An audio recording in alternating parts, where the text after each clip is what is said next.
perang meletus. Bahmut menjadi sasaran pertempuran sengit selama setahun terakhir. Baik Ukraina dan Rusia mengklaim sama-sama menguasai kota tersebut.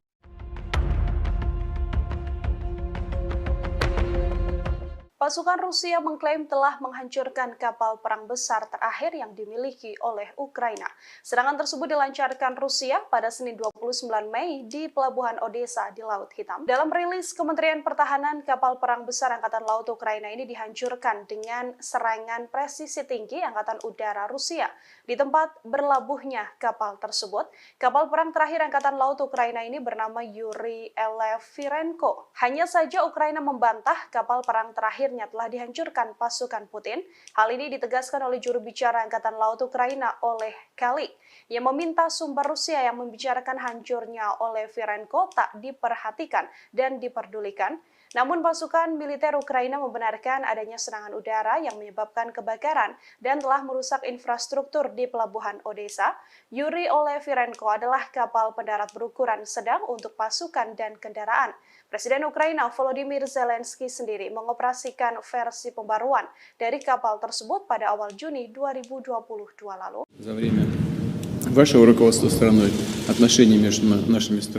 Kabar mengejutkan datang dari Rusia yang mengumumkan bahwa negaranya memiliki sekutu baru yang tidak terduga. Bahkan pemimpin negara tersebut telah bertemu langsung dengan Presiden Rusia Vladimir Putin.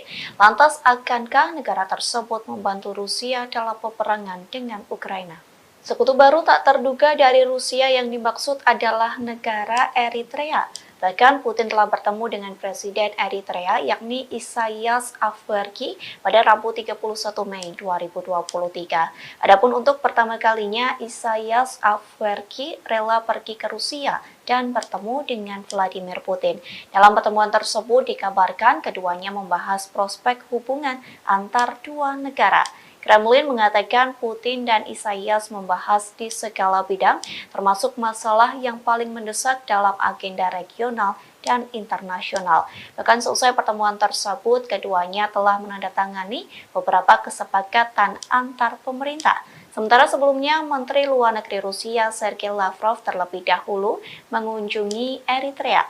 Kunjungan itu telah dilakukan pada Januari 2023 silam. Pada pertemuan tersebut, Afwerki dan Lavrov membahas perubahan radikal dalam situasi internasional.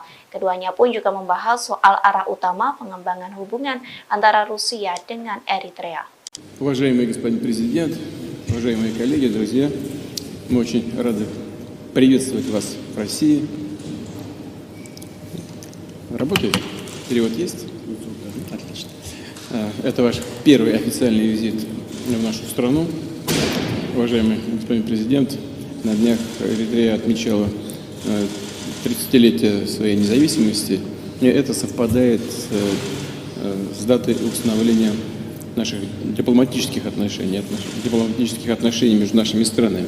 Позвольте вас с этим поздравить, поблагодарить вас за то, что за эти годы, за время вашего руководства страной, отношения между нашими странами развиваются и укрепляются. Ukraina kembali mengalami kerugian lantaran kehilangan pos komando angkatan bersenjatanya. Hal itu dikarenakan Rusia kembali menghancurkan markas tentara Ukraina. Kali ini Rusia melakukan penyerangan menggunakan roket peluncuran ganda, yakni MLRS. Klaim tersebut disampaikan oleh Kepala Pusat Pers Pengelompokan yakni Oleg Chekov yang mengatakan penyerangan itu terjadi di Trudoyov ke arah Zaporozhia. Tak hanya itu, penembak jitu Rusia juga berhasil menghancurkan kelompok pengintai Ukraina. Serangan itu dilakukan menggunakan sistem penyembur api berat TOS-1 Solsepek. Selain penembak jitu Ukraina, TOS-1 Solsepek juga menghantam dua benteng militan. Adapun dua benteng militan itu berada di area Stepovoe dan Privolnoye. Oleg Chekov mengatakan beberapa titik penempatan Ukraina juga dihantam oleh artileri self-propelled Gostivka milik Rusia. Beberapa titik yang dimaksud yakni Poltavka dan Malaya Tokmatska. Di satu sisi, Ukraina belum memberikan penjelasan terkait kerugian yang dialami oleh komando pasukannya. Думают, ехать, не ехать, надо ехать. Победа за нами. Ахмат, сила. Pasukan Rusia mengklaim telah menguasai kota Bakhmut, Ukraina. Kini giliran pasukan Chechnya yang bersiap memulai pertempuran baru di wilayah Donetsk. Akankah wilayah Donetsk bernasib sama seperti kota Bakhmut? Pemimpin Chechnya Ramzan Kadyrov menyampaikan pasukannya sedang mempersiapkan peperangan baru. Pernyataan itu disampaikan Kadyrov seusai tentara bayaran Rusia mengumumkan penarikan pasukan di kota Bakhmut.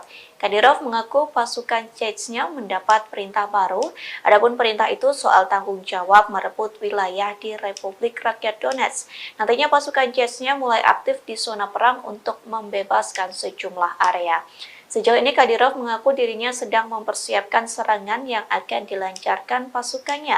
Terlebih pasukan Chechnya mendapat dukungan dari Kementerian Pertahanan Rusia dan staf umum Angkatan Bersenjata Rusia. Hal itu dibuktikan dengan pemberian data, informasi, hingga senjata. Berbekal itulah Kadyrov telah menyusun strategi untuk bergerak maju di Donetsk. Diketahui sebelumnya, grup Wagner mengumumkan penarikan pasukannya mulai 24 Mei hingga 1 Juni. Dengan keberhasilan Bakhmut direbut, kepala grup Wagner yakni Yevgeny Prigozhin memberikan garda depan perang ke pasukan Rusia. Я сам знаешь, Как ты к этому решению пришел? повалили, молит Коран рвут, и безнаказанными остановиться так нельзя. Каждый мусульманин должен с этим воевать. Ахмад сила, Аллаху Акбар. Я сам с Южно-Сахалинска, еду уже третий раз через Ахмат. Хочу пожелать всем нашим ребятам остальным, которые еще думают, ехать, не ехать, надо ехать. Победа за нами. Ахмат, сила! Рабочий Ребята приходят высших подготовок российских университетов спецназа. Если эти ребята прибудут туда, я не советую пробовать связываться с этими ребятами. Любая задача поставлена боевой части республики Героя России Рамзана Кадырова будет исполнена 100%. Мать сила, Аллах. Kementerian Pertahanan Rusia mengakui serangan militer baru-baru ini di Ukraina menargetkan pusat pengambilan keputusan yang terlibat dalam merencanakan serangan teroris. Pasalnya, menurut Kemhan Rusia pada Selasa 30 Mei, kegiatan teroris dilakukan di bawah bimbingan langsung dari Badan Intelijen Barat. Diketahui Angkatan Bersenjata Rusia melakukan serangan pada siang hari. Militer tidak mengungkapkan jumlah pasti pusat yang ditargetkan atau secara eksplisit menyebutkannya. Mereka hanya menyatakan semua target yang ditunjuk telah berhasil dihantam. Kemudian pada hari itu, Presiden Rusia Vladimir Putin mengkonfirmasi markas besar Direktorat Intelijen Utama Militer Ukraina telah diserang. Guru Ukraina telah membangun kecurigaan terutama karena beberapa wawancara dengan outlet berita asing dan domestik yang diberikan oleh pimpinannya Kirill Budanov. Kepala Intel Ukraina itu telah membuat pernyataan yang semakin agresif baru-baru ini. Ia mengklaim keterlibatannya dalam sejumlah serangan di tanah Rusia. Awal bulan ini misalnya ia berjanji untuk terus menghabisi orang Rusia dimanapun di muka dunia ini sampai kemenangan penuh Ukraina tercapai. Tak lama kemudian ia mengaku bertanggung jawab atas pembunuhan banyak tokoh masyarakat Rusia. Meskipun Budanov tidak memberikan nama pastinya, ia menyatakan telah mendapatkan banyak nama, termasuk tokoh publik dan media. Sebelumnya diberitakan bulan ini 2 pesawat tak berawak dicegat di atas Kremlin. Namun serangan pada Selasa adalah pertama kalinya kendaraan udara tak berawak menghantam daerah pemukiman Moskow, di mana ratusan kilometer dari garis depan Ukraina. Wali kota Moskow, Sergei Sobyanin, mengatakan 2 orang dirawat namun tidak menderita luka serius. Penghuni bangunan yang rusak akibat serangan itu juga dievakuasi sementara. Di Jalan Provso Yusnaya, sebuah bangunan tempat tinggal dengan jendela yang pecah ditutup oleh polisi. Warga Moskow mengatakan bahwa sebuah pesawat tak berawak juga menabrak sebuah apartemen di lantai 14 sebuah gedung tinggi di Leninsky Prospect tetapi tidak meledak. Kementerian Pertahanan Rusia mengatakan bahwa 8 drone dikerahkan Ukraina dalam serangan itu. Namun 5 diantaranya jatuh dan 3 lainnya berhasil dinonaktifkan. Gubernur wilayah Krasnodar, Veniamin Kondrativ, menyebut sebuah drone Ukraina memicu kebakaran di kilang minyak di selatan Rusia. Menurutnya penembakan menghantam sebuah kota Rusia dekat perbatasan untuk ketiga kalinya dalam seminggu dan merusak bangunan serta membakar kendaraan. Rusia mengatakan sebuah pesawat tak berawak kemungkinan menjadi penyebab kebakaran yang terjadi di kilang minyak Avivsky. Kebakaran terjadi sehari setelah Rusia menuduh Ukraina mengirim pesawat tak berawak untuk menyerang gedung-gedung di Moskow. Kondratif melalui aplikasi Telegram pada Rabu 31 Mei menyebut api segera padam dan tidak ada korban jiwa. Kilang minyak Avivsky diketahui berada tidak jauh dari pelabuhan Laut Hitam Novorossiysk, dekat kilang lain yang telah diserang beberapa kali dalam bulan ini. Tidak ada informasi langsung tentang siapa yang meluncurkan pesawat tak berawak itu, namun Moskow menuduh Kiev meningkatkan serangan di dalam Rusia dalam beberapa pekan terakhir.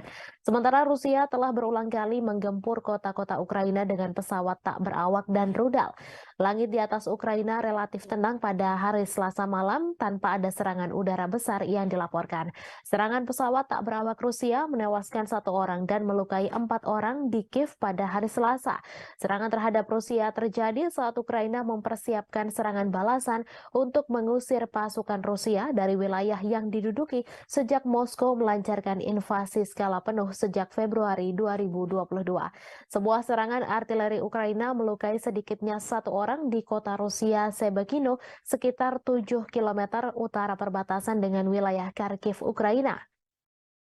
Ukraina hampir tidak pernah secara terbuka mengklaim bertanggung jawab atas serangan di Rusia atau di wilayah yang dikuasai Rusia. Rusia menyebut 8 drone menargetkan wilayah sipil Moskow yang berpenduduk lebih dari 21 juta orang. Serangan dilakukan pada Selasa dini hari, namun drone berhasil ditembak jatuh atau dialihkan. Presiden Rusia Vladimir Putin mengecam serangan drone terbesar dari Ukraina ke Moskow. Ia mengatakan bahwa serangan tersebut berupaya menakut-nakuti dan memprovokasi Rusia. Seorang pembantu Presiden Ukraina membantah bahwa Kiev terlibat langsung dalam serangan Moskow. Namun ia mengatakan Ukraina mengetahui penyerangan itu dan memperkirakan akan serangan lain yang lebih banyak lagi. Washington disebut mendukung Kiev dengan secara terbuka mengabaikan serangan pesawat tak berawak yang melanda beberapa distrik Moskow pada hari Selasa. Hal itu disampaikan utusan Rusia untuk Amerika Serikat setelah Presiden Vladimir Putin menyalahkan Ukraina atas serangan itu. Gedung Putih mengatakan tidak mendukung serangan di dalam Rusia dan masih mengumpulkan informasi tentang insiden tersebut, di mana Putin sebelumnya menyebut bahwa serangan itu adalah upaya Ukraina untuk menakut-nakuti Rusia. Putin menyebut serangan itu yang membawa perang 15 bulan di Ukraina ke jantung Rusia sebagai aksi teroris. Ukraina juga menuduh Rusia melakukan terorisme atas pengebomannya terhadap warga sipil Ukraina, di mana tuduhan itu langsung dibantah oleh Moskow. Seorang pembantu Presiden Ukraina membantah Kiev terlibat langsung dalam serangan pesawat tak berawak di Moskow. Serangan terhadap Moskow yang melukai 2 orang terjadi setelah Rusia melancarkan 3 serangan udara dalam 1 hari di Kiev dan sejauh ini pada 17 Mei menewaskan 2 orang dan menabur kehancuran serta ketakutan. Rusia telah lama menuduh Barat melakukan perang proksi melawan Moskow dengan mendukung Ukraina dengan bantuan militer dan keuangan. Diketahui Rusia melancarkan invasi besar-besaran ke Ukraina sejak Februari 2022, menghancurkan kota-kota, memaksa jutaan orang meninggalkan rumah mereka dan menelan ribuan nyawa. Moskow menyebut perang itu sebagai operasi militer khusus untuk denazifikasi Ukraina dan melindungi penutur bahasa Rusia. Namun Kiev dan sekutunya mengatakan itu adalah perampasan tanah yang tidak beralasan. Sejak invasi besar-besaran Rusia ke Ukraina pada Februari 2022, banyak yang menyebut perang tersebut merupakan kesalahan kalkulasi yang dilakukan Presiden Rusia Vladimir Putin. Namun demikian, perang tersebut terjadi juga karena kesalahan Presiden Amerika Serikat Joe Biden dalam memberikan penilaian lebih terhadap Ukraina dan mengabaikan Rusia. Putin memang dianggap melakukan kesalahan fatal dengan menginvasi Ukraina dan menilai Kiev akan segera jatuh serta akan membentuk pemerintahan boneka. Faktanya hingga setahun berlalu Kiev terus dibom tetapi pemerintahan Ukraina masih berdiri tegak. Hanya saja Putin justru terus melayani Ukraina yang didukung Amerika Serikat dan NATO untuk melaksanakan perang dalam durasi yang lama. Yang paling menderita adalah rakyat Ukraina karena hanya menjadi medan pertempuran antara dua kekuatan dunia, yakni Amerika Serikat dan Rusia. Saat perang berlarut-larut tanpa akhir yang terlihat merupakan kesalahan utama yang dilakukan Presiden Amerika Serikat Joe Biden. Berikut 5 kesalahan yang dilakukan Presiden Biden dalam menilai perang Ukraina-Rusia. Yang pertama, konflik global antara demokrasi dan otokrasi. Sejak awal, Biden memposisikan diri dengan landasan moral yang tinggi. Ia membingkai konflik di Ukraina sebagai konflik global antara demokrasi dan otokrasi. Dilansir dari Al Jazeera, hal tersebut disampaikan pakar kebijakan luar negeri Amerika Serikat Marwan Bishara. Namun demikian, Douglas Brinkley, seorang sejarawan kepresidenan di Rice University, mengatakan Biden tetap bersemangat dan tangguh. Itu mengacu pada perjuangan mantan presiden untuk menanggapi invasi Soviet ke Afghanistan pada 1979. Yang kedua, meremehkan nasionalisme Rusia. Biden meremehkan kekuatan nasionalisme Rusia dan menolak ketakutan Moskow akan ekspansi NATO ke perbatasannya sebagai alasan tak berdasar untuk imperialisme Rusia.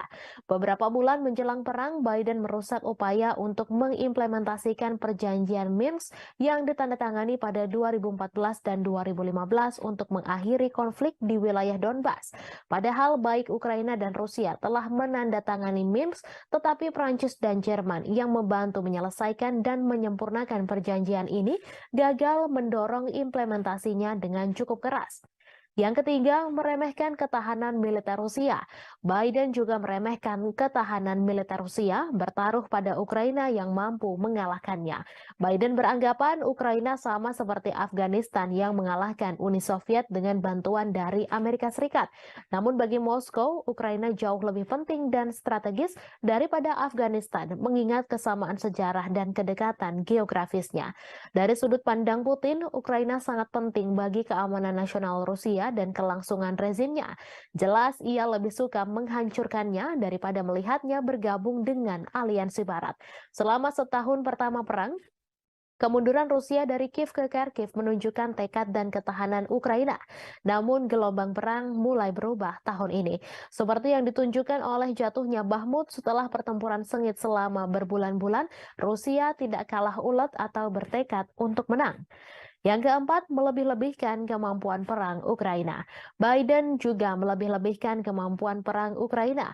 Perang sejauh ini telah dilakukan secara konvensional di wilayah Ukraina. Kemunduran ini tidak menghalangi Amerika Serikat dan sekutunya untuk meningkatkan bantuan militer kepada Ukraina.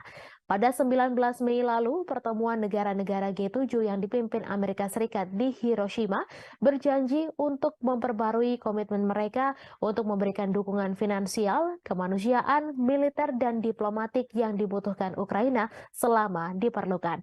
Apa yang dimulai dengan pengiriman amunisi ke Ukraina diperluas untuk memasok artileri dan tank Amerika dan Jerman, sistem pertahanan Patriot, dan drone yang memungkinkan Ukraina melakukan perlawanan ke wilayah Rusia.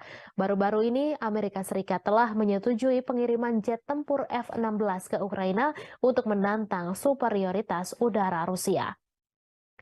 Moskow telah memperingatkan bahwa menyediakan Kiev dengan pesawat ini akan menyebabkan eskalasi yang berbahaya. Yang kelima, salah kalkulasi sanksi bagi Rusia. Sama seperti Putin yang meremehkan persatuan Barat dalam mendukung Ukraina, Biden juga meremehkan ketidakpedulian dunia lainnya terhadap dampak perang tersebut. Saat seluruh dunia terus berdagang dengan Rusia, sanksi Barat gagal mengubah perhitungan Moskow. Skenario suram telah memaksa Biden beralih ke rencana kompleks untuk menghukum Rusia secara ekonomi dan menunjukkan bahaya pemerintahan otoriter yang menjungkir balikan demokrasi tetangga. Seperti diungkapkan Do Bando, pakar luar negeri dari Cato Institute, bahwa meskipun perang Rusia-Ukraina mungkin merupakan konflik terburuk di Eropa sejak Perang Dunia II, hal ini bukanlah yang terburuk di seluruh dunia. Konflik yang jauh lebih dahsyat telah terjadi di seluruh dunia berkembang karena dampak perang Ukraina tersebut. Perang Rusia dan Ukraina terus mencapai dinamika terbaru. Meski memiliki ukuran persenjataan yang lebih kecil, Ukraina dilaporkan telah menjatuhkan serangan yang menekan tentara Moskow. Di balik taktik serangan Ukraina, Kiev nyatanya menggunakan strategi yang mirip dengan kelompok teroris ISIS. Hal ini terlihat dari bagaimana Ukraina mengunggah video yang berisi kekejaman untuk menggugah emosi, di mana hal ini serupa dengan ISIS. Kelompok teror itu mendorong video yang canggih dan kadang menampilkan kekerasan sebagai bagian dari kampanye perekrutan yang lebih luas. Mereka juga mendistribusikan rekaman yang menarik secara emosional untuk memangsa identitas target yang lemah. Dilansir dari Newsweek, bagi Ukraina, motivasi di balik pembuatan video dari adegan medan perang adalah menarik cukup banyak pemirsa secara global untuk memastikan bahwa perjuangan negara melawan Rusia tidak dilupakan. Hal ini juga membuktikan bahwa dukungan keuangan dan militer Barat untuk Kiev belum dan tidak akan sia-sia.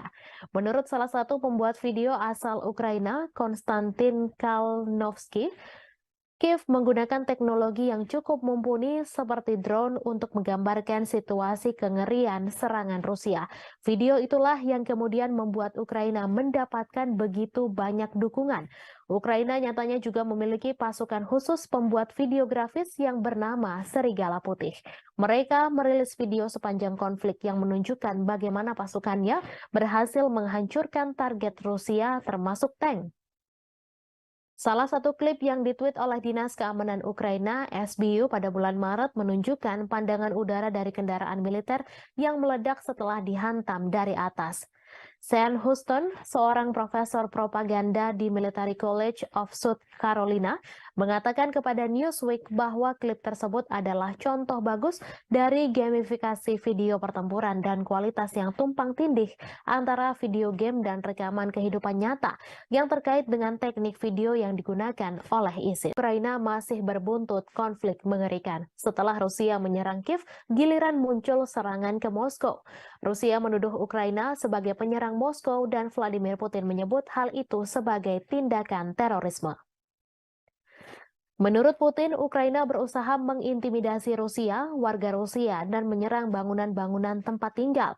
Otoritas Rusia mengklaim 8 drone yang menargetkan wilayah sipil Moskow dan sekitarnya yang dihuni lebih dari 21 juta penduduk pada Selasa 30 Mei dini hari berhasil ditembak jatuh dengan beberapa drone lainnya dinonaktifkan. Moskow yang merupakan ibu kota dari negara dengan kekuatan nuklir terbesar di dunia telah dilindungi oleh sistem peringatan dini yang ekstensif. Namun selesai rentetan serangan drone Ukraina, Putin menyatakan bahwa sistem pertahanan udara di sekitar Moskow akan diperkuat.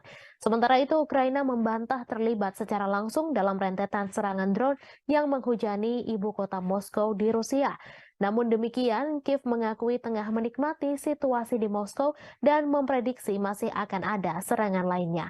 Seperti dilansir Reuters pada Rabu 31 Mei, bantahan itu disampaikan oleh penasihat kepresidenan Ukraina, Mikhailo Podolyak, saat berbicara dalam acara Breakfast Show.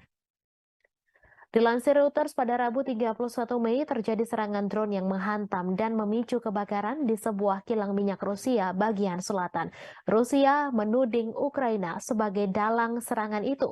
Otoritas Rusia juga melaporkan sebuah serangan artileri Ukraina terhadap kota Shebekino yang berjarak hanya 7 km sebelah utara wilayah Kharkiv di Ukraina.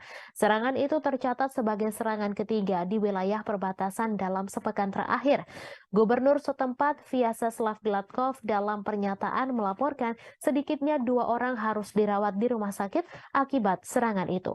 Gladkov juga menyebut serangan itu menghancurkan jendela-jendela bangunan dan merusak atap gedung apartemen 8 lantai, 4 rumah warga, sebuah sekolah, dan beberapa tempat lainnya. Ia terjadi pada malam hari ketika sebagian besar penduduk Kiev tertidur lelap. Sirine meraung-raung di seluruh ibu kota Ukraina, membangunkan penduduk yang telah menghadapi perang selama 15 bulan. Mereka menyesuaikan rutinitasnya demi menghadapi kampanye udara terbaru Rusia. Dilansir Kompas.com dari Associated Press, dalam eskalasi serangan Rusia baru-baru ini, Olha Buchno, seorang petugas kebersihan, berdoa setiap malam. Di samping tempat tidurnya ada tas berisi barang-barang penting seperti dokumen, makanan kering, dan air. Mendengar bunyi alarm, ia berlari ke bawah ke ruang bawah tanah gedungnya dan berlindung. Hampir 2 minggu lalu, puing-puing dari rudal yang ditembak jatuh mendarat di atap sebuah gedung di sebelahnya di distrik Darnitsia, Kiev, menyebabkan kebakaran besar. Ia menangis sambil ketakutan setiap malamnya membayangkan kemungkinan buruk yang bisa terjadi jika alarm sudah berbunyi. Mereka membayangkan pengungsian, terjebak di bawah reruntuhan dan terbunuh. Yang lain bersikap apatis berbaring terjaga di tempat tidur saat suara ledakan memantul melintasi langit. Diketahui dalam sebulan terakhir ketika serangan udara Rusia meningkat menjadi serangan hampir setiap malam, kebanyakan orang mengeluh sulit tidur. Rusia meluncurkan gelombang serangan lain ke Kiev pada dini hari Senin menggunakan kombinasi drone dan rudal jelajah. Lebih dari 40 target udara dijatuhkan dalam serangan malam hari ke-15 di ibu kota pada bulan Mei. Saat siang hari, puing-puing yang berjatuhan menembus atap bangunan tempat tinggal di distrik Potlis, tetapi tidak ada laporan mengenai korban. Seringkali ledakan adalah suara dari sistem pertahanan udara Ukraina yang berhasil menargetkan rudal dan drone mematikan yang dikirim Rusia ke Ukraina.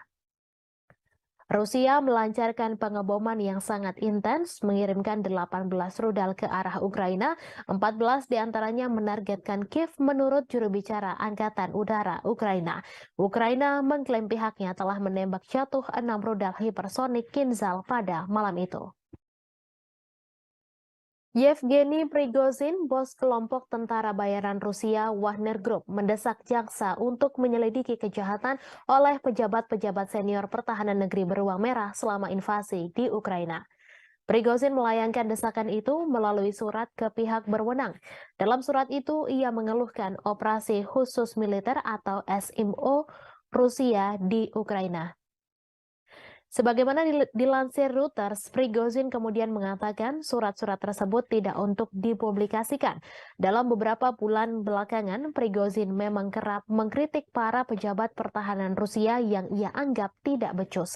Akibat ketidakbecusan itu, prajurit Rusia di medan tempur di Ukraina kewalahan dan kehilangan arah sementara nyawa terus berjatuhan. Sejumlah pengamat juga menganggap pasukan militer Rusia di Ukraina tidak becus. Beberapa pakar menilai pasukan Wagner lah yang selama ini membuat Rusia dapat bertahan di Ukraina. Namun Wagner sudah menarik pasukannya dari medan tempur di Ukraina. Mereka menyerahkan posisi tempur kepada tentara Rusia. Setelah penarikan pasukan itu, muncul desas-desus bahwa Prigozhin berencana melancarkan kudeta di Rusia. Meski demikian, Prigozhin langsung membantah tudingan tersebut. Ia mengklaim Wagner tak memiliki pasukan yang cukup untuk melancarkan kudeta. Ia malah menuduh balik Menteri Pertahanan Rusia Sergei Shoigu lah yang sebenarnya mampu menggelar kudeta mengingat personel pasukannya begitu banyak. Rusia akan mengevakuasi ratusan anak dari desa-desa di Belgorod karena pengeboman yang intensif di perbatasan Rusia dan Ukraina tersebut. Kremlin menganggap situasi di Belgorod saat ini mengkhawatirkan. Diketahui Rusia mulai menghadapi rentetan serangan intensif di perbatasan termasuk Belgorod. Evakuasi ini dilakukan di daerah perbatasan yang paling terkena dampak. Gubernur Belgorod Vyacheslav Gladkov mengatakan situasi memburuk di desa Sebekino yang dihantam roket pada Rabu 31 Mei pukul 3:15 waktu setempat. Ia mengatakan 300 anak pertama di wilayah terdampak di Belgorod akan dibawa ke Voronezh, sebuah kota sekitar 250 km lebih jauh ke Rusia. Melalui saluran telegramnya, ia memposting foto-foto mobil terbakar yang menghitam tergeletak di rerumputan dekat taman bermain dan sebuah roket yang tampaknya mendarat di jalan. Ia mengatakan serangan itu melukai 4 orang. Sehari sebelumnya, 1 orang tewas dan 2 lainnya luka-luka dalam serangan Ukraina di sebuah pusat pengungsian di wilayah Belgorod pada Selasa 30 Mei. Serangan itu terjadi saat Ukraina mengatakan sedang mempersiapkan serangan besar terhadap pasukan Moskow. Ia mengatakan Rusia sedang mengambil langkah-langkah yang diperlukan. Pada pekan lalu, Rusia menuduh Ukraina meluncurkan serangan ke Belgorod dan serangan drone di Moskow pada Selasa 30 Mei 2023. Sejumlah depot minyak di Rusia telah terpukul dalam beberapa pekan terakhir. Pada Rabu 31 Mei, pihak berwenang di wilayah Krasnodar Selatan Rusia mengatakan sebuah drone menghantam kilang minyak Ilski. Krasnodar telah dihantam drone 2 kali sejak awal Mei 2023. Rusia juga menuduh Ukraina meluncurkan 8 serangan drone ke Moskow pada Selasa 30 Mei. Serangan itu menyebabkan kerusakan pada bangunan apartemen. Warga Rusia dari 2 blok apartemen dievakuasi setelah serangan tersebut. Pasukan Rusia telah menghancurkan kapal perang Ukraina terakhir di pelabuhan Odessa. Kementerian Pertahanan Rusia mengungkapkan kabar tersebut pada Rabu 31 Mei. Kapal perang Yuri Olefirenko diklasifikasikan sebagai korvet dan beroperasi dengan Angkatan Laut Ukraina. Kapal perang itu dibangun pada akhir 1990-an di Rusia, tetapi kemudian dipindahkan ke Ukraina setelah runtuhnya Uni Soviet. Kapal tersebut telah mengalami beberapa modernisasi selama bertahun-tahun, termasuk perombakan besar-besaran pada tahun 2016. Kemhan Rusia menambahkan Ukraina kehilangan lebih dari 200 tentara di sana selama beberapa hari terakhir. Menurut Kemhan Rusia, Kiev kehilangan lebih dari 200 prajurit Ukraina, 3 kendaraan tempur lapis baja, 12 kendaraan dan howitzer D-30 ke arah Donetsk selama 24 jam terakhir. Sementara itu, Shalik, juru bicara Angkatan Laut Ukraina, mengatakan pihaknya tidak akan menanggapi pernyataan apapun yang dibuat sepihak oleh Rusia. Angkatan Laut Ukraina juga tidak akan mengungkapkan informasi apapun tentang kerugian selama perang. Sebelumnya, Rusia mengklaim bahwa pesawat tak berawak Ukraina memicu kebakaran di kilang minyak di Rusia Selatan. Selain itu, serangan udara juga menghantam sebuah kota Rusia dekat perbatasan untuk ketiga kalinya dalam seminggu dan merusak bangunan serta membakar kendaraan. Sementara itu, berikut perkembangan lainnya seputar situasi perang Rusia-Ukraina, di mana hanya ada sekitar 500 orang yang masih tinggal di Bahmut menurut wali kota itu, Oleksiy Reva.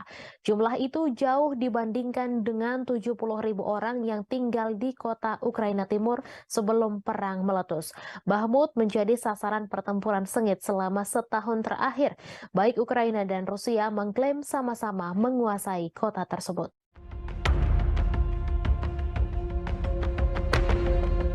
Pasukan Rusia mengklaim telah menghancurkan kapal perang besar terakhir yang dimiliki oleh Ukraina. Serangan tersebut dilancarkan Rusia pada Senin 29 Mei di Pelabuhan Odessa di Laut Hitam. Dalam rilis Kementerian Pertahanan, kapal perang besar Angkatan Laut Ukraina ini dihancurkan dengan serangan presisi tinggi Angkatan Udara Rusia.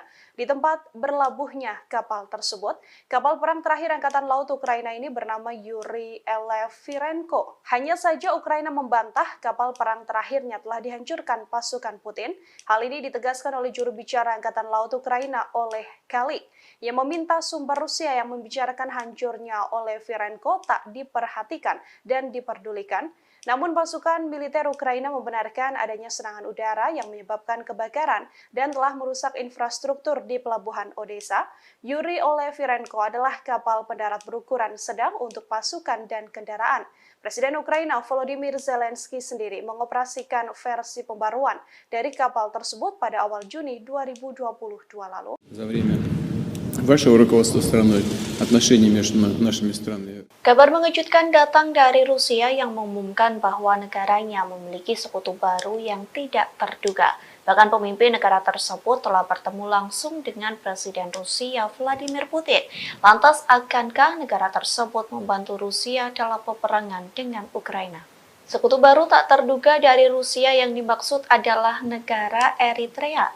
Bahkan Putin telah bertemu dengan Presiden Eritrea yakni Isaias Afwerki pada Rabu 31 Mei 2023. Adapun untuk pertama kalinya Isaias Afwerki rela pergi ke Rusia dan bertemu dengan Vladimir Putin.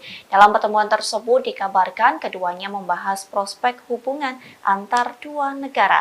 Kremlin mengatakan Putin dan Isaias membahas di segala bidang, termasuk masalah yang paling mendesak dalam agenda regional dan internasional. Bahkan selesai pertemuan tersebut, keduanya telah menandatangani beberapa kesepakatan antar pemerintah. Sementara sebelumnya, Menteri Luar Negeri Rusia Sergei Lavrov terlebih dahulu mengunjungi Eritrea. Kunjungan itu telah dilakukan pada Januari 2023 silam. Pada pertemuan tersebut, Afwerki dan Lavrov membahas perubahan radikal dalam situasi internasional. Keduanya pun juga membahas soal arah utama pengembangan hubungan antara Rusia dengan Eritrea. Уважаемый господин президент, уважаемые коллеги, друзья, мы очень рады приветствовать вас в России. Работает? Перевод есть? Отлично. Это ваш первый официальный визит в нашу страну. Уважаемый господин президент, на днях Эритрея отмечала 30-летие своей независимости. И это совпадает с датой установления наших дипломатических отношений между нашими странами. Позвольте вас с этим поздравить, поблагодарить вас за то, что за эти годы, за время вашего руководства страной, отношения между нашими странами развиваются и укрепляются. Ukraina kembali mengalami kerugian lantaran kehilangan pos komando angkatan bersenjatanya. Hal itu dikarenakan Rusia kembali menghancurkan markas tentara Ukraina. Kali ini Rusia melakukan penyerangan menggunakan roket peluncuran ganda, yakni MLRS. Klaim tersebut disampaikan oleh Kepala Pusat Pers Pengelompokan yakni Oleg Chekov yang mengatakan penyerangan itu terjadi di Trudoyov ke arah Zaporozhia. Tak hanya itu, penembak jitu Rusia juga berhasil menghancurkan kelompok pengintai Ukraina. Serangan itu dilakukan menggunakan sistem penyembur api berat TOS-1 Solsepek. Selain penembak jitu Ukraina, TOS-1 Solsepek juga menghantam 2 benteng militan. Adapun 2 benteng militan itu berada di area Stepovoe dan Privolnoye. Oleg Chekov mengatakan beberapa titik penempatan Ukraina juga dihantam oleh artileri self-propelled Gostivka milik Rusia. Beberapa titik yang dimaksud yakni Poltavka dan Malaya Tokmatska. Di satu sisi, Ukraina belum memberikan penjelasan terkait kerugian yang dialami oleh komando pasukannya.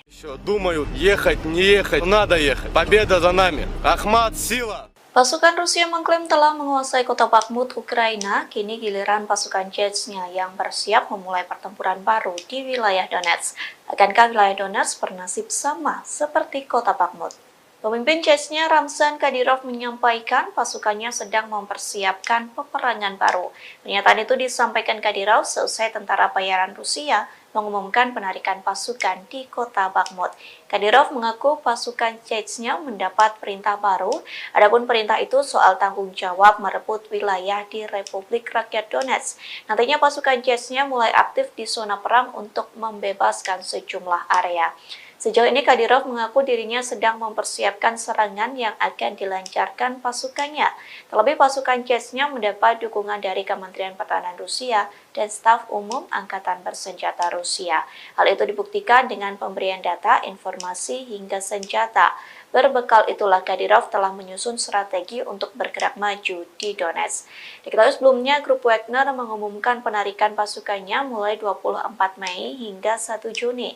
Dengan keberhasilan Bakhmut direbut, kepala grup Wagner yakni Yevgeny Prigozhin memberikan garda depan perang ke pasukan Rusia. Я сам знаешь, Как ты к этому решению пришел? повалим, они Коран рвут и безнаказанными остановиться. Так нельзя. Каждый мусульманин должен с этим воевать. Ахмат сила, Аллаху Акбар. Я сам с Южно-Сахалинска, еду уже 3-й раз через Ахмат. Хочу пожелать всем нашим ребятам остальным, которые еще думают, ехать, не ехать, надо ехать. Победа за нами. Ахмат, сила! Ребята проходят высшую подготовку в Российском университете спецназа. Если эти ребята прибудут туда, я не советую пробовать связываться с этими ребятами. Любая задача, поставленная в боевой части республики Героя Рамзана Кадырова, будет исполнена 100%. Ахмат, сила, Аллах. Kementerian Pertahanan Rusia mengakui serangan militer baru-baru ini di Ukraina menargetkan pusat pengambilan keputusan yang terlibat dalam merencanakan serangan teroris. Pasalnya, menurut Kemhan Rusia pada Selasa 30 Mei, kegiatan teroris dilakukan di bawah bimbingan langsung dari Badan Intelijen Barat. Diketahui angkatan bersenjata Rusia melakukan serangan pada siang hari. Militer tidak mengungkapkan jumlah pasti pusat yang ditargetkan atau secara eksplisit menyebutkannya. Mereka hanya menyatakan semua target yang ditunjuk telah berhasil dihantam. Kemudian pada hari itu, Presiden Rusia Vladimir Putin mengkonfirmasi markas besar Direktorat Intelijen Utama Militer Ukraina telah diserang. Guru Ukraina telah membangun kecurigaan terutama karena beberapa wawancara dengan outlet berita asing dan domestik yang diberikan oleh pimpinannya Kirill Budanov. Kepala Intel Ukraina itu telah membuat pernyataan yang semakin agresif baru-baru ini. Ia mengklaim keterlibatannya dalam sejumlah serangan di tanah Rusia. Awal bulan ini misalnya ia berjanji untuk terus menghabisi orang Rusia dimanapun di muka dunia ini sampai kemenangan penuh Ukraina tercapai. Tak lama kemudian ia mengaku bertanggung jawab atas pembunuhan banyak tokoh masyarakat Rusia. Meskipun Budanov tidak memberikan nama pastinya, ia menyatakan telah mendapatkan banyak nama, termasuk tokoh publik dan media. Sebelumnya diberitakan bulan ini 2 pesawat tak berawak dicegat di atas Kremlin. Namun serangan pada Selasa adalah pertama kalinya kendaraan udara tak berawak menghantam daerah pemukiman Moskow, di mana ratusan kilometer dari garis depan Ukraina. Wali kota Moskow, Sergei Sobyanin, mengatakan 2 orang dirawat namun tidak menderita luka serius. Penghuni bangunan yang rusak akibat serangan itu juga dievakuasi sementara. Di Jalan Provso Yusnaya, sebuah bangunan tempat tinggal dengan jendela yang pecah ditutup oleh polisi. Warga Moskow mengatakan bahwa sebuah pesawat tak berawak juga menabrak sebuah apartemen di lantai 14 sebuah gedung tinggi di Leninsky Prospect tetapi tidak meledak. Kementerian Pertahanan Rusia mengatakan bahwa 8 drone dikerahkan Ukraina dalam serangan itu. Namun 5 diantaranya jatuh dan 3 lainnya berhasil dinonaktifkan. Gubernur wilayah Krasnodar, Veniamin Kondratiev, menyebut sebuah drone Ukraina memicu kebakaran di kilang minyak di selatan Rusia.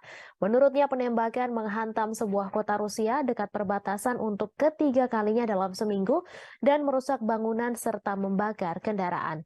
Rusia mengatakan sebuah pesawat tak berawak kemungkinan menjadi penyebab kebakaran yang terjadi di kilang minyak Avivsky. Kebakaran terjadi sehari setelah Rusia menuduh Ukraina mengirim pesawat tak berawak untuk menyerang gedung-gedung di Moskow. Kondratiev melalui aplikasi Telegram pada Rabu 31 Mei menyebut api segera padam dan tidak ada korban jiwa. Kilang minyak Avivsky diketahui berada tidak jauh dari pelabuhan Laut Hitam Novorossiysk, dekat kilang lain yang telah diserang beberapa kali dalam bulan ini. Tidak ada informasi langsung tentang siapa yang meluncurkan pesawat tak berawak itu, namun Moskow menuduh Kiev meningkatkan serangan di dalam Rusia dalam beberapa pekan terakhir. Sementara Rusia telah berulang kali menggempur kota-kota Ukraina dengan pesawat tak berawak dan rudal.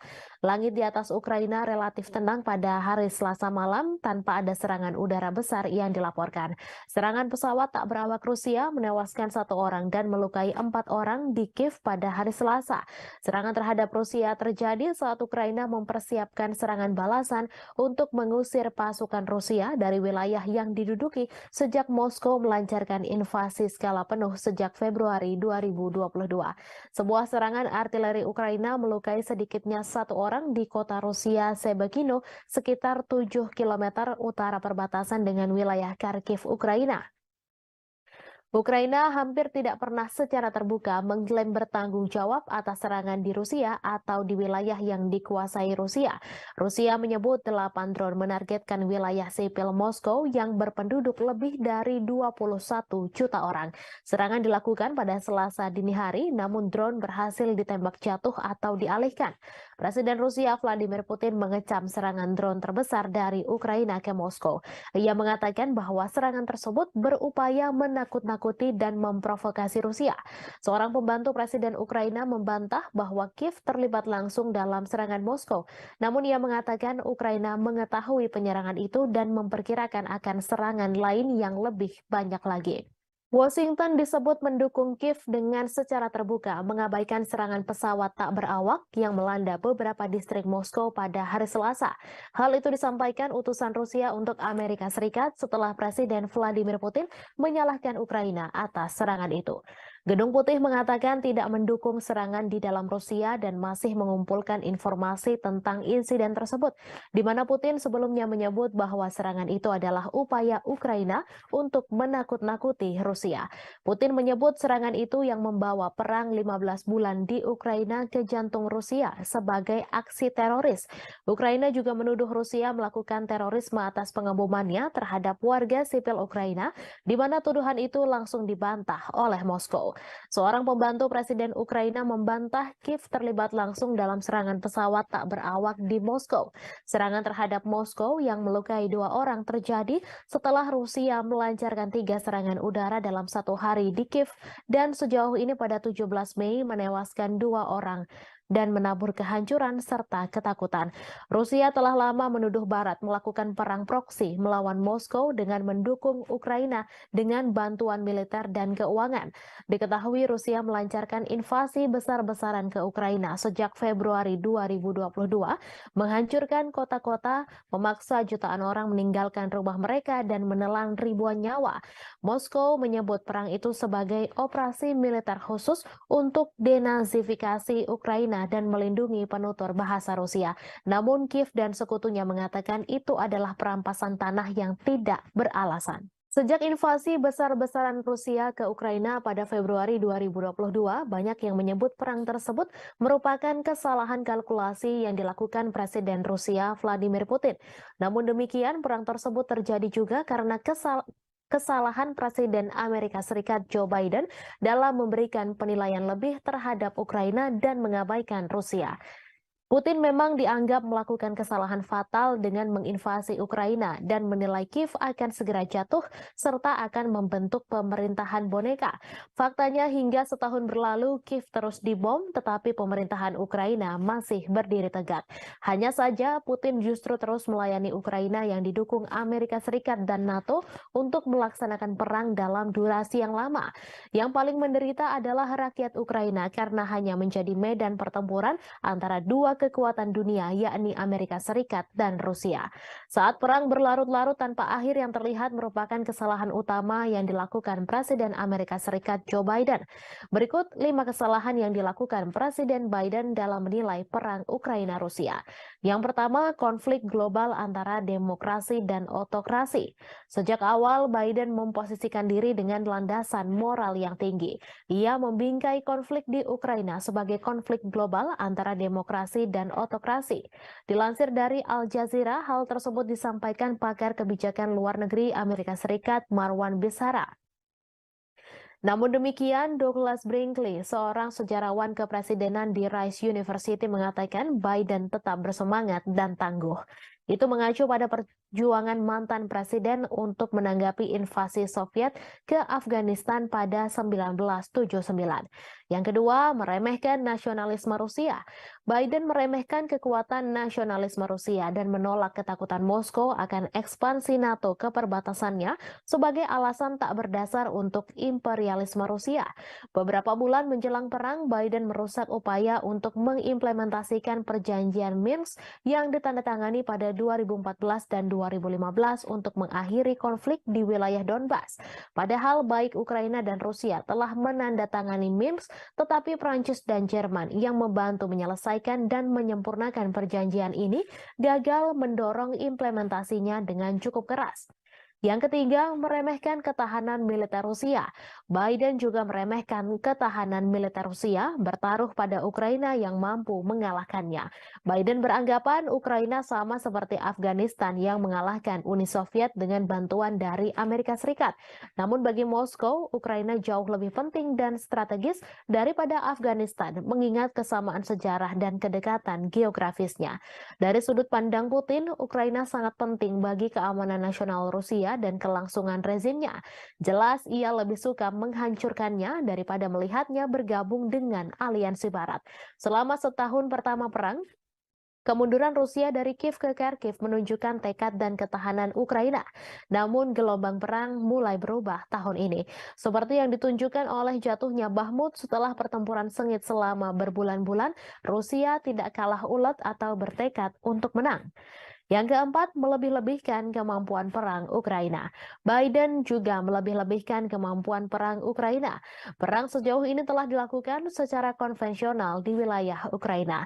Kemunduran ini tidak menghalangi Amerika Serikat dan sekutunya untuk meningkatkan bantuan militer kepada Ukraina. Pada 19 Mei lalu, pertemuan negara-negara G7 yang dipimpin Amerika Serikat di Hiroshima berjanji untuk memperbarui komitmen mereka untuk memberikan dukungan finansial, kemanusiaan, militer, dan diplomatik yang dibutuhkan Ukraina selama diperlukan. Apa yang dimulai dengan pengiriman amunisi ke Ukraina diperluas untuk memasok artileri dan tank Amerika dan Jerman, sistem pertahanan Patriot, dan drone yang memungkinkan Ukraina melakukan perlawanan ke wilayah Rusia. Baru-baru ini, Amerika Serikat telah menyetujui pengiriman jet tempur F-16 ke Ukraina untuk menantang superioritas udara Rusia. Moskow telah memperingatkan bahwa menyediakan Kiev dengan pesawat ini akan menyebabkan eskalasi yang berbahaya. Yang kelima, salah kalkulasi sanksi bagi Rusia. Sama seperti Putin yang meremehkan persatuan Barat dalam mendukung Ukraina, Biden juga meremehkan ketidakpedulian dunia lainnya terhadap dampak perang tersebut. Saat seluruh dunia terus berdagang dengan Rusia, sanksi Barat gagal mengubah perhitungan Moskow. Skenario suram telah memaksa Biden beralih ke rencana kompleks untuk menghukum Rusia secara ekonomi dan menunjukkan bahaya pemerintahan otoriter yang menjungkir balikan demokrasi tetangga. Seperti diungkapkan Do Bando, pakar luar negeri dari Cato Institute, bahwa meskipun perang Rusia-Ukraina mungkin merupakan konflik terburuk di Eropa sejak Perang Dunia II, hal ini bukanlah yang terburuk di seluruh dunia. Konflik yang jauh lebih dahsyat telah terjadi di seluruh dunia berkembang karena dampak perang Ukraina tersebut. Perang Rusia dan Ukraina terus mencapai dinamika terbaru. Meski memiliki ukuran persenjataan yang lebih kecil, Ukraina dilaporkan telah menjatuhkan serangan yang menekan tentara Moskow. Di balik taktik serangan Ukraina, Kiev nyatanya menggunakan strategi yang mirip dengan kelompok teroris ISIS. Hal ini terlihat dari bagaimana Ukraina mengunggah video yang berisi kekejaman untuk menggugah emosi, di mana hal ini serupa dengan ISIS. Kelompok teror itu mendorong video yang canggih dan kadang menampilkan kekerasan sebagai bagian dari kampanye perekrutan yang lebih luas. Mereka juga mendistribusikan rekaman yang menarik secara emosional untuk memangsa identitas target yang lemah. Dilansir dari Newsweek, bagi Ukraina, motivasi di balik pembuatan video dari adegan medan perang adalah menarik cukup banyak pemirsa secara global untuk memastikan bahwa perjuangan negara melawan Rusia tidak dilupakan. Hal ini juga membuktikan bahwa dukungan keuangan dan militer Barat untuk Kiev belum dan tidak akan sia-sia. Menurut salah satu pembuat video asal Ukraina, Konstantin Kalnovsky, Kiev menggunakan teknologi yang cukup mumpuni seperti drone untuk menggambarkan situasi kengerian serangan Rusia. Video itulah yang kemudian membuat Ukraina mendapatkan begitu banyak dukungan. Ukraina nyatanya juga memiliki pasukan khusus pembuat video grafis yang bernama Serigala Putih. Mereka merilis video sepanjang konflik yang menunjukkan bagaimana pasukannya berhasil menghancurkan target Rusia termasuk tank. Salah satu klip yang ditweet oleh Dinas Keamanan Ukraina, SBU, pada bulan Maret menunjukkan pandangan udara dari kendaraan militer yang meledak setelah dihantam dari atas. Sean Houston, seorang profesor propaganda di Military College of South Carolina, mengatakan kepada Newsweek bahwa klip tersebut adalah contoh bagus dari gamifikasi video pertempuran dan kualitas yang tumpang tindih antara video game dan rekaman kehidupan nyata yang terkait dengan teknik video yang digunakan oleh ISIS. Ukraina masih berbuntut konflik mengerikan. Setelah Rusia menyerang Kiev, giliran muncul serangan ke Moskow. Rusia menuduh Ukraina sebagai penyerang Moskow dan Vladimir Putin menyebut hal itu sebagai tindakan terorisme.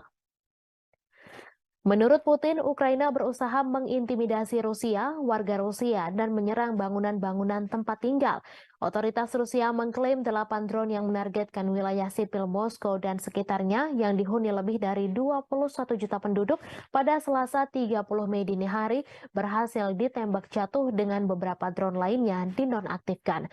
Moskow yang merupakan ibu kota dari negara dengan kekuatan nuklir terbesar di dunia telah dilindungi oleh sistem peringatan dini yang ekstensif. Namun selesai rentetan serangan drone Ukraina, Putin menyatakan bahwa sistem pertahanan udara di sekitar Moskow akan diperkuat. Sementara itu, Ukraina membantah terlibat secara langsung dalam rentetan serangan drone yang menghujani ibu kota Moskow di Rusia. Namun demikian, Kiev mengakui tengah menikmati situasi di Moskow dan memprediksi masih akan ada serangan lainnya. Seperti dilansir Reuters pada Rabu 31 Mei, bantahan itu disampaikan oleh penasihat kepresidenan Ukraina, Mikhailo Podolyak saat berbicara dalam acara Breakfast Show. Dilansir Reuters pada Rabu 31 Mei terjadi serangan drone yang menghantam dan memicu kebakaran di sebuah kilang minyak Rusia bagian selatan. Rusia menuding Ukraina sebagai dalang serangan itu.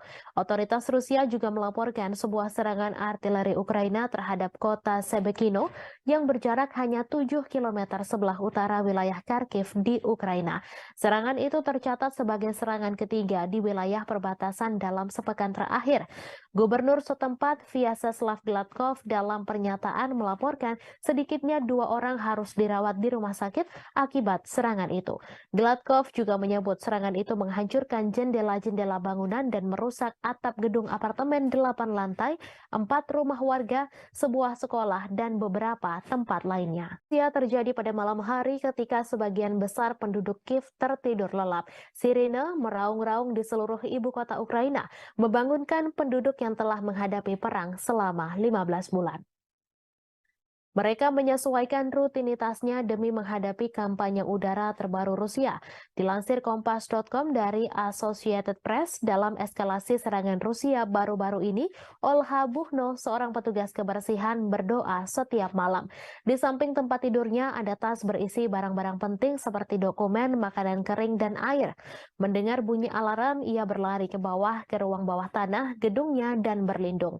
Hampir 2 minggu lalu, puing-puing dari rudal yang ditembak jatuh mendarat di atap sebuah gedung di sebelahnya di distrik Darnitsia, Kiev, menyebabkan kebakaran besar. Ia menangis sambil ketakutan setiap malamnya, membayangkan kemungkinan buruk yang bisa terjadi jika alarm sudah berbunyi. Mereka membayangkan pengungsian, terjebak di bawah reruntuhan, dan terbunuh. Yang lain bersikap apatis berbaring terjaga di tempat tidur saat suara ledakan memantul melintasi langit. Diketahui dalam sebulan terakhir ketika serangan udara Rusia meningkat menjadi serangan hampir setiap malam, kebanyakan orang mengeluh sulit tidur. Rusia meluncurkan gelombang serangan lain ke Kiev pada dini hari Senin menggunakan kombinasi drone dan rudal jelajah. Lebih dari 40 target udara dijatuhkan dalam serangan malam hari ke-15 di ibu kota pada bulan Mei. Saat siang hari, puing-puing yang berjatuhan menembus atap bangunan tempat tinggal di distrik Potlis, tetapi tidak ada laporan mengenai korban. Seringkali ledakan adalah suara dari sistem pertahanan udara Ukraina yang berhasil menargetkan rudal dan drone mematikan yang dikirim Rusia ke Ukraina. Rusia melancarkan pengeboman yang sangat intens, mengirimkan 18 rudal ke arah Ukraina, 14 diantaranya menargetkan Kiev menurut juru bicara Angkatan Udara Ukraina. Ukraina mengklaim pihaknya telah menembak jatuh 6 rudal hipersonik Kinzhal pada malam itu.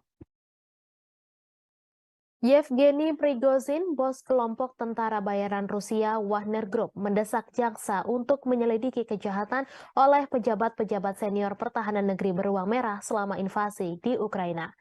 Prigozhin melayangkan desakan itu melalui surat ke pihak berwenang. Dalam surat itu, ia mengeluhkan operasi khusus militer atau SMO Rusia di Ukraina. Sebagaimana dilansir Reuters, Prigozhin kemudian mengatakan surat-surat tersebut tidak untuk dipublikasikan. Dalam beberapa bulan belakangan, Prigozhin memang kerap mengkritik para pejabat pertahanan Rusia yang ia anggap tidak becus. Akibat ketidakbecusan itu, prajurit Rusia di medan tempur di Ukraina kewalahan dan bak kehilangan arah sementara nyawa terus berjatuhan.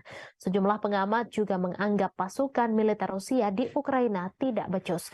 Beberapa pakar menilai pasukan Wagner lah yang selama ini membuat Rusia dapat bertahan di Ukraina. Namun Wagner sudah menarik pasukannya dari medan tempur di Ukraina. Mereka menyerahkan posisi tempur kepada tentara Rusia. Setelah penarikan pasukan itu, muncul desas-desus bahwa Prigozhin berencana melancarkan kudeta di Rusia. Meski demikian, Prigozhin langsung membantah tudingan tersebut. Ia mengklaim Wagner tak memiliki pasukan yang cukup untuk melancarkan kudeta.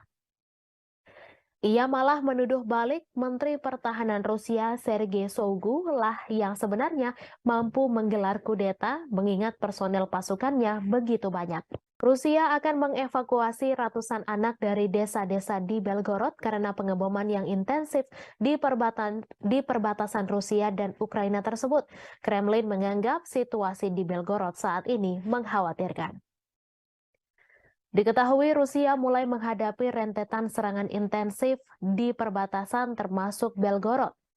Evakuasi ini dilakukan di daerah perbatasan yang paling terkena dampak. Gubernur Belgorod Vyacheslav Gladkov mengatakan situasi memburuk di desa Sebekino yang dihantam roket pada Rabu 31 Mei pukul 3:15 waktu setempat. Ia mengatakan 300 anak pertama di wilayah terdampak di Belgorod akan dibawa ke Voronezh, sebuah kota sekitar 250 km lebih jauh ke Rusia. Melalui saluran telegramnya, ia memposting foto-foto mobil terbakar yang menghitam tergeletak di rerumputan dekat taman bermain dan sebuah roket yang tampaknya mendarat di jalan. Ia mengatakan serangan itu melukai 4 orang. Sehari sebelumnya, 1 orang tewas dan 2 lainnya luka-luka dalam serangan Ukraina di sebuah pusat pengungsian di wilayah Belgorod pada Selasa 30 Mei. Serangan itu terjadi saat Ukraina mengatakan sedang mempersiapkan serangan besar terhadap pasukan Moskow. Ia mengatakan Rusia sedang mengambil langkah-langkah yang diperlukan. Pada pekan lalu, Rusia menuduh Ukraina meluncurkan serangan ke Belgorod dan serangan drone di Moskow pada Selasa 30 Mei 2023. Sejumlah depot minyak di Rusia telah terpukul dalam beberapa pekan terakhir. Pada Rabu 31 Mei, pihak berwenang di wilayah Krasnodar Selatan Rusia mengatakan sebuah drone menghantam kilang minyak Ilsky. Krasnodar telah dihantam drone 2 kali sejak awal Mei 2023. Rusia juga menuduh Ukraina meluncurkan 8 serangan drone ke Moskow pada Selasa 30 Mei. Serangan itu menyebabkan kerusakan pada bangunan apartemen. Warga Rusia dari 2 blok apartemen dievakuasi setelah serangan tersebut. Pasukan Rusia telah menghancurkan kapal perang Ukraina terakhir di pelabuhan Odessa. Kementerian Pertahanan Rusia mengungkapkan kabar tersebut pada Rabu 31 Mei. Kapal perang Yuri Olefirenko diklasifikasikan sebagai korvet dan beroperasi dengan Angkatan Laut Ukraina. Kapal perang itu dibangun pada akhir 1990-an di Rusia, tetapi kemudian dipindahkan ke Ukraina setelah runtuhnya Uni Soviet. Kapal tersebut telah mengalami beberapa modernisasi selama bertahun-tahun, termasuk perombakan besar-besaran pada tahun 2016. Kemhan Rusia menambahkan Ukraina kehilangan lebih dari 200 tentara di sana selama beberapa hari terakhir. Menurut Kemhan Rusia, Kiev kehilangan lebih dari 200 prajurit Ukraina, 3 kendaraan tempur lapis baja, 12 kendaraan dan howitzer D-30 ke arah Donetsk selama 24 jam terakhir. Sementara itu, Shalik, juru bicara Angkatan Laut Ukraina, mengatakan pihaknya tidak akan menanggapi pernyataan apapun yang dibuat sepihak oleh Rusia. Angkatan Laut Ukraina juga tidak akan mengungkapkan informasi apapun tentang kerugian selama perang. Sebelumnya, Rusia mengklaim bahwa pesawat tak berawak Ukraina memicu kebakaran di kilang minyak di Rusia Selatan. Selain itu, serangan udara juga menghantam sebuah kota Rusia dekat perbatasan untuk ketiga kalinya dalam seminggu dan merusak bangunan serta membakar kendaraan. Sementara itu, berikut perkembangan lainnya seputar situasi perang Rusia-Ukraina, di mana hanya ada sekitar 500 orang yang masih tinggal di Bahmut menurut wali kota itu, Oleksiy Reva. Jumlah itu jauh dibandingkan dengan 70.000 orang yang tinggal di kota Ukraina. Serangan presisi tinggi Angkatan Udara Rusia di tempat berlabuhnya kapal tersebut. Kapal perang terakhir Angkatan Laut Ukraina ini bernama Yuri Elefirenko. Hanya saja Ukraina membantah kapal perang terakhirnya telah dihancurkan pasukan Putin. Hal ini ditegaskan oleh juru bicara Angkatan Laut Ukraina oleh Kali, yang meminta sumber Rusia yang membicarakan hancurnya Olefirenko tak diperhatikan dan diperdulikan. Namun pasukan militer Ukraina membenarkan adanya serangan udara yang menyebabkan kebakaran dan telah merusak infrastruktur di pelabuhan Odessa. Yuri Olefirenko adalah kapal pendarat berukuran sedang untuk pasukan dan kendaraan. Presiden Ukraina Volodymyr Zelensky sendiri mengoperasikan versi pembaruan dari kapal tersebut pada awal Juni 2022 lalu. За время вашего руководства страной отношения между нашими странами. Kabar mengejutkan datang dari Rusia yang mengumumkan bahwa negaranya memiliki sekutu baru yang tidak terduga. Bahkan pemimpin negara tersebut telah bertemu langsung dengan Presiden Rusia Vladimir Putin. Lantas, akankah negara tersebut membantu Rusia dalam peperangan dengan Ukraina? Sekutu baru tak terduga dari Rusia yang dimaksud adalah negara Eritrea. Bahkan Putin telah bertemu dengan Presiden Eritrea yakni Isaias Afwerki pada Rabu 31 Mei 2023. Adapun untuk pertama kalinya Isaias Afwerki rela pergi ke Rusia dan bertemu dengan Vladimir Putin. Dalam pertemuan tersebut dikabarkan keduanya membahas prospek hubungan antar dua negara. Kremlin mengatakan Putin dan Isaias membahas di segala bidang, termasuk masalah yang paling mendesak dalam agenda regional dan internasional. Bahkan seusai pertemuan tersebut, keduanya telah menandatangani beberapa kesepakatan antar pemerintah. Sementara sebelumnya, Menteri Luar Negeri Rusia Sergei Lavrov terlebih dahulu mengunjungi Eritrea. Kunjungan itu telah dilakukan pada Januari 2023 silam. Pada pertemuan tersebut, Afwerki dan Lavrov membahas perubahan radikal dalam situasi internasional. Keduanya pun juga membahas soal arah utama pengembangan hubungan antara Rusia dengan Eritrea. Уважаемый господин президент, уважаемые коллеги, друзья, мы очень рады приветствовать вас в России. Работает? Перевод есть? Отлично. Это ваш первый официальный визит в нашу страну. Уважаемый господин президент, на днях Эритрея отмечала 30-летие своей независимости, и это совпадает с датой установления наших дипломатических отношений между нашими странами. Позвольте вас с этим поздравить, поблагодарить вас за то, что за эти годы, за время вашего руководства страной отношения между нашими странами развиваются и укрепляются. Ukraina kembali mengalami kerugian lantaran kehilangan pos komando angkatan bersenjatanya. Hal itu dikarenakan Rusia kembali menghancurkan markas tentara Ukraina. Kali ini Rusia melakukan penyerangan menggunakan roket peluncuran ganda, yakni MLRS. Klaim tersebut disampaikan oleh Kepala Pusat Pers Pengelompokan yakni Oleg Chekov yang mengatakan penyerangan itu terjadi di Trudoyov ke arah Zaporozhia. Tak hanya itu, penembak jitu Rusia juga berhasil menghancurkan kelompok pengintai Ukraina. Serangan itu dilakukan menggunakan sistem penyembur api berat TOS-1 Solsepek. Selain penembak jitu Ukraina, TOS-1 Solsepek juga menghantam dua benteng militan. Adapun dua benteng militan itu berada di area Stepovoe dan Privolnoye.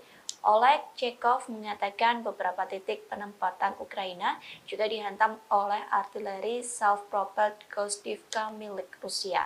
Beberapa titik yang dimaksud yakni Poltavka dan Malaya Tokmatska.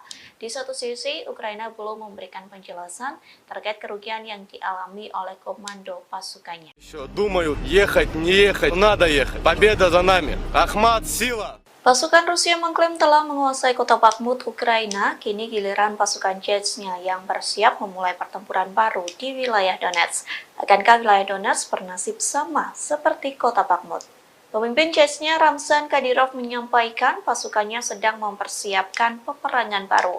Pernyataan itu disampaikan Kadyrov seusai tentara bayaran Rusia mengumumkan penarikan pasukan di kota Bakhmut. Kadyrov mengaku pasukan Chechnya mendapat perintah baru, adapun perintah itu soal tanggung jawab merebut wilayah di Republik Rakyat Donetsk. Nantinya pasukan Chechnya mulai aktif di zona perang untuk membebaskan sejumlah area. Sejauh ini Kadyrov mengaku dirinya sedang mempersiapkan serangan yang akan dilancarkan pasukannya. Terlebih pasukan Chechnya mendapat dukungan dari Kementerian Pertahanan Rusia dan staf umum Angkatan Bersenjata Rusia. Hal itu dibuktikan dengan pemberian data, informasi, hingga senjata. Berbekal itulah Kadyrov telah menyusun strategi untuk bergerak maju di Donetsk. Diketahui sebelumnya, grup Wagner mengumumkan penarikan pasukannya mulai 24 Mei hingga 1 Juni. Dengan keberhasilan Bakhmut direbut, kepala grup Wagner yakni Yevgeny Prigozhin memberikan garda depan perang ke pasukan Rusia. Я сам знаешь, Как ты к этому решению пришел? повалим, они Коран рвут, и безнаказанными остановиться так нельзя. Каждый мусульманин должен с этим воевать. Ахмат, сила, Аллаху Акбар. Я сам с Южно-Сахалинска, еду уже третий раз через Ахмат. Хочу пожелать всем нашим ребятам остальным, которые еще думают, ехать, не ехать, надо ехать. Победа за нами. Ахмат, сила! Ребята проходят высшую подготовку в Российском университете спецназа.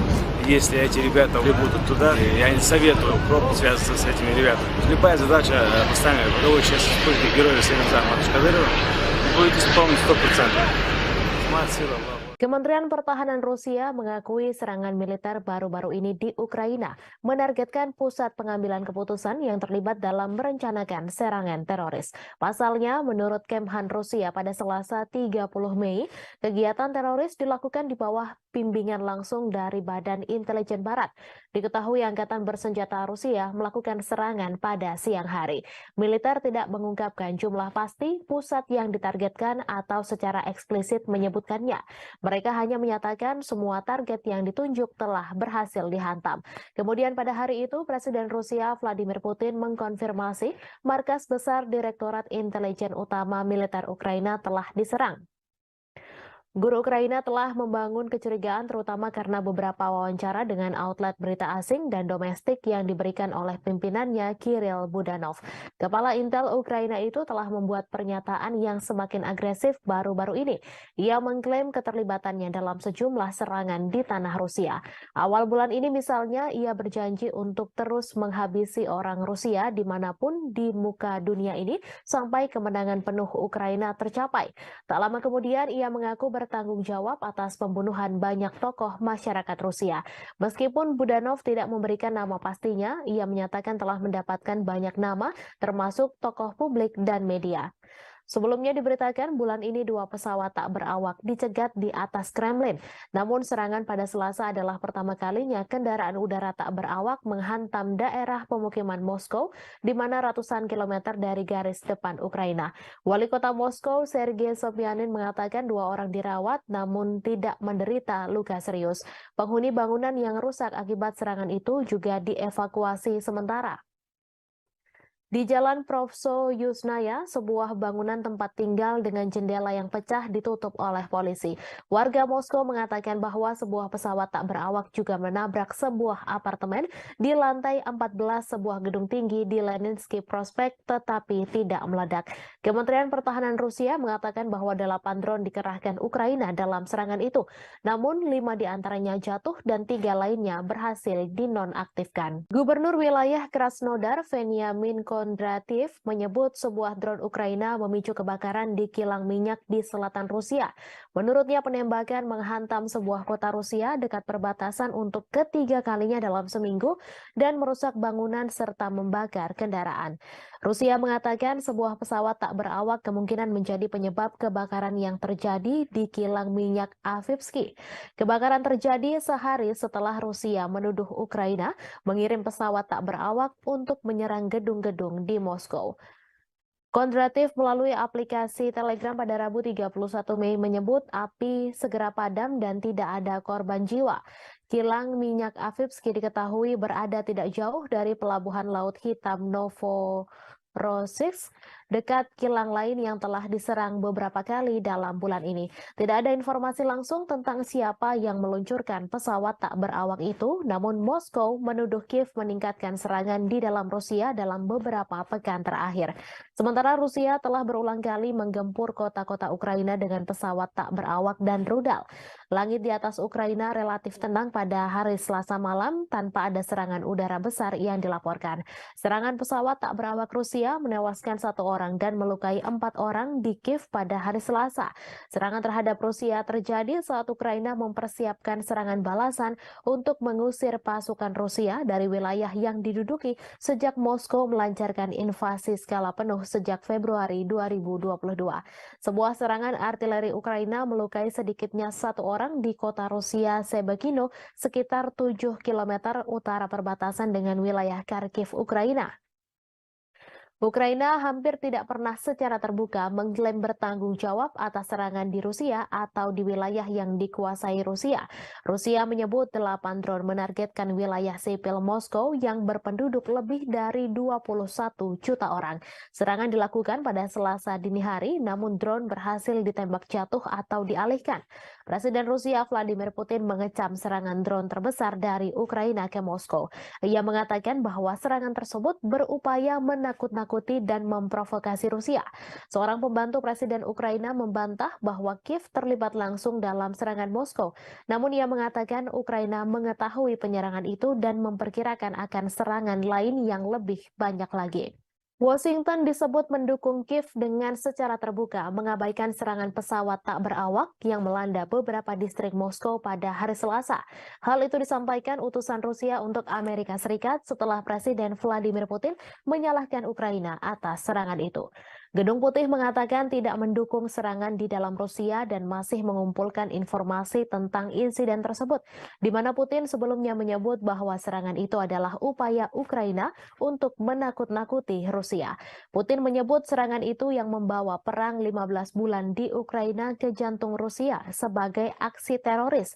Ukraina juga menuduh Rusia melakukan terorisme atas pengebomannya terhadap warga sipil Ukraina, di mana tuduhan itu langsung dibantah oleh Moskow. Seorang pembantu Presiden Ukraina membantah Kiev terlibat langsung dalam serangan pesawat tak berawak di Moskow. Serangan terhadap Moskow yang melukai 2 orang terjadi setelah Rusia melancarkan 3 serangan udara dalam 1 hari di Kiev dan sejauh ini pada 17 Mei menewaskan 2 orang dan menabur kehancuran serta ketakutan.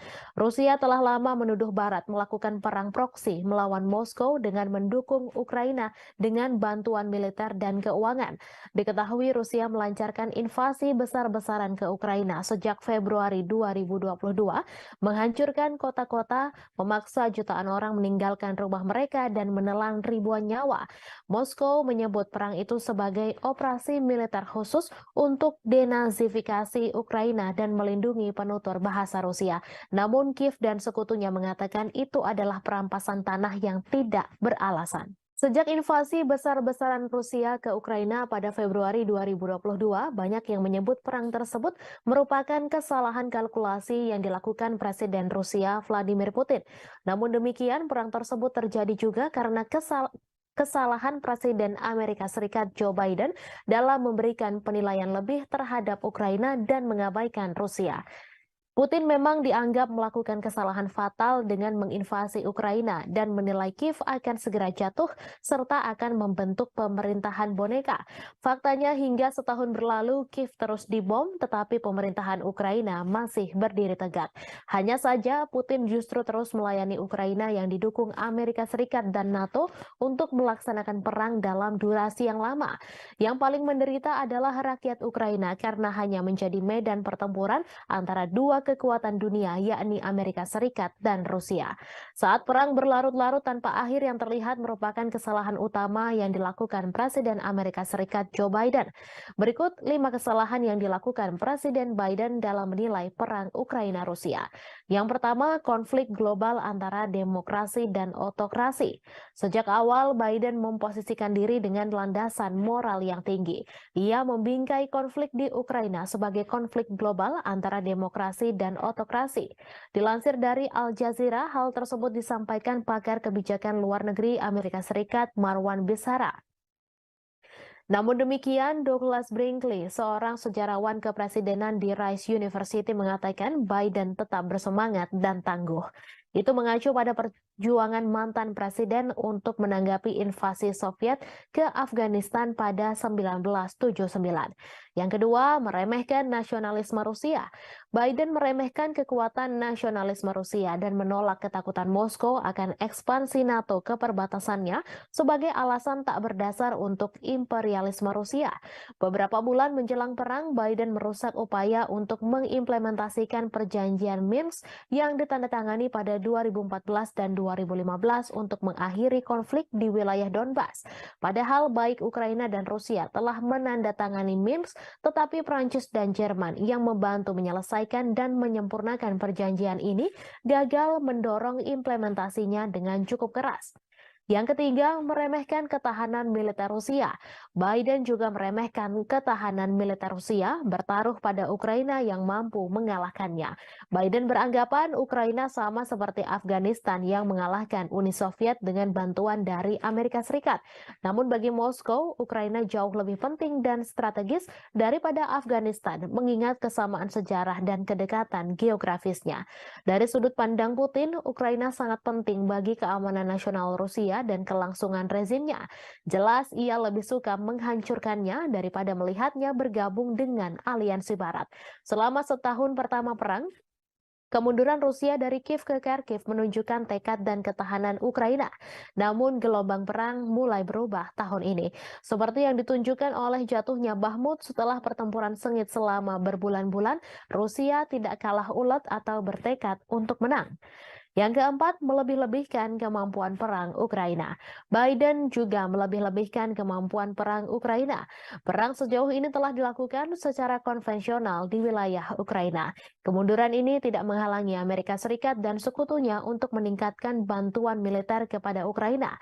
Pada 19 Mei lalu, pertemuan negara-negara G7 yang dipimpin Amerika Serikat di Hiroshima berjanji untuk memperbarui komitmen mereka untuk memberikan dukungan finansial, kemanusiaan, militer, dan diplomatik yang dibutuhkan Ukraina selama diperlukan. Apa yang dimulai dengan pengiriman amunisi ke Ukraina diperluas untuk memasok artileri dan tank Amerika dan Jerman, sistem pertahanan Patriot, dan drone yang memungkinkan Ukraina melakukan perlawanan ke wilayah Rusia. Baru-baru ini, Amerika Serikat telah menyetujui pengiriman jet tempur F-16 ke Ukraina untuk menantang superioritas udara Rusia. Moskow telah memperingatkan bahwa menyediakan Kiev dengan pesawat ini akan menyebabkan eskalasi yang berbahaya. Yang kelima, salah kalkulasi sanksi bagi Rusia. Sama seperti Putin yang meremehkan persatuan Barat dalam mendukung Ukraina, Biden juga meremehkan ketidakpedulian dunia lainnya terhadap dampak perang tersebut.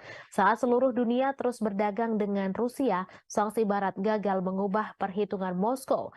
Skenario suram telah memaksa Biden beralih ke rencana kompleks untuk menghukum Rusia secara ekonomi dan menunjukkan bahaya pemerintahan otoriter yang menjungkir balikan demokrasi tetangga. Seperti diungkapkan Do Bando, pakar luar negeri dari Cato Institute, bahwa meskipun perang Rusia-Ukraina mungkin merupakan konflik terburuk di Eropa sejak Perang Dunia II, hal ini bukanlah yang terburuk di seluruh dunia. Konflik yang jauh lebih dahsyat telah terjadi di seluruh dunia berkembang karena dampak perang Ukraina tersebut. Perang Rusia dan Ukraina terus mencapai dinamika terbaru. Meski memiliki ukuran persenjataan yang lebih kecil, Ukraina dilaporkan telah menjatuhkan serangan yang menekan tentara Moskow. Di balik taktik serangan Ukraina, Kiev nyatanya menggunakan strategi yang mirip dengan kelompok teroris ISIS. Hal ini terlihat dari bagaimana Ukraina mengunggah video yang berisi kekejaman untuk menggugah emosi, di mana hal ini serupa dengan ISIS. Kelompok teror itu mendorong video yang canggih dan kadang menampilkan kekerasan sebagai bagian dari kampanye perekrutan yang lebih luas. Mereka juga mendistribusikan rekaman yang menarik secara emosional untuk memangsa identitas target yang lemah.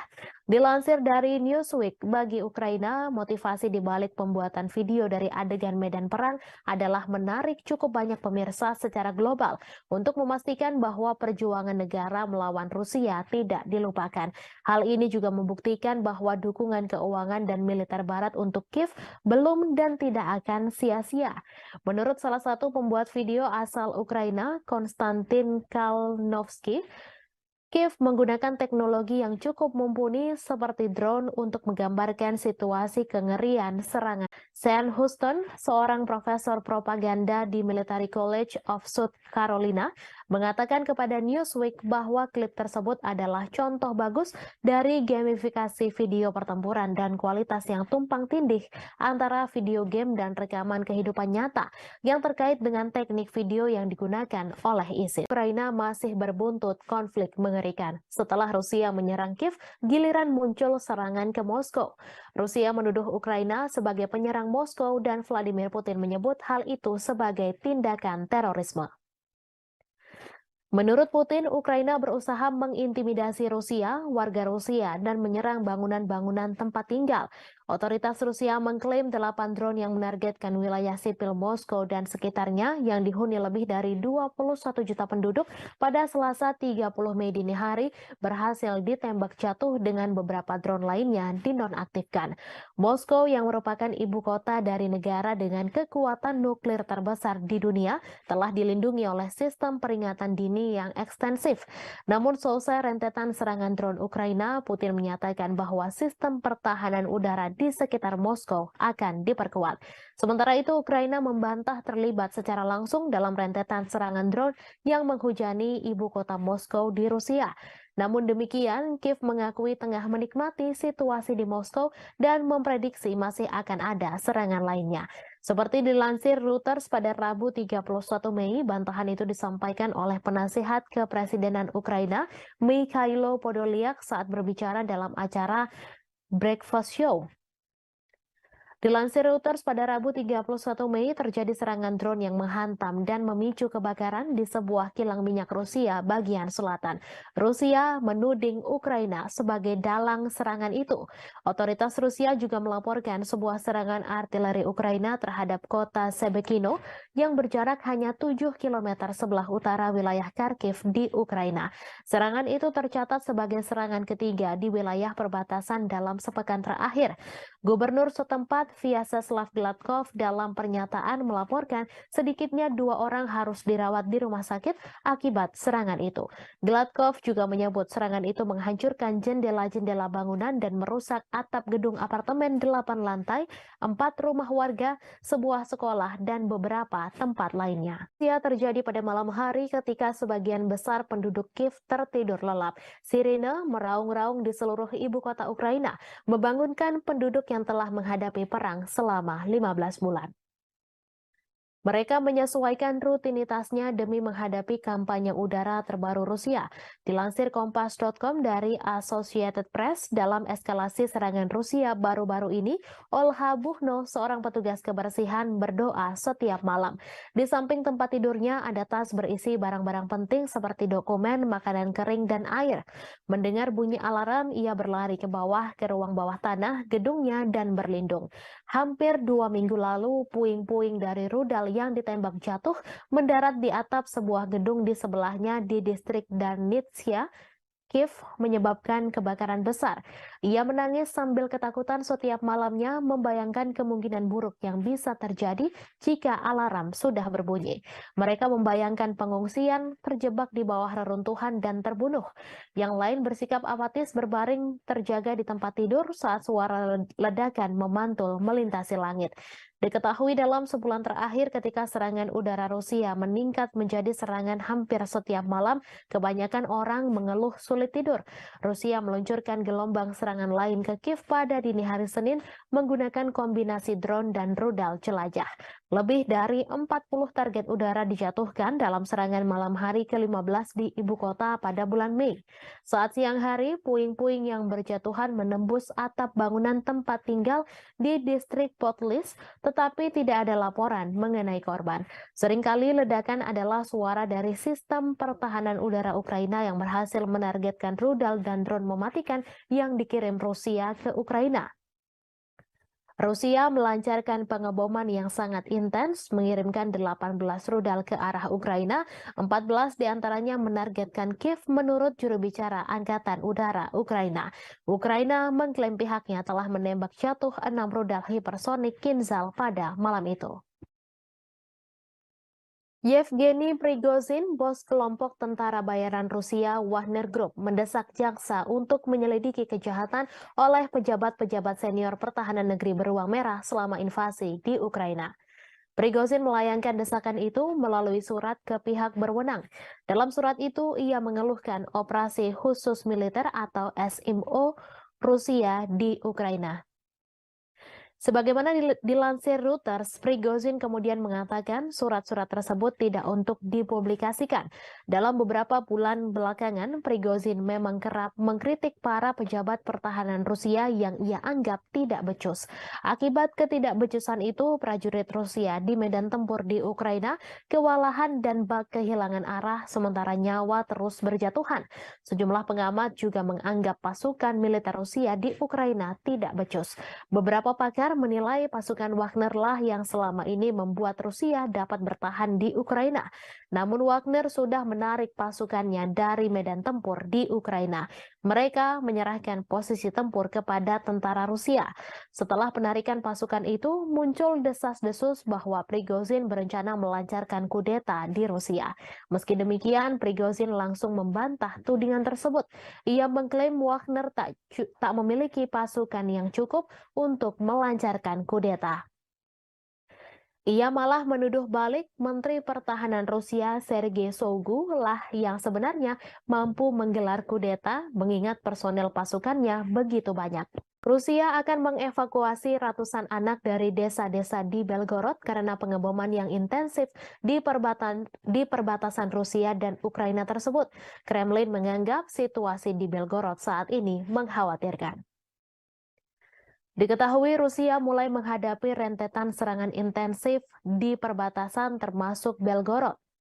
Evakuasi ini dilakukan di daerah perbatasan yang paling terkena dampak. Gubernur Belgorod Vyacheslav Gladkov mengatakan situasi mendarat di jalan. Ia mengatakan serangan itu melukai 4 orang. Sehari sebelumnya, 1 orang tewas dan 2 lainnya luka-luka dalam serangan Ukraina di sebuah pusat pengungsian di wilayah Belgorod pada Selasa 30 Mei. Serangan itu terjadi saat Ukraina mengatakan sedang mempersiapkan serangan besar terhadap pasukan Moskow. Ia mengatakan Rusia sedang mengambil langkah-langkah yang diperlukan. Pada pekan lalu, Rusia menuduh Ukraina meluncurkan serangan ke Belgorod dan serangan drone di Moskow pada Selasa 30 Mei 2023. Sejumlah depot minyak di Rusia telah terpukul dalam beberapa pekan terakhir. Pada Rabu 31 Mei, pihak berwenang di wilayah Krasnodar Selatan Rusia mengatakan sebuah drone menghantam kilang minyak Elsky. Krasnodar telah dihantam drone 2 kali sejak awal Mei 2023. Rusia juga menuduh Ukraina meluncurkan 8 serangan drone ke Moskow pada Selasa 30 Mei. Serangan itu menyebabkan kerusakan pada bangunan apartemen. Warga Rusia dari 2 blok apartemen dievakuasi setelah serangan tersebut. Pasukan Rusia telah menghancurkan kapal perang Ukraina terakhir di pelabuhan Odessa.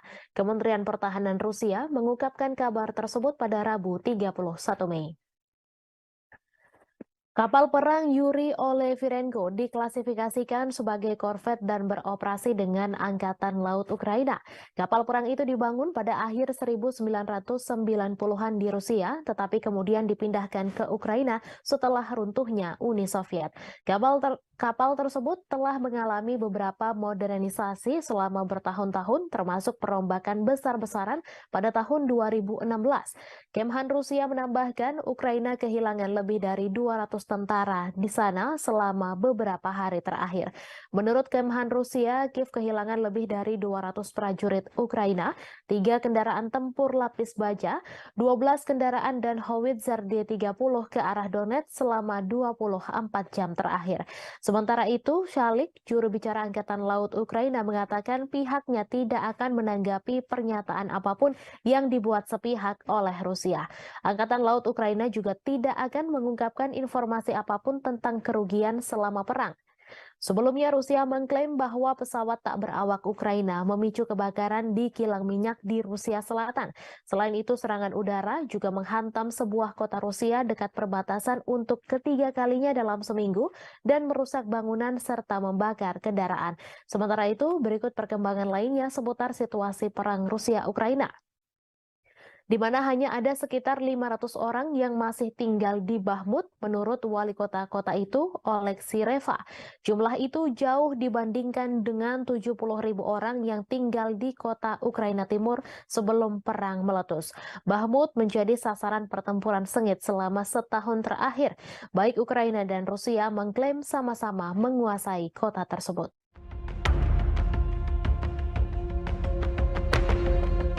Pasukan Rusia mengklaim telah menghancurkan kapal perang besar terakhir yang dimiliki oleh Ukraina. Serangan tersebut dilancarkan Rusia pada Senin 29 Mei di Pelabuhan Odessa di Laut Hitam. Dalam rilis Kementerian Pertahanan, kapal perang besar Angkatan Laut Ukraina ini dihancurkan dengan serangan presisi tinggi Angkatan Udara Rusia. Di tempat berlabuhnya kapal tersebut, kapal perang terakhir Angkatan Laut Ukraina ini bernama Yuri Olefirenko. Hanya saja Ukraina membantah kapal perang terakhir telah dihancurkan pasukan Putin. Hal ini ditegaskan oleh juru bicara Angkatan Laut Ukraina oleh Kalik, yang meminta sumber Rusia yang membicarakan hancurnya Olefirenko tak diperhatikan dan diperdulikan.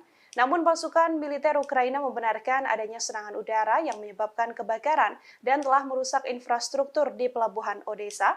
Yuri Olefirenko adalah kapal pendarat berukuran sedang untuk pasukan dan kendaraan. Presiden Ukraina Volodymyr Zelensky sendiri mengoperasikan versi pembaruan dari kapal tersebut pada awal Juni 2022 lalu. Вашего руководства страной, отношения между нашими странами. Kabar mengejutkan datang dari Rusia yang mengumumkan bahwa negaranya memiliki sekutu baru yang tidak terduga. Bahkan pemimpin negara tersebut telah bertemu langsung dengan Presiden Rusia Vladimir Putin. Lantas, akankah negara tersebut membantu Rusia dalam peperangan dengan Ukraina? Sekutu baru tak terduga dari Rusia yang dimaksud adalah negara Eritrea.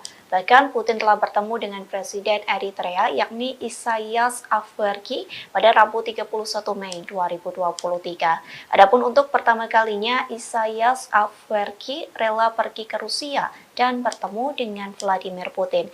Dalam pertemuan tersebut dikabarkan keduanya membahas prospek hubungan antar dua negara.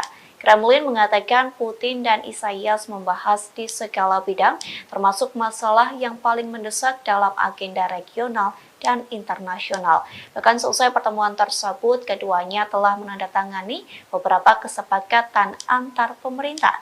Sementara sebelumnya, Menteri Luar Negeri Rusia Sergei Lavrov terlebih dahulu mengunjungi Eritrea. Kunjungan itu telah dilakukan pada Januari 2023 silam. Pada pertemuan tersebut, Afwerki dan Lavrov membahas perubahan radikal dalam situasi internasional. Keduanya pun juga membahas soal arah utama pengembangan hubungan antara Rusia dengan Eritrea. Уважаемый господин президент, уважаемые коллеги, друзья, мы очень рады приветствовать вас в России.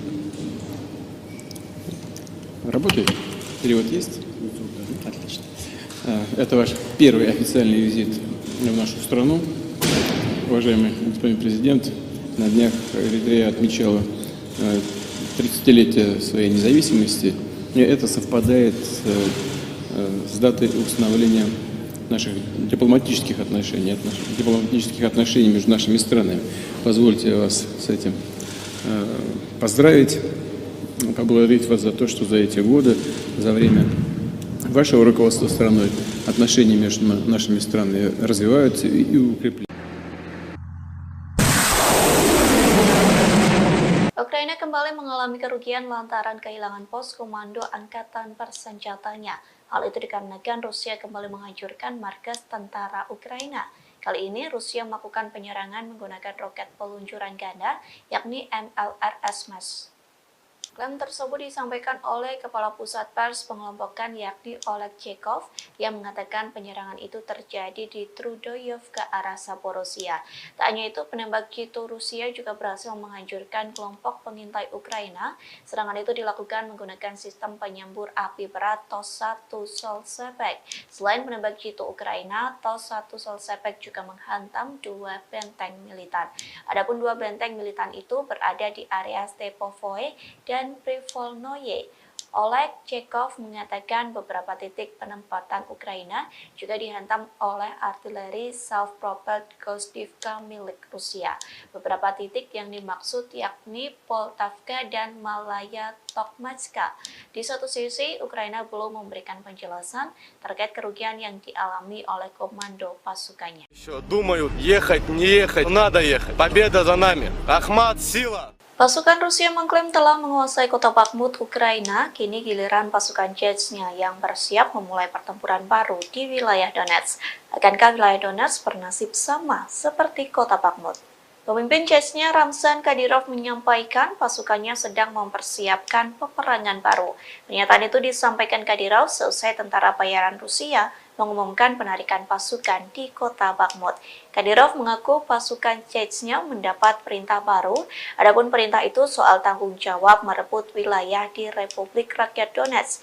Nantinya pasukan Chechnya mulai aktif di zona perang untuk membebaskan sejumlah area. Sejauh ini Kadyrov mengaku dirinya sedang mempersiapkan serangan yang akan dilancarkan pasukannya. Terlebih pasukan Chechnya mendapat dukungan dari Kementerian Pertahanan Rusia dan staf umum Angkatan Bersenjata Rusia. Hal itu dibuktikan dengan pemberian data, informasi, hingga senjata. Berbekal itulah Kadyrov telah menyusun strategi untuk bergerak maju di Donetsk.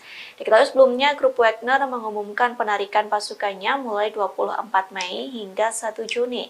Dengan keberhasilan Bakhmut direbut, kepala grup Wagner yakni Yevgeny Prigozhin memberikan garda depan perang ke pasukan Rusia. Я сам знаешь, Как ты к этому решению пришел? повалим, они планы рвут и безнаказанными остановиться. Так нельзя. Каждый мусульманин должен с этим воевать.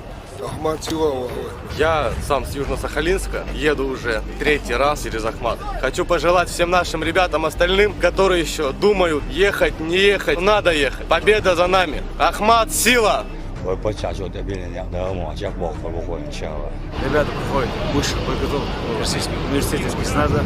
Если эти ребята прибудут туда, я не советую пробовать связываться с этими ребятами. Любая задача поставлена в боевой части сколько героев Рамзана Кадырова будет исполнена 100%. Ахмат, сила, Аллах. Kementerian Pertahanan Rusia mengakui serangan militer baru-baru ini di Ukraina menargetkan pusat pengambilan keputusan yang terlibat dalam merencanakan serangan teroris. Pasalnya, menurut Kemhan Rusia pada Selasa 30 Mei, kegiatan teroris dilakukan di bawah bimbingan langsung dari Badan Intelijen Barat. Diketahui Angkatan Bersenjata Rusia melakukan serangan pada siang hari. Militer tidak mengungkapkan jumlah pasti pusat yang ditargetkan atau secara eksplisit menyebutkannya. Mereka hanya menyatakan semua target yang ditunjuk telah berhasil dihantam. Kemudian pada hari itu, Presiden Rusia Vladimir Putin mengkonfirmasi markas besar Direktorat Intelijen Utama Militer Ukraina telah diserang.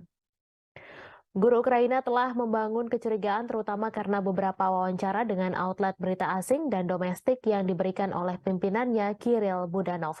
Kepala Intel Ukraina itu telah membuat pernyataan yang semakin agresif baru-baru ini. Ia mengklaim keterlibatannya dalam sejumlah serangan di tanah Rusia.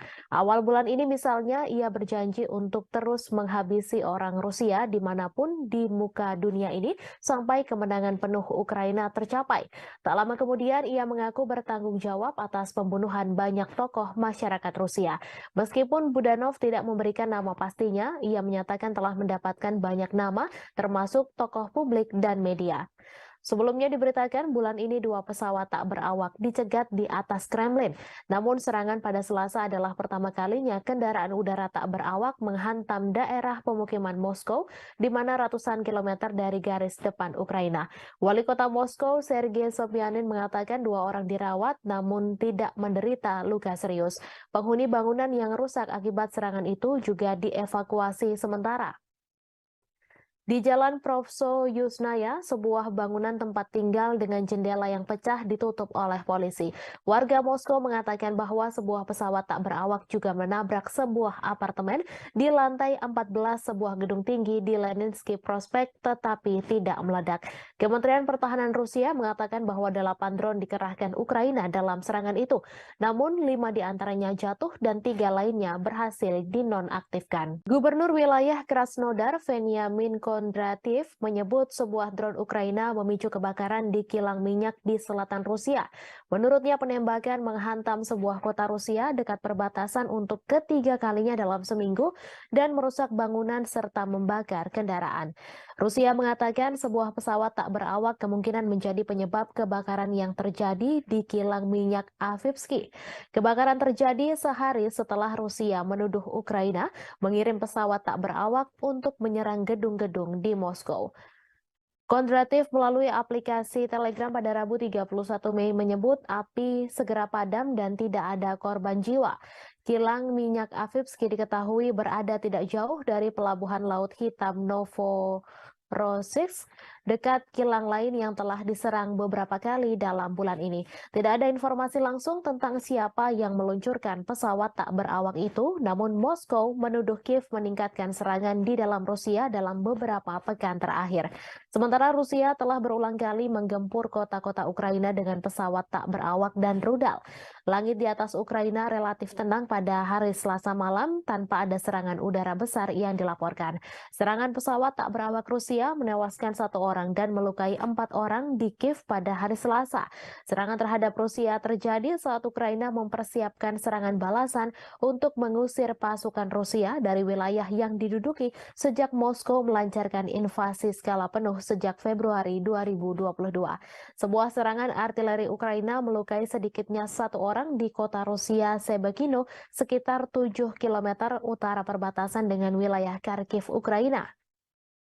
Ukraina hampir tidak pernah secara terbuka mengklaim bertanggung jawab atas serangan di Rusia atau di wilayah yang dikuasai Rusia. Rusia menyebut 8 drone menargetkan wilayah sipil Moskow yang berpenduduk lebih dari 21 juta orang. Serangan dilakukan pada Selasa dini hari, namun drone berhasil ditembak jatuh atau dialihkan. Presiden Rusia Vladimir Putin mengecam serangan drone terbesar dari Ukraina ke Moskow. Ia mengatakan bahwa serangan tersebut berupaya menakut-nakuti dan memprovokasi Rusia. Seorang pembantu Presiden Ukraina membantah bahwa Kiev terlibat langsung dalam serangan Moskow. Namun ia mengatakan Ukraina mengetahui penyerangan itu dan memperkirakan akan serangan lain yang lebih banyak lagi. Washington disebut mendukung Kiev dengan secara terbuka mengabaikan serangan pesawat tak berawak yang melanda beberapa distrik Moskow pada hari Selasa. Hal itu disampaikan utusan Rusia untuk Amerika Serikat setelah Presiden Vladimir Putin menyalahkan Ukraina atas serangan itu.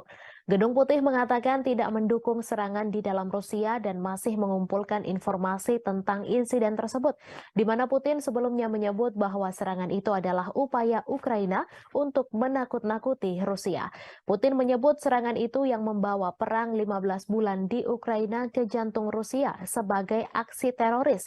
Ukraina juga menuduh Rusia melakukan terorisme atas pengebomannya terhadap warga sipil Ukraina, di mana tuduhan itu langsung dibantah oleh Moskow. Seorang pembantu Presiden Ukraina membantah Kiev terlibat langsung dalam serangan pesawat tak berawak di Moskow.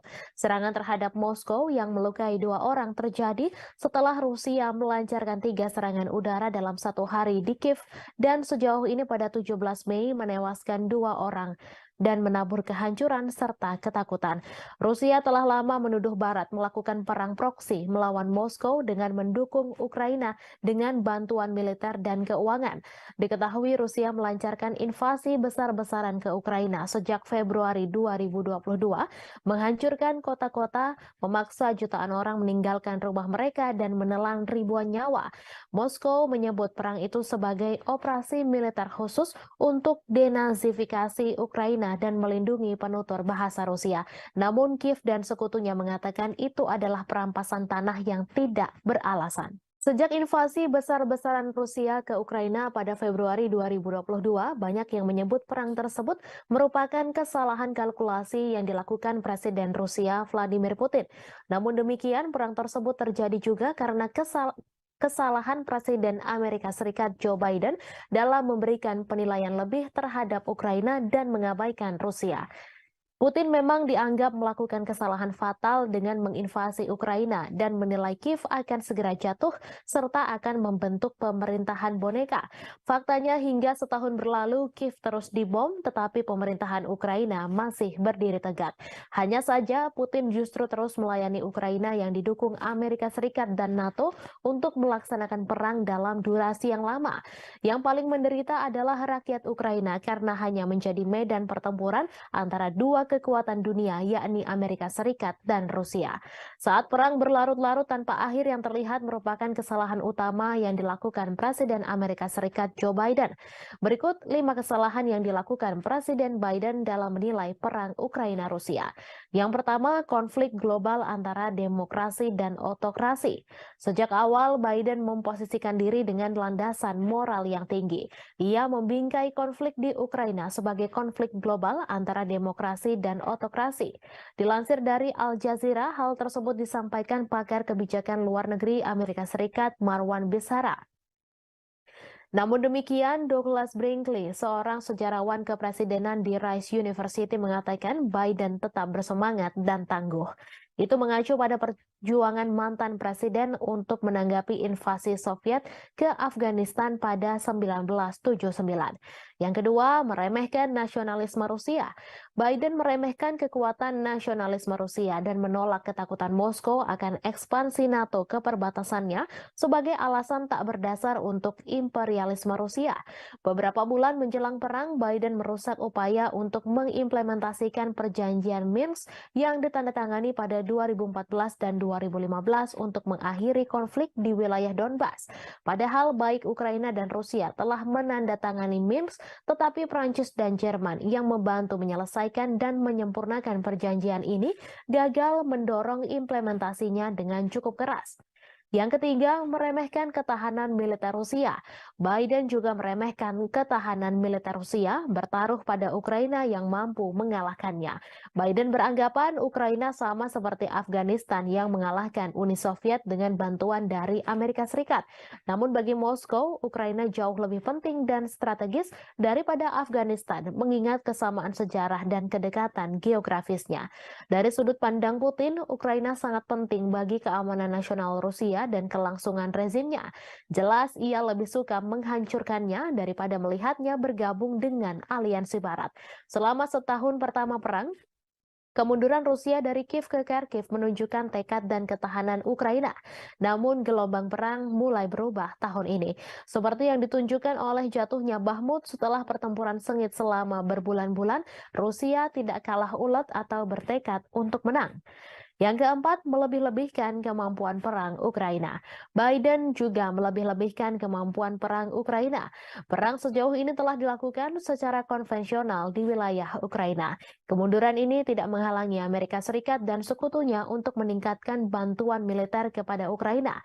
Pada 19 Mei lalu, pertemuan negara-negara G7 yang dipimpin Amerika Serikat di Hiroshima berjanji untuk memperbarui komitmen mereka untuk memberikan dukungan finansial, kemanusiaan, militer, dan diplomatik yang dibutuhkan Ukraina selama diperlukan. Apa yang dimulai dengan pengiriman amunisi ke Ukraina diperluas untuk memasok artileri dan tank Amerika dan Jerman, sistem pertahanan Patriot, dan drone yang memungkinkan Ukraina melakukan perlawanan ke wilayah Rusia. Baru-baru ini, Amerika Serikat telah menyetujui pengiriman jet tempur F-16 ke Ukraina untuk menantang superioritas udara Rusia. Moskow telah memperingatkan bahwa menyediakan Kiev dengan pesawat ini akan menyebabkan eskalasi yang berbahaya. Yang kelima, salah kalkulasi sanksi bagi Rusia. Sama seperti Putin yang meremehkan persatuan Barat dalam mendukung Ukraina, Biden juga meremehkan ketidakpedulian dunia lainnya terhadap dampak perang tersebut. Saat seluruh dunia terus berdagang dengan Rusia, sanksi Barat gagal mengubah perhitungan Moskow. Skenario suram telah memaksa Biden beralih ke rencana kompleks untuk menghukum Rusia secara ekonomi dan menunjukkan bahaya pemerintahan otoriter yang menjungkir balikan demokrasi tetangga. Seperti diungkapkan Do Bando, pakar luar negeri dari Cato Institute, bahwa meskipun perang Rusia-Ukraina mungkin merupakan konflik terburuk di Eropa sejak Perang Dunia II, hal ini bukanlah yang terburuk di seluruh dunia. Konflik yang jauh lebih dahsyat telah terjadi di seluruh dunia berkembang karena dampak perang Ukraina tersebut. Perang Rusia dan Ukraina terus mencapai dinamika terbaru. Meski memiliki ukuran persenjataan yang lebih kecil, Ukraina dilaporkan telah menjatuhkan serangan yang menekan tentara Moskow. Di balik taktik serangan Ukraina, Kiev nyatanya menggunakan strategi yang mirip dengan kelompok teroris ISIS. Hal ini terlihat dari bagaimana Ukraina mengunggah video yang berisi kekejaman untuk menggugah emosi, di mana hal ini serupa dengan ISIS. Kelompok teror itu mendorong video yang canggih dan kadang menampilkan kekerasan sebagai bagian dari kampanye perekrutan yang lebih luas. Mereka juga mendistribusikan rekaman yang menarik secara emosional untuk memangsa identitas target yang lemah. Dilansir dari Newsweek, bagi Ukraina, motivasi di balik pembuatan video dari adegan medan perang adalah menarik cukup banyak pemirsa secara global untuk memastikan bahwa perjuangan negara melawan Rusia tidak dilupakan. Hal ini juga membuktikan bahwa dukungan keuangan dan militer Barat untuk Kiev belum dan tidak akan sia-sia. Menurut salah satu pembuat video asal Ukraina, Konstantin Kalnovsky, Kiev menggunakan teknologi yang cukup mumpuni seperti drone untuk menggambarkan situasi kengerian serangan Rusia. Video itulah yang kemudian membuat Ukraina mendapatkan begitu banyak dukungan. Ukraina nyatanya juga memiliki pasukan khusus pembuat video grafis yang bernama Serigala Putih. Mereka merilis video sepanjang konflik yang menunjukkan bagaimana pasukannya berhasil menghancurkan target Rusia termasuk tank. Salah satu klip yang ditweet oleh Dinas Keamanan Ukraina, SBU, pada bulan Maret menunjukkan pandangan udara dari kendaraan militer yang meledak setelah dihantam dari atas. Sean Houston, seorang profesor propaganda di Military College of South Carolina, mengatakan kepada Newsweek bahwa klip tersebut adalah contoh bagus dari gamifikasi video pertempuran dan kualitas yang tumpang tindih antara video game dan rekaman kehidupan nyata yang terkait dengan teknik video yang digunakan oleh ISIS. Ukraina masih berbuntut konflik mengerikan. Setelah Rusia menyerang Kiev, giliran muncul serangan ke Moskow. Rusia menuduh Ukraina sebagai penyerang Moskow dan Vladimir Putin menyebut hal itu sebagai tindakan terorisme. Menurut Putin, Ukraina berusaha mengintimidasi Rusia, warga Rusia, dan menyerang bangunan-bangunan tempat tinggal. Otoritas Rusia mengklaim 8 drone yang menargetkan wilayah sipil Moskow dan sekitarnya yang dihuni lebih dari 21 juta penduduk pada Selasa 30 Mei dini hari berhasil ditembak jatuh dengan beberapa drone lainnya dinonaktifkan. Moskow yang merupakan ibu kota dari negara dengan kekuatan nuklir terbesar di dunia telah dilindungi oleh sistem peringatan dini yang ekstensif. Namun selesai rentetan serangan drone Ukraina, Putin menyatakan bahwa sistem pertahanan udara di sekitar Moskow akan diperkuat. Sementara itu, Ukraina membantah terlibat secara langsung dalam rentetan serangan drone yang menghujani ibu kota Moskow di Rusia. Namun demikian, Kiev mengakui tengah menikmati situasi di Moskow dan memprediksi masih akan ada serangan lainnya. Seperti dilansir Reuters pada Rabu 31 Mei, bantahan itu disampaikan oleh penasihat kepresidenan Ukraina, Mikhailo Podolyak saat berbicara dalam acara Breakfast Show. Dilansir Reuters pada Rabu 31 Mei terjadi serangan drone yang menghantam dan memicu kebakaran di sebuah kilang minyak Rusia bagian selatan. Rusia menuding Ukraina sebagai dalang serangan itu. Otoritas Rusia juga melaporkan sebuah serangan artileri Ukraina terhadap kota Shebekino yang berjarak hanya 7 km sebelah utara wilayah Kharkiv di Ukraina. Serangan itu tercatat sebagai serangan ketiga di wilayah perbatasan dalam sepekan terakhir. Gubernur setempat Vyacheslav Gladkov dalam pernyataan melaporkan sedikitnya 2 orang harus dirawat di rumah sakit akibat serangan itu. Gladkov juga menyebut serangan itu menghancurkan jendela-jendela bangunan dan merusak atap gedung apartemen 8 lantai, 4 rumah warga, sebuah sekolah, dan beberapa tempat lainnya. Ia terjadi pada malam hari ketika sebagian besar penduduk Kiev tertidur lelap. Sirine meraung-raung di seluruh ibu kota Ukraina, membangunkan penduduk yang telah menghadapi perang selama 15 bulan.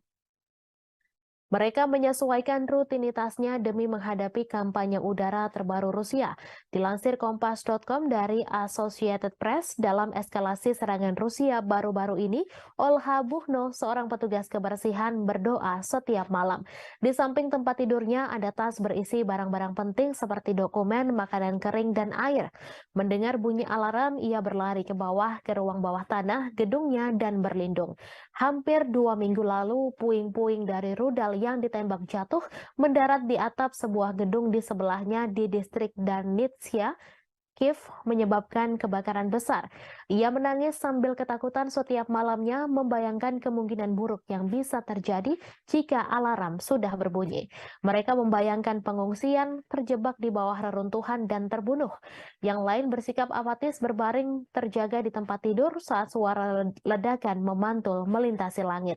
Diketahui dalam sebulan terakhir ketika serangan udara Rusia meningkat menjadi serangan hampir setiap malam, kebanyakan orang mengeluh sulit tidur. Rusia meluncurkan gelombang serangan lain ke Kiev pada dini hari Senin menggunakan kombinasi drone dan rudal jelajah. Lebih dari 40 target udara dijatuhkan dalam serangan malam hari ke-15 di ibu kota pada bulan Mei. Saat siang hari, puing-puing yang berjatuhan menembus atap bangunan tempat tinggal di distrik Potlis, tetapi tidak ada laporan mengenai korban. Seringkali ledakan adalah suara dari sistem pertahanan udara Ukraina yang berhasil menargetkan rudal dan drone mematikan yang dikirim Rusia ke Ukraina. Rusia melancarkan pengeboman yang sangat intens, mengirimkan 18 rudal ke arah Ukraina, 14 diantaranya menargetkan Kiev menurut juru bicara Angkatan Udara Ukraina.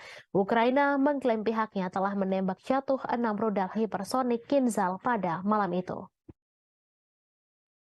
Yevgeny Prigozhin, bos kelompok tentara bayaran Rusia Wagner Group, mendesak jaksa untuk menyelidiki kejahatan oleh pejabat-pejabat senior pertahanan negeri beruang merah selama invasi di Ukraina.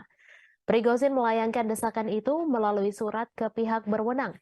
Dalam surat itu, ia mengeluhkan operasi khusus militer atau SMO Rusia di Ukraina. Sebagaimana dilansir Reuters, Prigozhin kemudian mengatakan surat-surat tersebut tidak untuk dipublikasikan. Dalam beberapa bulan belakangan, Prigozhin memang kerap mengkritik para pejabat pertahanan Rusia yang ia anggap tidak becus. Akibat ketidakbecusan itu, prajurit Rusia di medan tempur di Ukraina kewalahan dan bak kehilangan arah sementara nyawa terus berjatuhan. Sejumlah pengamat juga menganggap pasukan militer Rusia di Ukraina tidak becus. Beberapa pakar menilai pasukan Wagner lah yang selama ini membuat Rusia dapat bertahan di Ukraina. Namun Wagner sudah menarik pasukannya dari medan tempur di Ukraina. Mereka menyerahkan posisi tempur kepada tentara Rusia. Setelah penarikan pasukan itu, muncul desas-desus bahwa Prigozhin berencana melancarkan kudeta di Rusia. Meski demikian, Prigozhin langsung membantah tudingan tersebut. Ia mengklaim Wagner tak memiliki pasukan yang cukup untuk melancarkan kudeta. Ia malah menuduh balik Menteri Pertahanan Rusia Sergei Shoigu lah yang sebenarnya mampu menggelar kudeta mengingat personel pasukannya begitu banyak. Rusia akan mengevakuasi ratusan anak dari desa-desa di Belgorod karena pengeboman yang intensif di perbatasan Rusia dan Ukraina tersebut. Kremlin menganggap situasi di Belgorod saat ini mengkhawatirkan. Diketahui Rusia mulai menghadapi rentetan serangan intensif di perbatasan termasuk Belgorod. Evakuasi ini dilakukan di daerah perbatasan yang paling terkena dampak. Gubernur Belgorod Vyacheslav Gladkov mengatakan situasi memburuk di desa Sebekino yang dihantam roket pada Rabu 31 Mei pukul 3:15 waktu setempat. Ia mengatakan 300 anak pertama di wilayah terdampak di Belgorod akan dibawa ke Voronezh, sebuah kota sekitar 250 km lebih jauh ke Rusia. Melalui saluran telegramnya, ia memposting foto-foto mobil terbakar yang menghitam tergeletak di rerumputan dekat taman bermain dan sebuah roket yang tampaknya mendarat di jalan. Ia mengatakan serangan itu melukai 4 orang. Sehari sebelumnya, 1 orang tewas dan 2 lainnya luka-luka dalam serangan Ukraina di sebuah pusat pengungsian di wilayah Belgorod pada Selasa 30 Mei. Serangan itu terjadi saat Ukraina mengatakan sedang mempersiapkan serangan besar terhadap pasukan Moskow. Ia mengatakan Rusia sedang mengambil langkah-langkah yang diperlukan. Pada pekan lalu, Rusia menuduh Ukraina meluncurkan serangan ke Belgorod dan serangan drone di Moskow pada Selasa 30 Mei 2023. Sejumlah depot minyak di Rusia telah terpukul dalam beberapa pekan terakhir. Pada Rabu 31 Mei, pihak berwenang di wilayah Krasnodar Selatan Rusia mengatakan sebuah drone menghantam kilang minyak Elsky. Krasnodar telah dihantam drone 2 kali sejak awal Mei 2023. Rusia juga menuduh Ukraina meluncurkan 8 serangan drone ke Moskow pada Selasa 30 Mei. Serangan itu menyebabkan kerusakan pada bangunan apartemen. Warga Rusia dari 2 blok apartemen dievakuasi setelah serangan tersebut. Pasukan Rusia telah menghancurkan kapal perang Ukraina terakhir di pelabuhan Odessa. Kementerian Pertahanan Rusia mengungkapkan kabar tersebut pada Rabu 31 Mei. Kapal perang Yuri Olefirenko diklasifikasikan sebagai korvet dan beroperasi dengan Angkatan Laut Ukraina. Kapal perang itu dibangun pada akhir 1990-an di Rusia, tetapi kemudian dipindahkan ke Ukraina setelah runtuhnya Uni Soviet. Kapal tersebut telah mengalami beberapa modernisasi selama bertahun-tahun, termasuk perombakan besar-besaran pada tahun 2016. Kemhan Rusia menambahkan Ukraina kehilangan lebih dari 200 tentara di sana selama beberapa hari terakhir. Menurut Kemhan Rusia, Kiev kehilangan lebih dari 200 prajurit Ukraina, 3 kendaraan tempur lapis baja, 12 kendaraan dan howitzer D-30 ke arah Donetsk selama 24 jam terakhir. Sementara itu, Shalik, juru bicara Angkatan Laut Ukraina, mengatakan pihaknya tidak akan menanggapi pernyataan apapun yang dibuat sepihak oleh Rusia. Angkatan Laut Ukraina juga tidak akan mengungkapkan informasi apapun tentang kerugian selama perang. Sebelumnya, Rusia mengklaim bahwa pesawat tak berawak Ukraina memicu kebakaran di kilang minyak di Rusia Selatan. Selain itu, serangan udara juga menghantam sebuah kota Rusia dekat perbatasan untuk ketiga kalinya dalam seminggu dan merusak bangunan serta membakar kendaraan. Sementara itu, berikut perkembangan lainnya seputar situasi perang Rusia-Ukraina, di mana hanya ada sekitar 500 orang yang masih tinggal di Bahmut menurut wali kota itu, Oleksiy Reva. Jumlah itu jauh dibandingkan dengan 70.000 orang yang tinggal di kota Ukraina Timur sebelum perang meletus. Bahmut menjadi sasaran pertempuran sengit selama setahun terakhir. Baik Ukraina dan Rusia mengklaim sama-sama menguasai kota tersebut.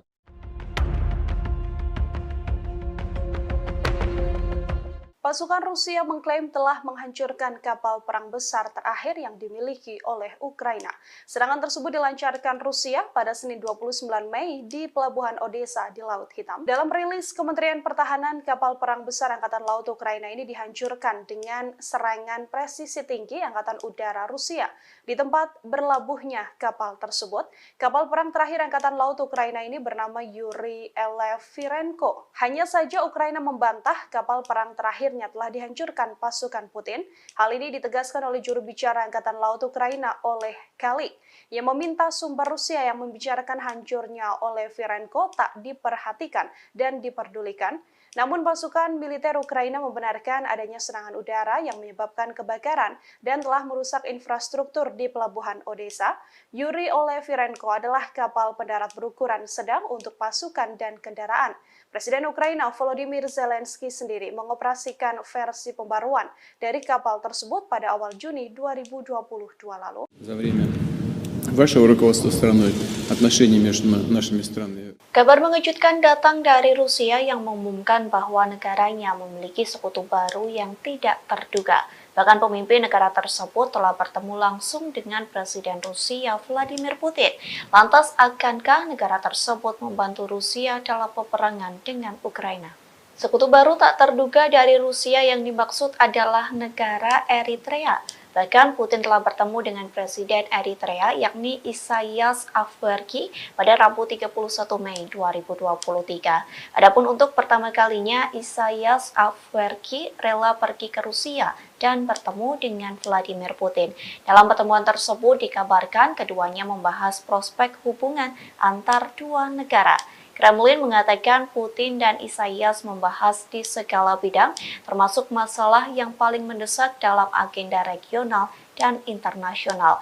Bahkan selesai pertemuan tersebut, keduanya telah menandatangani beberapa kesepakatan antar pemerintah.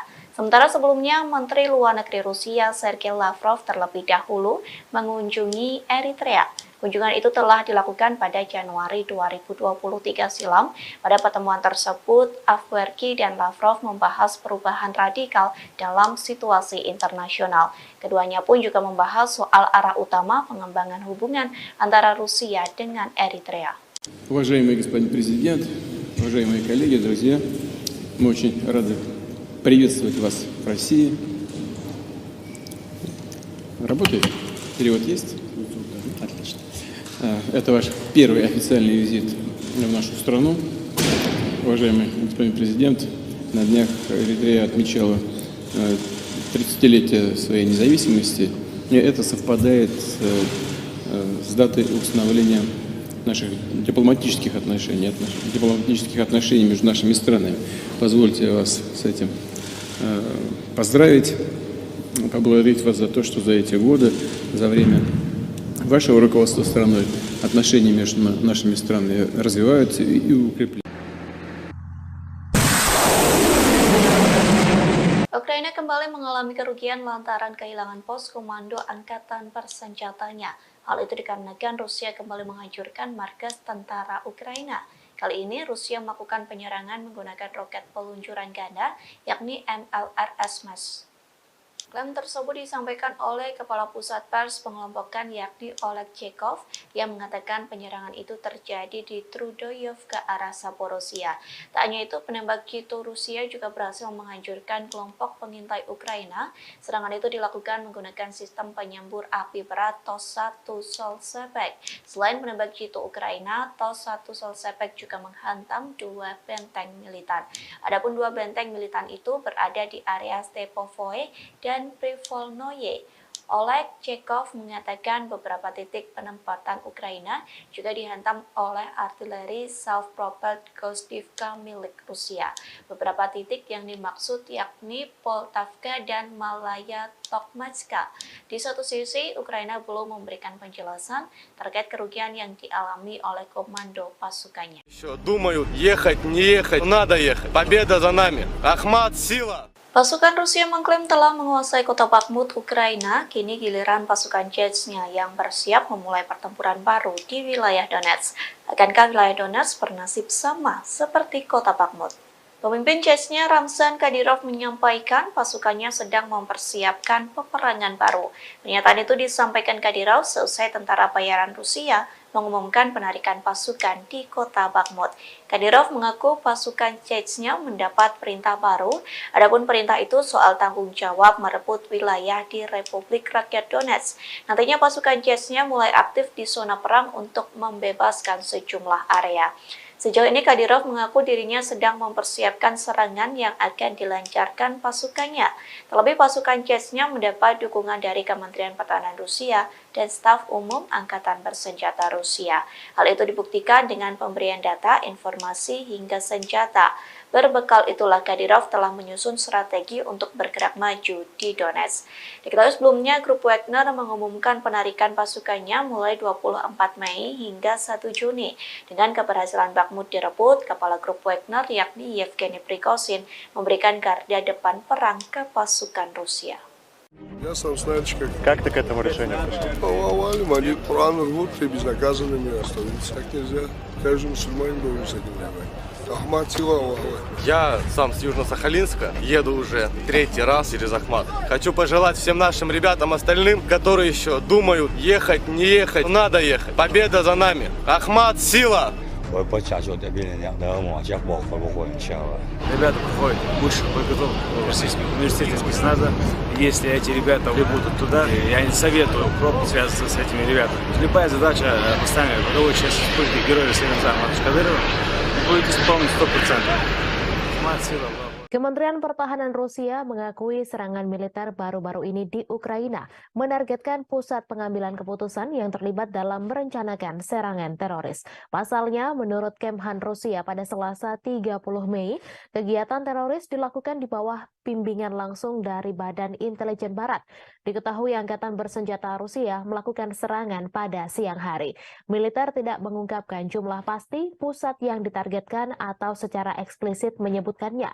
Mereka hanya menyatakan semua target yang ditunjuk telah berhasil dihantam. Kemudian pada hari itu, Presiden Rusia Vladimir Putin mengkonfirmasi markas besar Direktorat Intelijen Utama Militer Ukraina telah diserang. Guru Ukraina telah membangun kecurigaan terutama karena beberapa wawancara dengan outlet berita asing dan domestik yang diberikan oleh pimpinannya Kirill Budanov. Kepala Intel Ukraina itu telah membuat pernyataan yang semakin agresif baru-baru ini. Ia mengklaim keterlibatannya dalam sejumlah serangan di tanah Rusia. Awal bulan ini misalnya ia berjanji untuk terus menghabisi orang Rusia dimanapun di muka dunia ini sampai kemenangan penuh Ukraina tercapai. Tak lama kemudian ia mengaku bertanggung jawab atas pembunuhan banyak tokoh masyarakat Rusia. Meskipun Budanov tidak memberikan nama pastinya, ia menyatakan telah mendapatkan banyak nama, termasuk tokoh publik dan media. Sebelumnya diberitakan bulan ini 2 pesawat tak berawak dicegat di atas Kremlin. Namun serangan pada Selasa adalah pertama kalinya kendaraan udara tak berawak menghantam daerah pemukiman Moskow, di mana ratusan kilometer dari garis depan Ukraina. Wali kota Moskow, Sergei Sobyanin, mengatakan 2 orang dirawat namun tidak menderita luka serius. Penghuni bangunan yang rusak akibat serangan itu juga dievakuasi sementara. Di Jalan Profso Yusnaya, sebuah bangunan tempat tinggal dengan jendela yang pecah ditutup oleh polisi. Warga Moskow mengatakan bahwa sebuah pesawat tak berawak juga menabrak sebuah apartemen di lantai 14 sebuah gedung tinggi di Leninsky Prospect tetapi tidak meledak. Kementerian Pertahanan Rusia mengatakan bahwa 8 drone dikerahkan Ukraina dalam serangan itu. Namun 5 diantaranya jatuh dan 3 lainnya berhasil dinonaktifkan. Gubernur wilayah Krasnodar, Veniamin Kondrativ, menyebut sebuah drone Ukraina memicu kebakaran di kilang minyak di selatan Rusia. Menurutnya penembakan menghantam sebuah kota Rusia dekat perbatasan untuk ketiga kalinya dalam seminggu dan merusak bangunan serta membakar kendaraan. Rusia mengatakan sebuah pesawat tak berawak kemungkinan menjadi penyebab kebakaran yang terjadi di kilang minyak Avivsky. Kebakaran terjadi sehari setelah Rusia menuduh Ukraina mengirim pesawat tak berawak untuk menyerang gedung-gedung di Moskow. Kondrativ melalui aplikasi Telegram pada Rabu 31 Mei menyebut api segera padam dan tidak ada korban jiwa. Kilang minyak Avivsky diketahui berada tidak jauh dari pelabuhan Laut Hitam Novorossiysk, dekat kilang lain yang telah diserang beberapa kali dalam bulan ini. Tidak ada informasi langsung tentang siapa yang meluncurkan pesawat tak berawak itu, namun Moskow menuduh Kiev meningkatkan serangan di dalam Rusia dalam beberapa pekan terakhir. Sementara Rusia telah berulang kali menggempur kota-kota Ukraina dengan pesawat tak berawak dan rudal. Langit di atas Ukraina relatif tenang pada hari Selasa malam tanpa ada serangan udara besar yang dilaporkan. Serangan pesawat tak berawak Rusia menewaskan 1 orang dan melukai 4 orang di Kiev pada hari Selasa. Serangan terhadap Rusia terjadi saat Ukraina mempersiapkan serangan balasan untuk mengusir pasukan Rusia dari wilayah yang diduduki sejak Moskow melancarkan invasi skala penuh sejak Februari 2022. Sebuah serangan artileri Ukraina melukai sedikitnya 1 orang di kota Rusia Sebekino, sekitar 7 km utara perbatasan dengan wilayah Kharkiv, Ukraina. Ukraina hampir tidak pernah secara terbuka mengklaim bertanggung jawab atas serangan di Rusia atau di wilayah yang dikuasai Rusia. Rusia menyebut 8 drone menargetkan wilayah sipil Moskow yang berpenduduk lebih dari 21 juta orang. Serangan dilakukan pada Selasa dini hari, namun drone berhasil ditembak jatuh atau dialihkan. Presiden Rusia Vladimir Putin mengecam serangan drone terbesar dari Ukraina ke Moskow. Ia mengatakan bahwa serangan tersebut berupaya menakut-nakuti dan memprovokasi Rusia. Seorang pembantu Presiden Ukraina membantah bahwa Kiev terlibat langsung dalam serangan Moskow. Namun ia mengatakan Ukraina mengetahui penyerangan itu dan memperkirakan akan serangan lain yang lebih banyak lagi.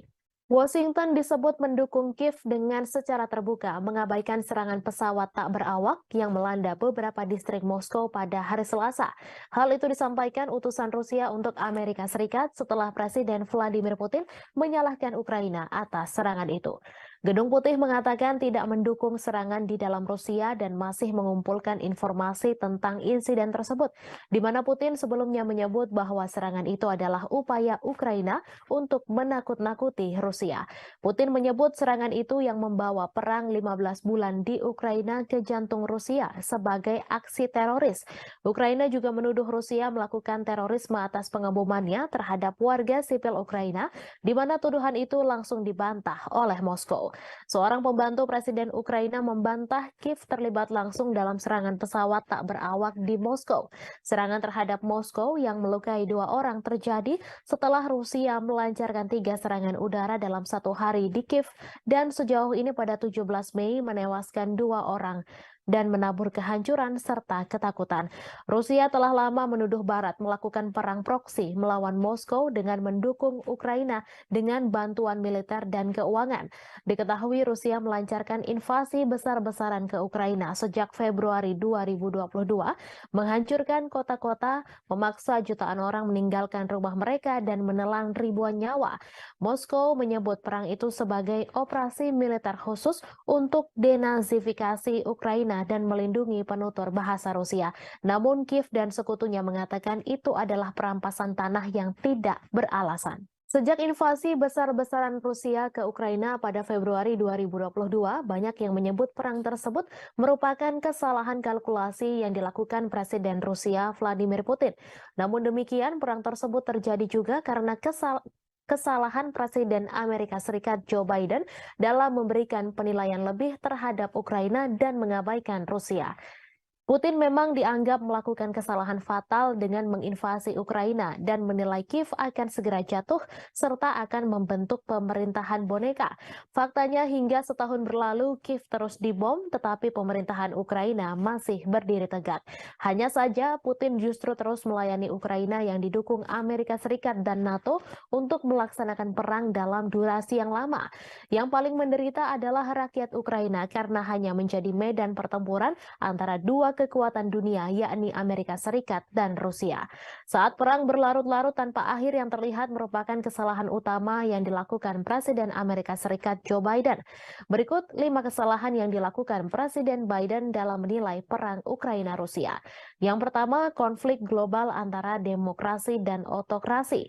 Sejak awal Biden memposisikan diri dengan landasan moral yang tinggi. Ia membingkai konflik di Ukraina sebagai konflik global antara demokrasi dan otokrasi. Dilansir dari Al Jazeera, hal tersebut disampaikan pakar kebijakan luar negeri Amerika Serikat Marwan Bisara. Namun demikian, Douglas Brinkley, seorang sejarawan kepresidenan di Rice University mengatakan Biden tetap bersemangat dan tangguh. Itu mengacu pada perjuangan mantan presiden untuk menanggapi invasi Soviet ke Afghanistan pada 1979. Yang kedua, meremehkan nasionalisme Rusia. Biden meremehkan kekuatan nasionalisme Rusia dan menolak ketakutan Moskow akan ekspansi NATO ke perbatasannya sebagai alasan tak berdasar untuk imperialisme Rusia. Beberapa bulan menjelang perang, Biden merusak upaya untuk mengimplementasikan perjanjian Minsk yang ditandatangani pada 2014 dan 2015 untuk mengakhiri konflik di wilayah Donbas. Padahal baik Ukraina dan Rusia telah menandatangani Minsk, tetapi Prancis dan Jerman yang membantu menyelesaikan dan menyempurnakan perjanjian ini gagal mendorong implementasinya dengan cukup keras. Yang ketiga, meremehkan ketahanan militer Rusia. Biden juga meremehkan ketahanan militer Rusia bertaruh pada Ukraina yang mampu mengalahkannya. Biden beranggapan Ukraina sama seperti Afghanistan yang mengalahkan Uni Soviet dengan bantuan dari Amerika Serikat. Namun bagi Moskow, Ukraina jauh lebih penting dan strategis daripada Afghanistan mengingat kesamaan sejarah dan kedekatan geografisnya. Dari sudut pandang Putin, Ukraina sangat penting bagi keamanan nasional Rusia dan kelangsungan rezimnya. Jelas ia lebih suka menghancurkannya daripada melihatnya bergabung dengan aliansi Barat. Selama setahun pertama perang, kemunduran Rusia dari Kiev ke Kharkiv menunjukkan tekad dan ketahanan Ukraina. Namun gelombang perang mulai berubah tahun ini. Seperti yang ditunjukkan oleh jatuhnya Bakhmut setelah pertempuran sengit selama berbulan-bulan, Rusia tidak kalah ulet atau bertekad untuk menang. Yang keempat, melebih-lebihkan kemampuan perang Ukraina. Biden juga melebih-lebihkan kemampuan perang Ukraina. Perang sejauh ini telah dilakukan secara konvensional di wilayah Ukraina. Kemunduran ini tidak menghalangi Amerika Serikat dan sekutunya untuk meningkatkan bantuan militer kepada Ukraina. Pada 19 Mei lalu, pertemuan negara-negara G7 yang dipimpin Amerika Serikat di Hiroshima berjanji untuk memperbarui komitmen mereka untuk memberikan dukungan finansial, kemanusiaan, militer, dan diplomatik yang dibutuhkan Ukraina selama diperlukan. Apa yang dimulai dengan pengiriman amunisi ke Ukraina diperluas untuk memasok artileri dan tank Amerika dan Jerman, sistem pertahanan Patriot, dan drone yang memungkinkan Ukraina melakukan perlawanan ke wilayah Rusia. Baru-baru ini, Amerika Serikat telah menyetujui pengiriman jet tempur F-16 ke Ukraina untuk menantang superioritas udara Rusia. Moskow telah memperingatkan bahwa menyediakan Kiev dengan pesawat ini akan menyebabkan eskalasi yang berbahaya. Yang kelima, salah kalkulasi sanksi bagi Rusia. Sama seperti Putin yang meremehkan persatuan Barat dalam mendukung Ukraina, Biden juga meremehkan ketidakpedulian dunia lainnya terhadap dampak perang tersebut. Saat seluruh dunia terus berdagang dengan Rusia, sanksi Barat gagal mengubah perhitungan Moskow. Skenario suram telah memaksa Biden beralih ke rencana kompleks untuk menghukum Rusia secara ekonomi dan menunjukkan bahaya pemerintahan otoriter yang menjungkir balikan demokrasi tetangga. Seperti diungkapkan Do Bando, pakar luar negeri dari Cato Institute, bahwa meskipun perang Rusia-Ukraina mungkin merupakan konflik terburuk di Eropa sejak Perang Dunia II, hal ini bukanlah yang terburuk di seluruh dunia. Konflik yang jauh lebih dahsyat telah terjadi di seluruh dunia berkembang karena dampak perang Ukraina tersebut. Perang Rusia dan Ukraina terus mencapai dinamika terbaru. Meski memiliki ukuran persenjataan yang lebih kecil, Ukraina dilaporkan telah menjatuhkan serangan yang menekan tentara Moskow. Di balik taktik serangan Ukraina, Kiev nyatanya menggunakan strategi yang mirip dengan kelompok teroris ISIS. Hal ini terlihat dari bagaimana Ukraina mengunggah video yang berisi kekejaman untuk menggugah emosi, di mana hal ini serupa dengan ISIS. Kelompok teror itu mendorong video yang canggih dan kadang menampilkan kekerasan sebagai bagian dari kampanye perekrutan yang lebih luas. Mereka juga mendistribusikan rekaman yang menarik secara emosional untuk memangsa identitas target yang lemah. Dilansir dari Newsweek, bagi Ukraina, motivasi di balik pembuatan video dari adegan medan perang adalah menarik cukup banyak pemirsa secara global untuk memastikan bahwa perjuangan negara melawan Rusia tidak dilupakan. Hal ini juga membuktikan bahwa dukungan keuangan dan militer Barat untuk Kiev belum dan tidak akan sia-sia. Menurut salah satu pembuat video asal Ukraina, Konstantin Kalnovsky, Kiev menggunakan teknologi yang cukup mumpuni seperti drone untuk menggambarkan situasi kengerian serangan Rusia. Video itulah yang kemudian membuat Ukraina mendapatkan begitu banyak dukungan. Ukraina nyatanya juga memiliki pasukan khusus pembuat video grafis yang bernama Serigala Putih. Mereka merilis video sepanjang konflik yang menunjukkan bagaimana pasukannya berhasil menghancurkan target Rusia termasuk tank. Salah satu klip yang ditweet oleh Dinas Keamanan Ukraina, SBU, pada bulan Maret menunjukkan pandangan udara dari kendaraan militer yang meledak setelah dihantam dari atas. Sean Houston, seorang profesor propaganda di Military College of South Carolina, mengatakan kepada Newsweek bahwa klip tersebut adalah contoh bagus dari gamifikasi video pertempuran dan kualitas yang tumpang tindih antara video game dan rekaman kehidupan nyata yang terkait dengan teknik video yang digunakan oleh ISIS. Ukraina masih berbuntut konflik mengerikan. Setelah Rusia menyerang Kiev, giliran muncul serangan ke Moskow. Rusia menuduh Ukraina sebagai penyerang Moskow dan Vladimir Putin menyebut hal itu sebagai tindakan terorisme. Menurut Putin, Ukraina berusaha mengintimidasi Rusia, warga Rusia, dan menyerang bangunan-bangunan tempat tinggal. Otoritas Rusia mengklaim 8 drone yang menargetkan wilayah sipil Moskow dan sekitarnya yang dihuni lebih dari 21 juta penduduk pada Selasa 30 Mei dini hari berhasil ditembak jatuh dengan beberapa drone lainnya dinonaktifkan. Moskow yang merupakan ibu kota dari negara dengan kekuatan nuklir terbesar di dunia telah dilindungi oleh sistem peringatan dini yang ekstensif.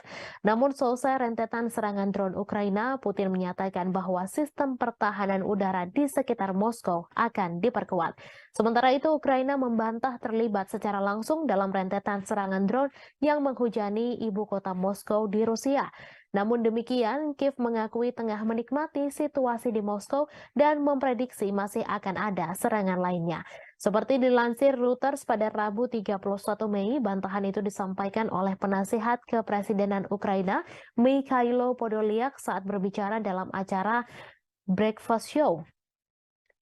Dilansir Reuters pada Rabu 31 Mei terjadi serangan drone yang menghantam dan memicu kebakaran di sebuah kilang minyak Rusia bagian selatan. Rusia menuding Ukraina sebagai dalang serangan itu. Otoritas Rusia juga melaporkan sebuah serangan artileri Ukraina terhadap kota Shebekino yang berjarak hanya 7 km sebelah utara wilayah Kharkiv di Ukraina. Serangan itu tercatat sebagai serangan ketiga di wilayah perbatasan dalam sepekan terakhir. Gubernur setempat Vyacheslav Gladkov dalam pernyataan melaporkan sedikitnya 2 orang harus dirawat di rumah sakit akibat serangan itu.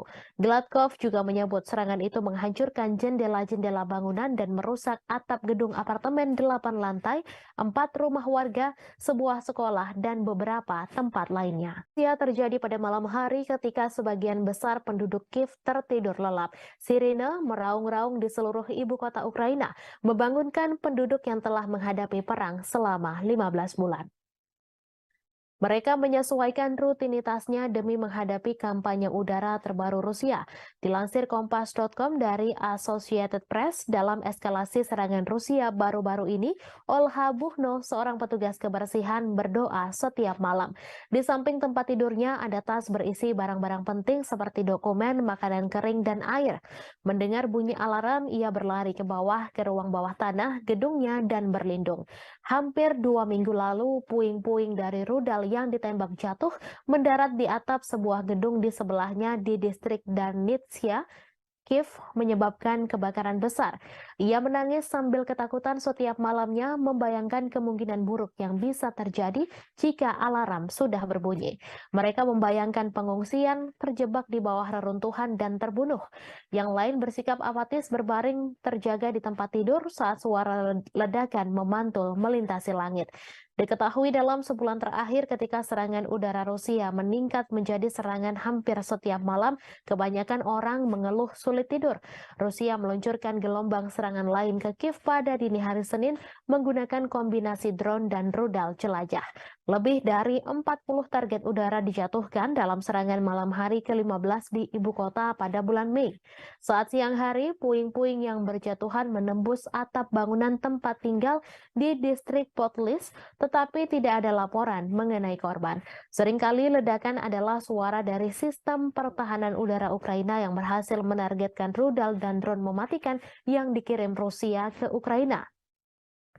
Rusia melancarkan pengeboman yang sangat intens, mengirimkan 18 rudal ke arah Ukraina, 14 diantaranya menargetkan Kiev menurut juru bicara Angkatan Udara Ukraina. Ukraina mengklaim pihaknya telah menembak jatuh 6 rudal hipersonik Kinzhal pada malam itu. Yevgeny Prigozhin, bos kelompok tentara bayaran Rusia Wagner Group, mendesak jaksa untuk menyelidiki kejahatan oleh pejabat-pejabat senior pertahanan negeri beruang merah selama invasi di Ukraina. Prigozhin melayangkan desakan itu melalui surat ke pihak berwenang. Dalam surat itu, ia mengeluhkan operasi khusus militer atau SMO Rusia di Ukraina. Sebagaimana dilansir Reuters, Prigozhin kemudian mengatakan surat-surat tersebut tidak untuk dipublikasikan. Dalam beberapa bulan belakangan, Prigozhin memang kerap mengkritik para pejabat pertahanan Rusia yang ia anggap tidak becus. Akibat ketidakbecusan itu, prajurit Rusia di medan tempur di Ukraina kewalahan dan kehilangan arah sementara nyawa terus berjatuhan. Sejumlah pengamat juga menganggap pasukan militer Rusia di Ukraina tidak becus. Beberapa pakar menilai pasukan Wagner lah yang selama ini membuat Rusia dapat bertahan di Ukraina. Namun Wagner sudah menarik pasukannya dari medan tempur di Ukraina. Mereka menyerahkan posisi tempur kepada tentara Rusia. Setelah penarikan pasukan itu, muncul desas-desus bahwa Prigozhin berencana melancarkan kudeta di Rusia. Meski demikian, Prigozhin langsung membantah tudingan tersebut. Ia mengklaim Wagner tak memiliki pasukan yang cukup untuk melancarkan kudeta. Ia malah menuduh balik Menteri Pertahanan Rusia Sergei Shoigu lah yang sebenarnya mampu menggelar kudeta mengingat personel pasukannya begitu banyak. Rusia akan mengevakuasi ratusan anak dari desa-desa di Belgorod karena pengeboman yang intensif di perbatasan Rusia dan Ukraina tersebut. Kremlin menganggap situasi di Belgorod saat ini mengkhawatirkan.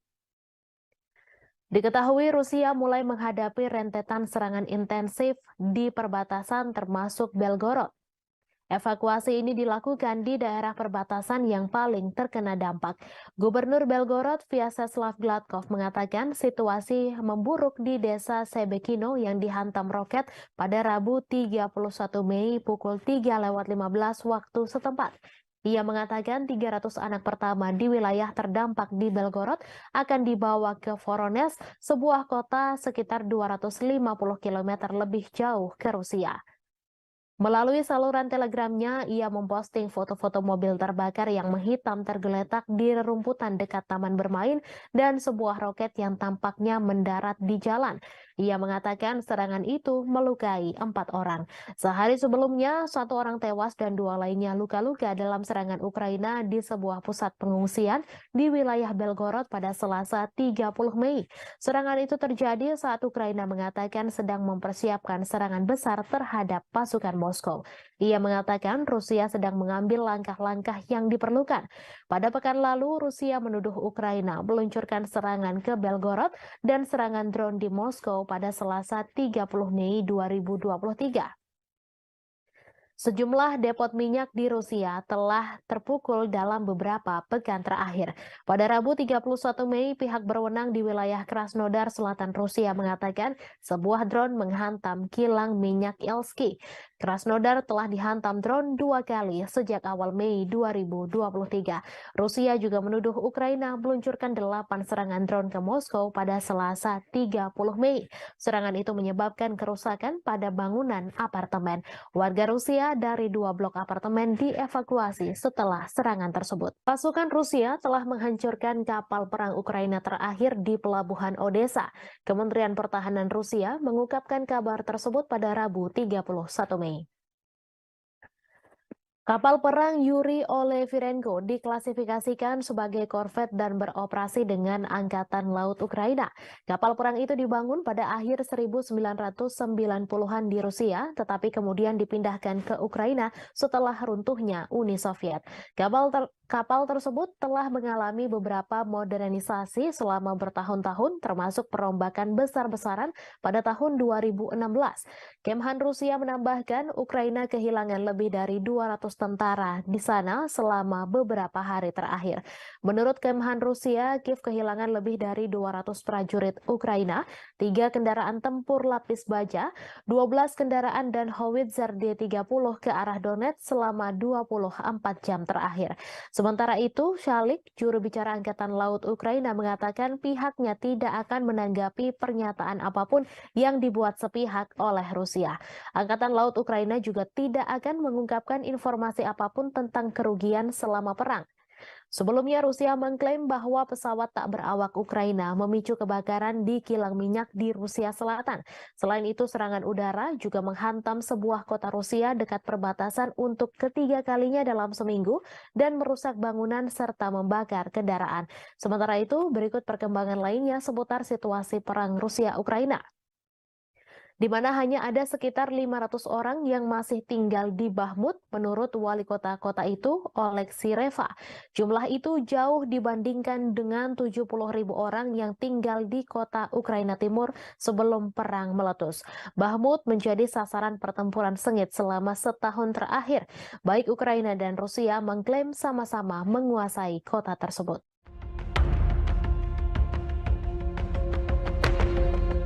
Pasukan Rusia mengklaim telah menghancurkan kapal perang besar terakhir yang dimiliki oleh Ukraina. Serangan tersebut dilancarkan Rusia pada Senin 29 Mei di Pelabuhan Odessa di Laut Hitam. Dalam rilis Kementerian Pertahanan, kapal perang besar Angkatan Laut Ukraina ini dihancurkan dengan serangan presisi tinggi Angkatan Udara Rusia. Di tempat berlabuhnya kapal tersebut, kapal perang terakhir Angkatan Laut Ukraina ini bernama Yuri Olefirenko. Hanya saja Ukraina membantah kapal perang terakhir telah dihancurkan pasukan Putin. Hal ini ditegaskan oleh juru bicara Angkatan Laut Ukraina, Oleh Kalik, yang meminta sumber Rusia yang membicarakan hancurnya Olefirenko tak diperhatikan dan diperdulikan. Namun pasukan militer Ukraina membenarkan adanya serangan udara yang menyebabkan kebakaran dan telah merusak infrastruktur di Pelabuhan Odessa. Yuri Olefirenko adalah kapal pendarat berukuran sedang untuk pasukan dan kendaraan. Presiden Ukraina Volodymyr Zelensky sendiri mengoperasikan versi pembaruan dari kapal tersebut pada awal Juni 2022 lalu. Вашего руководства страной, отношения между нашими странами. Kabar mengejutkan datang dari Rusia yang mengumumkan bahwa negaranya memiliki sekutu baru yang tidak terduga. Bahkan pemimpin negara tersebut telah bertemu langsung dengan Presiden Rusia Vladimir Putin. Lantas, akankah negara tersebut membantu Rusia dalam peperangan dengan Ukraina? Sekutu baru tak terduga dari Rusia yang dimaksud adalah negara Eritrea. Bahkan Putin telah bertemu dengan Presiden Eritrea yakni Isaias Afwerki pada Rabu 31 Mei 2023. Adapun untuk pertama kalinya Isaias Afwerki rela pergi ke Rusia dan bertemu dengan Vladimir Putin. Dalam pertemuan tersebut dikabarkan keduanya membahas prospek hubungan antar dua negara. Kremlin mengatakan Putin dan Isaias membahas di segala bidang, termasuk masalah yang paling mendesak dalam agenda regional dan internasional. Bahkan selesai pertemuan tersebut, keduanya telah menandatangani beberapa kesepakatan antar pemerintah. Sementara sebelumnya, Menteri Luar Negeri Rusia Sergei Lavrov terlebih dahulu mengunjungi Eritrea. Kunjungan itu telah dilakukan pada Januari 2023 silam. Pada pertemuan tersebut, Afwerki dan Lavrov membahas perubahan radikal dalam situasi internasional. Keduanya pun juga membahas soal arah utama pengembangan hubungan antara Rusia dengan Eritrea. Уважаемый господин президент, уважаемые коллеги, друзья, мы очень рады приветствовать вас в России. Работает? Перевод есть? Отлично. Это ваш первый официальный визит в нашу страну. Уважаемый господин президент, на днях Эритрея отмечала 30-летие своей независимости. И это совпадает с датой установления наших дипломатических отношений между нашими странами. Позвольте вас с этим поздравить, поблагодарить вас за то, что за эти годы, за время вашего руководства страной, отношения между нашими странами развиваются и укрепляются. Ukraina kembali mengalami kerugian lantaran kehilangan pos komando angkatan bersenjatanya. Hal itu dikarenakan Rusia kembali menghancurkan markas tentara Ukraina. Kali ini Rusia melakukan penyerangan menggunakan roket peluncuran ganda, yakni MLRS. Klaim tersebut disampaikan oleh Kepala Pusat Pers Pengelompokan yakni Oleg Chekov yang mengatakan penyerangan itu terjadi di Trudoyov ke arah Zaporozhia. Tak hanya itu, penembak jitu Rusia juga berhasil menghancurkan kelompok pengintai Ukraina.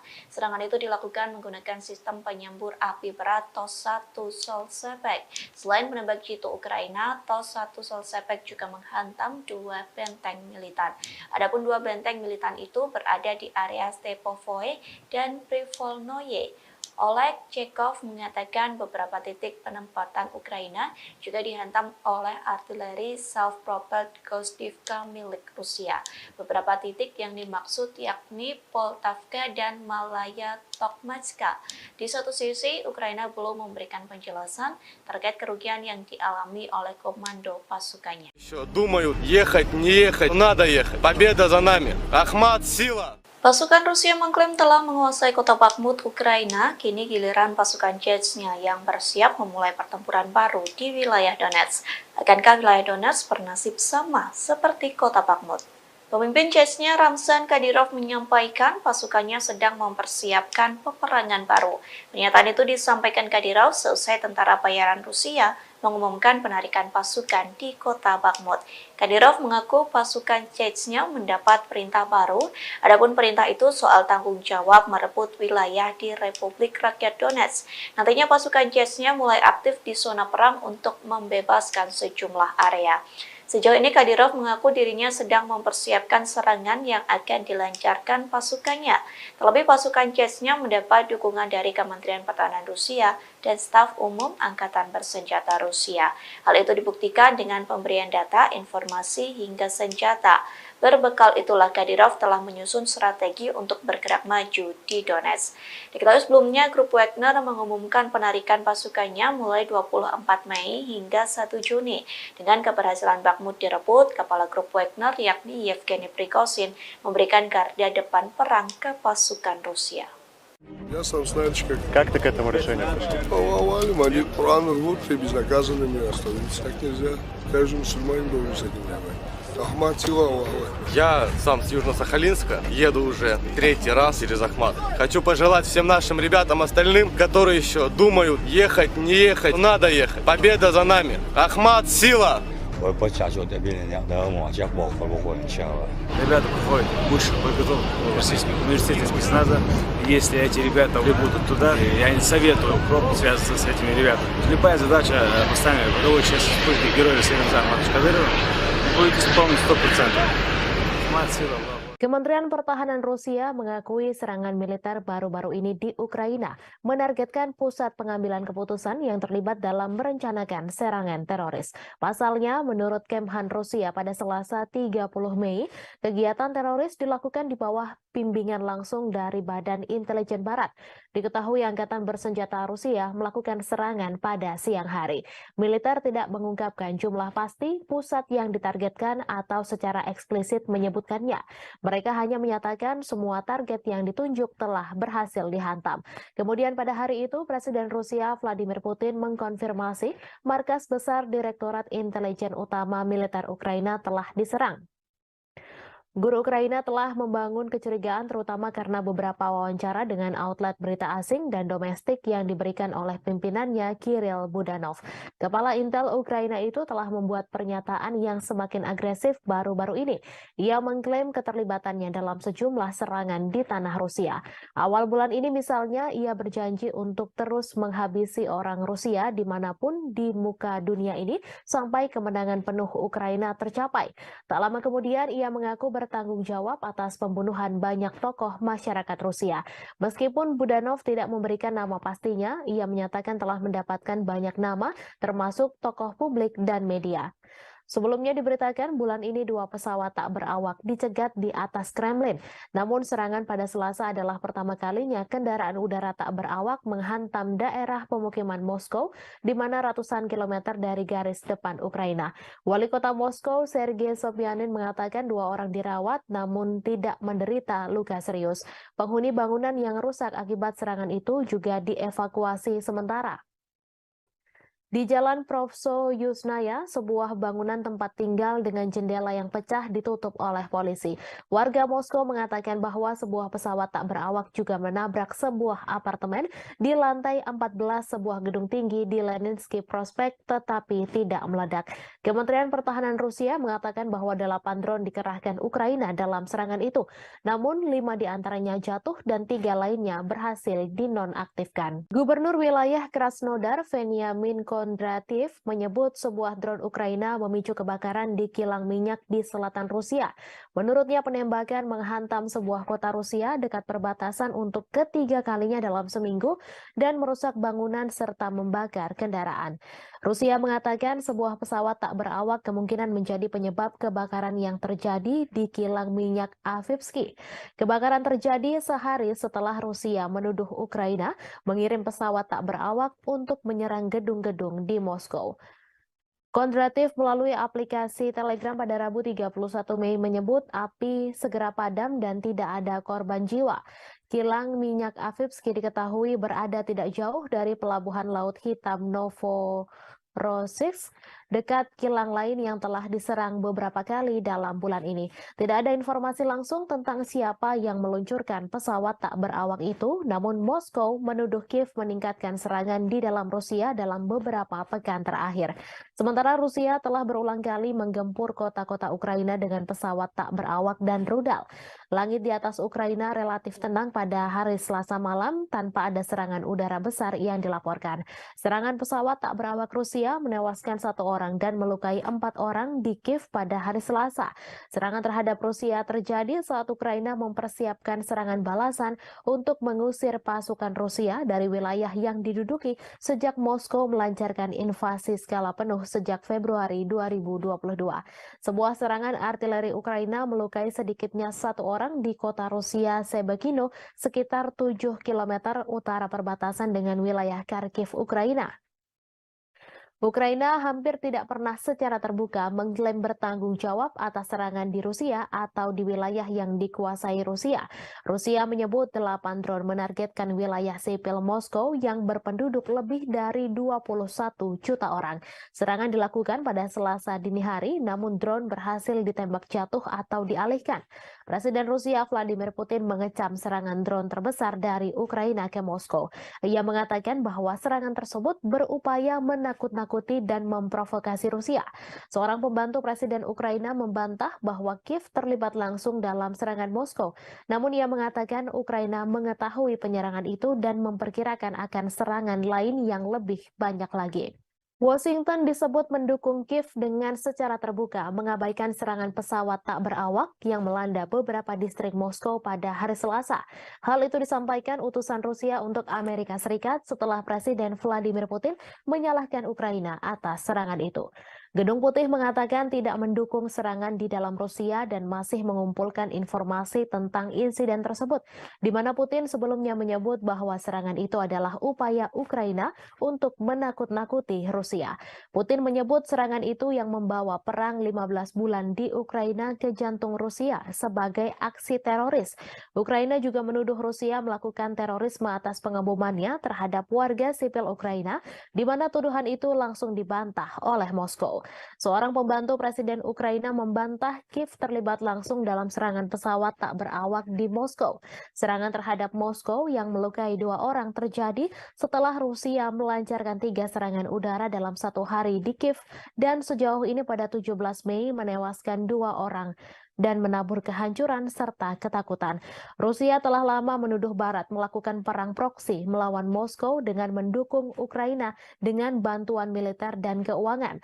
Diketahui Rusia melancarkan invasi besar-besaran ke Ukraina sejak Februari 2022, menghancurkan kota-kota, memaksa jutaan orang meninggalkan rumah mereka dan menelan ribuan nyawa. Moskow menyebut perang itu sebagai operasi militer khusus untuk denazifikasi Ukraina dan melindungi penutur bahasa Rusia. Namun Kiev dan sekutunya mengatakan itu adalah perampasan tanah yang tidak beralasan. Sejak invasi besar-besaran Rusia ke Ukraina pada Februari 2022, banyak yang menyebut perang tersebut merupakan kesalahan kalkulasi yang dilakukan Presiden Rusia Vladimir Putin. Namun demikian, perang tersebut terjadi juga karena kesalahan Presiden Amerika Serikat Joe Biden dalam memberikan penilaian lebih terhadap Ukraina dan mengabaikan Rusia. Putin memang dianggap melakukan kesalahan fatal dengan menginvasi Ukraina dan menilai Kiev akan segera jatuh serta akan membentuk pemerintahan boneka. Faktanya hingga setahun berlalu Kiev terus dibom tetapi pemerintahan Ukraina masih berdiri tegak. Hanya saja Putin justru terus melayani Ukraina yang didukung Amerika Serikat dan NATO untuk melaksanakan perang dalam durasi yang lama. Yang paling menderita adalah rakyat Ukraina karena hanya menjadi medan pertempuran antara dua kekuatan dunia yakni Amerika Serikat dan Rusia. Saat perang berlarut-larut tanpa akhir yang terlihat merupakan kesalahan utama yang dilakukan Presiden Amerika Serikat Joe Biden. Berikut 5 kesalahan yang dilakukan Presiden Biden dalam menilai perang Ukraina-Rusia. Yang pertama, konflik global antara demokrasi dan otokrasi. Sejak awal Biden memposisikan diri dengan landasan moral yang tinggi. Ia membingkai konflik di Ukraina sebagai konflik global antara demokrasi dan otokrasi. Dilansir dari Al Jazeera, hal tersebut disampaikan pakar kebijakan luar negeri Amerika Serikat Marwan Bisara. Namun demikian, Douglas Brinkley, seorang sejarawan kepresidenan di Rice University mengatakan Biden tetap bersemangat dan tangguh. Itu mengacu pada perjuangan mantan presiden untuk menanggapi invasi Soviet ke Afghanistan pada 1979. Yang kedua, meremehkan nasionalisme Rusia. Biden meremehkan kekuatan nasionalisme Rusia dan menolak ketakutan Moskow akan ekspansi NATO ke perbatasannya sebagai alasan tak berdasar untuk imperialisme Rusia. Beberapa bulan menjelang perang, Biden merusak upaya untuk mengimplementasikan perjanjian Minsk yang ditandatangani pada 2014 dan 2015 untuk mengakhiri konflik di wilayah Donbas. Padahal baik Ukraina dan Rusia telah menandatangani Minsk, tetapi Prancis dan Jerman yang membantu menyelesaikan dan menyempurnakan perjanjian ini gagal mendorong implementasinya dengan cukup keras. Yang ketiga, meremehkan ketahanan militer Rusia. Biden juga meremehkan ketahanan militer Rusia bertaruh pada Ukraina yang mampu mengalahkannya. Biden beranggapan Ukraina sama seperti Afghanistan yang mengalahkan Uni Soviet dengan bantuan dari Amerika Serikat. Namun bagi Moskow, Ukraina jauh lebih penting dan strategis daripada Afghanistan, mengingat kesamaan sejarah dan kedekatan geografisnya. Dari sudut pandang Putin, Ukraina sangat penting bagi keamanan nasional Rusia Rusia dan kelangsungan rezimnya. Jelas ia lebih suka menghancurkannya daripada melihatnya bergabung dengan aliansi Barat. Selama setahun pertama perang, kemunduran Rusia dari Kiev ke Kharkiv menunjukkan tekad dan ketahanan Ukraina. Namun gelombang perang mulai berubah tahun ini. Seperti yang ditunjukkan oleh jatuhnya Bakhmut setelah pertempuran sengit selama berbulan-bulan, Rusia tidak kalah ulet atau bertekad untuk menang. Yang keempat, melebih-lebihkan kemampuan perang Ukraina. Biden juga melebih-lebihkan kemampuan perang Ukraina. Perang sejauh ini telah dilakukan secara konvensional di wilayah Ukraina. Kemunduran ini tidak menghalangi Amerika Serikat dan sekutunya untuk meningkatkan bantuan militer kepada Ukraina. Pada 19 Mei lalu, pertemuan negara-negara G7 yang dipimpin Amerika Serikat di Hiroshima berjanji untuk memperbarui komitmen mereka untuk memberikan dukungan finansial, kemanusiaan, militer, dan diplomatik yang dibutuhkan Ukraina selama diperlukan. Apa yang dimulai dengan pengiriman amunisi ke Ukraina diperluas untuk memasok artileri dan tank Amerika dan Jerman, sistem pertahanan Patriot, dan drone yang memungkinkan Ukraina melakukan perlawanan ke wilayah Rusia. Baru-baru ini, Amerika Serikat telah menyetujui pengiriman jet tempur F-16 ke Ukraina untuk menantang superioritas udara Rusia. Moskow telah memperingatkan bahwa menyediakan Kiev dengan pesawat ini akan menyebabkan eskalasi yang berbahaya. Yang kelima, salah kalkulasi sanksi bagi Rusia. Sama seperti Putin yang meremehkan persatuan Barat dalam mendukung Ukraina, Biden juga meremehkan ketidakpedulian dunia lainnya terhadap dampak perang tersebut. Saat seluruh dunia terus berdagang dengan Rusia, sanksi Barat gagal mengubah perhitungan Moskow. Skenario suram telah memaksa Biden beralih ke rencana kompleks untuk menghukum Rusia secara ekonomi dan menunjukkan bahaya pemerintahan otoriter yang menjungkir balikan demokrasi tetangga. Seperti diungkapkan Do Bando, pakar luar negeri dari Cato Institute, bahwa meskipun perang Rusia-Ukraina mungkin merupakan konflik terburuk di Eropa sejak Perang Dunia II, hal ini bukanlah yang terburuk di seluruh dunia. Konflik yang jauh lebih dahsyat telah terjadi di seluruh dunia berkembang karena dampak perang Ukraina tersebut. Perang Rusia dan Ukraina terus mencapai dinamika terbaru. Meski memiliki ukuran persenjataan yang lebih kecil, Ukraina dilaporkan telah menjatuhkan serangan yang menekan tentara Moskow. Di balik taktik serangan Ukraina, Kiev nyatanya menggunakan strategi yang mirip dengan kelompok teroris ISIS. Hal ini terlihat dari bagaimana Ukraina mengunggah video yang berisi kekejaman untuk menggugah emosi, di mana hal ini serupa dengan ISIS. Kelompok teror itu mendorong video yang canggih dan kadang menampilkan kekerasan sebagai bagian dari kampanye perekrutan yang lebih luas. Mereka juga mendistribusikan rekaman yang menarik secara emosional untuk memangsa identitas target yang lemah. Dilansir dari Newsweek, bagi Ukraina, motivasi di balik pembuatan video dari adegan medan perang adalah menarik cukup banyak pemirsa secara global untuk memastikan bahwa perjuangan negara melawan Rusia tidak dilupakan. Hal ini juga membuktikan bahwa dukungan keuangan dan militer Barat untuk Kiev belum dan tidak akan sia-sia. Menurut salah satu pembuat video asal Ukraina, Konstantin Kalnovsky, Kiev menggunakan teknologi yang cukup mumpuni seperti drone untuk menggambarkan situasi kengerian serangan Rusia. Video itulah yang kemudian membuat Ukraina mendapatkan begitu banyak dukungan. Ukraina nyatanya juga memiliki pasukan khusus pembuat video grafis yang bernama Serigala Putih. Mereka merilis video sepanjang konflik yang menunjukkan bagaimana pasukannya berhasil menghancurkan target Rusia termasuk tank. Salah satu klip yang ditweet oleh Dinas Keamanan Ukraina, SBU, pada bulan Maret menunjukkan pandangan udara dari kendaraan militer yang meledak setelah dihantam dari atas.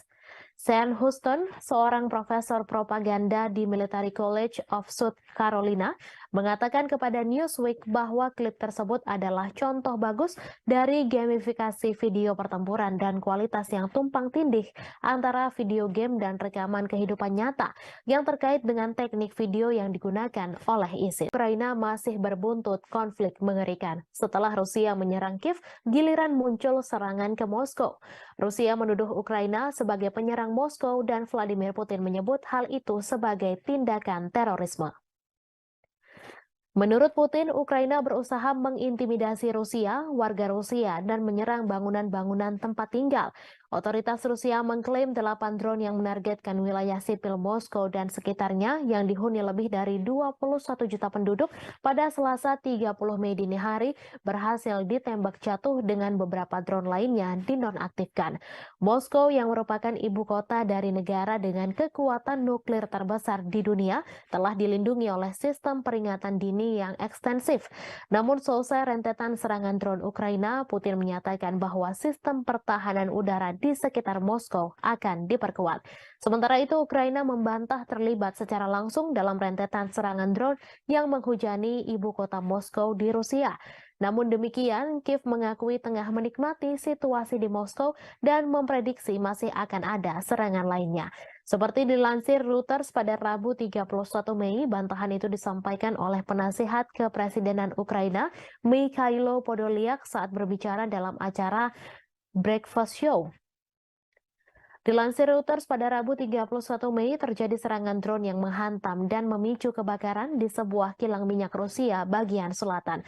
Rusia menuding Ukraina sebagai dalang serangan itu. Otoritas Rusia juga melaporkan sebuah serangan artileri Ukraina terhadap kota Shebekino yang berjarak hanya 7 km sebelah utara wilayah Kharkiv di Ukraina. Serangan itu tercatat sebagai serangan ketiga di wilayah perbatasan dalam sepekan terakhir. Gubernur setempat Vyacheslav Gladkov dalam pernyataan melaporkan sedikitnya 2 orang harus dirawat di rumah sakit akibat serangan itu.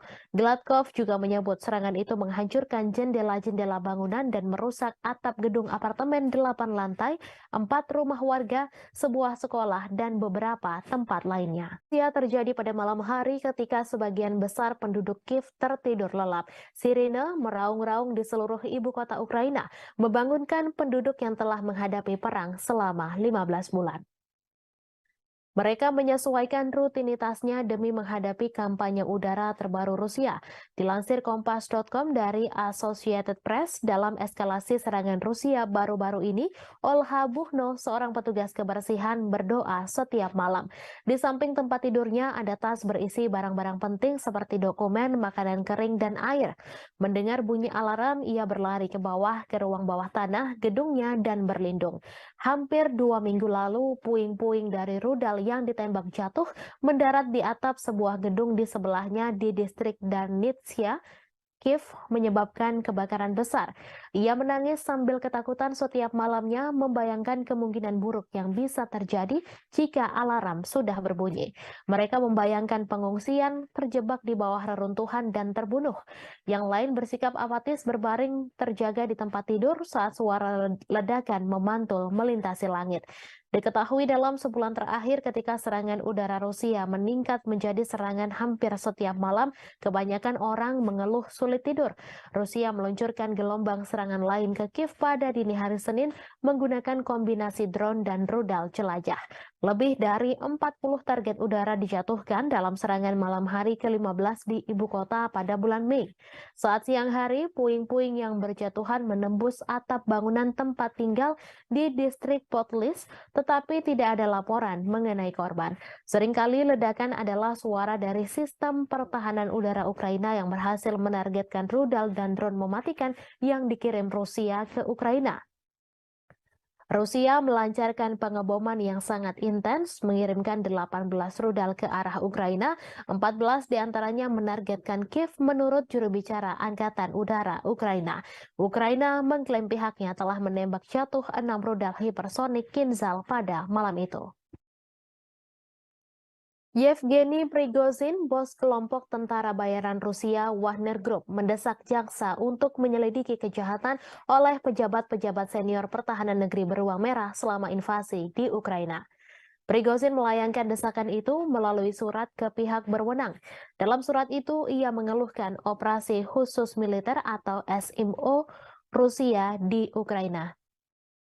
Sebagaimana dilansir Reuters, Prigozhin kemudian mengatakan surat-surat tersebut tidak untuk dipublikasikan. Dalam beberapa bulan belakangan, Prigozhin memang kerap mengkritik para pejabat pertahanan Rusia yang ia anggap tidak becus. Akibat ketidakbecusan itu, prajurit Rusia di medan tempur di Ukraina kewalahan dan bak kehilangan arah sementara nyawa terus berjatuhan. Sejumlah pengamat juga menganggap pasukan militer Rusia di Ukraina tidak becus. Beberapa pakar menilai pasukan Wagner lah yang selama ini membuat Rusia dapat bertahan di Ukraina. Namun Wagner sudah menarik pasukannya dari medan tempur di Ukraina. Mereka menyerahkan posisi tempur kepada tentara Rusia. Setelah penarikan pasukan itu, muncul desas-desus bahwa Prigozhin berencana melancarkan kudeta di Rusia. Meski demikian, Prigozhin langsung membantah tudingan tersebut. Ia mengklaim Wagner tak memiliki pasukan yang cukup untuk melancarkan kudeta. Ia malah menuduh balik Menteri Pertahanan Rusia Sergei Shoigu lah yang sebenarnya mampu menggelar kudeta mengingat personel pasukannya begitu banyak. Rusia akan mengevakuasi ratusan anak dari desa-desa di Belgorod karena pengeboman yang intensif di perbatasan Rusia dan Ukraina tersebut. Kremlin menganggap situasi di Belgorod saat ini mengkhawatirkan. Diketahui Rusia mulai menghadapi rentetan serangan intensif di perbatasan termasuk Belgorod. Evakuasi ini dilakukan di daerah perbatasan yang paling terkena dampak. Gubernur Belgorod Vyacheslav Gladkov mengatakan situasi memburuk di desa Sebekino yang dihantam roket pada Rabu 31 Mei pukul 3:15 waktu setempat. Ia mengatakan 300 anak pertama di wilayah terdampak di Belgorod akan dibawa ke Voronezh, sebuah kota sekitar 250 km lebih jauh ke Rusia. Melalui saluran telegramnya, ia memposting foto-foto mobil terbakar yang menghitam tergeletak di rerumputan dekat taman bermain dan sebuah roket yang tampaknya mendarat di jalan. Ia mengatakan serangan itu melukai 4 orang. Sehari sebelumnya, 1 orang tewas dan 2 lainnya luka-luka dalam serangan Ukraina di sebuah pusat pengungsian di wilayah Belgorod pada Selasa 30 Mei. Serangan itu terjadi saat Ukraina mengatakan sedang mempersiapkan serangan besar terhadap pasukan Moskow. Ia mengatakan Rusia sedang mengambil langkah-langkah yang diperlukan. Pada pekan lalu, Rusia menuduh Ukraina meluncurkan serangan ke Belgorod dan serangan drone di Moskow pada Selasa 30 Mei 2023. Sejumlah depot minyak di Rusia telah terpukul dalam beberapa pekan terakhir. Pada Rabu 31 Mei, pihak berwenang di wilayah Krasnodar Selatan Rusia mengatakan sebuah drone menghantam kilang minyak Elsky. Krasnodar telah dihantam drone 2 kali sejak awal Mei 2023. Rusia juga menuduh Ukraina meluncurkan 8 serangan drone ke Moskow pada Selasa 30 Mei. Serangan itu menyebabkan kerusakan pada bangunan apartemen. Warga Rusia dari 2 blok apartemen dievakuasi setelah serangan tersebut. Pasukan Rusia telah menghancurkan kapal perang Ukraina terakhir di pelabuhan Odessa. Kementerian Pertahanan Rusia mengungkapkan kabar tersebut pada Rabu 31 Mei. Kapal perang Yuri Olefirenko diklasifikasikan sebagai korvet dan beroperasi dengan Angkatan Laut Ukraina. Kapal perang itu dibangun pada akhir 1990-an di Rusia, tetapi kemudian dipindahkan ke Ukraina setelah runtuhnya Uni Soviet. Kapal tersebut telah mengalami beberapa modernisasi selama bertahun-tahun, termasuk perombakan besar-besaran pada tahun 2016. Kemhan Rusia menambahkan Ukraina kehilangan lebih dari 200 tentara di sana selama beberapa hari terakhir. Menurut Kemhan Rusia, Kiev kehilangan lebih dari 200 prajurit Ukraina, 3 kendaraan tempur lapis baja, 12 kendaraan dan howitzer D-30 ke arah Donetsk selama 24 jam terakhir. Sementara itu, Shalik, juru bicara Angkatan Laut Ukraina, mengatakan pihaknya tidak akan menanggapi pernyataan apapun yang dibuat sepihak oleh Rusia. Angkatan Laut Ukraina juga tidak akan mengungkapkan informasi apapun tentang kerugian selama perang. Sebelumnya, Rusia mengklaim bahwa pesawat tak berawak Ukraina memicu kebakaran di kilang minyak di Rusia Selatan. Selain itu, serangan udara juga menghantam sebuah kota Rusia dekat perbatasan untuk ketiga kalinya dalam seminggu dan merusak bangunan serta membakar kendaraan. Sementara itu, berikut perkembangan lainnya seputar situasi perang Rusia-Ukraina, di mana hanya ada sekitar 500 orang yang masih tinggal di Bahmut menurut wali kota itu, Oleksiy Reva. Jumlah itu jauh dibandingkan dengan 70.000 orang yang tinggal di kota Ukraina Timur sebelum perang meletus. Bahmut menjadi sasaran pertempuran sengit selama setahun terakhir. Baik Ukraina dan Rusia mengklaim sama-sama menguasai kota tersebut.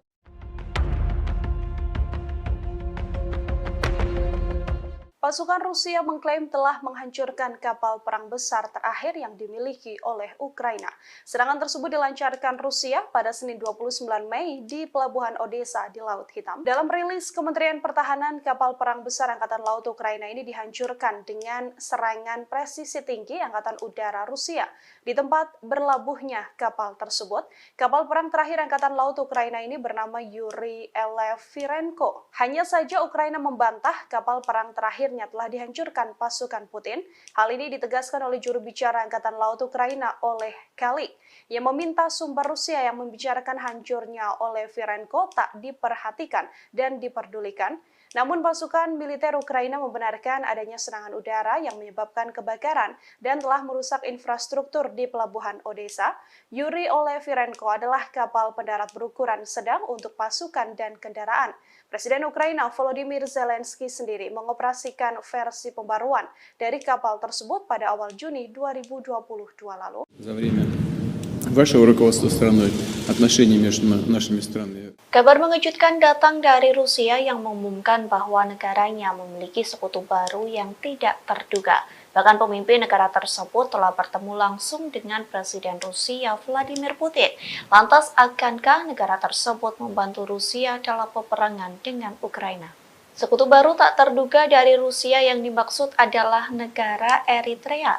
Bahkan Putin telah bertemu dengan Presiden Eritrea yakni Isaias Afwerki pada Rabu 31 Mei 2023. Adapun untuk pertama kalinya Isaias Afwerki rela pergi ke Rusia dan bertemu dengan Vladimir Putin. Dalam pertemuan tersebut dikabarkan keduanya membahas prospek hubungan antar dua negara.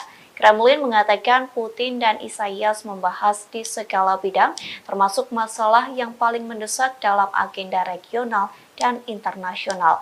Bahkan seusai pertemuan tersebut, keduanya telah menandatangani beberapa kesepakatan antar pemerintah. Sementara sebelumnya, Menteri Luar Negeri Rusia Sergei Lavrov terlebih dahulu mengunjungi Eritrea.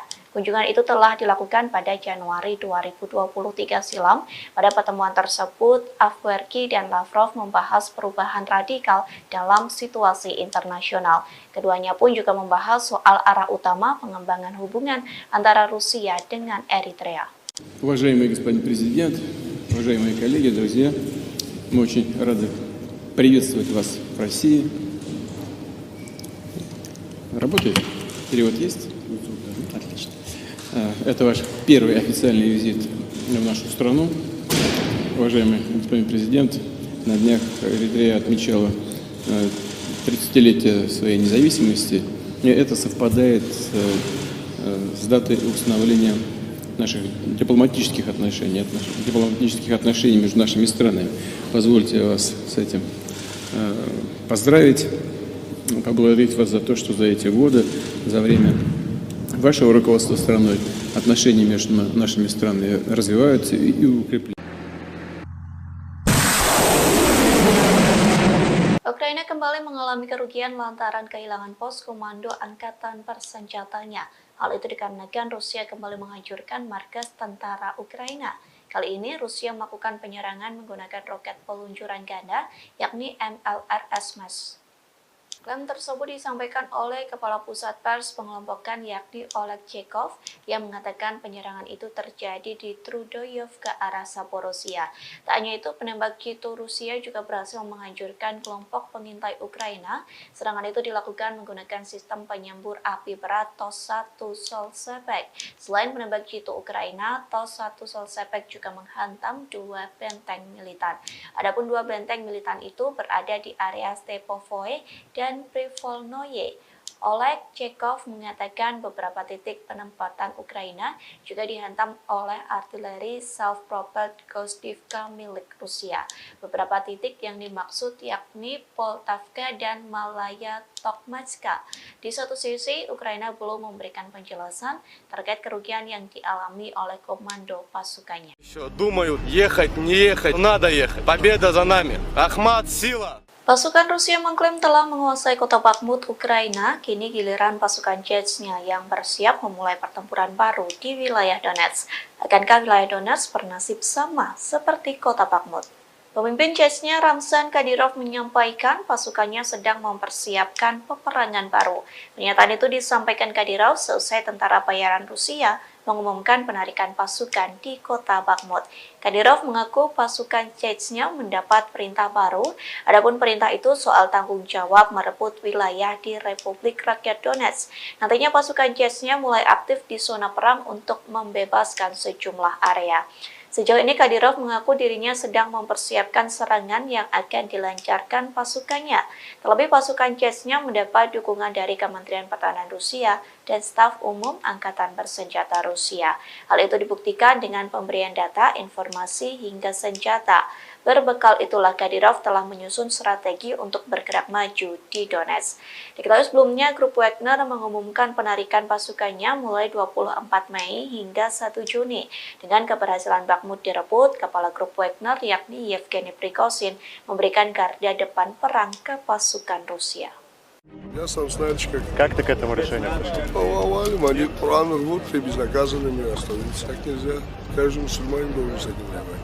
Ахмат сила, Аллаху Акбар. Я сам с Южно-Сахалинска, еду уже 3-й раз через Ахмат. Хочу пожелать всем нашим ребятам остальным, которые еще думают, ехать, не ехать, надо ехать. Победа за нами. Ахмат, сила! Ребята приходят высших подготовок Российского университета спецназа. Если эти ребята будут туда, я не советую пробовать связываться с этими ребятами. Любая задача, поставленная боевой части вспышки героя Северного Кадырова, будет исполнена 100%. Ахмат, сила, Аллах. Kementerian Pertahanan Rusia mengakui serangan militer baru-baru ini di Ukraina menargetkan pusat pengambilan keputusan yang terlibat dalam merencanakan serangan teroris. Pasalnya, menurut Kemhan Rusia pada Selasa 30 Mei, kegiatan teroris dilakukan di bawah bimbingan langsung dari Badan Intelijen Barat. Diketahui Angkatan Bersenjata Rusia melakukan serangan pada siang hari. Militer tidak mengungkapkan jumlah pasti pusat yang ditargetkan atau secara eksplisit menyebutkannya. Mereka hanya menyatakan semua target yang ditunjuk telah berhasil dihantam. Kemudian pada hari itu, Presiden Rusia Vladimir Putin mengkonfirmasi markas besar Direktorat Intelijen Utama Militer Ukraina telah diserang. Guru Ukraina telah membangun kecurigaan terutama karena beberapa wawancara dengan outlet berita asing dan domestik yang diberikan oleh pimpinannya Kirill Budanov. Kepala Intel Ukraina itu telah membuat pernyataan yang semakin agresif baru-baru ini. Ia mengklaim keterlibatannya dalam sejumlah serangan di tanah Rusia. Awal bulan ini misalnya ia berjanji untuk terus menghabisi orang Rusia dimanapun di muka dunia ini sampai kemenangan penuh Ukraina tercapai. Tak lama kemudian ia mengaku bertanggung jawab atas pembunuhan banyak tokoh masyarakat Rusia. Meskipun Budanov tidak memberikan nama pastinya, ia menyatakan telah mendapatkan banyak nama, termasuk tokoh publik dan media. Sebelumnya diberitakan bulan ini 2 pesawat tak berawak dicegat di atas Kremlin.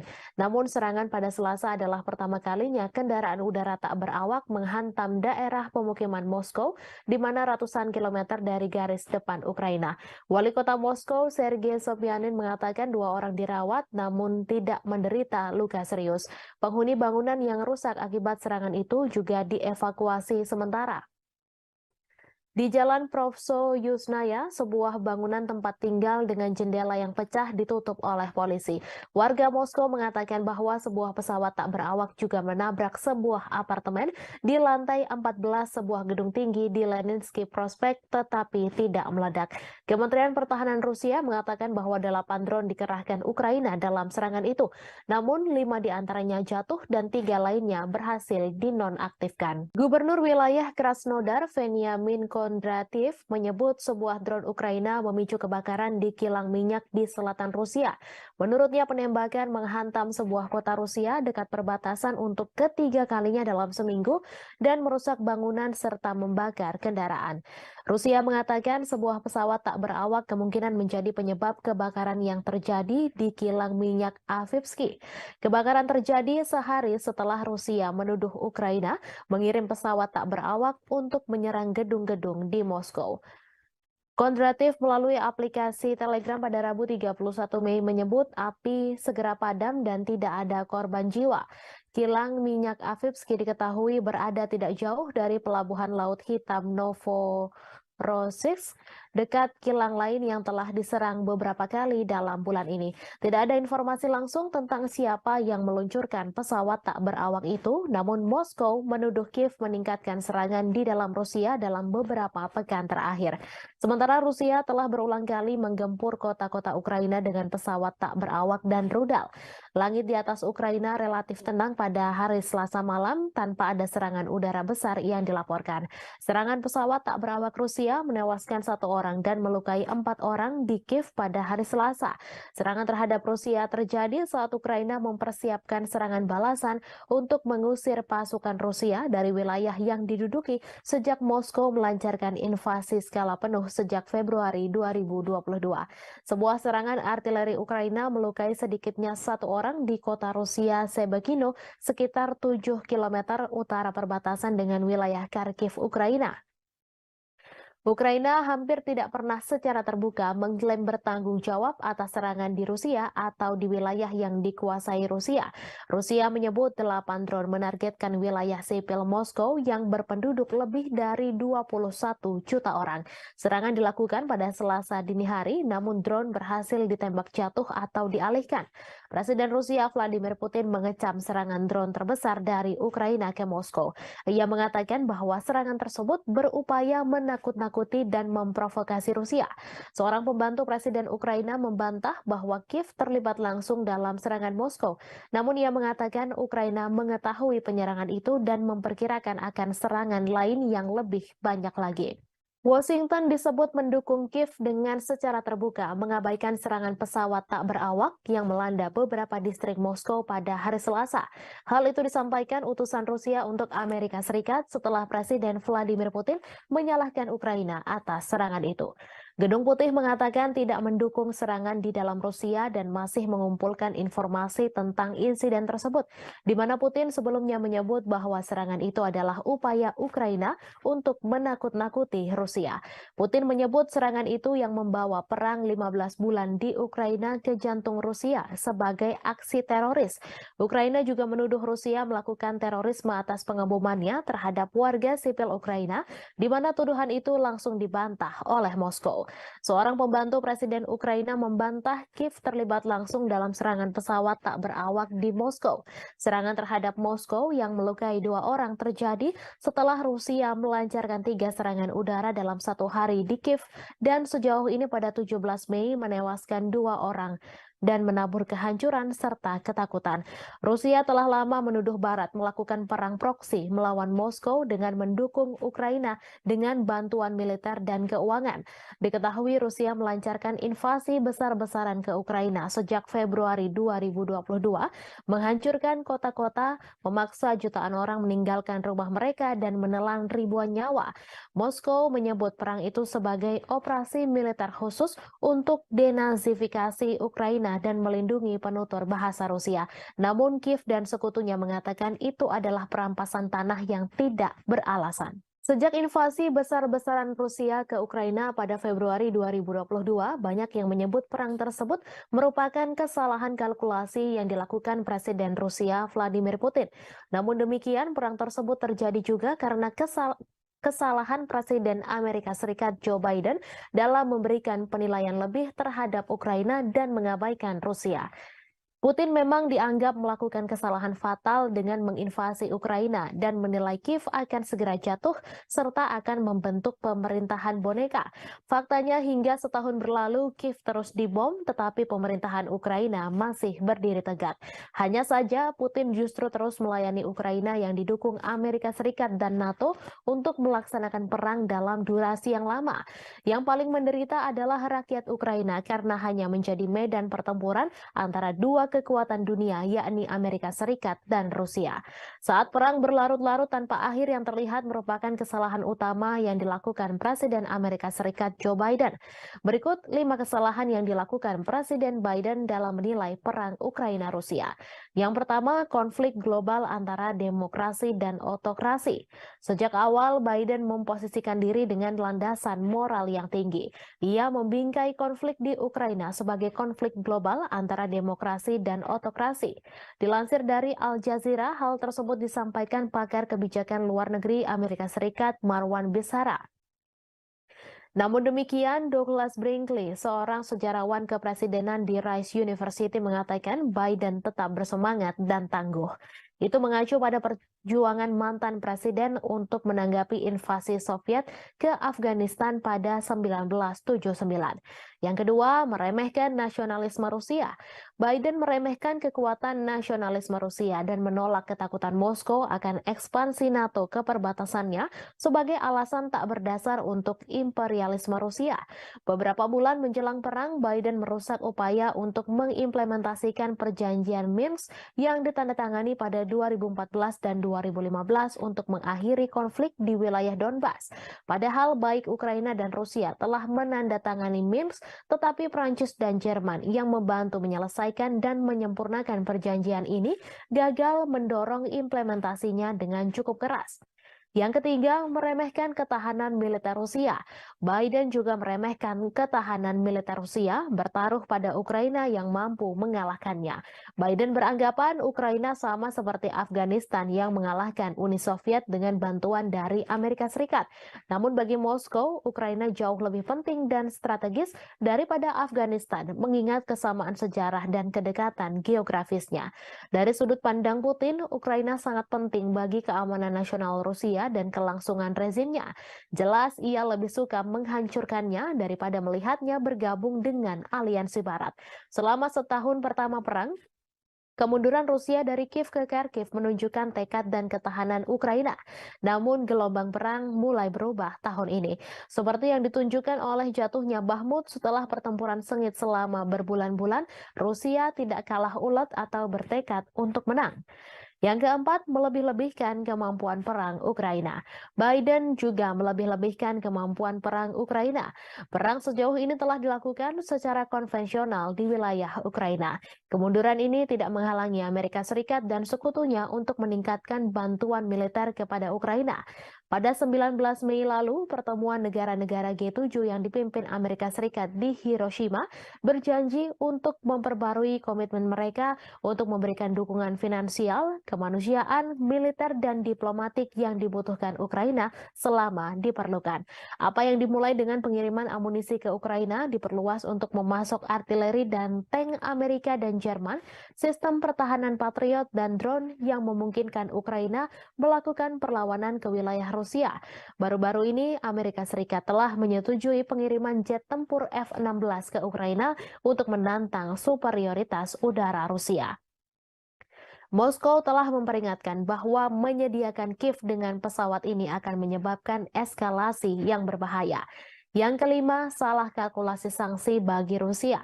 Sama seperti Putin yang meremehkan persatuan Barat dalam mendukung Ukraina, Biden juga meremehkan ketidakpedulian dunia lainnya terhadap dampak perang tersebut. Saat seluruh dunia terus berdagang dengan Rusia, sanksi Barat gagal mengubah perhitungan Moskow. Skenario suram telah memaksa Biden beralih ke rencana kompleks untuk menghukum Rusia secara ekonomi dan menunjukkan bahaya pemerintahan otoriter yang menjungkir balikan demokrasi tetangga.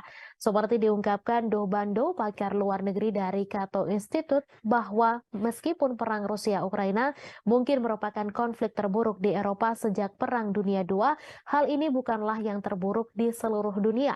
Konflik yang jauh lebih dahsyat telah terjadi di seluruh dunia berkembang karena dampak perang Ukraina tersebut. Perang Rusia dan Ukraina terus mencapai dinamika terbaru. Meski memiliki ukuran persenjataan yang lebih kecil, Ukraina dilaporkan telah menjatuhkan serangan yang menekan tentara Moskow. Di balik taktik serangan Ukraina, Kiev nyatanya menggunakan strategi yang mirip dengan kelompok teroris ISIS. Hal ini terlihat dari bagaimana Ukraina mengunggah video yang berisi kekejaman untuk menggugah emosi, di mana hal ini serupa dengan ISIS. Kelompok teror itu mendorong video yang canggih dan kadang menampilkan kekerasan sebagai bagian dari kampanye perekrutan yang lebih luas. Mereka juga mendistribusikan rekaman yang menarik secara emosional untuk memangsa identitas target yang lemah. Dilansir dari Newsweek, bagi Ukraina, motivasi di balik pembuatan video dari adegan medan perang adalah menarik cukup banyak pemirsa secara global untuk memastikan bahwa perjuangan negara melawan Rusia tidak dilupakan. Hal ini juga membuktikan bahwa dukungan keuangan dan militer Barat untuk Kiev belum dan tidak akan sia-sia. Menurut salah satu pembuat video asal Ukraina, Konstantin Kalnovsky, Kiev menggunakan teknologi yang cukup mumpuni seperti drone untuk menggambarkan situasi kengerian serangan Rusia. Video itulah yang kemudian membuat Ukraina mendapatkan begitu banyak dukungan. Ukraina nyatanya juga memiliki pasukan khusus pembuat video grafis yang bernama Serigala Putih. Mereka merilis video sepanjang konflik yang menunjukkan bagaimana pasukannya berhasil menghancurkan target Rusia termasuk tank. Salah satu klip yang ditweet oleh Dinas Keamanan Ukraina, SBU, pada bulan Maret menunjukkan pandangan udara dari kendaraan militer yang meledak setelah dihantam dari atas.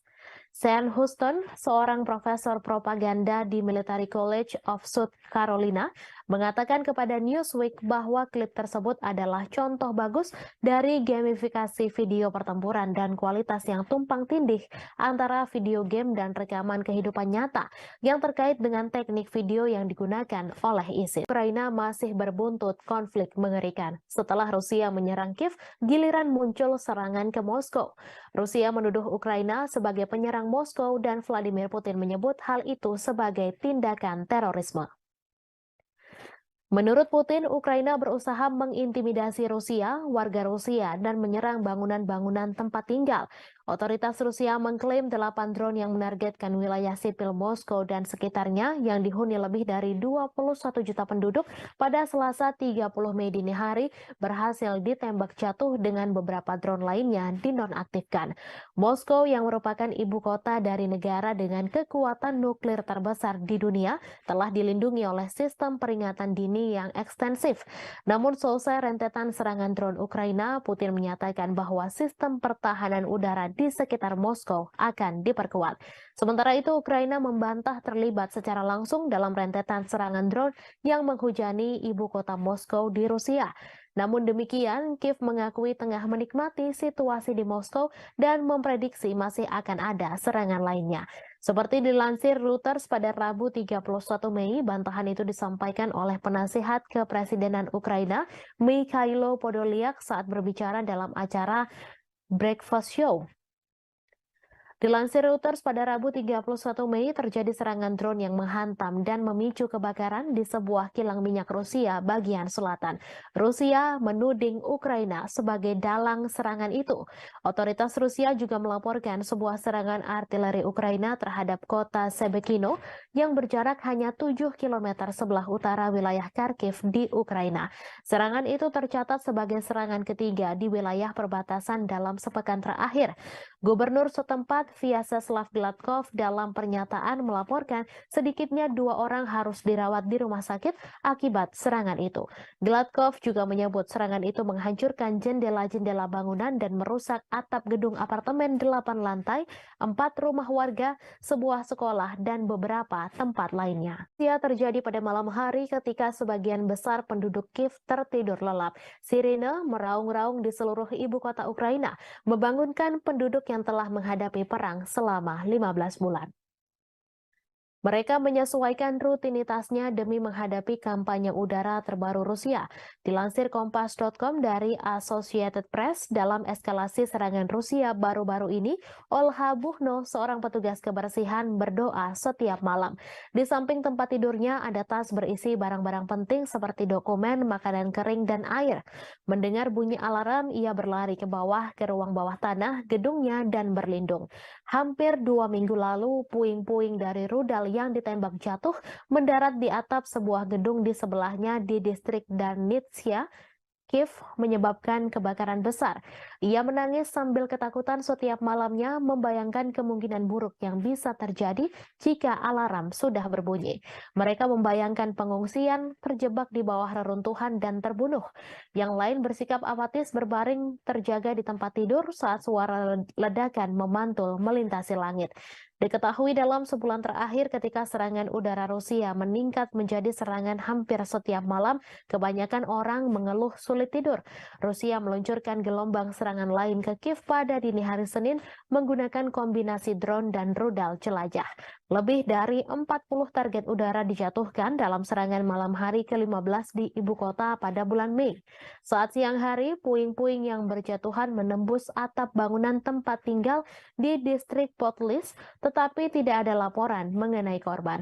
Seringkali ledakan adalah suara dari sistem pertahanan udara Ukraina yang berhasil menargetkan rudal dan drone mematikan yang dikirim Rusia ke Ukraina. Rusia melancarkan pengeboman yang sangat intens, mengirimkan 18 rudal ke arah Ukraina, 14 diantaranya menargetkan Kiev menurut juru bicara Angkatan Udara Ukraina. Ukraina mengklaim pihaknya telah menembak jatuh 6 rudal hipersonik Kinzhal pada malam itu.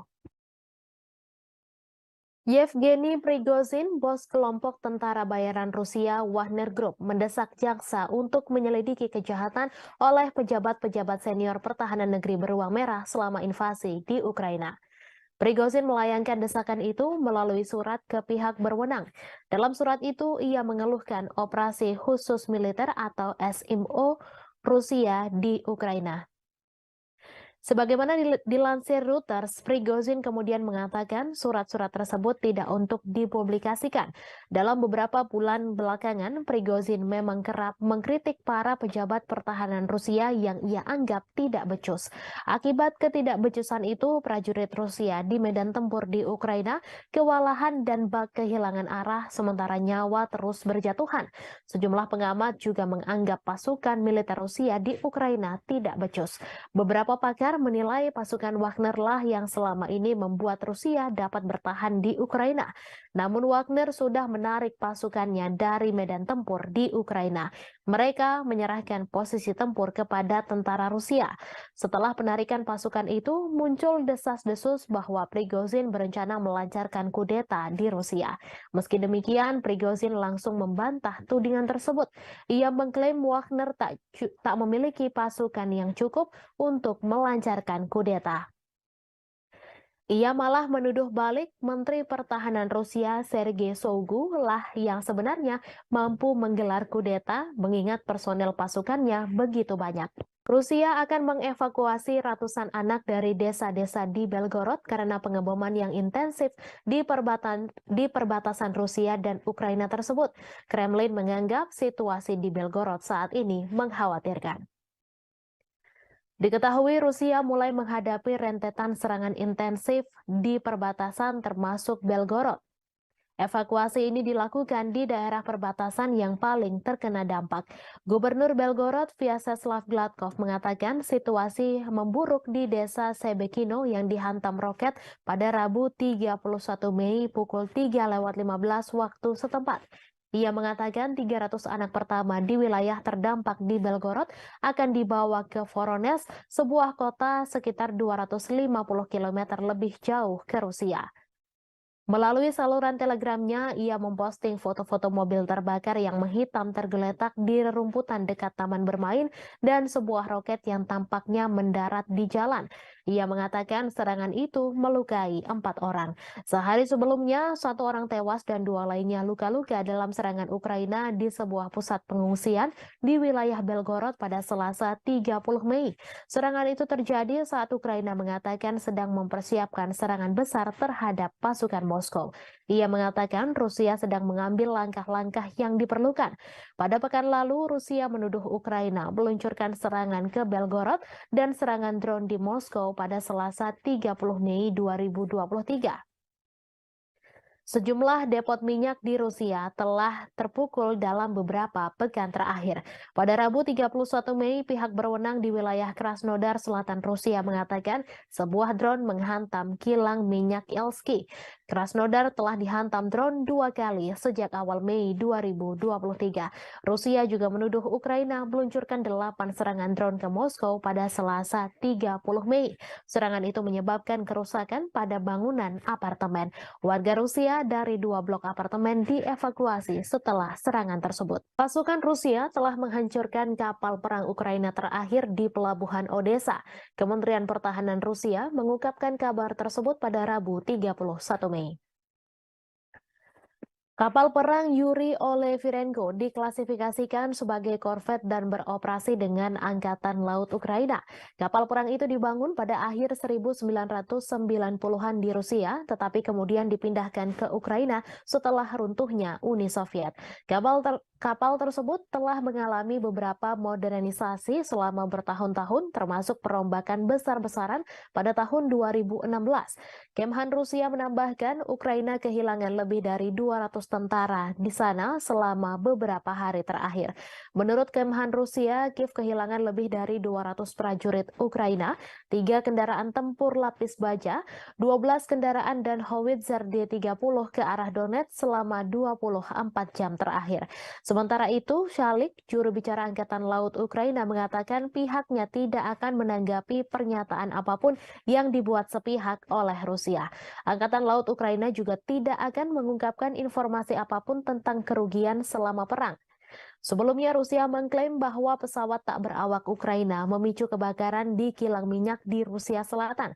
Selain itu, serangan udara juga menghantam sebuah kota Rusia dekat perbatasan untuk ketiga kalinya dalam seminggu dan merusak bangunan serta membakar kendaraan. Sementara itu, berikut perkembangan lainnya seputar situasi perang Rusia-Ukraina, di mana hanya ada sekitar 500 orang yang masih tinggal di Bahmut menurut wali kota itu, Oleksiy Reva. Jumlah itu jauh dibandingkan dengan 70.000 orang yang tinggal di kota Ukraina Timur sebelum perang meletus. Bahmut menjadi sasaran pertempuran sengit selama setahun terakhir. Baik Ukraina dan Rusia mengklaim sama-sama menguasai kota tersebut.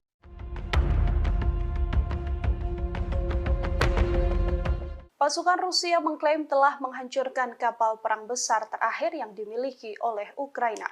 Serangan tersebut dilancarkan Rusia pada Senin 29 Mei di Pelabuhan Odessa di Laut Hitam. Dalam rilis Kementerian Pertahanan, kapal perang besar Angkatan Laut Ukraina ini dihancurkan dengan serangan presisi tinggi Angkatan Udara Rusia. Di tempat berlabuhnya kapal tersebut, kapal perang terakhir Angkatan Laut Ukraina ini bernama Yuri Olefirenko. Hanya saja Ukraina membantah kapal perang terakhir telah dihancurkan pasukan Putin. Hal ini ditegaskan oleh juru bicara Angkatan Laut Ukraina oleh Kalik, yang meminta sumber Rusia yang membicarakan hancurnya Olefirenko tak diperhatikan dan diperdulikan. Namun pasukan militer Ukraina membenarkan adanya serangan udara yang menyebabkan kebakaran dan telah merusak infrastruktur di Pelabuhan Odessa. Yuri Olefirenko adalah kapal pendarat berukuran sedang untuk pasukan dan kendaraan. Presiden Ukraina Volodymyr Zelensky sendiri mengoperasikan versi pembaruan dari kapal tersebut pada awal Juni 2022 lalu. Вашего руководства страной, отношения между нашими странами. Kabar mengejutkan datang dari Rusia yang mengumumkan bahwa negaranya memiliki sekutu baru yang tidak terduga. Bahkan pemimpin negara tersebut telah bertemu langsung dengan Presiden Rusia Vladimir Putin. Lantas, akankah negara tersebut membantu Rusia dalam peperangan dengan Ukraina? Sekutu baru tak terduga dari Rusia yang dimaksud adalah negara Eritrea. Bahkan Putin telah bertemu dengan Presiden Eritrea yakni Isaias Afwerki pada Rabu 31 Mei 2023. Adapun untuk pertama kalinya Isaias Afwerki rela pergi ke Rusia dan bertemu dengan Vladimir Putin. Dalam pertemuan tersebut dikabarkan keduanya membahas prospek hubungan antar dua negara. Kremlin mengatakan Putin dan Isaias membahas di segala bidang, termasuk masalah yang paling mendesak dalam agenda regional dan internasional. Bahkan selesai pertemuan tersebut, keduanya telah menandatangani beberapa kesepakatan antar pemerintah. Sementara sebelumnya, Menteri Luar Negeri Rusia Sergei Lavrov terlebih dahulu mengunjungi Eritrea. Kunjungan itu telah dilakukan pada Januari 2023 silam. Pada pertemuan tersebut, Это ваш первый официальный визит в нашу страну, уважаемый господин президент. На днях Эритрея отмечала 30-летие своей независимости, и это совпадает с датой установления наших дипломатических отношений между нашими странами. Позвольте вас с этим поздравить, поблагодарить вас за то, что за эти годы, за время вашего руководства страной, отношения между нашими странами развиваются и укрепляются. Ukraina kembali mengalami kerugian lantaran kehilangan pos komando angkatan bersenjatanya. Hal itu dikarenakan Rusia kembali menghancurkan markas tentara Ukraina. Kali ini Rusia melakukan penyerangan menggunakan roket peluncuran ganda, yakni MLRS. Klaim tersebut disampaikan oleh Kepala Pusat Pers Pengelompokan yakni Oleg Chekov yang mengatakan penyerangan itu terjadi di Trudoyov ke arah Zaporozhia. Tak hanya itu, penembak jitu Rusia juga berhasil menghancurkan kelompok pengintai Ukraina. Serangan itu dilakukan menggunakan sistem penyembur api berat TOS-1 Solsepek. Selain penembak jitu Ukraina, TOS-1 Solsepek juga menghantam dua benteng militan. Adapun dua benteng militan itu berada di area Stepovoe dan Privolnoye. Oleg Chekov mengatakan beberapa titik penempatan Ukraina juga dihantam oleh artileri self-propelled Gostivka milik Rusia. Beberapa titik yang dimaksud yakni Poltavka dan Malaya Tokmatska. Di satu sisi, Ukraina belum memberikan penjelasan terkait kerugian yang dialami oleh komando pasukannya. Думают, ехать, не ехать, надо ехать. Победа за нами. Ахмат, сила. Pasukan Rusia mengklaim telah menguasai kota Bakhmut, Ukraina. Kini giliran pasukan Chechnya yang bersiap memulai pertempuran baru di wilayah Donetsk. Akankah wilayah Donetsk bernasib sama seperti kota Bakhmut? Pemimpin Chechnya Ramzan Kadyrov menyampaikan pasukannya sedang mempersiapkan peperangan baru. Pernyataan itu disampaikan Kadyrov seusai tentara bayaran Rusia mengumumkan penarikan pasukan di kota Bakhmut. Kadyrov mengaku pasukan Chechnya mendapat perintah baru. Adapun perintah itu soal tanggung jawab merebut wilayah di Republik Rakyat Donetsk. Nantinya pasukan Chechnya mulai aktif di zona perang untuk membebaskan sejumlah area. Sejauh ini Kadyrov mengaku dirinya sedang mempersiapkan serangan yang akan dilancarkan pasukannya. Terlebih pasukan Chechnya mendapat dukungan dari Kementerian Pertahanan Rusia dan staf umum Angkatan Bersenjata Rusia. Hal itu dibuktikan dengan pemberian data, informasi, hingga senjata. Berbekal itulah Kadyrov telah menyusun strategi untuk bergerak maju di Donetsk. Diketahui sebelumnya, grup Wagner mengumumkan penarikan pasukannya mulai 24 Mei hingga 1 Juni. Dengan keberhasilan Bakhmut direbut, kepala grup Wagner yakni Yevgeny Prigozhin memberikan garda depan perang ke pasukan Rusia. Я сам знаешь, Как ты к этому решению пришел? повалим, они Коран рвут и безнаказанными остановиться так нельзя. Каждый мусульманин должен с этим воевать. Ахмат, сила, Аллах. Я сам с Южно-Сахалинска, еду уже третий раз через Ахмат. Хочу пожелать всем нашим ребятам остальным, которые еще думают, ехать, не ехать, надо ехать. Победа за нами. Ахмат, сила! Ребята проходят высшую подготовку в Российском университете спецназа. Если эти ребята будут туда, я не советую пробовать связываться с этими ребятами. Любая задача, поставленная в боевой части Республики Героя Рамзана Кадырова, будет исполнена 100%. Ахмат, сила, Kementerian Pertahanan Rusia mengakui serangan militer baru-baru ini di Ukraina menargetkan pusat pengambilan keputusan yang terlibat dalam merencanakan serangan teroris. Pasalnya, menurut Kemhan Rusia pada Selasa 30 Mei, kegiatan teroris dilakukan di bawah bimbingan langsung dari Badan Intelijen Barat. Diketahui Angkatan Bersenjata Rusia melakukan serangan pada siang hari. Militer tidak mengungkapkan jumlah pasti pusat yang ditargetkan atau secara eksplisit menyebutkannya. Mereka hanya menyatakan semua target yang ditunjuk telah berhasil dihantam. Kemudian pada hari itu, Presiden Rusia Vladimir Putin mengkonfirmasi markas besar Direktorat Intelijen Utama Militer Ukraina telah diserang. Guru Ukraina telah membangun kecurigaan terutama karena beberapa wawancara dengan outlet berita asing dan domestik yang diberikan oleh pimpinannya Kirill Budanov. Kepala Intel Ukraina itu telah membuat pernyataan yang semakin agresif baru-baru ini. Ia mengklaim keterlibatannya dalam sejumlah serangan di tanah Rusia. Awal bulan ini misalnya ia berjanji untuk terus menghabisi orang Rusia dimanapun di muka dunia ini sampai kemenangan penuh Ukraina tercapai. Tak lama kemudian ia mengaku bertanggung jawab atas pembunuhan banyak tokoh masyarakat Rusia. Meskipun Budanov tidak memberikan nama pastinya, ia menyatakan telah mendapatkan banyak nama, termasuk tokoh publik dan media. Sebelumnya diberitakan bulan ini 2 pesawat tak berawak dicegat di atas Kremlin. Namun serangan pada Selasa adalah pertama kalinya kendaraan udara tak berawak menghantam daerah pemukiman Moskow, di mana ratusan kilometer dari garis depan Ukraina. Wali kota Moskow, Sergei Sobyanin, mengatakan 2 orang dirawat namun tidak menderita luka serius. Penghuni bangunan yang rusak akibat serangan itu juga dievakuasi sementara. Di Jalan Provso Yusnaya, sebuah bangunan tempat tinggal dengan jendela yang pecah ditutup oleh polisi.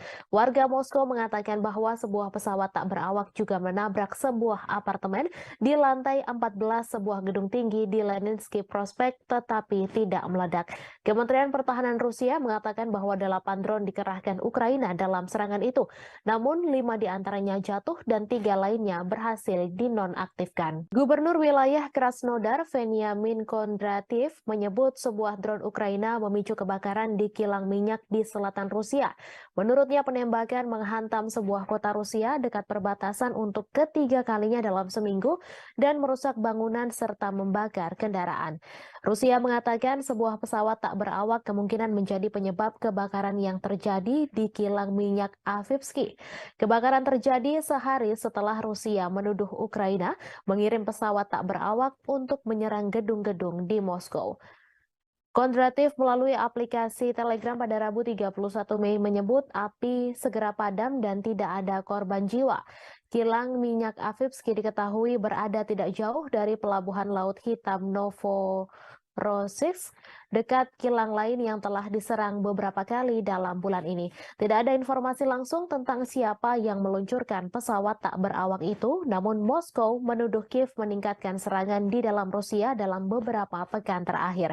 Sementara Rusia telah berulang kali menggempur kota-kota Ukraina dengan pesawat tak berawak dan rudal. Langit di atas Ukraina relatif tenang pada hari Selasa malam tanpa ada serangan udara besar yang dilaporkan. Serangan pesawat tak berawak Rusia menewaskan 1 orang dan melukai 4 orang di Kiev pada hari Selasa. Serangan terhadap Rusia terjadi saat Ukraina mempersiapkan serangan balasan untuk mengusir pasukan Rusia dari wilayah yang diduduki sejak Moskow melancarkan invasi skala penuh sejak Februari 2022.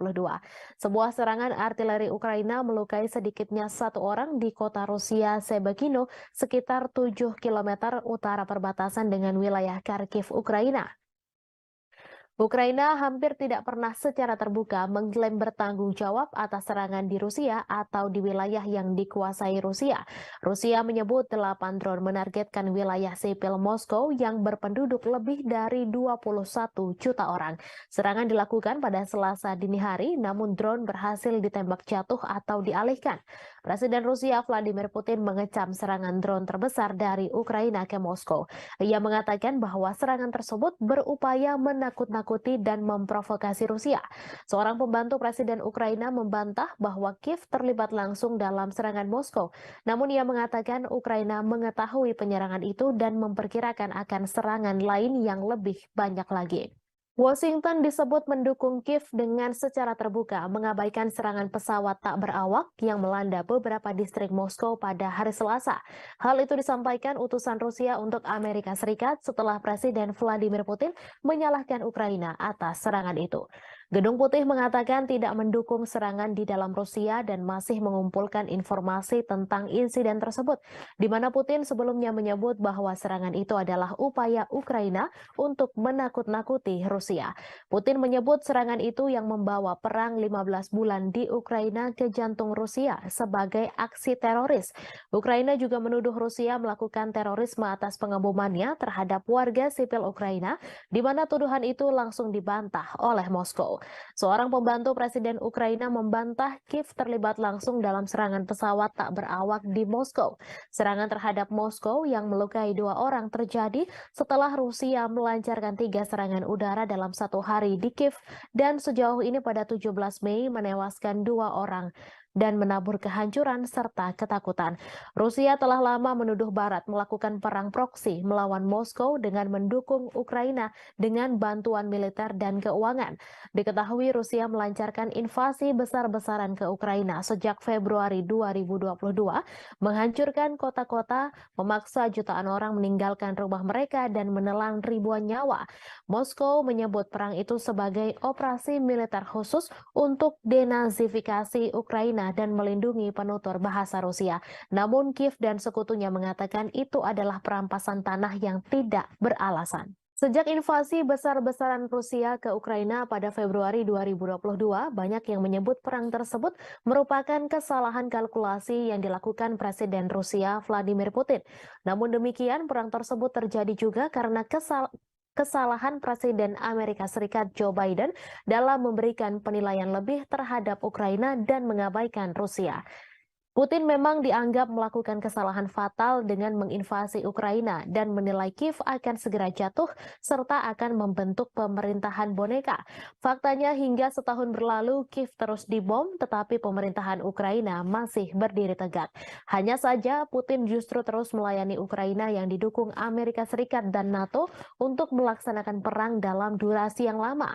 Yang paling menderita adalah rakyat Ukraina karena hanya menjadi medan pertempuran antara dua kekuatan dunia yakni Amerika Serikat dan Rusia.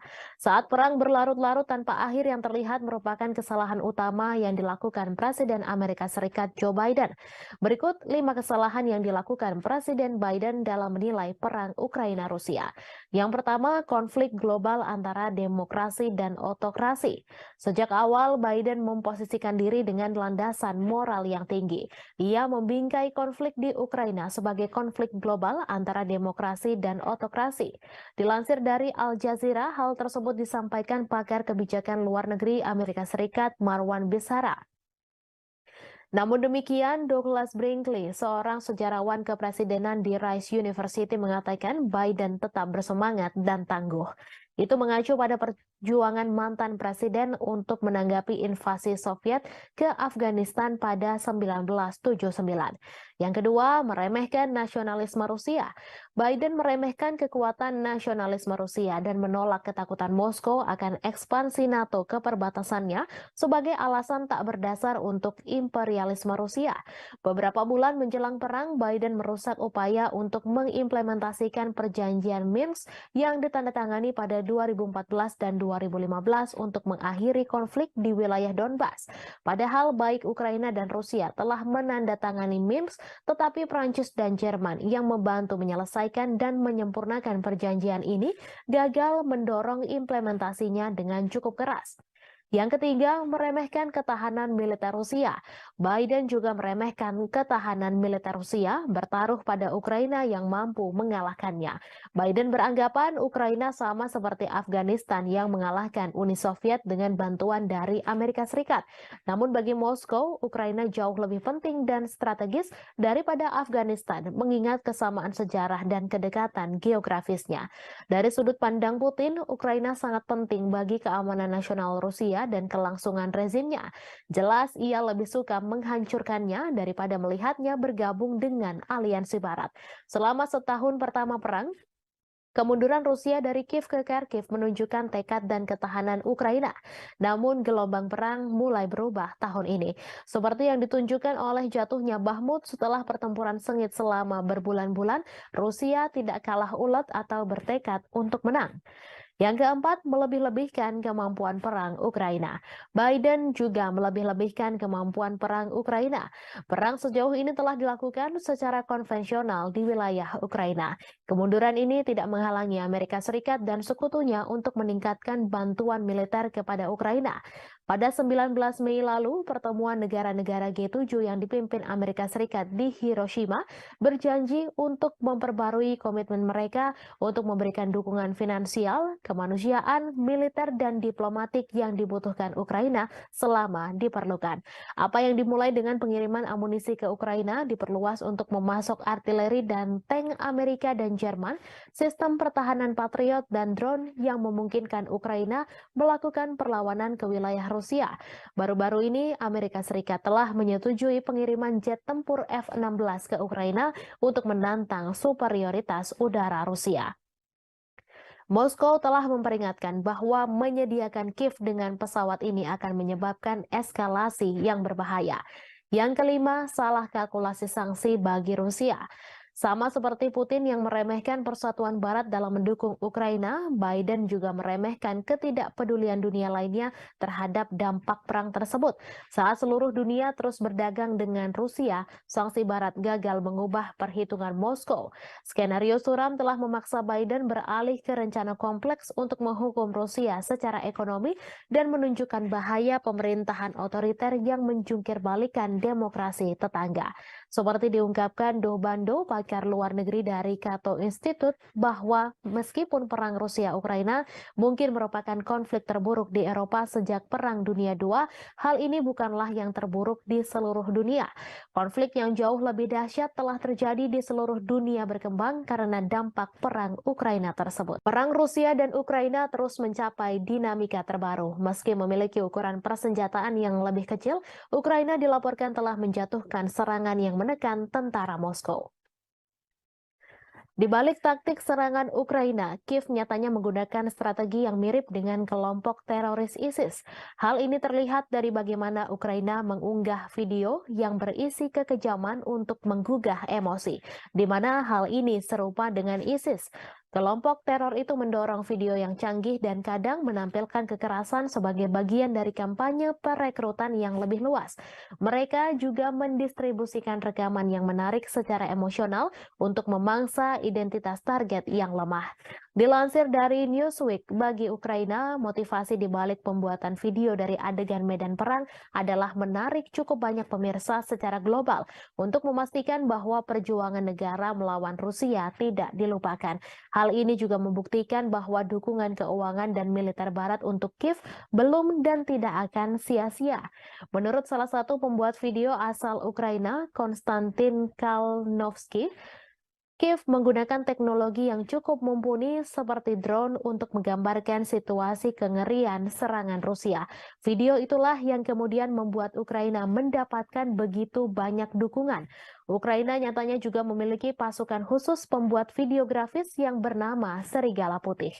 Mereka merilis video sepanjang konflik yang menunjukkan bagaimana pasukannya berhasil menghancurkan target Rusia termasuk tank. Salah satu klip yang ditweet oleh Dinas Keamanan Ukraina, SBU, pada bulan Maret menunjukkan pandangan udara dari kendaraan militer yang meledak setelah dihantam dari atas. Sean Houston, seorang profesor propaganda di Military College of South Carolina, mengatakan kepada Newsweek bahwa klip tersebut adalah contoh bagus dari gamifikasi video pertempuran dan kualitas yang tumpang tindih antara video game dan rekaman kehidupan nyata yang terkait dengan teknik video yang digunakan oleh ISIS. Ukraina masih berbuntut konflik mengerikan. Setelah Rusia menyerang Kiev, giliran muncul serangan ke Moskow. Rusia menuduh Ukraina sebagai penyerang Moskow dan Vladimir Putin menyebut hal itu sebagai tindakan terorisme. Menurut Putin, Ukraina berusaha mengintimidasi Rusia, warga Rusia, dan menyerang bangunan-bangunan tempat tinggal. Otoritas Rusia mengklaim 8 drone yang menargetkan wilayah sipil Moskow dan sekitarnya yang dihuni lebih dari 21 juta penduduk pada Selasa 30 Mei dini hari berhasil ditembak jatuh dengan beberapa drone lainnya dinonaktifkan. Moskow yang merupakan ibu kota dari negara dengan kekuatan nuklir terbesar di dunia telah dilindungi oleh sistem peringatan dini yang ekstensif. Namun selesai rentetan serangan drone Ukraina, Putin menyatakan bahwa sistem pertahanan udara di sekitar Moskow akan diperkuat. Sementara itu, Ukraina membantah terlibat secara langsung dalam rentetan serangan drone yang menghujani ibu kota Moskow di Rusia. Namun demikian, Kiev mengakui tengah menikmati situasi di Moskow dan memprediksi masih akan ada serangan lainnya.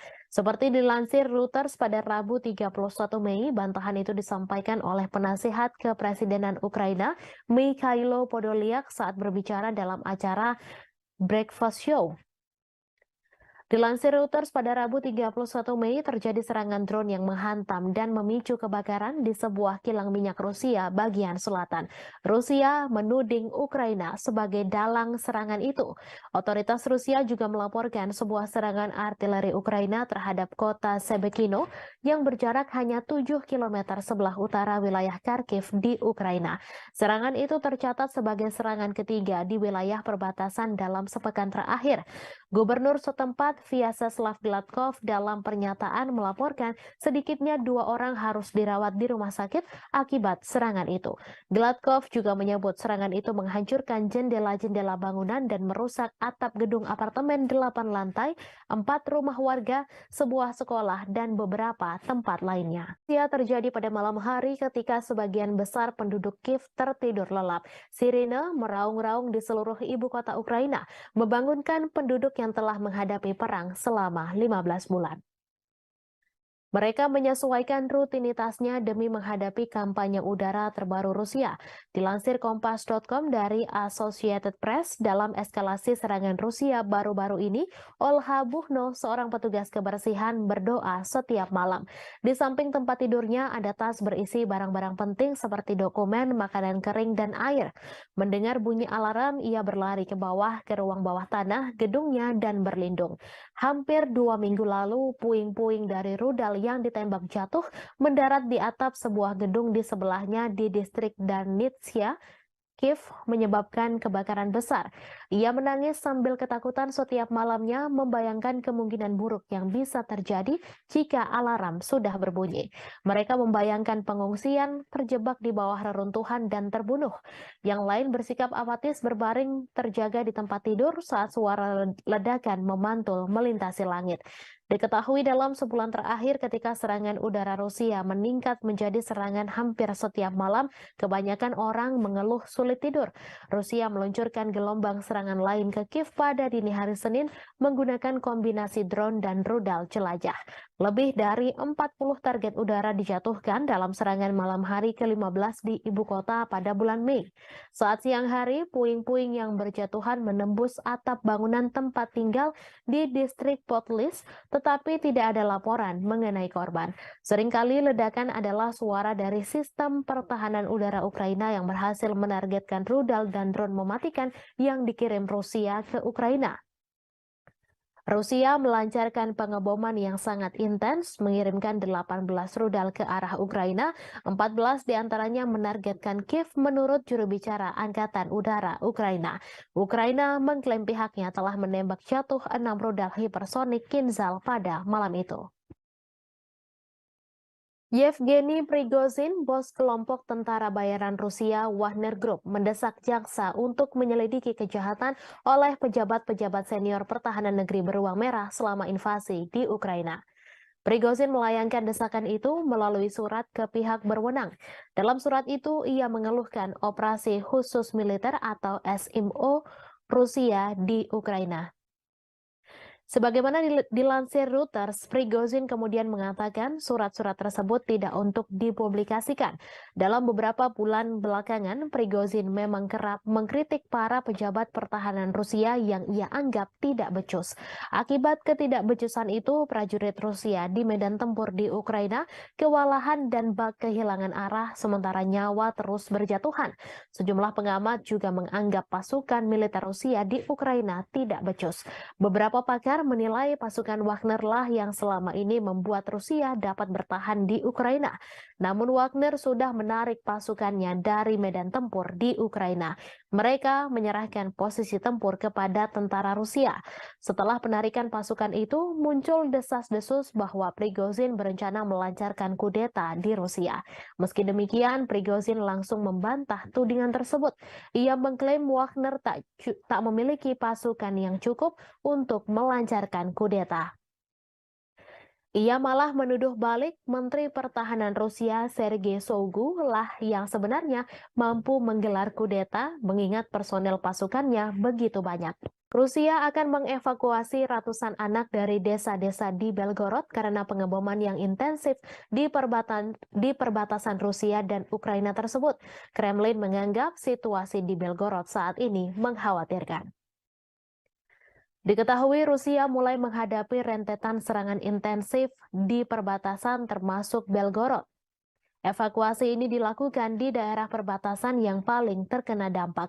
Gubernur Belgorod Vyacheslav Gladkov mengatakan situasi memburuk di desa Sebekino yang dihantam roket pada Rabu 31 Mei pukul 3:15 waktu setempat.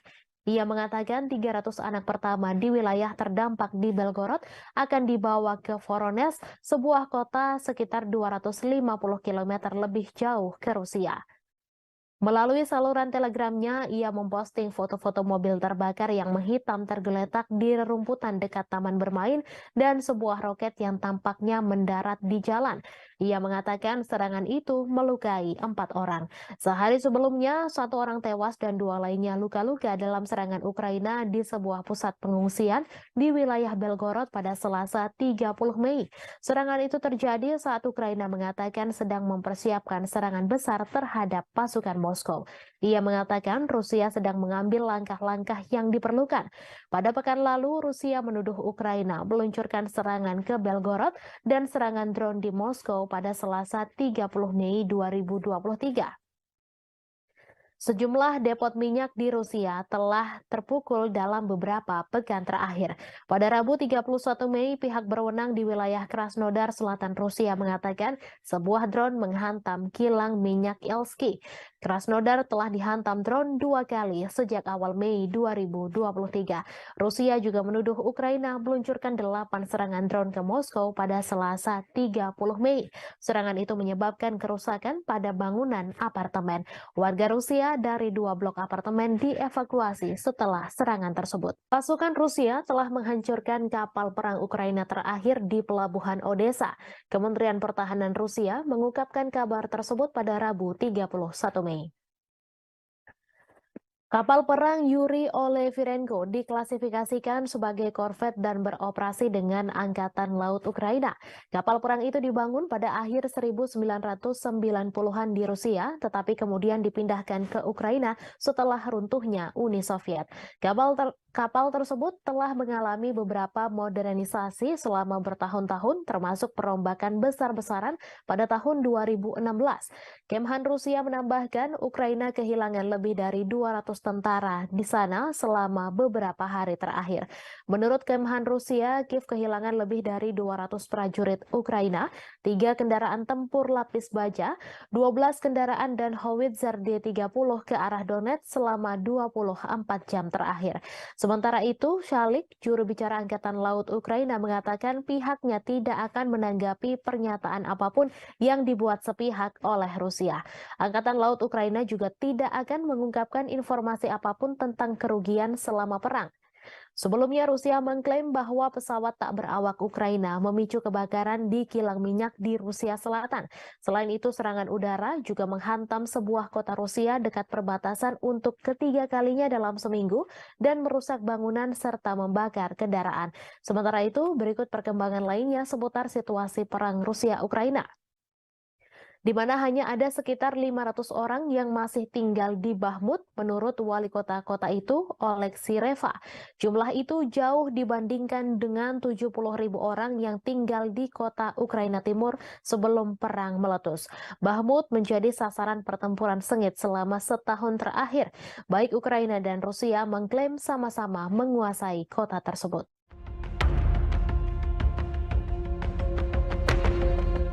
Pasukan Rusia mengklaim telah menghancurkan kapal perang besar terakhir yang dimiliki oleh Ukraina. Serangan tersebut dilancarkan Rusia pada Senin 29 Mei di Pelabuhan Odessa di Laut Hitam. Dalam rilis Kementerian Pertahanan, kapal perang besar Angkatan Laut Ukraina ini dihancurkan dengan serangan presisi tinggi Angkatan Udara Rusia. Di tempat berlabuhnya kapal tersebut, kapal perang terakhir Angkatan Laut Ukraina ini bernama Yuri Elefirenko. Hanya saja Ukraina membantah kapal perang terakhir telah dihancurkan pasukan Putin. Hal ini ditegaskan oleh juru bicara Angkatan Laut Ukraina, Oleh Kalik, yang meminta sumber Rusia yang membicarakan hancurnya Olefirenko tak diperhatikan dan diperdulikan. Namun pasukan militer Ukraina membenarkan adanya serangan udara yang menyebabkan kebakaran dan telah merusak infrastruktur di Pelabuhan Odessa. Yuri Olefirenko adalah kapal pendarat berukuran sedang untuk pasukan dan kendaraan. Presiden Ukraina Volodymyr Zelensky sendiri mengoperasikan versi pembaruan dari kapal tersebut pada awal Juni 2022 lalu. За время вашего руководства страной отношения между нашими странами. Kabar mengejutkan datang dari Rusia yang mengumumkan bahwa negaranya memiliki sekutu baru yang tidak terduga. Bahkan pemimpin negara tersebut telah bertemu langsung dengan Presiden Rusia Vladimir Putin. Lantas, akankah negara tersebut membantu Rusia dalam peperangan dengan Ukraina? Sekutu baru tak terduga dari Rusia yang dimaksud adalah negara Eritrea. Bahkan Putin telah bertemu dengan Presiden Eritrea yakni Isaias Afwerki pada Rabu 31 Mei 2023. Adapun untuk pertama kalinya Isaias Afwerki rela pergi ke Rusia dan bertemu dengan Vladimir Putin. Dalam pertemuan tersebut dikabarkan keduanya membahas prospek hubungan antar dua negara. Kremlin mengatakan Putin dan Isaias membahas di segala bidang, termasuk masalah yang paling mendesak dalam agenda regional dan internasional. Bahkan seusai pertemuan tersebut, keduanya telah menandatangani beberapa kesepakatan antar pemerintah. Sementara sebelumnya, Menteri Luar Negeri Rusia Sergei Lavrov terlebih dahulu mengunjungi Eritrea. Kunjungan itu telah dilakukan pada Januari 2023 silam. Pada pertemuan tersebut, Afwerki dan Lavrov membahas perubahan radikal dalam situasi internasional.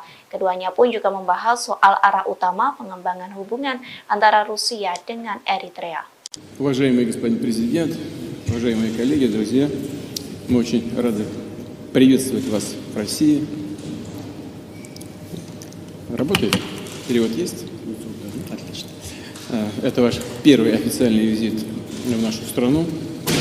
Уважаемый господин президент, на днях Эритрея отмечала 30-летие своей независимости. И это совпадает с датой установления наших дипломатических отношений между нашими странами. Позвольте вас с этим поздравить, поблагодарить вас за то, что за эти годы, за время вашего руководства страной, отношения между нашими странами развиваются и укрепляются. Ukraina kembali mengalami kerugian lantaran kehilangan pos komando angkatan bersenjatanya. Hal itu dikarenakan Rusia kembali menghancurkan markas tentara Ukraina. Kali ini Rusia melakukan penyerangan menggunakan roket peluncuran ganda, yakni MLRS MES. Klaim tersebut disampaikan oleh Kepala Pusat Pers Pengelompokan yakni Oleg Chekov yang mengatakan penyerangan itu terjadi di Trudoyov ke arah Zaporozhia. Tak hanya itu, penembak jitu Rusia juga berhasil menghancurkan kelompok pengintai Ukraina. Serangan itu dilakukan menggunakan sistem penyembur api berat TOS-1 Solsepek. Selain penembak jitu Ukraina, TOS-1 Solsepek juga menghantam 2 benteng militan. Adapun 2 benteng militan itu berada di area Stepovoe dan Privolnoye. Oleg Chekov mengatakan beberapa titik penempatan Ukraina juga dihantam oleh artileri self-propelled Gostivka milik Rusia. Beberapa titik yang dimaksud yakni Poltavka dan Malaya Tokmatska.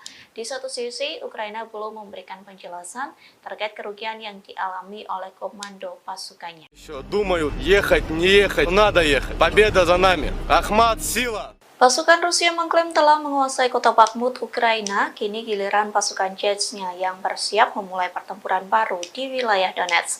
Akankah wilayah Donetsk bernasib sama seperti kota Bakhmut? Pemimpin Chechnya Ramzan Kadyrov menyampaikan pasukannya sedang mempersiapkan peperangan baru. Pernyataan itu disampaikan Kadyrov seusai tentara bayaran Rusia mengumumkan penarikan pasukan di kota Bakhmut. Kadyrov mengaku pasukan Chechnya mendapat perintah baru. Adapun perintah itu soal tanggung jawab merebut wilayah di Republik Rakyat Donetsk. Nantinya pasukan Chechnya mulai aktif di zona perang untuk membebaskan sejumlah area. Sejauh ini Kadyrov mengaku dirinya sedang mempersiapkan serangan yang akan dilancarkan pasukannya. Terlebih pasukan Chechnya mendapat dukungan dari Kementerian Pertahanan Rusia dan staf umum Angkatan Bersenjata Rusia. Hal itu dibuktikan dengan pemberian data, informasi, hingga senjata. Berbekal itulah Kadyrov telah menyusun strategi untuk bergerak maju di Donetsk.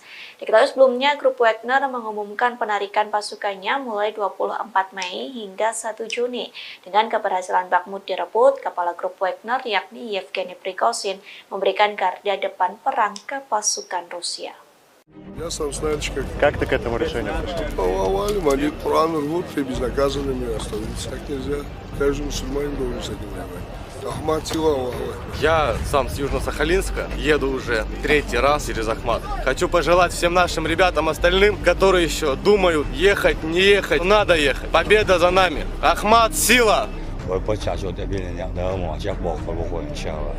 проходят высшую подготовку в Российском университете спецназа. Если эти ребята будут туда, я не советую пробовать связываться с этими ребятами. Любая задача, поставленная боевой части республики Героя России Кадырова, будет исполнена 100%. Ахмат, сила, Аллах. Kementerian Pertahanan Rusia mengakui serangan militer baru-baru ini di Ukraina menargetkan pusat pengambilan keputusan yang terlibat dalam merencanakan serangan teroris. Pasalnya, menurut Kemhan Rusia pada Selasa 30 Mei, kegiatan teroris dilakukan di bawah bimbingan langsung dari Badan Intelijen Barat. Diketahui Angkatan Bersenjata Rusia melakukan serangan pada siang hari. Militer tidak mengungkapkan jumlah pasti pusat yang ditargetkan atau secara eksplisit menyebutkannya.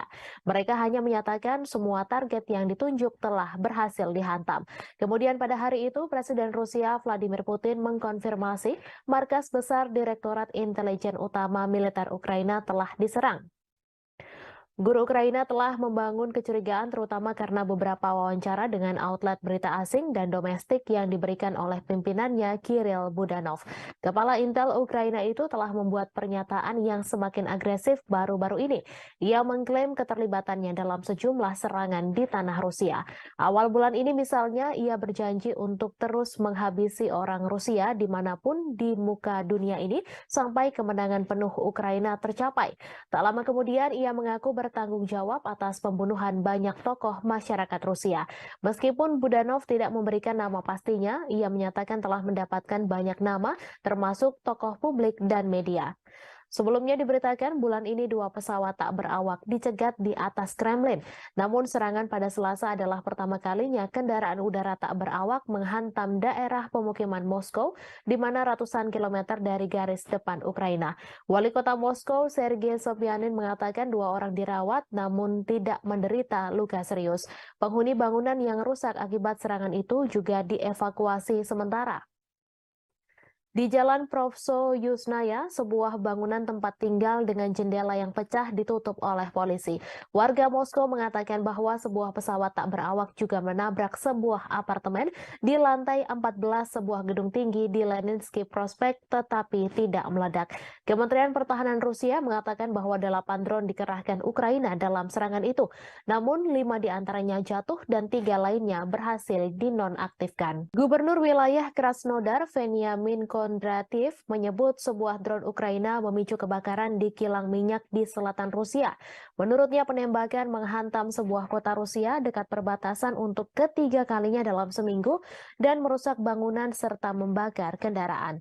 Rusia mengatakan sebuah pesawat tak berawak kemungkinan menjadi penyebab kebakaran yang terjadi di kilang minyak Avivsky.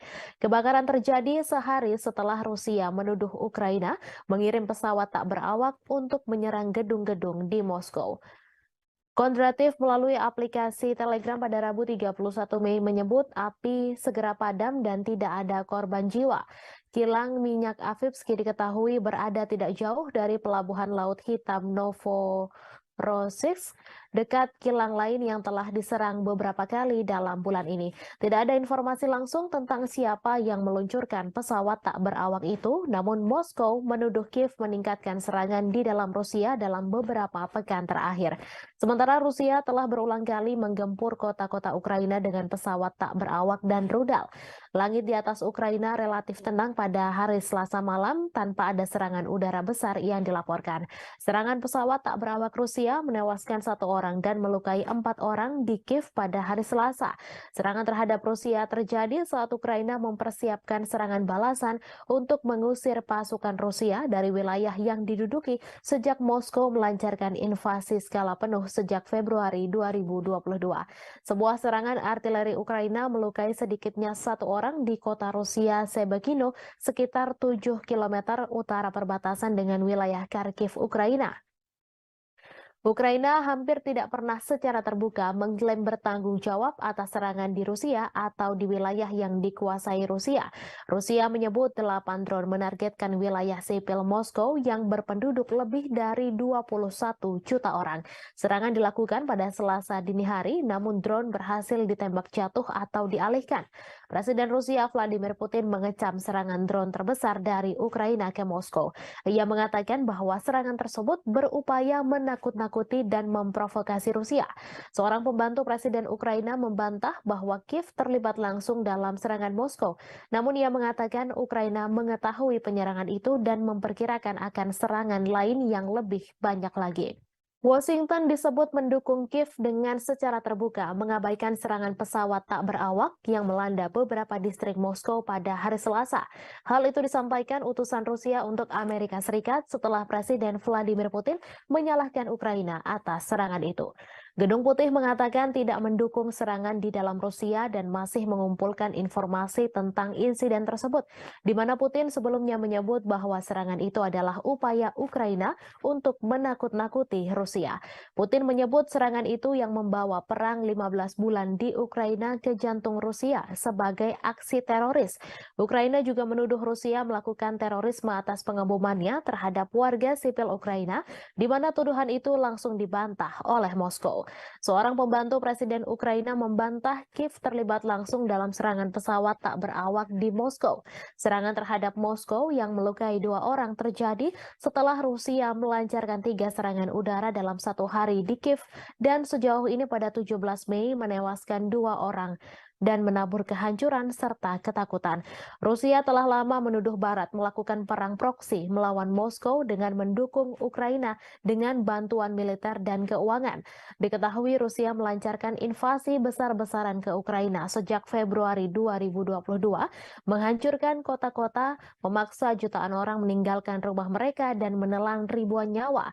Moskow menyebut perang itu sebagai operasi militer khusus untuk denazifikasi Ukraina dan melindungi penutur bahasa Rusia. Namun Kiev dan sekutunya mengatakan itu adalah perampasan tanah yang tidak beralasan. Sejak invasi besar-besaran Rusia ke Ukraina pada Februari 2022, banyak yang menyebut perang tersebut merupakan kesalahan kalkulasi yang dilakukan Presiden Rusia Vladimir Putin. Namun demikian, perang tersebut terjadi juga karena kesalahan Presiden Amerika Serikat Joe Biden dalam memberikan penilaian lebih terhadap Ukraina dan mengabaikan Rusia. Putin memang dianggap melakukan kesalahan fatal dengan menginvasi Ukraina dan menilai Kiev akan segera jatuh serta akan membentuk pemerintahan boneka. Faktanya hingga setahun berlalu Kiev terus dibom tetapi pemerintahan Ukraina masih berdiri tegak. Hanya saja Putin justru terus melayani Ukraina yang didukung Amerika Serikat dan NATO untuk melaksanakan perang dalam durasi yang lama. Yang paling menderita adalah rakyat Ukraina karena hanya menjadi medan pertempuran antara dua kekuatan dunia yakni Amerika Serikat dan Rusia. Saat perang berlarut-larut tanpa akhir yang terlihat merupakan kesalahan utama yang dilakukan Presiden Amerika Serikat Joe Biden. Berikut 5 kesalahan yang dilakukan Presiden Biden dalam menilai perang Ukraina-Rusia. Yang pertama, konflik global antara demokrasi dan otokrasi. Sejak awal Biden memposisikan diri dengan landasan moral yang tinggi. Ia membingkai konflik di Ukraina sebagai konflik global antara demokrasi dan otokrasi. Dilansir dari Al Jazeera, hal tersebut disampaikan pakar kebijakan luar negeri Amerika Serikat Marwan Bisara. Namun demikian, Douglas Brinkley, seorang sejarawan kepresidenan di Rice University mengatakan Biden tetap bersemangat dan tangguh. Itu mengacu pada perjuangan mantan presiden untuk menanggapi invasi Soviet ke Afghanistan pada 1979. Yang kedua, meremehkan nasionalisme Rusia. Biden meremehkan kekuatan nasionalisme Rusia dan menolak ketakutan Moskow akan ekspansi NATO ke perbatasannya sebagai alasan tak berdasar untuk imperialisme Rusia. Beberapa bulan menjelang perang, Biden merusak upaya untuk mengimplementasikan perjanjian Minsk yang ditandatangani pada 2014 dan 2015 untuk mengakhiri konflik di wilayah Donbas. Padahal baik Ukraina dan Rusia telah menandatangani Minsk, tetapi Prancis dan Jerman yang membantu menyelesaikan dan menyempurnakan perjanjian ini gagal mendorong implementasinya dengan cukup keras. Yang ketiga, meremehkan ketahanan militer Rusia. Biden juga meremehkan ketahanan militer Rusia bertaruh pada Ukraina yang mampu mengalahkannya. Biden beranggapan Ukraina sama seperti Afghanistan yang mengalahkan Uni Soviet dengan bantuan dari Amerika Serikat. Namun bagi Moskow, Ukraina jauh lebih penting dan strategis daripada Afghanistan, mengingat kesamaan sejarah dan kedekatan geografisnya. Dari sudut pandang Putin, Ukraina sangat penting bagi keamanan nasional Rusia dan kelangsungan rezimnya. Jelas ia lebih suka menghancurkannya daripada melihatnya bergabung dengan aliansi Barat. Selama setahun pertama perang, kemunduran Rusia dari Kiev ke Kharkiv menunjukkan tekad dan ketahanan Ukraina. Namun gelombang perang mulai berubah tahun ini. Seperti yang ditunjukkan oleh jatuhnya Bakhmut setelah pertempuran sengit selama berbulan-bulan, Rusia tidak kalah ulet atau bertekad untuk menang. Yang keempat, melebih-lebihkan kemampuan perang Ukraina. Biden juga melebih-lebihkan kemampuan perang Ukraina. Perang sejauh ini telah dilakukan secara konvensional di wilayah Ukraina. Kemunduran ini tidak menghalangi Amerika Serikat dan sekutunya untuk meningkatkan bantuan militer kepada Ukraina. Pada 19 Mei lalu, pertemuan negara-negara G7 yang dipimpin Amerika Serikat di Hiroshima berjanji untuk memperbarui komitmen mereka untuk memberikan dukungan finansial, kemanusiaan, militer, dan diplomatik yang dibutuhkan Ukraina selama diperlukan. Apa yang dimulai dengan pengiriman amunisi ke Ukraina diperluas untuk memasok artileri dan tank Amerika dan Jerman, sistem pertahanan Patriot, dan drone yang memungkinkan Ukraina melakukan perlawanan ke wilayah Rusia. Baru-baru ini, Amerika Serikat telah menyetujui pengiriman jet tempur F-16 ke Ukraina untuk menantang superioritas udara Rusia. Moskow telah memperingatkan bahwa menyediakan Kiev dengan pesawat ini akan menyebabkan eskalasi yang berbahaya. Yang kelima, salah kalkulasi sanksi bagi Rusia. Sama seperti Putin yang meremehkan persatuan Barat dalam mendukung Ukraina, Biden juga meremehkan ketidakpedulian dunia lainnya terhadap dampak perang tersebut. Saat seluruh dunia terus berdagang dengan Rusia, sanksi Barat gagal mengubah perhitungan Moskow. Skenario suram telah memaksa Biden beralih ke rencana kompleks untuk menghukum Rusia secara ekonomi dan menunjukkan bahaya pemerintahan otoriter yang menjungkir balikan demokrasi tetangga. Seperti diungkapkan Do Bando pagi pakar luar negeri dari Cato Institute bahwa meskipun perang Rusia-Ukraina mungkin merupakan konflik terburuk di Eropa sejak Perang Dunia II, hal ini bukanlah yang terburuk di seluruh dunia. Konflik yang jauh lebih dahsyat telah terjadi di seluruh dunia berkembang karena dampak perang Ukraina tersebut. Perang Rusia dan Ukraina terus mencapai dinamika terbaru. Meski memiliki ukuran persenjataan yang lebih kecil, Ukraina dilaporkan telah menjatuhkan serangan yang menekan tentara Moskow. Di balik taktik serangan Ukraina, Kiev nyatanya menggunakan strategi yang mirip dengan kelompok teroris ISIS. Hal ini terlihat dari bagaimana Ukraina mengunggah video yang berisi kekejaman untuk menggugah emosi, di mana hal ini serupa dengan ISIS. Kelompok teror itu mendorong video yang canggih dan kadang menampilkan kekerasan sebagai bagian dari kampanye perekrutan yang lebih luas. Mereka juga mendistribusikan rekaman yang menarik secara emosional untuk memangsa identitas target yang lemah. Dilansir dari Newsweek, bagi Ukraina, motivasi di balik pembuatan video dari adegan medan perang adalah menarik cukup banyak pemirsa secara global untuk memastikan bahwa perjuangan negara melawan Rusia tidak dilupakan. Hal ini juga membuktikan bahwa dukungan keuangan dan militer Barat untuk Kiev belum dan tidak akan sia-sia. Menurut salah satu pembuat video asal Ukraina, Konstantin Kalnovsky, Kiev menggunakan teknologi yang cukup mumpuni seperti drone untuk menggambarkan situasi kengerian serangan Rusia. Video itulah yang kemudian membuat Ukraina mendapatkan begitu banyak dukungan.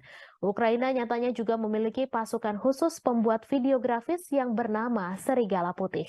Mereka merilis video sepanjang konflik yang menunjukkan bagaimana pasukannya berhasil menghancurkan target Rusia termasuk tank.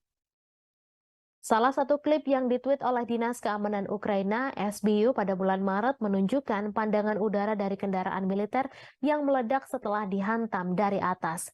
Sean Houston, seorang profesor propaganda di Military College of South Carolina, mengatakan kepada Newsweek bahwa klip tersebut adalah contoh bagus dari gamifikasi video pertempuran dan kualitas yang tumpang tindih antara video game dan rekaman kehidupan nyata yang terkait dengan teknik video yang digunakan oleh ISIS. Ukraina masih berbuntut konflik mengerikan. Setelah Rusia menyerang Kiev, giliran muncul serangan ke Moskow.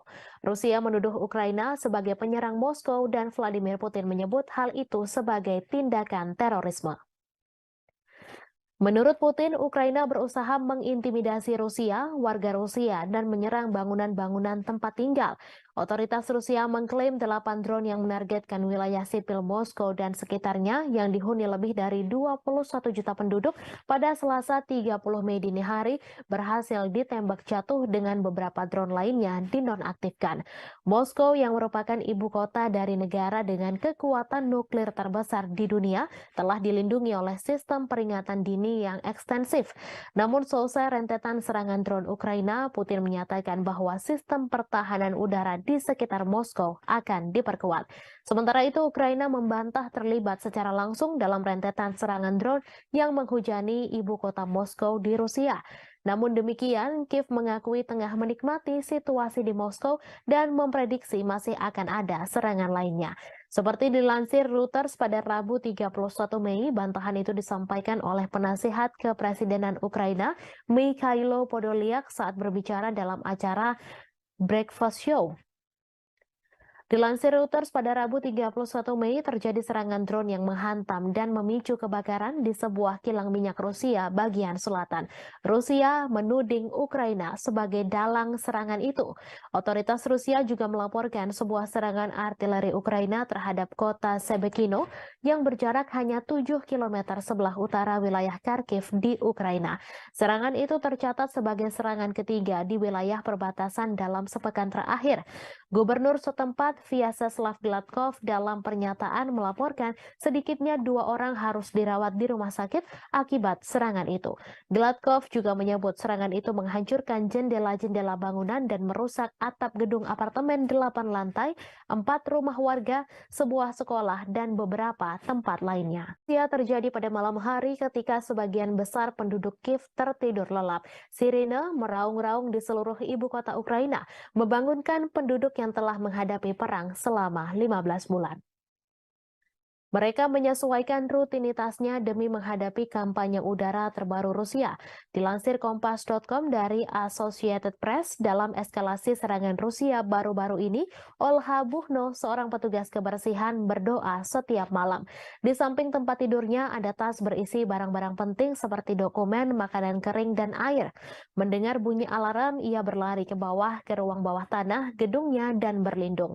Hampir 2 minggu lalu, puing-puing dari rudal yang ditembak jatuh mendarat di atap sebuah gedung di sebelahnya di distrik Darnitsia, Kiev, menyebabkan kebakaran besar.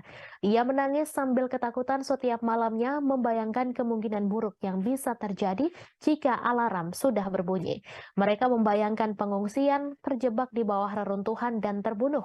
Yang lain bersikap apatis berbaring terjaga di tempat tidur saat suara ledakan memantul melintasi langit. Diketahui dalam sebulan terakhir ketika serangan udara Rusia meningkat menjadi serangan hampir setiap malam, kebanyakan orang mengeluh sulit tidur. Rusia meluncurkan gelombang serangan lain ke Kiev pada dini hari Senin menggunakan kombinasi drone dan rudal jelajah. Lebih dari 40 target udara dijatuhkan dalam serangan malam hari ke-15 di ibu kota pada bulan Mei. Saat siang hari, puing-puing yang berjatuhan menembus atap bangunan tempat tinggal di distrik Potlis, tetapi tidak ada laporan mengenai korban. Seringkali ledakan adalah suara dari sistem pertahanan udara Ukraina yang berhasil menargetkan rudal dan drone mematikan yang dikirim Rusia ke Ukraina. Rusia melancarkan pengeboman yang sangat intens, mengirimkan 18 rudal ke arah Ukraina, 14 diantaranya menargetkan Kiev menurut juru bicara Angkatan Udara Ukraina. Ukraina mengklaim pihaknya telah menembak jatuh 6 rudal hipersonik Kinzhal pada malam itu. Yevgeny Prigozhin, bos kelompok tentara bayaran Rusia Wagner Group, mendesak jaksa untuk menyelidiki kejahatan oleh pejabat-pejabat senior pertahanan negeri beruang merah selama invasi di Ukraina. Prigozhin melayangkan desakan itu melalui surat ke pihak berwenang. Dalam surat itu, ia mengeluhkan operasi khusus militer atau SMO Rusia di Ukraina. Sebagaimana dilansir Reuters, Prigozhin kemudian mengatakan surat-surat tersebut tidak untuk dipublikasikan. Dalam beberapa bulan belakangan, Prigozhin memang kerap mengkritik para pejabat pertahanan Rusia yang ia anggap tidak becus. Akibat ketidakbecusan itu, prajurit Rusia di medan tempur di Ukraina kewalahan dan bak kehilangan arah, sementara nyawa terus berjatuhan. Sejumlah pengamat juga menganggap pasukan militer Rusia di Ukraina tidak becus. Beberapa pakar menilai pasukan Wagner lah yang selama ini membuat Rusia dapat bertahan di Ukraina. Namun Wagner sudah menarik pasukannya dari medan tempur di Ukraina. Mereka menyerahkan posisi tempur kepada tentara Rusia. Setelah penarikan pasukan itu, muncul desas-desus bahwa Prigozhin berencana melancarkan kudeta di Rusia.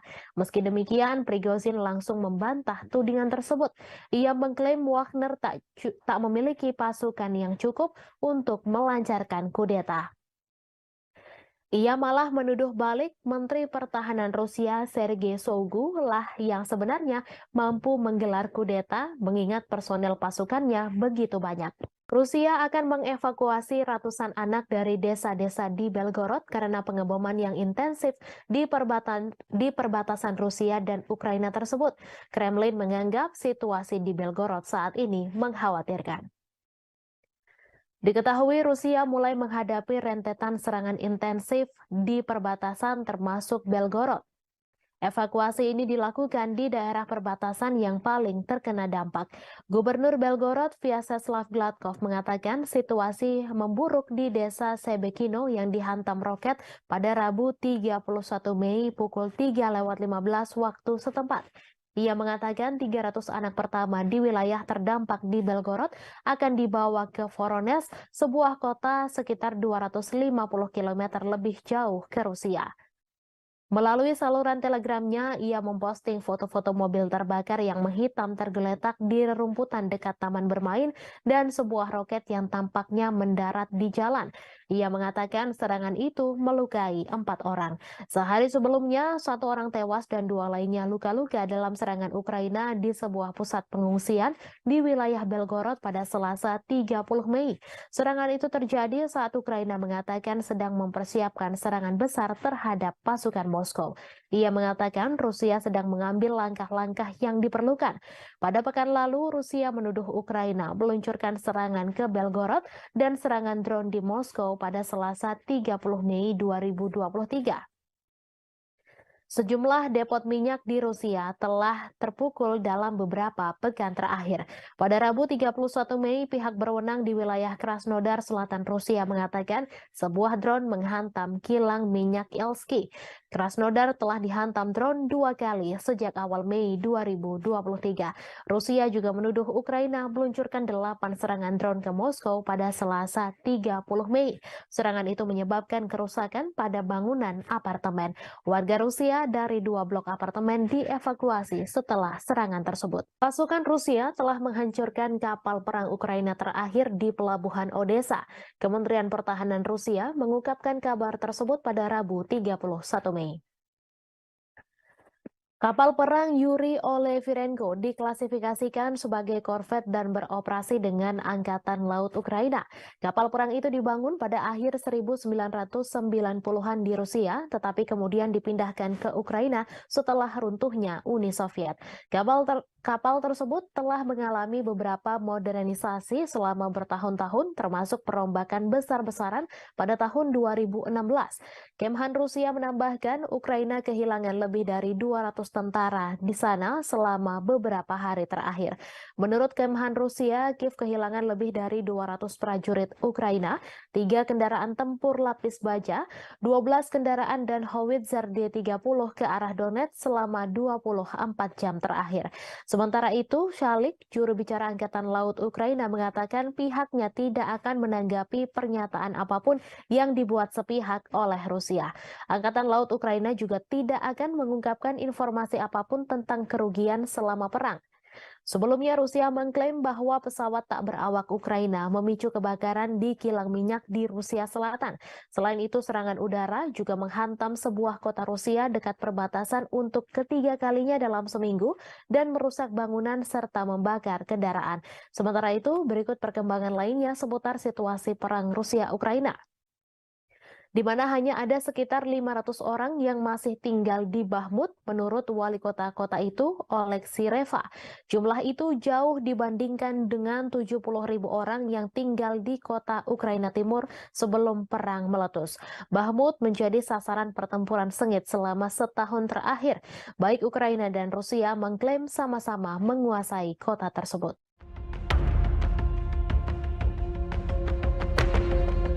Pasukan Rusia mengklaim telah menghancurkan kapal perang besar terakhir yang dimiliki oleh Ukraina.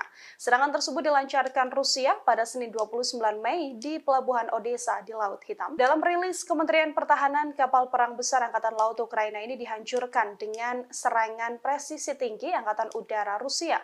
Di tempat berlabuhnya kapal tersebut, kapal perang terakhir Angkatan Laut Ukraina ini bernama Yuri Olefirenko. Hanya saja Ukraina membantah kapal perang terakhir telah dihancurkan pasukan Putin. Hal ini ditegaskan oleh juru bicara Angkatan Laut Ukraina, Oleh Kali, yang meminta sumber Rusia yang membicarakan hancurnya Olefirenko tak diperhatikan dan diperdulikan. Namun pasukan militer Ukraina membenarkan adanya serangan udara yang menyebabkan kebakaran dan telah merusak infrastruktur di Pelabuhan Odessa. Yuri Olefirenko adalah kapal pendarat berukuran sedang untuk pasukan dan kendaraan. Presiden Ukraina Volodymyr Zelensky sendiri mengoperasikan versi pembaruan dari kapal tersebut pada awal Juni 2022 lalu. Вашего руководства страной, отношения между нашими странами. Kabar mengejutkan datang dari Rusia yang mengumumkan bahwa negaranya memiliki sekutu baru yang tidak terduga. Bahkan pemimpin negara tersebut telah bertemu langsung dengan Presiden Rusia Vladimir Putin. Lantas, akankah negara tersebut membantu Rusia dalam peperangan dengan Ukraina? Sekutu baru tak terduga dari Rusia yang dimaksud adalah negara Eritrea.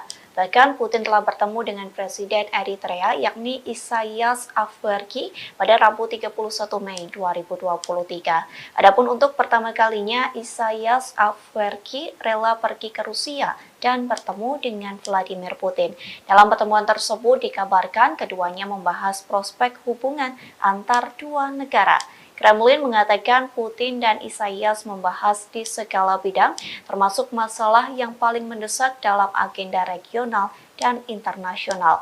Bahkan selesai pertemuan tersebut, keduanya telah menandatangani beberapa kesepakatan antar pemerintah. Sementara sebelumnya, Menteri Luar Negeri Rusia Sergei Lavrov terlebih dahulu mengunjungi Eritrea. Kunjungan itu telah dilakukan pada Januari 2023 silam. Pada pertemuan tersebut, Afwerki dan Lavrov membahas perubahan radikal dalam situasi internasional. Keduanya pun juga membahas soal arah utama pengembangan hubungan antara Rusia dengan Eritrea. Уважаемый господин президент, уважаемые коллеги, друзья, мы очень рады приветствовать вас в России. Работает? Перевод есть? Отлично. Это ваш первый официальный визит в нашу страну. Уважаемый господин президент, на днях Эритрея отмечала 30-летие своей независимости. И это совпадает с датой установления наших дипломатических отношений между нашими странами. Позвольте вас с этим поздравить, поблагодарить вас за то, что за эти годы, за время вашего руководства страной отношения между нашими странами развиваются и укрепляются. Ukraina kembali mengalami kerugian lantaran kehilangan pos komando angkatan bersenjatanya. Hal itu dikarenakan Rusia kembali menghancurkan markas tentara Ukraina. Kali ini Rusia melakukan penyerangan menggunakan roket peluncuran ganda, yakni MLRS. Klaim tersebut disampaikan oleh Kepala Pusat Pers Pengelompokan yakni Oleg Chekov yang mengatakan penyerangan itu terjadi di Trudoyov ke arah Zaporozhia. Tak hanya itu, penembak jitu Rusia juga berhasil menghancurkan kelompok pengintai Ukraina. Serangan itu dilakukan menggunakan sistem penyembur api berat TOS-1 Solsepek. Selain penembak jitu Ukraina, TOS-1 Solsepek juga menghantam dua benteng militan. Adapun dua benteng militan itu berada di area Stepovoe dan Privolnoye. Oleg Chekov mengatakan beberapa titik penempatan Ukraina juga dihantam oleh artileri self-propelled Gostivka milik Rusia. Beberapa titik yang dimaksud yakni Poltavka dan Malaya Tokmatska. Di satu sisi, Ukraina belum memberikan penjelasan terkait kerugian yang dialami oleh komando pasukannya. Думают, ехать, не ехать, надо ехать. Победа за нами. Ахмат, сила! Pasukan Rusia mengklaim telah menguasai kota Bakhmut, Ukraina. Kini giliran pasukan Chechnya yang bersiap memulai pertempuran baru di wilayah Donetsk. Akankah wilayah Donetsk bernasib sama seperti kota Bakhmut? Pemimpin Chechnya Ramzan Kadyrov menyampaikan pasukannya sedang mempersiapkan peperangan baru. Pernyataan itu disampaikan Kadyrov seusai tentara bayaran Rusia mengumumkan penarikan pasukan di kota Bakhmut. Kadyrov mengaku pasukan Chechnya mendapat perintah baru. Adapun perintah itu soal tanggung jawab merebut wilayah di Republik Rakyat Donetsk. Nantinya pasukan Chechnya mulai aktif di zona perang untuk membebaskan sejumlah area. Sejauh ini Kadyrov mengaku dirinya sedang mempersiapkan serangan yang akan dilancarkan pasukannya. Terlebih pasukan Chechnya mendapat dukungan dari Kementerian Pertahanan Rusia dan staf umum Angkatan Bersenjata Rusia. Hal itu dibuktikan dengan pemberian data, informasi, hingga senjata. Berbekal itulah Kadyrov telah menyusun strategi untuk bergerak maju di Donetsk. Diketahui sebelumnya, grup Wagner mengumumkan penarikan pasukannya mulai 24 Mei hingga 1 Juni. Dengan keberhasilan Bakhmut direbut, kepala grup Wagner yakni Yevgeny Prigozhin memberikan garda depan perang ke pasukan Rusia. Я сам знаю, Как ты к этому решению пришел? повалим, они планы рвут и безнаказанными остановиться так нельзя. Каждый мусульманин должен с этим воевать. Ахмат, сила, Аллаху Акбар. Я сам с Южно-Сахалинска, еду уже третий раз через Ахмат. Хочу пожелать всем нашим ребятам остальным, которые еще думают, ехать, не ехать, надо ехать. Победа за нами. Ахмат, сила! 我不假就这边人家那么结果会不会笑了？ Ребята приходят высших подготовок Российского университета спецназа. Если эти ребята будут туда, я не советую пробовать связываться с этими ребятами. Любая задача, поставленная боевой части республики Героя России Ахмата Кадырова, будет исполнена 100%. Ахмат Сила, Allah. Kementerian Pertahanan Rusia mengakui serangan militer baru-baru ini di Ukraina menargetkan pusat pengambilan keputusan yang terlibat dalam merencanakan serangan teroris. Pasalnya, menurut Kemhan Rusia pada Selasa 30 Mei, kegiatan teroris dilakukan di bawah bimbingan langsung dari Badan Intelijen Barat. Diketahui Angkatan Bersenjata Rusia melakukan serangan pada siang hari. Militer tidak mengungkapkan jumlah pasti pusat yang ditargetkan atau secara eksplisit menyebutkannya. Mereka hanya menyatakan semua target yang ditunjuk telah berhasil dihantam. Kemudian pada hari itu, Presiden Rusia Vladimir Putin mengkonfirmasi markas besar Direktorat Intelijen Utama Militer Ukraina telah diserang. Guru Ukraina telah membangun kecurigaan terutama karena beberapa wawancara dengan outlet berita asing dan domestik yang diberikan oleh pimpinannya Kirill Budanov.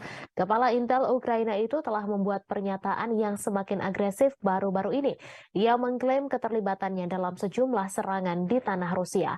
Awal bulan ini misalnya ia berjanji untuk terus menghabisi orang Rusia dimanapun di muka dunia ini sampai kemenangan penuh Ukraina tercapai. Tak lama kemudian ia mengaku bertanggung jawab atas pembunuhan banyak tokoh masyarakat Rusia. Meskipun Budanov tidak memberikan nama pastinya, ia menyatakan telah mendapatkan banyak nama, termasuk tokoh publik dan media. Sebelumnya diberitakan bulan ini 2 pesawat tak berawak dicegat di atas Kremlin. Namun serangan pada Selasa adalah pertama kalinya kendaraan udara tak berawak menghantam daerah pemukiman Moskow, di mana ratusan kilometer dari garis depan Ukraina. Wali kota Moskow, Sergei Sobyanin, mengatakan 2 orang dirawat namun tidak menderita luka serius. Penghuni bangunan yang rusak akibat serangan itu juga dievakuasi sementara. Di Jalan Provso Yusnaya, sebuah bangunan tempat tinggal dengan jendela yang pecah ditutup oleh polisi. Warga Moskow mengatakan bahwa sebuah pesawat tak berawak juga menabrak sebuah apartemen di lantai 14 sebuah gedung tinggi di Leninsky Prospect tetapi tidak meledak. Kementerian Pertahanan Rusia mengatakan bahwa 8 drone dikerahkan Ukraina dalam serangan itu.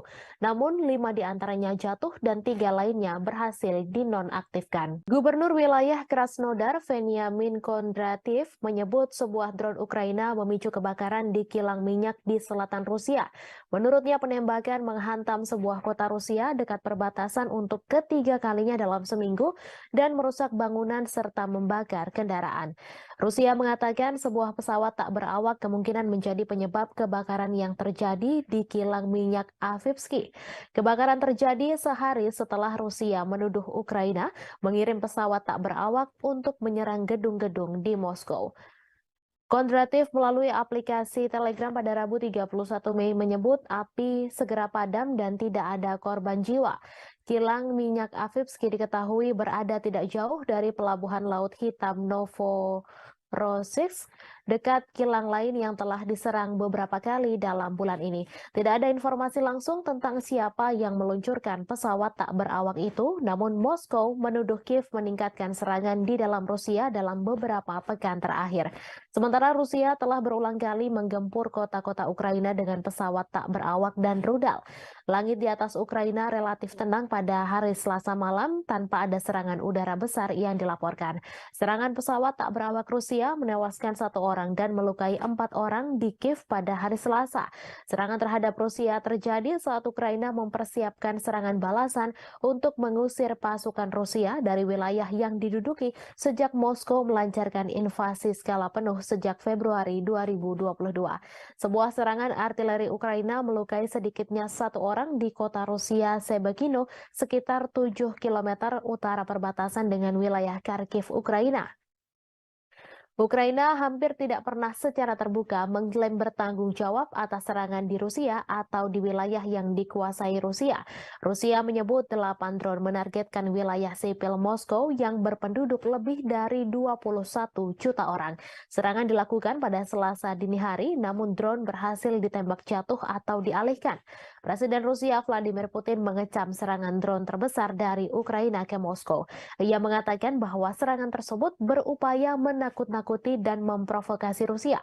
Seorang pembantu Presiden Ukraina membantah bahwa Kiev terlibat langsung dalam serangan Moskow. Namun ia mengatakan Ukraina mengetahui penyerangan itu dan memperkirakan akan serangan lain yang lebih banyak lagi. Washington disebut mendukung Kiev dengan secara terbuka mengabaikan serangan pesawat tak berawak yang melanda beberapa distrik Moskow pada hari Selasa. Hal itu disampaikan utusan Rusia untuk Amerika Serikat setelah Presiden Vladimir Putin menyalahkan Ukraina atas serangan itu. Gedung Putih mengatakan tidak mendukung serangan di dalam Rusia dan masih mengumpulkan informasi tentang insiden tersebut, di mana Putin sebelumnya menyebut bahwa serangan itu adalah upaya Ukraina untuk menakut-nakuti Rusia. Putin menyebut serangan itu yang membawa perang 15 bulan di Ukraina ke jantung Rusia sebagai aksi teroris. Ukraina juga menuduh Rusia melakukan terorisme atas pengebomannya terhadap warga sipil Ukraina, di mana tuduhan itu langsung dibantah oleh Moskow. Seorang pembantu Presiden Ukraina membantah Kiev terlibat langsung dalam serangan pesawat tak berawak di Moskow. Serangan terhadap Moskow yang melukai 2 orang terjadi setelah Rusia melancarkan 3 serangan udara dalam 1 hari di Kiev dan sejauh ini pada 17 Mei menewaskan 2 orang dan menabur kehancuran serta ketakutan. Rusia telah lama menuduh Barat melakukan perang proksi melawan Moskow dengan mendukung Ukraina dengan bantuan militer dan keuangan. Diketahui Rusia melancarkan invasi besar-besaran ke Ukraina sejak Februari 2022, menghancurkan kota-kota, memaksa jutaan orang meninggalkan rumah mereka dan menelan ribuan nyawa. Moskow menyebut perang itu sebagai operasi militer khusus untuk denazifikasi Ukraina dan melindungi penutur bahasa Rusia. Namun Kiev dan sekutunya mengatakan itu adalah perampasan tanah yang tidak beralasan. Sejak invasi besar-besaran Rusia ke Ukraina pada Februari 2022, banyak yang menyebut perang tersebut merupakan kesalahan kalkulasi yang dilakukan Presiden Rusia Vladimir Putin. Namun demikian, perang tersebut terjadi juga karena kesalahan Presiden Amerika Serikat Joe Biden dalam memberikan penilaian lebih terhadap Ukraina dan mengabaikan Rusia. Putin memang dianggap melakukan kesalahan fatal dengan menginvasi Ukraina dan menilai Kiev akan segera jatuh serta akan membentuk pemerintahan boneka. Faktanya hingga setahun berlalu Kiev terus dibom tetapi pemerintahan Ukraina masih berdiri tegak. Hanya saja Putin justru terus melayani Ukraina yang didukung Amerika Serikat dan NATO untuk melaksanakan perang dalam durasi yang lama. Yang paling menderita adalah rakyat Ukraina karena hanya menjadi medan pertempuran antara dua kekuatan dunia yakni Amerika Serikat dan Rusia. Saat perang berlarut-larut tanpa akhir yang terlihat merupakan kesalahan utama yang dilakukan Presiden Amerika Serikat Joe Biden. Berikut 5 kesalahan yang dilakukan Presiden Biden dalam menilai perang Ukraina-Rusia. Yang pertama, konflik global antara demokrasi dan otokrasi. Sejak awal Biden memposisikan diri dengan landasan moral yang tinggi. Ia membingkai konflik di Ukraina sebagai konflik global antara demokrasi dan otokrasi. Dilansir dari Al Jazeera, hal tersebut disampaikan pakar kebijakan luar negeri Amerika Serikat Marwan Bissara. Namun demikian, Douglas Brinkley, seorang sejarawan kepresidenan di Rice University mengatakan Biden tetap bersemangat dan tangguh. Itu mengacu pada perjuangan mantan presiden untuk menanggapi invasi Soviet ke Afghanistan pada 1979. Yang kedua, meremehkan nasionalisme Rusia. Biden meremehkan kekuatan nasionalisme Rusia dan menolak ketakutan Moskow akan ekspansi NATO ke perbatasannya sebagai alasan tak berdasar untuk imperialisme Rusia. Beberapa bulan menjelang perang, Biden merusak upaya untuk mengimplementasikan perjanjian Minsk yang ditandatangani pada 2014 dan 2015 untuk mengakhiri konflik di wilayah Donbas. Padahal baik Ukraina dan Rusia telah menandatangani Minsk, tetapi Prancis dan Jerman yang membantu menyelesaikan dan menyempurnakan perjanjian ini gagal mendorong implementasinya dengan cukup keras. Yang ketiga, meremehkan ketahanan militer Rusia. Biden juga meremehkan ketahanan militer Rusia bertaruh pada Ukraina yang mampu mengalahkannya. Biden beranggapan Ukraina sama seperti Afghanistan yang mengalahkan Uni Soviet dengan bantuan dari Amerika Serikat. Namun bagi Moskow, Ukraina jauh lebih penting dan strategis daripada Afghanistan, mengingat kesamaan sejarah dan kedekatan geografisnya. Dari sudut pandang Putin, Ukraina sangat penting bagi keamanan nasional Rusia dan kelangsungan rezimnya. Jelas ia lebih suka menghancurkannya daripada melihatnya bergabung dengan aliansi Barat. Selama setahun pertama perang, kemunduran Rusia dari Kiev ke Kharkiv menunjukkan tekad dan ketahanan Ukraina. Namun gelombang perang mulai berubah tahun ini. Seperti yang ditunjukkan oleh jatuhnya Bakhmut setelah pertempuran sengit selama berbulan-bulan, Rusia tidak kalah ulet atau bertekad untuk menang. Yang keempat, melebih-lebihkan kemampuan perang Ukraina. Biden juga melebih-lebihkan kemampuan perang Ukraina. Perang sejauh ini telah dilakukan secara konvensional di wilayah Ukraina. Kemunduran ini tidak menghalangi Amerika Serikat dan sekutunya untuk meningkatkan bantuan militer kepada Ukraina. Pada 19 Mei lalu, pertemuan negara-negara G7 yang dipimpin Amerika Serikat di Hiroshima berjanji untuk memperbarui komitmen mereka untuk memberikan dukungan finansial, kemanusiaan, militer, dan diplomatik yang dibutuhkan Ukraina selama diperlukan. Apa yang dimulai dengan pengiriman amunisi ke Ukraina diperluas untuk memasok artileri dan tank Amerika dan Jerman, sistem pertahanan Patriot, dan drone yang memungkinkan Ukraina melakukan perlawanan ke wilayah Rusia. Baru-baru ini, Amerika Serikat telah menyetujui pengiriman jet tempur F-16 ke Ukraina untuk menantang superioritas udara Rusia. Moskow telah memperingatkan bahwa menyediakan Kiev dengan pesawat ini akan menyebabkan eskalasi yang berbahaya. Yang kelima, salah kalkulasi sanksi bagi Rusia. Sama seperti Putin yang meremehkan persatuan Barat dalam mendukung Ukraina, Biden juga meremehkan ketidakpedulian dunia lainnya terhadap dampak perang tersebut. Saat seluruh dunia terus berdagang dengan Rusia, sanksi Barat gagal mengubah perhitungan Moskow. Skenario suram telah memaksa Biden beralih ke rencana kompleks untuk menghukum Rusia secara ekonomi dan menunjukkan bahaya pemerintahan otoriter yang menjungkir balikan demokrasi tetangga. Seperti diungkapkan Do Bando, pakar luar negeri dari Cato Institute, bahwa meskipun perang Rusia-Ukraina mungkin merupakan konflik terburuk di Eropa sejak Perang Dunia II, hal ini bukanlah yang terburuk di seluruh dunia. Konflik yang jauh lebih dahsyat telah terjadi di seluruh dunia berkembang karena dampak perang Ukraina tersebut. Perang Rusia dan Ukraina terus mencapai dinamika terbaru. Meski memiliki ukuran persenjataan yang lebih kecil, Ukraina dilaporkan telah menjatuhkan serangan yang menekan tentara Moskow. Di balik taktik serangan Ukraina, Kiev nyatanya menggunakan strategi yang mirip dengan kelompok teroris ISIS. Hal ini terlihat dari bagaimana Ukraina mengunggah video yang berisi kekejaman untuk menggugah emosi, di mana hal ini serupa dengan ISIS. Kelompok teror itu mendorong video yang canggih dan kadang menampilkan kekerasan sebagai bagian dari kampanye perekrutan yang lebih luas. Mereka juga mendistribusikan rekaman yang menarik secara emosional untuk memangsa identitas target yang lemah. Dilansir dari Newsweek, bagi Ukraina, motivasi di balik pembuatan video dari adegan medan perang adalah menarik cukup banyak pemirsa secara global untuk memastikan bahwa perjuangan negara melawan Rusia tidak dilupakan. Hal ini juga membuktikan bahwa dukungan keuangan dan militer Barat untuk Kiev belum dan tidak akan sia-sia. Menurut salah satu pembuat video asal Ukraina, Konstantin Kalnovsky, Kiev menggunakan teknologi yang cukup mumpuni seperti drone untuk menggambarkan situasi kengerian serangan Rusia. Video itulah yang kemudian membuat Ukraina mendapatkan begitu banyak dukungan. Ukraina nyatanya juga memiliki pasukan khusus pembuat video grafis yang bernama Serigala Putih. Mereka merilis video sepanjang konflik yang menunjukkan bagaimana pasukannya berhasil menghancurkan target Rusia termasuk tank. Salah satu klip yang ditweet oleh Dinas Keamanan Ukraina, SBU, pada bulan Maret menunjukkan pandangan udara dari kendaraan militer yang meledak setelah dihantam dari atas. Sean Houston, seorang profesor propaganda di Military College of South Carolina, mengatakan kepada Newsweek bahwa klip tersebut adalah contoh bagus dari gamifikasi video pertempuran dan kualitas yang tumpang tindih antara video game dan rekaman kehidupan nyata yang terkait dengan teknik video yang digunakan oleh ISIS. Ukraina masih berbuntut konflik mengerikan. Setelah Rusia menyerang Kiev, giliran muncul serangan ke Moskow. Rusia menuduh Ukraina sebagai penyerang Moskow dan Vladimir Putin menyebut hal itu sebagai tindakan terorisme.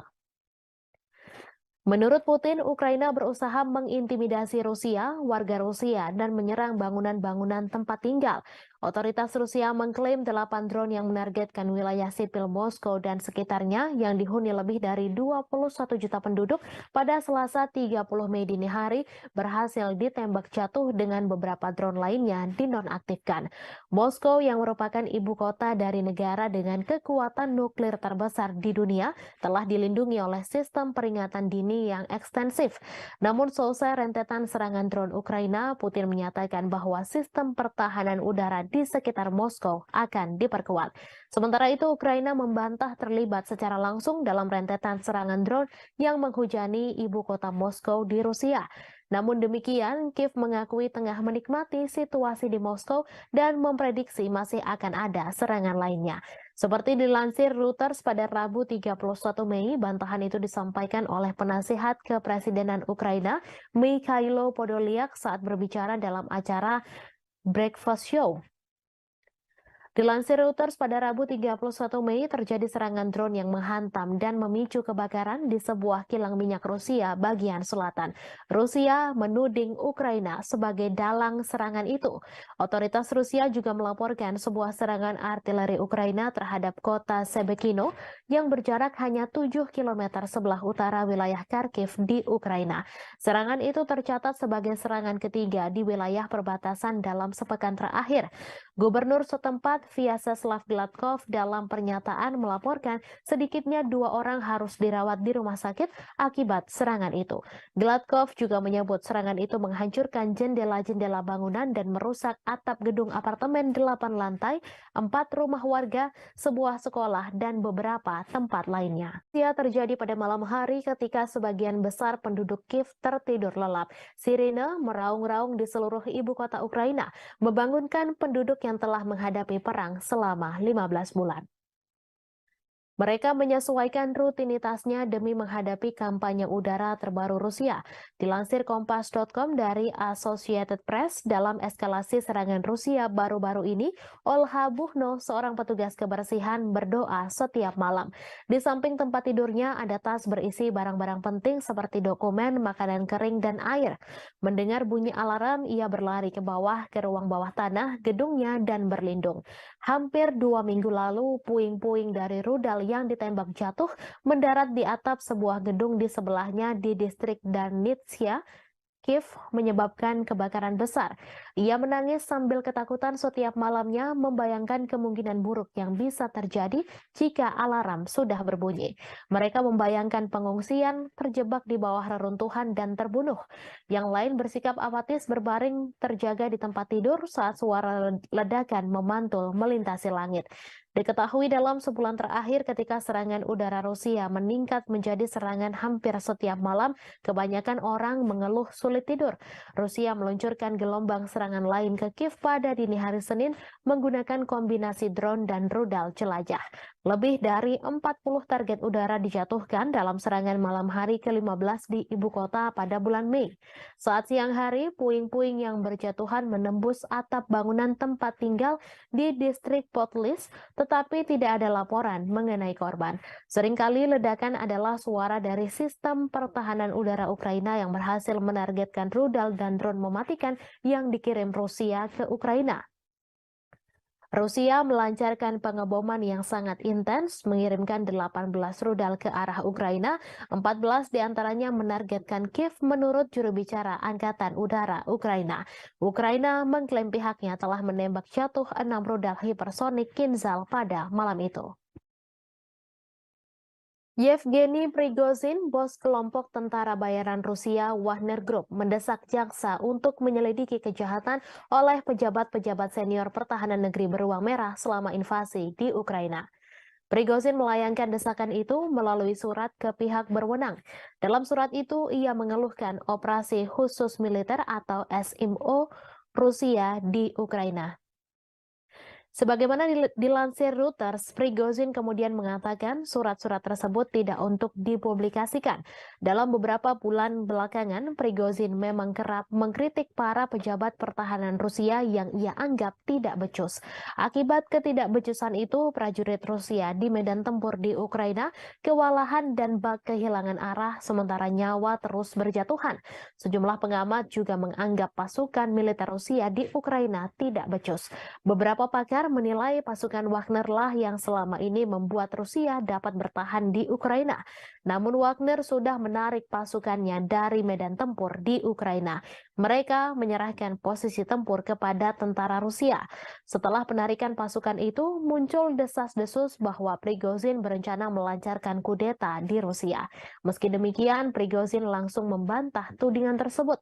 Ia mengklaim Wagner tak memiliki pasukan yang cukup untuk melancarkan kudeta.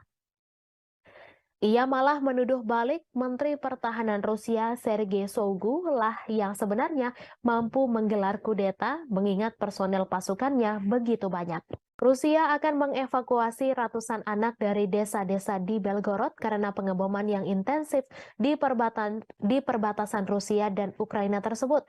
Kremlin menganggap situasi di Belgorod saat ini mengkhawatirkan. Diketahui Rusia mulai menghadapi rentetan serangan intensif di perbatasan termasuk Belgorod. Evakuasi ini dilakukan di daerah perbatasan yang paling terkena dampak. Gubernur Belgorod Vyacheslav Gladkov mengatakan situasi memburuk di desa Sebekino yang dihantam roket pada Rabu 31 Mei pukul 3:15 waktu setempat. Ia mengatakan 300 anak pertama di wilayah terdampak di Belgorod akan dibawa ke Voronezh, sebuah kota sekitar 250 km lebih jauh ke Rusia. Melalui saluran telegramnya, ia memposting foto-foto mobil terbakar yang menghitam tergeletak di rerumputan dekat taman bermain dan sebuah roket yang tampaknya mendarat di jalan. Ia mengatakan serangan itu melukai 4 orang. Sehari sebelumnya, 1 orang tewas dan 2 lainnya luka-luka dalam serangan Ukraina di sebuah pusat pengungsian di wilayah Belgorod pada Selasa 30 Mei. Serangan itu terjadi saat Ukraina mengatakan sedang mempersiapkan serangan besar terhadap pasukan Moskow.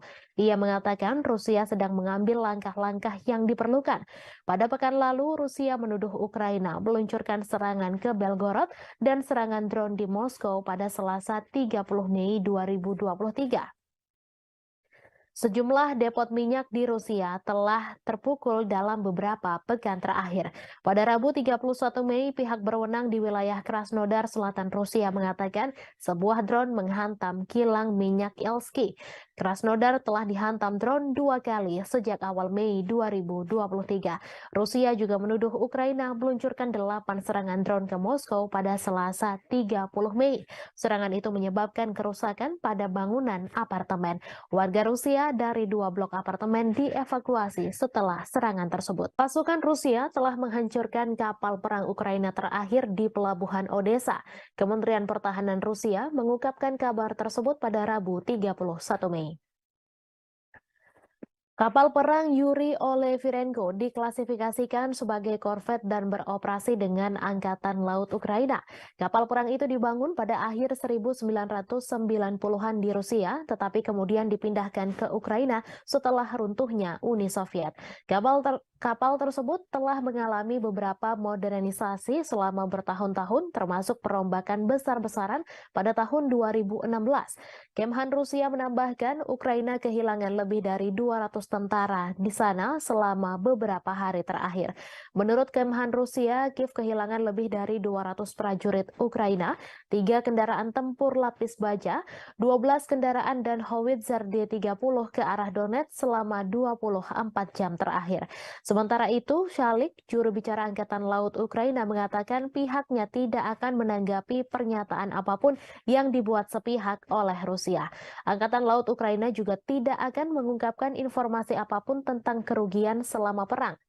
Sebelumnya, Rusia mengklaim bahwa pesawat tak berawak Ukraina memicu kebakaran di kilang minyak di Rusia Selatan. Selain itu, serangan udara juga menghantam sebuah kota Rusia dekat perbatasan untuk ketiga kalinya dalam seminggu dan merusak bangunan serta membakar kendaraan. Sementara itu, berikut perkembangan lainnya seputar situasi perang Rusia-Ukraina, di mana hanya ada sekitar 500 orang yang masih tinggal di Bahmut menurut wali kota itu, Oleksiy Reva. Jumlah itu jauh dibandingkan dengan 70.000 orang yang tinggal di kota Ukraina Timur sebelum perang meletus. Bahmut menjadi sasaran pertempuran sengit selama setahun terakhir. Baik Ukraina dan Rusia mengklaim sama-sama menguasai kota tersebut.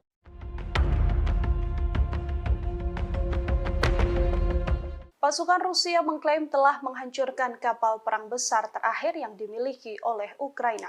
Serangan tersebut dilancarkan Rusia pada Senin 29 Mei di Pelabuhan Odesa di Laut Hitam. Dalam rilis Kementerian Pertahanan, kapal perang besar Angkatan Laut Ukraina ini dihancurkan dengan serangan presisi tinggi Angkatan Udara Rusia. Di tempat berlabuhnya kapal tersebut, kapal perang terakhir Angkatan Laut Ukraina ini bernama Yuri Elefirenko. Hanya saja Ukraina membantah kapal perang terakhir telah dihancurkan pasukan Putin. Hal ini ditegaskan oleh juru bicara Angkatan Laut Ukraina, Oleh Kali, yang meminta sumber Rusia yang membicarakan hancurnya Olefirenko tak diperhatikan dan diperdulikan. Namun pasukan militer Ukraina membenarkan adanya serangan udara yang menyebabkan kebakaran dan telah merusak infrastruktur di Pelabuhan Odesa. Yuri Olefirenko adalah kapal pendarat berukuran sedang untuk pasukan dan kendaraan.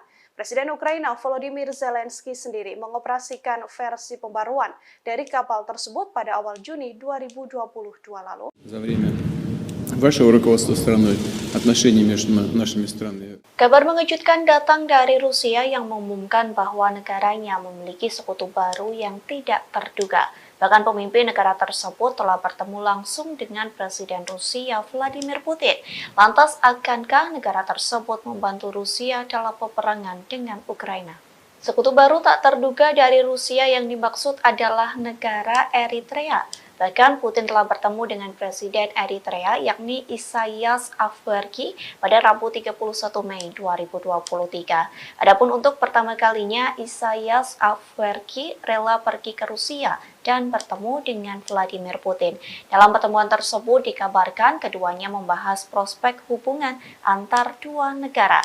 Kremlin mengatakan Putin dan Isaias membahas di segala bidang, termasuk masalah yang paling mendesak dalam agenda regional dan internasional. Bahkan seusai pertemuan tersebut, keduanya telah menandatangani beberapa kesepakatan antar pemerintah. Sementara sebelumnya, Menteri Luar Negeri Rusia Sergei Lavrov terlebih dahulu mengunjungi Eritrea. Kunjungan itu telah dilakukan pada Januari 2023 silam. Pada pertemuan tersebut, Afwerki dan Lavrov membahas perubahan radikal dalam situasi internasional. Keduanya pun juga membahas soal arah utama pengembangan hubungan antara Rusia dengan Eritrea. Уважаемый господин президент, уважаемые коллеги, друзья, мы очень рады приветствовать вас в России. Работает? Перевод есть? Отлично. Это ваш первый официальный визит в нашу страну. Уважаемый господин президент, на днях Эритрея отмечала 30-летие своей независимости. И это совпадает с датой установления наших дипломатических отношений между нашими странами. Позвольте вас с этим поздравить, поблагодарить вас за то, что за эти годы, за время вашего руководства страной отношения между нашими странами развиваются и укрепляются. Ukraina kembali mengalami kerugian lantaran kehilangan pos komando angkatan bersenjatanya. Hal itu dikarenakan Rusia kembali menghancurkan markas tentara Ukraina. Kali ini Rusia melakukan penyerangan menggunakan roket peluncuran ganda yakni MLRS-MES. Klaim tersebut disampaikan oleh Kepala Pusat Pers Pengelompokan yakni Oleg Chekov yang mengatakan penyerangan itu terjadi di Trudoyov ke arah Zaporozhia. Tak hanya itu, penembak jitu Rusia juga berhasil menghancurkan kelompok pengintai Ukraina. Serangan itu dilakukan menggunakan sistem penyembur api berat TOS-1 Solsepek. Selain penembak jitu Ukraina, TOS-1 Solsepek juga menghantam 2 benteng militan. Adapun 2 benteng militan itu berada di area Stepovoe dan Privolnoye. Oleg Chekov mengatakan beberapa titik penempatan Ukraina juga dihantam oleh artileri self-propelled Gostivka milik Rusia. Beberapa titik yang dimaksud yakni Poltavka dan Malaya Tokmatska. Di satu sisi, Ukraina belum memberikan penjelasan terkait kerugian yang dialami oleh komando pasukannya. Думают, ехать, не ехать, надо ехать. Победа за нами. Ахмат, сила! Pasukan Rusia mengklaim telah menguasai kota Bakhmut, Ukraina. Kini giliran pasukan Chechnya yang bersiap memulai pertempuran baru di wilayah Donetsk. Akankah wilayah Donetsk bernasib sama seperti kota Bakhmut? Pemimpin Chechnya Ramzan Kadyrov menyampaikan pasukannya sedang mempersiapkan peperangan baru. Pernyataan itu disampaikan Kadyrov seusai tentara bayaran Rusia mengumumkan penarikan pasukan di kota Bakhmut. Kadyrov mengaku pasukan Chechnya mendapat perintah baru, adapun perintah itu soal tanggung jawab merebut wilayah di Republik Rakyat Donetsk. Nantinya pasukan Chechnya mulai aktif di zona perang untuk membebaskan sejumlah area. Sejauh ini Kadyrov mengaku dirinya sedang mempersiapkan serangan yang akan dilancarkan pasukannya. Terlebih pasukan Chechnya mendapat dukungan dari Kementerian Pertahanan Rusia dan staf umum Angkatan Bersenjata Rusia. Hal itu dibuktikan dengan pemberian data, informasi, hingga senjata. Berbekal itulah Kadyrov telah menyusun strategi untuk bergerak maju di Donetsk. Diketahui sebelumnya, grup Wagner mengumumkan penarikan pasukannya mulai 24 Mei hingga 1 Juni. Dengan keberhasilan Bakhmut direbut, kepala grup Wagner yakni Yevgeny Prigozhin memberikan garda depan perang ke pasukan Rusia. Я сам знаешь, Как ты к этому решению пришел? повалим, они Коран рвут и безнаказанными остановиться так нельзя. Каждый мусульманин должен с этим воевать. Ахмат сила, Аллаху акбар. Я сам с Южно-Сахалинска, еду уже 3-й раз через Ахмат. Хочу пожелать всем нашим ребятам остальным, которые еще думают, ехать, не ехать, надо ехать. Победа за нами. Ахмат, сила!我不假就这边人家的往家报会不会很强了？ Ребята проходят высшую подготовку в Российском университете спецназа. Если эти ребята прибудут туда, я не советую пробовать связываться с этими ребятами. Любая задача, поставленная боевой части республики Героя Союза Ахмата Кадырова, будет исполнена 100%. Ахмат, сила, Аллах. Kementerian Pertahanan Rusia mengakui serangan militer baru-baru ini di Ukraina menargetkan pusat pengambilan keputusan yang terlibat dalam merencanakan serangan teroris. Pasalnya, menurut Kemhan Rusia pada Selasa 30 Mei, kegiatan teroris dilakukan di bawah bimbingan langsung dari Badan Intelijen Barat. Diketahui Angkatan Bersenjata Rusia melakukan serangan pada siang hari. Militer tidak mengungkapkan jumlah pasti pusat yang ditargetkan atau secara eksplisit menyebutkannya. Mereka hanya menyatakan semua target yang ditunjuk telah berhasil dihantam. Kemudian pada hari itu, Presiden Rusia Vladimir Putin mengkonfirmasi markas besar Direktorat Intelijen Utama Militer Ukraina telah diserang. Guru Ukraina telah membangun kecurigaan terutama karena beberapa wawancara dengan outlet berita asing dan domestik yang diberikan oleh pimpinannya Kirill Budanov. Kepala Intel Ukraina itu telah membuat pernyataan yang semakin agresif baru-baru ini. Ia mengklaim keterlibatannya dalam sejumlah serangan di tanah Rusia.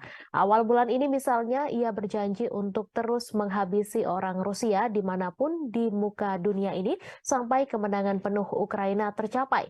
Tak lama kemudian ia mengaku bertanggung jawab atas pembunuhan banyak tokoh masyarakat Rusia. Meskipun Budanov tidak memberikan nama pastinya, ia menyatakan telah mendapatkan banyak nama, termasuk tokoh publik dan media. Sebelumnya diberitakan bulan ini 2 pesawat tak berawak dicegat di atas Kremlin. Namun serangan pada Selasa adalah pertama kalinya kendaraan udara tak berawak menghantam daerah pemukiman Moskow, di mana ratusan kilometer dari garis depan Ukraina. Wali kota Moskow, Sergei Sobyanin, mengatakan 2 orang dirawat namun tidak menderita luka serius. Penghuni bangunan yang rusak akibat serangan itu juga dievakuasi sementara. Di Jalan Profso Yusnaya, sebuah bangunan tempat tinggal dengan jendela yang pecah ditutup oleh polisi. Warga Moskow mengatakan bahwa sebuah pesawat tak berawak juga menabrak sebuah apartemen di lantai 14 sebuah gedung tinggi di Leninsky Prospect tetapi tidak meledak. Kementerian Pertahanan Rusia mengatakan bahwa 8 drone dikerahkan Ukraina dalam serangan itu. Namun 5 diantaranya jatuh dan 3 lainnya berhasil dinonaktifkan. Gubernur wilayah Krasnodar, Veniamin Kondrativ, menyebut sebuah drone Ukraina memicu kebakaran di kilang minyak di selatan Rusia. Menurutnya penembakan menghantam sebuah kota Rusia dekat perbatasan untuk ketiga kalinya dalam seminggu dan merusak bangunan serta membakar kendaraan. Rusia mengatakan sebuah pesawat tak berawak kemungkinan menjadi penyebab kebakaran yang terjadi di kilang minyak Avivsky. Kebakaran terjadi sehari setelah Rusia menuduh Ukraina mengirim pesawat tak berawak untuk menyerang gedung-gedung di Moskow. Kondrativ melalui aplikasi Telegram pada Rabu 31 Mei menyebut api segera padam dan tidak ada korban jiwa. Kilang minyak Avivsky diketahui berada tidak jauh dari pelabuhan Laut Hitam Novorossiysk, dekat kilang lain yang telah diserang beberapa kali dalam bulan ini. Tidak ada informasi langsung tentang siapa yang meluncurkan pesawat tak berawak itu, namun Moskow menuduh Kiev meningkatkan serangan di dalam Rusia dalam beberapa pekan terakhir. Sementara Rusia telah berulang kali menggempur kota-kota Ukraina dengan pesawat tak berawak dan rudal. Langit di atas Ukraina relatif tenang pada hari Selasa malam tanpa ada serangan udara besar yang dilaporkan. Serangan pesawat tak berawak Rusia menewaskan 1 orang dan melukai 4 orang di Kiev pada hari Selasa. Serangan terhadap Rusia terjadi saat Ukraina mempersiapkan serangan balasan untuk mengusir pasukan Rusia dari wilayah yang diduduki sejak Moskow melancarkan invasi skala penuh sejak Februari 2022. Sebuah serangan artileri Ukraina melukai sedikitnya 1 orang di kota Rusia Sebekino, sekitar 7 km utara perbatasan dengan wilayah Kharkiv, Ukraina. Ukraina hampir tidak pernah secara terbuka mengklaim bertanggung jawab atas serangan di Rusia atau di wilayah yang dikuasai Rusia. Rusia menyebut 8 drone menargetkan wilayah sipil Moskow yang berpenduduk lebih dari 21 juta orang. Serangan dilakukan pada Selasa dini hari, namun drone berhasil ditembak jatuh atau dialihkan. Presiden Rusia Vladimir Putin mengecam serangan drone terbesar dari Ukraina ke Moskow. Ia mengatakan bahwa serangan tersebut berupaya menakut-nakuti dan memprovokasi Rusia. Seorang pembantu Presiden Ukraina membantah bahwa Kiev terlibat langsung dalam serangan Moskow. Namun ia mengatakan Ukraina mengetahui penyerangan itu dan memperkirakan akan serangan lain yang lebih banyak lagi. Washington disebut mendukung Kiev dengan secara terbuka mengabaikan serangan pesawat tak berawak yang melanda beberapa distrik Moskow pada hari Selasa. Hal itu disampaikan utusan Rusia untuk Amerika Serikat setelah Presiden Vladimir Putin menyalahkan Ukraina atas serangan itu.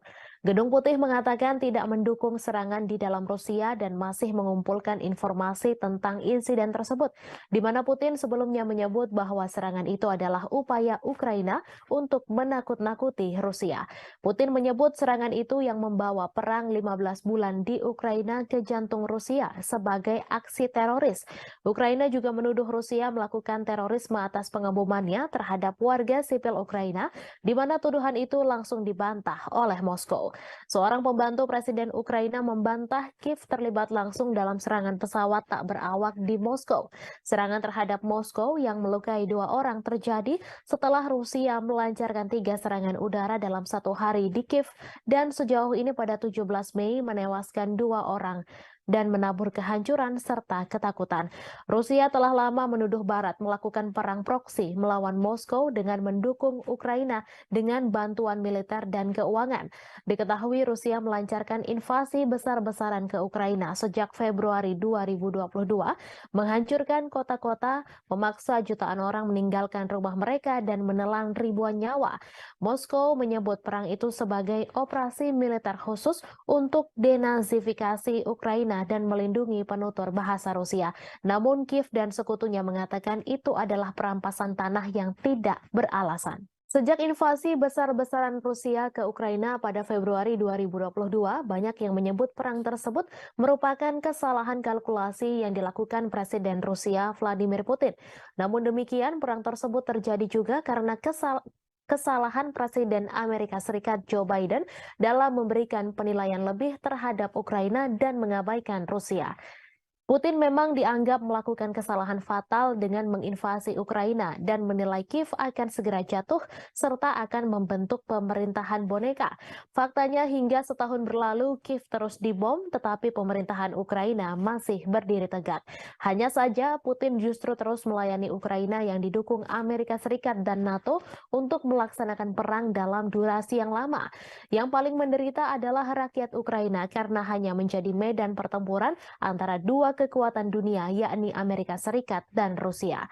Saat perang berlarut-larut tanpa akhir yang terlihat merupakan kesalahan utama yang dilakukan Presiden Amerika Serikat Joe Biden. Berikut 5 kesalahan yang dilakukan Presiden Biden dalam menilai perang Ukraina-Rusia. Yang pertama, konflik global antara demokrasi dan otokrasi. Sejak awal, Biden memposisikan diri dengan landasan moral yang tinggi. Ia membingkai konflik di Ukraina sebagai konflik global antara demokrasi dan otokrasi. Dilansir dari Al Jazeera, hal tersebut disampaikan pakar kebijakan luar negeri Amerika Serikat Marwan Bisara. Namun demikian, Douglas Brinkley, seorang sejarawan kepresidenan di Rice University mengatakan Biden tetap bersemangat dan tangguh. Itu mengacu pada perjuangan mantan presiden untuk menanggapi invasi Soviet ke Afghanistan pada 1979. Yang kedua, meremehkan nasionalisme Rusia. Biden meremehkan kekuatan nasionalisme Rusia dan menolak ketakutan Moskow akan ekspansi NATO ke perbatasannya sebagai alasan tak berdasar untuk imperialisme Rusia. Beberapa bulan menjelang perang, Biden merusak upaya untuk mengimplementasikan perjanjian Minsk yang ditandatangani pada 2014 dan 2015 untuk mengakhiri konflik di wilayah Donbas. Padahal baik Ukraina dan Rusia telah menandatangani Minsk, tetapi Prancis dan Jerman yang membantu menyelesaikan dan menyempurnakan perjanjian ini gagal mendorong implementasinya dengan cukup keras. Yang ketiga, meremehkan ketahanan militer Rusia. Biden juga meremehkan ketahanan militer Rusia bertaruh pada Ukraina yang mampu mengalahkannya. Biden beranggapan Ukraina sama seperti Afghanistan yang mengalahkan Uni Soviet dengan bantuan dari Amerika Serikat. Namun bagi Moskow, Ukraina jauh lebih penting dan strategis daripada Afghanistan, mengingat kesamaan sejarah dan kedekatan geografisnya. Dari sudut pandang Putin, Ukraina sangat penting bagi keamanan nasional Rusia dan kelangsungan rezimnya. Jelas ia lebih suka menghancurkannya daripada melihatnya bergabung dengan aliansi Barat. Selama setahun pertama perang, kemunduran Rusia dari Kiev ke Kharkiv menunjukkan tekad dan ketahanan Ukraina. Namun gelombang perang mulai berubah tahun ini. Seperti yang ditunjukkan oleh jatuhnya Bakhmut setelah pertempuran sengit selama berbulan-bulan, Rusia tidak kalah ulet atau bertekad untuk menang. Yang keempat, melebih-lebihkan kemampuan perang Ukraina. Biden juga melebih-lebihkan kemampuan perang Ukraina. Perang sejauh ini telah dilakukan secara konvensional di wilayah Ukraina. Kemunduran ini tidak menghalangi Amerika Serikat dan sekutunya untuk meningkatkan bantuan militer kepada Ukraina. Pada 19 Mei lalu, pertemuan negara-negara G7 yang dipimpin Amerika Serikat di Hiroshima berjanji untuk memperbarui komitmen mereka untuk memberikan dukungan finansial, kemanusiaan, militer, dan diplomatik yang dibutuhkan Ukraina selama diperlukan. Apa yang dimulai dengan pengiriman amunisi ke Ukraina diperluas untuk memasok artileri dan tank Amerika dan Jerman, sistem pertahanan Patriot, dan drone yang memungkinkan Ukraina melakukan perlawanan ke wilayah Rusia. Baru-baru ini, Amerika Serikat telah menyetujui pengiriman jet tempur F-16 ke Ukraina untuk menantang superioritas udara Rusia. Moskow telah memperingatkan bahwa menyediakan Kiev dengan pesawat ini akan menyebabkan eskalasi yang berbahaya. Yang kelima, salah kalkulasi sanksi bagi Rusia. Sama seperti Putin yang meremehkan persatuan Barat dalam mendukung Ukraina, Biden juga meremehkan ketidakpedulian dunia lainnya terhadap dampak perang tersebut. Saat seluruh dunia terus berdagang dengan Rusia, sanksi Barat gagal mengubah perhitungan Moskow. Skenario suram telah memaksa Biden beralih ke rencana kompleks untuk menghukum Rusia secara ekonomi dan menunjukkan bahaya pemerintahan otoriter yang menjungkir balikan demokrasi tetangga. Seperti diungkapkan Do Bando pakar luar negeri dari Cato Institute bahwa meskipun perang Rusia-Ukraina mungkin merupakan konflik terburuk di Eropa sejak Perang Dunia II, hal ini bukanlah yang terburuk di seluruh dunia. Konflik yang jauh lebih dahsyat telah terjadi di seluruh dunia berkembang karena dampak perang Ukraina tersebut. Perang Rusia dan Ukraina terus mencapai dinamika terbaru. Meski memiliki ukuran persenjataan yang lebih kecil, Ukraina dilaporkan telah menjatuhkan serangan yang menekan tentara Moskow. Di balik taktik serangan Ukraina, Kiev nyatanya menggunakan strategi yang mirip dengan kelompok teroris ISIS. Hal ini terlihat dari bagaimana Ukraina mengunggah video yang berisi kekejaman untuk menggugah emosi, di mana hal ini serupa dengan ISIS. Kelompok teror itu mendorong video yang canggih dan kadang menampilkan kekerasan sebagai bagian dari kampanye perekrutan yang lebih luas. Mereka juga mendistribusikan rekaman yang menarik secara emosional untuk memangsa identitas target yang lemah. Dilansir dari Newsweek, bagi Ukraina, motivasi di balik pembuatan video dari adegan medan perang adalah menarik cukup banyak pemirsa secara global untuk memastikan bahwa perjuangan negara melawan Rusia tidak dilupakan. Hal ini juga membuktikan bahwa dukungan keuangan dan militer Barat untuk Kiev belum dan tidak akan sia-sia. Menurut salah satu pembuat video asal Ukraina, Konstantin Kalnovsky, Kiev menggunakan teknologi yang cukup mumpuni seperti drone untuk menggambarkan situasi kengerian serangan Rusia. Video itulah yang kemudian membuat Ukraina mendapatkan begitu banyak dukungan. Ukraina nyatanya juga memiliki pasukan khusus pembuat video grafis yang bernama Serigala Putih. Mereka merilis video sepanjang konflik yang menunjukkan bagaimana pasukannya berhasil menghancurkan target Rusia termasuk tank. Salah satu klip yang ditweet oleh Dinas Keamanan Ukraina, SBU, pada bulan Maret menunjukkan pandangan udara dari kendaraan militer yang meledak setelah dihantam dari atas. Sean Houston, seorang profesor propaganda di Military College of South Carolina, mengatakan kepada Newsweek bahwa klip tersebut adalah contoh bagus dari gamifikasi video pertempuran dan kualitas yang tumpang tindih antara video game dan rekaman kehidupan nyata yang terkait dengan teknik video yang digunakan oleh ISIS. Ukraina masih berbuntut konflik mengerikan. Setelah Rusia menyerang Kiev, giliran muncul serangan ke Moskow. Rusia menuduh Ukraina sebagai penyerang Moskow dan Vladimir Putin menyebut hal itu sebagai tindakan terorisme. Menurut Putin, Ukraina berusaha mengintimidasi Rusia, warga Rusia, dan menyerang bangunan-bangunan tempat tinggal. Otoritas Rusia mengklaim 8 drone yang menargetkan wilayah sipil dan merusak atap gedung apartemen 8 lantai, 4 rumah warga, sebuah sekolah, dan beberapa tempat lainnya. Ia terjadi pada malam hari ketika sebagian besar penduduk Kiev tertidur lelap. Sirine meraung-raung di seluruh ibu kota Ukraina, membangunkan penduduk yang telah menghadapi perang selama 15 bulan. Mereka menyesuaikan rutinitasnya demi menghadapi kampanye udara terbaru Rusia. Dilansir Kompas.com dari Associated Press, dalam eskalasi serangan Rusia baru-baru ini, Olha Buchno, seorang petugas kebersihan, berdoa setiap malam. Di samping tempat tidurnya ada tas berisi barang-barang penting seperti dokumen, makanan kering, dan air. Mendengar bunyi alarm, ia berlari ke bawah ke ruang bawah tanah gedungnya dan berlindung. Hampir 2 minggu lalu, puing-puing dari rudal yang ditembak jatuh mendarat di atap sebuah gedung di sebelahnya di distrik Darnitsia, Kiev, menyebabkan kebakaran besar. Ia menangis sambil ketakutan setiap malamnya, membayangkan kemungkinan buruk yang bisa terjadi jika alarm sudah berbunyi. Mereka membayangkan pengungsian, terjebak di bawah reruntuhan, dan terbunuh. Yang lain bersikap apatis berbaring terjaga di tempat tidur saat suara ledakan memantul melintasi langit. Diketahui dalam sebulan terakhir ketika serangan udara Rusia meningkat menjadi serangan hampir setiap malam, kebanyakan orang mengeluh sulit tidur. Rusia meluncurkan gelombang serangan lain ke Kiev pada dini hari Senin menggunakan kombinasi drone dan rudal jelajah. Lebih dari 40 target udara dijatuhkan dalam serangan malam hari ke-15 di ibu kota pada bulan Mei. Saat siang hari, puing-puing yang berjatuhan menembus atap bangunan tempat tinggal di distrik Potlis, tetapi tidak ada laporan mengenai korban. Seringkali ledakan adalah suara dari sistem pertahanan udara Ukraina yang berhasil menargetkan rudal dan drone mematikan yang dikirim Rusia ke Ukraina.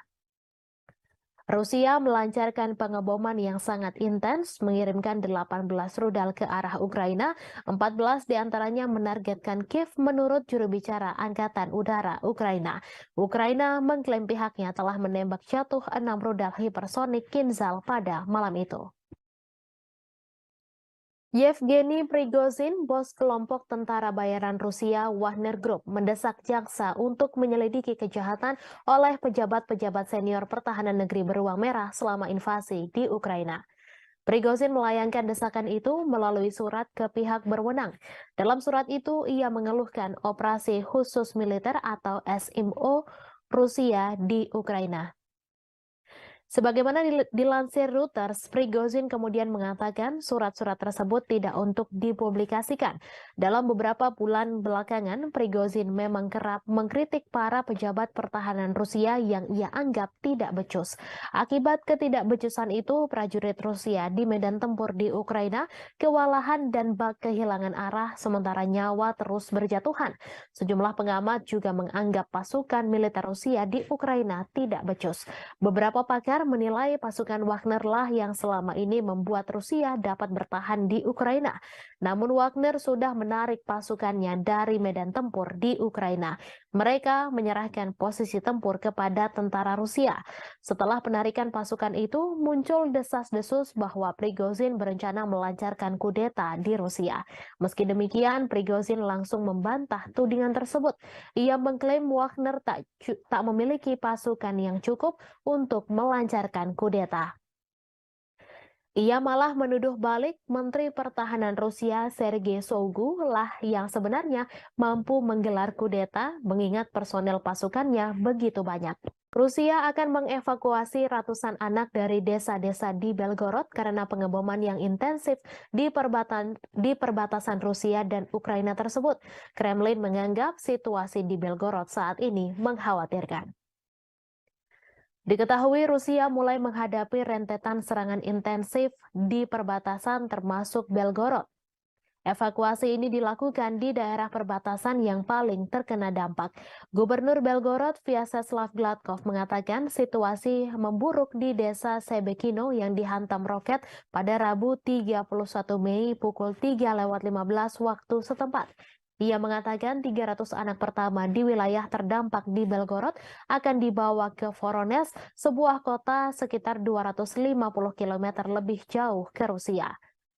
Melalui saluran telegramnya, ia memposting foto-foto mobil terbakar yang menghitam tergeletak di rerumputan dekat taman bermain dan sebuah roket yang tampaknya mendarat di jalan. Ia mengatakan serangan itu melukai 4 orang. Sehari sebelumnya, 1 orang tewas dan 2 lainnya luka-luka dalam serangan Ukraina di sebuah pusat pengungsian di wilayah Belgorod pada Selasa 30 Mei. Serangan itu terjadi saat Ukraina mengatakan sedang mempersiapkan serangan besar terhadap pasukan Moskow. Ia mengatakan Rusia sedang mengambil langkah-langkah yang diperlukan. Pada pekan lalu, Rusia menuduh Ukraina meluncurkan serangan ke Belgorod dan serangan drone di Moskow pada Selasa 30 Mei 2023. Sejumlah depot minyak di Rusia telah terpukul dalam beberapa pekan terakhir. Pada Rabu 31 Mei, pihak berwenang di wilayah Krasnodar Selatan Rusia mengatakan sebuah drone menghantam kilang minyak Ilsky. Krasnodar telah dihantam drone 2 kali sejak awal Mei 2023. Rusia juga menuduh Ukraina meluncurkan 8 serangan drone ke Moskow pada Selasa 30 Mei. Serangan itu menyebabkan kerusakan pada bangunan apartemen. Warga Rusia dari 2 blok apartemen dievakuasi setelah serangan tersebut. Pasukan Rusia telah menghancurkan kapal perang Ukraina terakhir di pelabuhan Odessa. Kementerian Pertahanan Rusia mengungkapkan kabar tersebut pada Rabu 31 Mei. Kapal perang Yuri Olefirenko diklasifikasikan sebagai korvet dan beroperasi dengan Angkatan Laut Ukraina.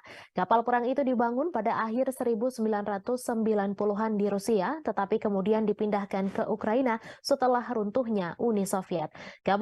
Kapal tersebut telah mengalami beberapa modernisasi selama bertahun-tahun, termasuk perombakan besar-besaran pada tahun 2016. Kemhan Rusia menambahkan Ukraina kehilangan lebih dari 200 tentara di sana selama beberapa hari terakhir. Menurut Kemhan Rusia, Kiev kehilangan lebih dari 200 prajurit Ukraina, 3 kendaraan tempur lapis baja, 12 kendaraan dan howitzer D-30 ke arah Donetsk selama 24 jam terakhir. Sementara itu, Shalik, juru bicara Angkatan Laut Ukraina, mengatakan pihaknya tidak akan menanggapi pernyataan apapun yang dibuat sepihak oleh Rusia. Angkatan Laut Ukraina juga tidak akan mengungkapkan informasi apapun tentang kerugian selama perang.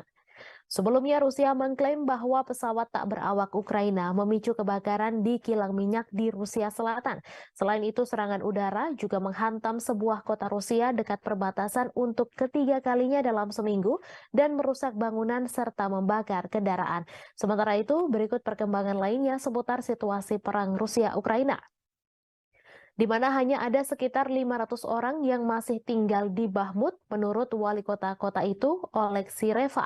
Jumlah itu jauh dibandingkan dengan 70.000 orang yang tinggal di kota Ukraina Timur sebelum perang meletus. Bakhmut menjadi sasaran pertempuran sengit selama setahun terakhir. Baik Ukraina dan Rusia mengklaim sama-sama menguasai kota tersebut.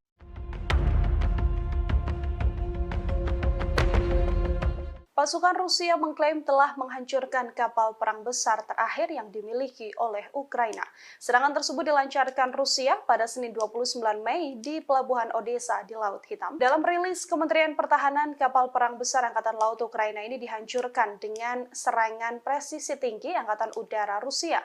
Di tempat berlabuhnya kapal tersebut, kapal perang terakhir Angkatan Laut Ukraina ini bernama Yuri Elefirenko. Hanya saja Ukraina membantah kapal perang terakhir telah dihancurkan pasukan Putin. Hal ini ditegaskan oleh juru bicara Angkatan Laut Ukraina Oleh Kali, yang meminta sumber Rusia yang membicarakan hancurnya Olefirenko tak diperhatikan dan diperdulikan. Namun pasukan militer Ukraina membenarkan adanya serangan udara yang menyebabkan kebakaran dan telah merusak infrastruktur di Pelabuhan Odesa. Yuri Olefirenko adalah kapal pendarat berukuran sedang untuk pasukan dan kendaraan. Presiden Ukraina Volodymyr Zelensky sendiri mengoperasikan versi pembaruan dari kapal tersebut pada awal Juni 2022 lalu.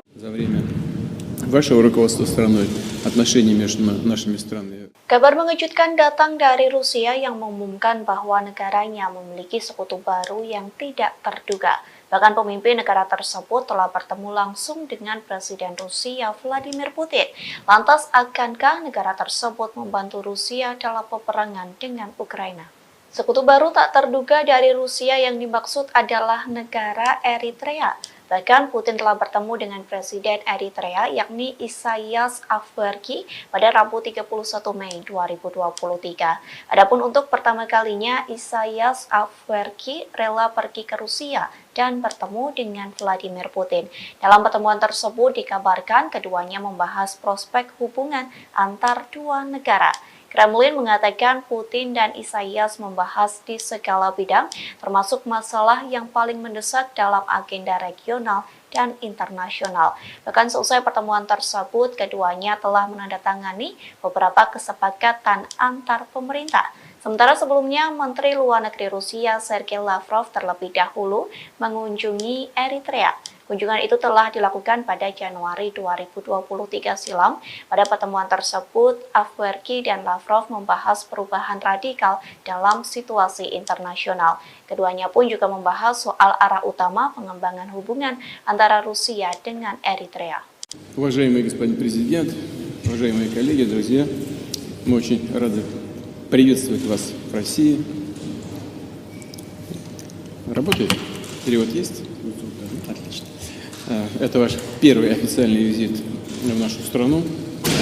Уважаемый господин президент, на днях Эритрея отмечала 30-летие своей независимости. И это совпадает с датой установления наших дипломатических отношений между нашими странами. Позвольте вас с этим поздравить, поблагодарить вас за то, что за эти годы, за время вашего руководства страной отношения между нашими странами развиваются и укрепляются. Ukraina kembali mengalami kerugian lantaran kehilangan pos komando angkatan bersenjatanya. Hal itu dikarenakan Rusia kembali menghancurkan markas tentara Ukraina. Kali ini Rusia melakukan penyerangan menggunakan roket peluncuran ganda, yakni MLRS-MES. Klaim tersebut disampaikan oleh Kepala Pusat Pers Pengelompokan yakni Oleg Chekov yang mengatakan penyerangan itu terjadi di Trudoyov ke arah Zaporozhia. Tak hanya itu, penembak jitu Rusia juga berhasil menghancurkan kelompok pengintai Ukraina. Serangan itu dilakukan menggunakan sistem penyembur api berat TOS-1 Solsepek. Selain penembak jitu Ukraina, TOS-1 Solsepek juga menghantam 2 benteng militan. Adapun 2 benteng militan itu berada di area Stepovoe dan Privolnoye. Oleg Chekov mengatakan beberapa titik penempatan Ukraina juga dihantam oleh artileri self-propelled Gostivka milik Rusia. Beberapa titik yang dimaksud yakni Poltavka dan Malaya Tokmatska. Di satu sisi, Ukraina belum memberikan penjelasan terkait kerugian yang dialami oleh komando pasukannya. Думают, ехать, не ехать, надо ехать. Победа за нами. Ахмат, сила! Pasukan Rusia mengklaim telah menguasai kota Bakhmut, Ukraina. Kini giliran pasukan Chechnya yang bersiap memulai pertempuran baru di wilayah Donetsk. Akankah wilayah Donetsk bernasib sama seperti kota Bakhmut? Pemimpin Chechnya Ramzan Kadyrov menyampaikan pasukannya sedang mempersiapkan peperangan baru. Pernyataan itu disampaikan Kadyrov seusai tentara bayaran Rusia mengumumkan penarikan pasukan di kota Bakhmut. Kadyrov mengaku pasukan Chechnya mendapat perintah baru, adapun perintah itu soal tanggung jawab merebut wilayah di Republik Rakyat Donetsk. Nantinya pasukan Chechnya mulai aktif di zona perang untuk membebaskan sejumlah area. Sejauh ini Kadyrov mengaku dirinya sedang mempersiapkan serangan yang akan dilancarkan pasukannya. Terlebih pasukan Chechnya mendapat dukungan dari Kementerian Pertahanan Rusia dan staf umum Angkatan Bersenjata Rusia. Hal itu dibuktikan dengan pemberian data, informasi, hingga senjata. Berbekal itulah Kadyrov telah menyusun strategi untuk bergerak maju di Donetsk. Diketahui sebelumnya, grup Wagner mengumumkan penarikan pasukannya mulai 24 Mei hingga 1 Juni. Dengan keberhasilan Bakhmut direbut, kepala grup Wagner yakni Yevgeny Prigozhin memberikan garda depan perang ke pasukan Rusia. Я сам знаешь, Как ты к этому решению пришел? повалим, они планы рвут и безнаказанными остановиться так нельзя. Каждый мусульманин должен с этим воевать. Ахмат, сила, Аллах. Я сам с Южно-Сахалинска, еду уже 3-й раз через Ахмат. Хочу пожелать всем нашим ребятам остальным, которые еще думают, ехать, не ехать, надо ехать. Победа за нами. Ахмат, сила! 我不假就这边人家的往家跑会不会很像了？ Ребята проходят высшую подготовку в Российском университете спецназа. Если эти ребята будут туда, я не советую пробовать связываться с этими ребятами. Любая задача поставлена рядовой части республики Героя России Рамзана Ахматовича Кадырова будет исполнена 100%. Ахмат, сила, Аллах. Kementerian Pertahanan Rusia mengakui serangan militer baru-baru ini di Ukraina menargetkan pusat pengambilan keputusan yang terlibat dalam merencanakan serangan teroris. Pasalnya, menurut Kemhan Rusia pada Selasa 30 Mei, kegiatan teroris dilakukan di bawah bimbingan langsung dari Badan Intelijen Barat. Diketahui Angkatan Bersenjata Rusia melakukan serangan pada siang hari. Militer tidak mengungkapkan jumlah pasti pusat yang ditargetkan atau secara eksplisit menyebutkannya. Mereka hanya menyatakan semua target yang ditunjuk telah berhasil dihantam. Kemudian pada hari itu, Presiden Rusia Vladimir Putin mengkonfirmasi markas besar Direktorat Intelijen Utama Militer Ukraina telah diserang. Guru Ukraina telah membangun kecurigaan terutama karena beberapa wawancara dengan outlet berita asing dan domestik yang diberikan oleh pimpinannya Kirill Budanov. Kepala Intel Ukraina itu telah membuat pernyataan yang semakin agresif baru-baru ini. Ia mengklaim keterlibatannya dalam sejumlah serangan di tanah Rusia. Awal bulan ini misalnya ia berjanji untuk terus menghabisi orang Rusia dimanapun di muka dunia ini sampai kemenangan penuh Ukraina tercapai. Tak lama kemudian ia mengaku bertanggung jawab atas pembunuhan banyak tokoh masyarakat Rusia. Meskipun Budanov tidak memberikan nama pastinya, ia menyatakan telah mendapatkan banyak nama termasuk tokoh publik dan media. Sebelumnya diberitakan bulan ini 2 pesawat tak berawak dicegat di atas Kremlin. Namun serangan pada Selasa adalah pertama kalinya kendaraan udara tak berawak menghantam daerah pemukiman Moskow, di mana ratusan kilometer dari garis depan Ukraina. Wali kota Moskow, Sergei Sobyanin, mengatakan 2 orang dirawat namun tidak menderita luka serius. Penghuni bangunan yang rusak akibat serangan itu juga dievakuasi sementara. Di Jalan Provso Yusnaya, sebuah bangunan tempat tinggal dengan jendela yang pecah ditutup oleh polisi. Warga Moskow mengatakan bahwa sebuah pesawat tak berawak juga menabrak sebuah apartemen di lantai 14 sebuah gedung tinggi di Leninsky Prospect tetapi tidak meledak. Kementerian Pertahanan Rusia mengatakan bahwa 8 drone dikerahkan Ukraina dalam serangan itu. Namun 5 diantaranya jatuh dan 3 lainnya berhasil dinonaktifkan. Gubernur wilayah Krasnodar, Veniamin Kondrativ, menyebut sebuah drone Ukraina memicu kebakaran di kilang minyak di selatan Rusia. Menurutnya penembakan menghantam sebuah kota Rusia dekat perbatasan untuk ketiga kalinya dalam seminggu dan merusak bangunan serta membakar kendaraan. Rusia mengatakan sebuah pesawat tak berawak kemungkinan menjadi penyebab kebakaran yang terjadi di kilang minyak Avivsky. Kebakaran terjadi sehari setelah Rusia menuduh Ukraina mengirim pesawat tak berawak untuk menyerang gedung-gedung di Moskow. Kondrativ melalui aplikasi Telegram pada Rabu 31 Mei menyebut api segera padam dan tidak ada korban jiwa. Kilang minyak Avivsky diketahui berada tidak jauh dari pelabuhan Laut Hitam Novorossiysk, dekat kilang lain yang telah diserang beberapa kali dalam bulan ini. Tidak ada informasi langsung tentang siapa yang meluncurkan pesawat tak berawak itu, namun Moskow menuduh Kiev meningkatkan serangan di dalam Rusia dalam beberapa pekan terakhir. Sementara Rusia telah berulang kali menggempur kota-kota Ukraina dengan pesawat tak berawak dan rudal. Langit di atas Ukraina relatif tenang pada hari Selasa malam tanpa ada serangan udara besar yang dilaporkan. Serangan pesawat tak berawak Rusia menewaskan 1 orang dan melukai 4 orang di Kiev pada hari Selasa. Serangan terhadap Rusia terjadi saat Ukraina mempersiapkan serangan balasan untuk mengusir pasukan Rusia dari wilayah yang diduduki sejak Moskow melancarkan invasi skala penuh sejak Februari 2022. Sebuah serangan artileri Ukraina melukai sedikitnya 1 orang di kota Rusia Sebekino, sekitar 7 km utara perbatasan dengan wilayah Kharkiv, Ukraina. Ukraina hampir tidak pernah secara terbuka mengklaim bertanggung jawab atas serangan di Rusia atau di wilayah yang dikuasai Rusia. Rusia menyebut 8 drone menargetkan wilayah sipil Moskow yang berpenduduk lebih dari 21 juta orang. Serangan dilakukan pada Selasa dini hari, namun drone berhasil ditembak jatuh atau dialihkan. Presiden Rusia Vladimir Putin mengecam serangan drone terbesar dari Ukraina ke Moskow. Ia mengatakan bahwa serangan tersebut berupaya menakut-nakuti dan memprovokasi Rusia. Seorang pembantu Presiden Ukraina membantah bahwa Kiev terlibat langsung dalam serangan Moskow. Namun ia mengatakan Ukraina mengetahui penyerangan itu dan memperkirakan akan serangan lain yang lebih banyak lagi. Washington disebut mendukung Kiev dengan secara terbuka mengabaikan serangan pesawat tak berawak yang melanda beberapa distrik Moskow pada hari Selasa. Hal itu disampaikan utusan Rusia untuk Amerika Serikat setelah Presiden Vladimir Putin menyalahkan Ukraina atas serangan itu. Gedung Putih mengatakan tidak mendukung serangan di dalam Rusia dan masih mengumpulkan informasi tentang insiden tersebut, di mana Putin sebelumnya menyebut bahwa serangan itu adalah upaya Ukraina untuk menakut-nakuti Rusia.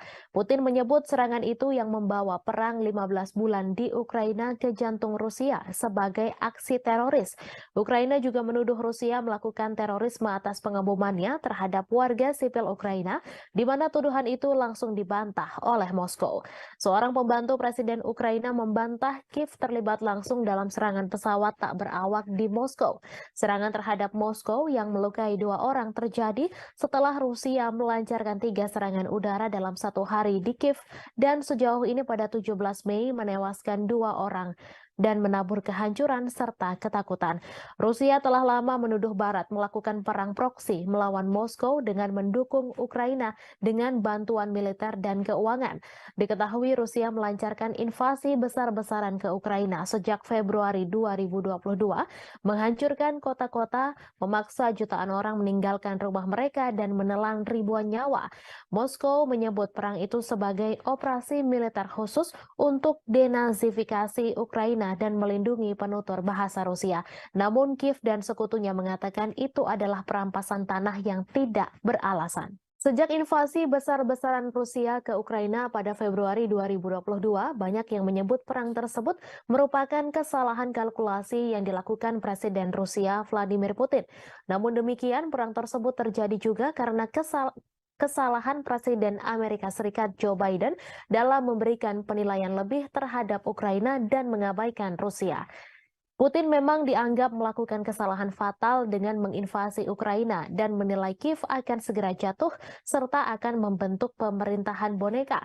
Faktanya hingga setahun berlalu Kiev terus dibom tetapi pemerintahan Ukraina masih berdiri tegak. Hanya saja Putin justru terus melayani Ukraina yang didukung Amerika Serikat dan NATO untuk melaksanakan perang dalam durasi yang lama. Yang paling menderita adalah rakyat Ukraina karena hanya menjadi medan pertempuran antara dua kekuatan dunia yakni Amerika Serikat dan Rusia. Saat perang berlarut-larut tanpa akhir yang terlihat merupakan kesalahan utama yang dilakukan Presiden Amerika Serikat Joe Biden. Berikut 5 kesalahan yang dilakukan Presiden Biden dalam menilai perang Ukraina-Rusia. Yang pertama, konflik global antara demokrasi dan otokrasi. Sejak awal Biden memposisikan diri dengan landasan moral yang tinggi. Ia membingkai konflik di Ukraina sebagai konflik global antara demokrasi dan otokrasi. Dilansir dari Al Jazeera, hal tersebut disampaikan pakar kebijakan luar negeri Amerika Serikat Marwan Bisara. Namun demikian, Douglas Brinkley, seorang sejarawan kepresidenan di Rice University mengatakan Biden tetap bersemangat dan tangguh. Itu mengacu pada perjuangan mantan presiden untuk menanggapi invasi Soviet ke Afghanistan pada 1979. Yang kedua, meremehkan nasionalisme Rusia. Biden meremehkan kekuatan nasionalisme Rusia dan menolak ketakutan Moskow akan ekspansi NATO ke perbatasannya sebagai alasan tak berdasar untuk imperialisme Rusia. Beberapa bulan menjelang perang, Biden merusak upaya untuk mengimplementasikan perjanjian Minsk yang ditandatangani pada 2014 dan 2015 untuk mengakhiri konflik di wilayah Donbas.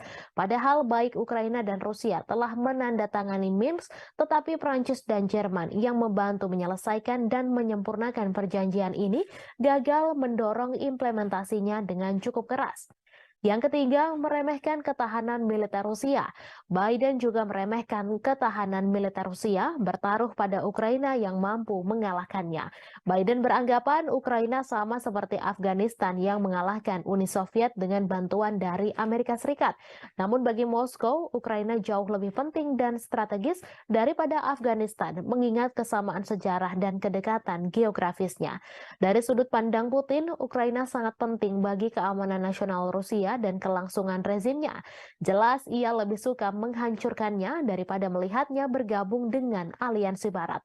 Selama setahun pertama perang, kemunduran Rusia dari Kiev ke Kharkiv menunjukkan tekad dan ketahanan Ukraina. Namun gelombang perang mulai berubah tahun ini. Seperti yang ditunjukkan oleh jatuhnya Bakhmut setelah pertempuran sengit selama berbulan-bulan, Rusia tidak kalah ulet atau bertekad untuk menang. Yang keempat, melebih-lebihkan kemampuan perang Ukraina. Biden juga melebih-lebihkan kemampuan perang Ukraina. Perang sejauh ini telah dilakukan secara konvensional di wilayah Ukraina. Kemunduran ini tidak menghalangi Amerika Serikat dan sekutunya untuk meningkatkan bantuan militer kepada Ukraina. Pada 19 Mei lalu, pertemuan negara-negara G7 yang dipimpin Amerika Serikat di Hiroshima berjanji untuk memperbarui komitmen mereka untuk memberikan dukungan finansial, kemanusiaan, militer, dan diplomatik yang dibutuhkan Ukraina selama diperlukan. Apa yang dimulai dengan pengiriman amunisi ke Ukraina diperluas untuk memasok artileri dan tank Amerika dan Jerman, sistem pertahanan Patriot, dan drone yang memungkinkan Ukraina melakukan perlawanan ke wilayah Rusia. Baru-baru ini Amerika Serikat telah menyetujui pengiriman jet tempur F-16 ke Ukraina untuk menantang superioritas udara Rusia. Moskow telah memperingatkan bahwa menyediakan Kiev dengan pesawat ini akan menyebabkan eskalasi yang berbahaya. Yang kelima, salah kalkulasi sanksi bagi Rusia. Sama seperti Putin yang meremehkan persatuan Barat dalam mendukung Ukraina, Biden juga meremehkan ketidakpedulian dunia lainnya terhadap dampak perang tersebut. Saat seluruh dunia terus berdagang dengan Rusia, sanksi Barat gagal mengubah perhitungan Moskow. Skenario suram telah memaksa Biden beralih ke rencana kompleks untuk menghukum Rusia secara ekonomi dan menunjukkan bahaya pemerintahan otoriter yang menjungkir balikan demokrasi tetangga. Seperti diungkapkan Do Bando, pakar luar negeri dari Cato Institute, bahwa meskipun perang Rusia-Ukraina mungkin merupakan konflik terburuk di Eropa sejak Perang Dunia II, hal ini bukanlah yang terburuk di seluruh dunia. Konflik yang jauh lebih dahsyat telah terjadi di seluruh dunia berkembang karena dampak perang Ukraina tersebut. Perang Rusia dan Ukraina terus mencapai dinamika terbaru. Meski memiliki ukuran persenjataan yang lebih kecil, Ukraina dilaporkan telah menjatuhkan serangan yang menekan tentara Moskow. Di balik taktik serangan Ukraina, Kiev nyatanya menggunakan strategi yang mirip dengan kelompok teroris ISIS. Hal ini terlihat dari bagaimana Ukraina mengunggah video yang berisi kekejaman untuk menggugah emosi, di mana hal ini serupa dengan ISIS. Kelompok teror itu mendorong video yang canggih dan kadang menampilkan kekerasan sebagai bagian dari kampanye perekrutan yang lebih luas. Mereka juga mendistribusikan rekaman yang menarik secara emosional untuk memangsa identitas target yang lemah.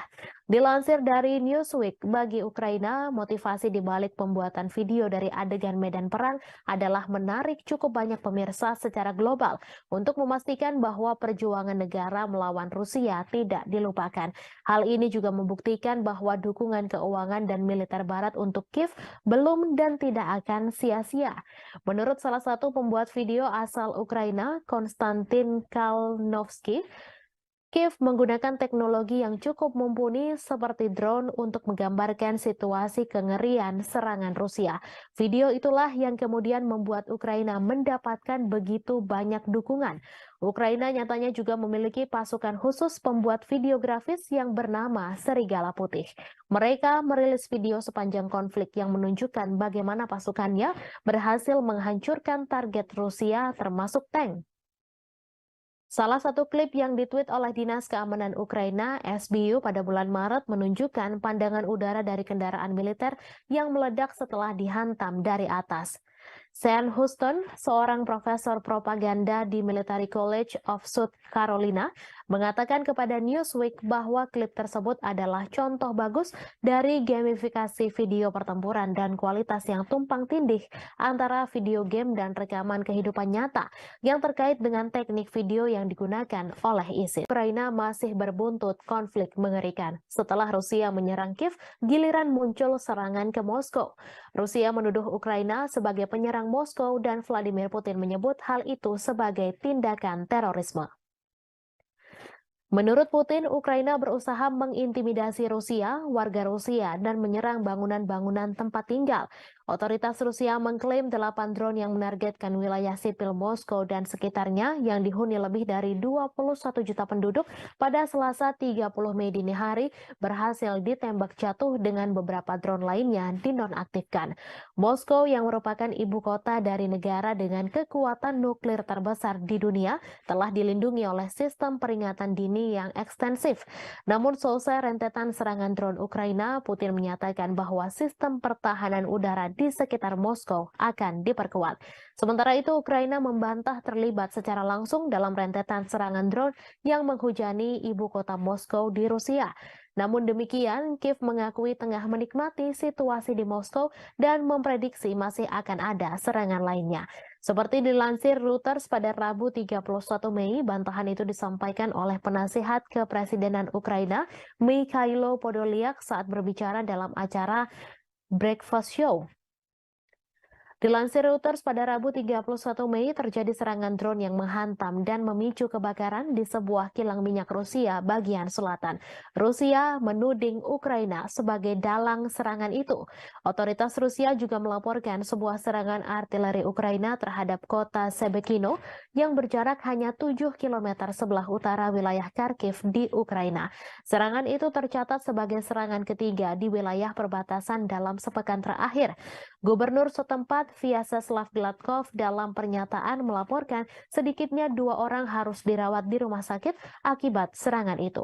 Gladkov juga menyebut serangan itu menghancurkan jendela-jendela bangunan dan merusak atap gedung apartemen 8 lantai, 4 rumah warga, sebuah sekolah, dan beberapa tempat lainnya. Ia terjadi pada malam hari ketika sebagian besar penduduk Kiev tertidur lelap. Sirine meraung-raung di seluruh ibu kota Ukraina, membangunkan penduduk yang telah menghadapi perang selama 15 bulan. Mereka menyesuaikan rutinitasnya demi menghadapi kampanye udara terbaru Rusia. Dilansir Kompas.com dari Associated Press, dalam eskalasi serangan Rusia baru-baru ini, Olha Buchno, seorang petugas kebersihan, berdoa setiap malam. Di samping tempat tidurnya ada tas berisi barang-barang penting seperti dokumen, makanan kering, dan air. Mendengar bunyi alarm, ia berlari ke bawah ke ruang bawah tanah gedungnya dan berlindung. Hampir 2 minggu lalu, puing-puing dari rudal yang ditembak jatuh mendarat di atap sebuah gedung di sebelahnya di distrik Darnitsia, Kiev, menyebabkan kebakaran besar. Ia menangis sambil ketakutan setiap malamnya, membayangkan kemungkinan buruk yang bisa terjadi jika alarm sudah berbunyi. Mereka membayangkan pengungsian, terjebak di bawah reruntuhan, dan terbunuh. Yang lain bersikap apatis berbaring terjaga di tempat tidur saat suara ledakan memantul melintasi langit. Diketahui dalam sebulan terakhir ketika serangan udara Rusia meningkat menjadi serangan hampir setiap malam, kebanyakan orang mengeluh sulit tidur. Rusia meluncurkan gelombang serangan lain ke Kiev pada dini hari Senin menggunakan kombinasi drone dan rudal jelajah. Lebih dari 40 target udara dijatuhkan dalam serangan malam hari ke-15 di ibu kota pada bulan Mei. Saat siang hari, puing-puing yang berjatuhan menembus atap bangunan tempat tinggal di distrik Potlis, tetapi tidak ada laporan mengenai korban. Seringkali ledakan adalah suara dari sistem pertahanan udara Ukraina yang berhasil menargetkan rudal dan drone mematikan yang dikirim Rusia ke Ukraina. Rusia melancarkan pengeboman yang sangat intens, mengirimkan 18 rudal ke arah Ukraina, 14 diantaranya menargetkan Kiev menurut juru bicara Angkatan Udara Ukraina. Ukraina mengklaim pihaknya telah menembak jatuh 6 rudal hipersonik Kinzhal pada malam itu. Yevgeny Prigozhin, bos kelompok tentara bayaran Rusia Wagner Group, mendesak jaksa untuk menyelidiki kejahatan oleh pejabat-pejabat senior pertahanan negeri beruang merah selama invasi di Ukraina. Prigozhin melayangkan desakan itu melalui surat ke pihak berwenang. Dalam surat itu, ia mengeluhkan operasi khusus militer atau SMO Rusia di Ukraina. Sebagaimana dilansir Reuters, Prigozhin kemudian mengatakan surat-surat tersebut tidak untuk dipublikasikan. Dalam beberapa bulan belakangan, Prigozhin memang kerap mengkritik para pejabat pertahanan Rusia yang ia anggap tidak becus. Akibat ketidakbecusan itu, prajurit Rusia di medan tempur di Ukraina kewalahan dan kehilangan arah, sementara nyawa terus berjatuhan. Sejumlah pengamat juga menganggap pasukan militer Rusia di Ukraina tidak becus. Beberapa pakar menilai pasukan Wagner lah yang selama ini membuat Rusia dapat bertahan di Ukraina. Namun Wagner sudah menarik pasukannya dari medan tempur di Ukraina. Mereka menyerahkan posisi tempur kepada tentara Rusia. Setelah penarikan pasukan itu, muncul desas-desus bahwa Prigozhin berencana melancarkan kudeta di Rusia. Meski demikian, Prigozhin langsung membantah tudingan tersebut. Ia mengklaim Wagner tak memiliki pasukan yang cukup untuk melancarkan kudeta. Ia malah menuduh balik Menteri Pertahanan Rusia Sergei Shoigu lah yang sebenarnya mampu menggelar kudeta mengingat personel pasukannya begitu banyak. Rusia akan mengevakuasi ratusan anak dari desa-desa di Belgorod karena pengeboman yang intensif di perbatasan Rusia dan Ukraina tersebut.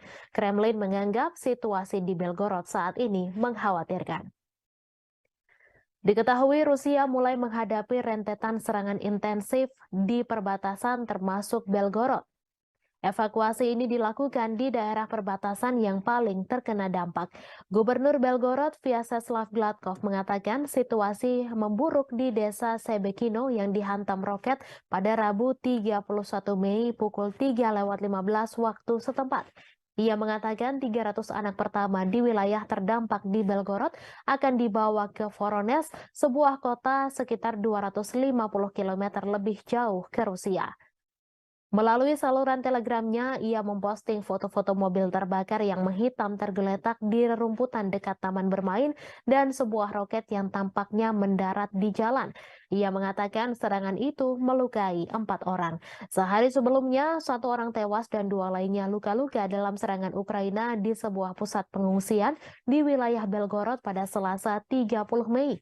Serangan itu terjadi saat Ukraina mengatakan sedang mempersiapkan serangan besar terhadap pasukan Moskow.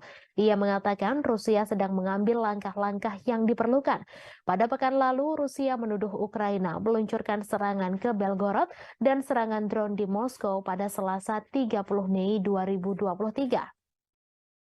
Sejumlah depot minyak di Rusia telah terpukul dalam beberapa pekan terakhir. Pada Rabu 31 Mei, pihak berwenang di wilayah Krasnodar Selatan Rusia mengatakan sebuah drone menghantam kilang minyak Elsky. Krasnodar telah dihantam drone 2 kali sejak awal Mei 2023. Rusia juga menuduh Ukraina meluncurkan 8 serangan drone ke Moskow pada Selasa 30 Mei. Serangan itu menyebabkan kerusakan pada bangunan apartemen. Warga Rusia dari 2 blok apartemen dievakuasi setelah serangan tersebut. Pasukan Rusia telah menghancurkan kapal perang Ukraina terakhir di pelabuhan Odessa. Kementerian Pertahanan Rusia mengungkapkan kabar tersebut pada Rabu 31 Mei. Kapal perang Yuri Olefirenko diklasifikasikan sebagai korvet dan beroperasi dengan Angkatan Laut Ukraina. Kapal perang itu dibangun pada akhir 1990-an di Rusia, tetapi kemudian dipindahkan ke Ukraina setelah runtuhnya Uni Soviet. Kapal tersebut telah mengalami beberapa modernisasi selama bertahun-tahun, termasuk perombakan besar-besaran pada tahun 2016. Kemhan Rusia menambahkan Ukraina kehilangan lebih dari 200 tentara di sana selama beberapa hari terakhir. Menurut Kemhan Rusia, Kiev kehilangan lebih dari 200 prajurit Ukraina, 3 kendaraan tempur lapis baja, 12 kendaraan dan howitzer D-30 ke arah Donetsk selama 24 jam terakhir. Sementara itu, Shalik, juru bicara Angkatan Laut Ukraina, mengatakan pihaknya tidak akan menanggapi pernyataan apapun yang dibuat sepihak oleh Rusia. Angkatan Laut Ukraina juga tidak akan mengungkapkan informasi apapun tentang kerugian selama perang. Sebelumnya, Rusia mengklaim bahwa pesawat tak berawak Ukraina memicu kebakaran di kilang minyak di Rusia Selatan. Selain itu, serangan udara juga menghantam sebuah kota Rusia dekat perbatasan untuk ketiga kalinya dalam seminggu dan merusak bangunan serta membakar kendaraan. Sementara itu, berikut perkembangan lainnya seputar situasi perang Rusia-Ukraina, di mana hanya ada sekitar 500 orang yang masih tinggal di Bakhmut menurut wali kota itu, Oleksiy Reva. Jumlah itu jauh dibandingkan dengan 70.000 orang yang tinggal di kota Ukraina Timur sebelum perang meletus. Bakhmut menjadi sasaran pertempuran sengit selama setahun terakhir. Baik Ukraina dan Rusia mengklaim sama-sama menguasai kota tersebut.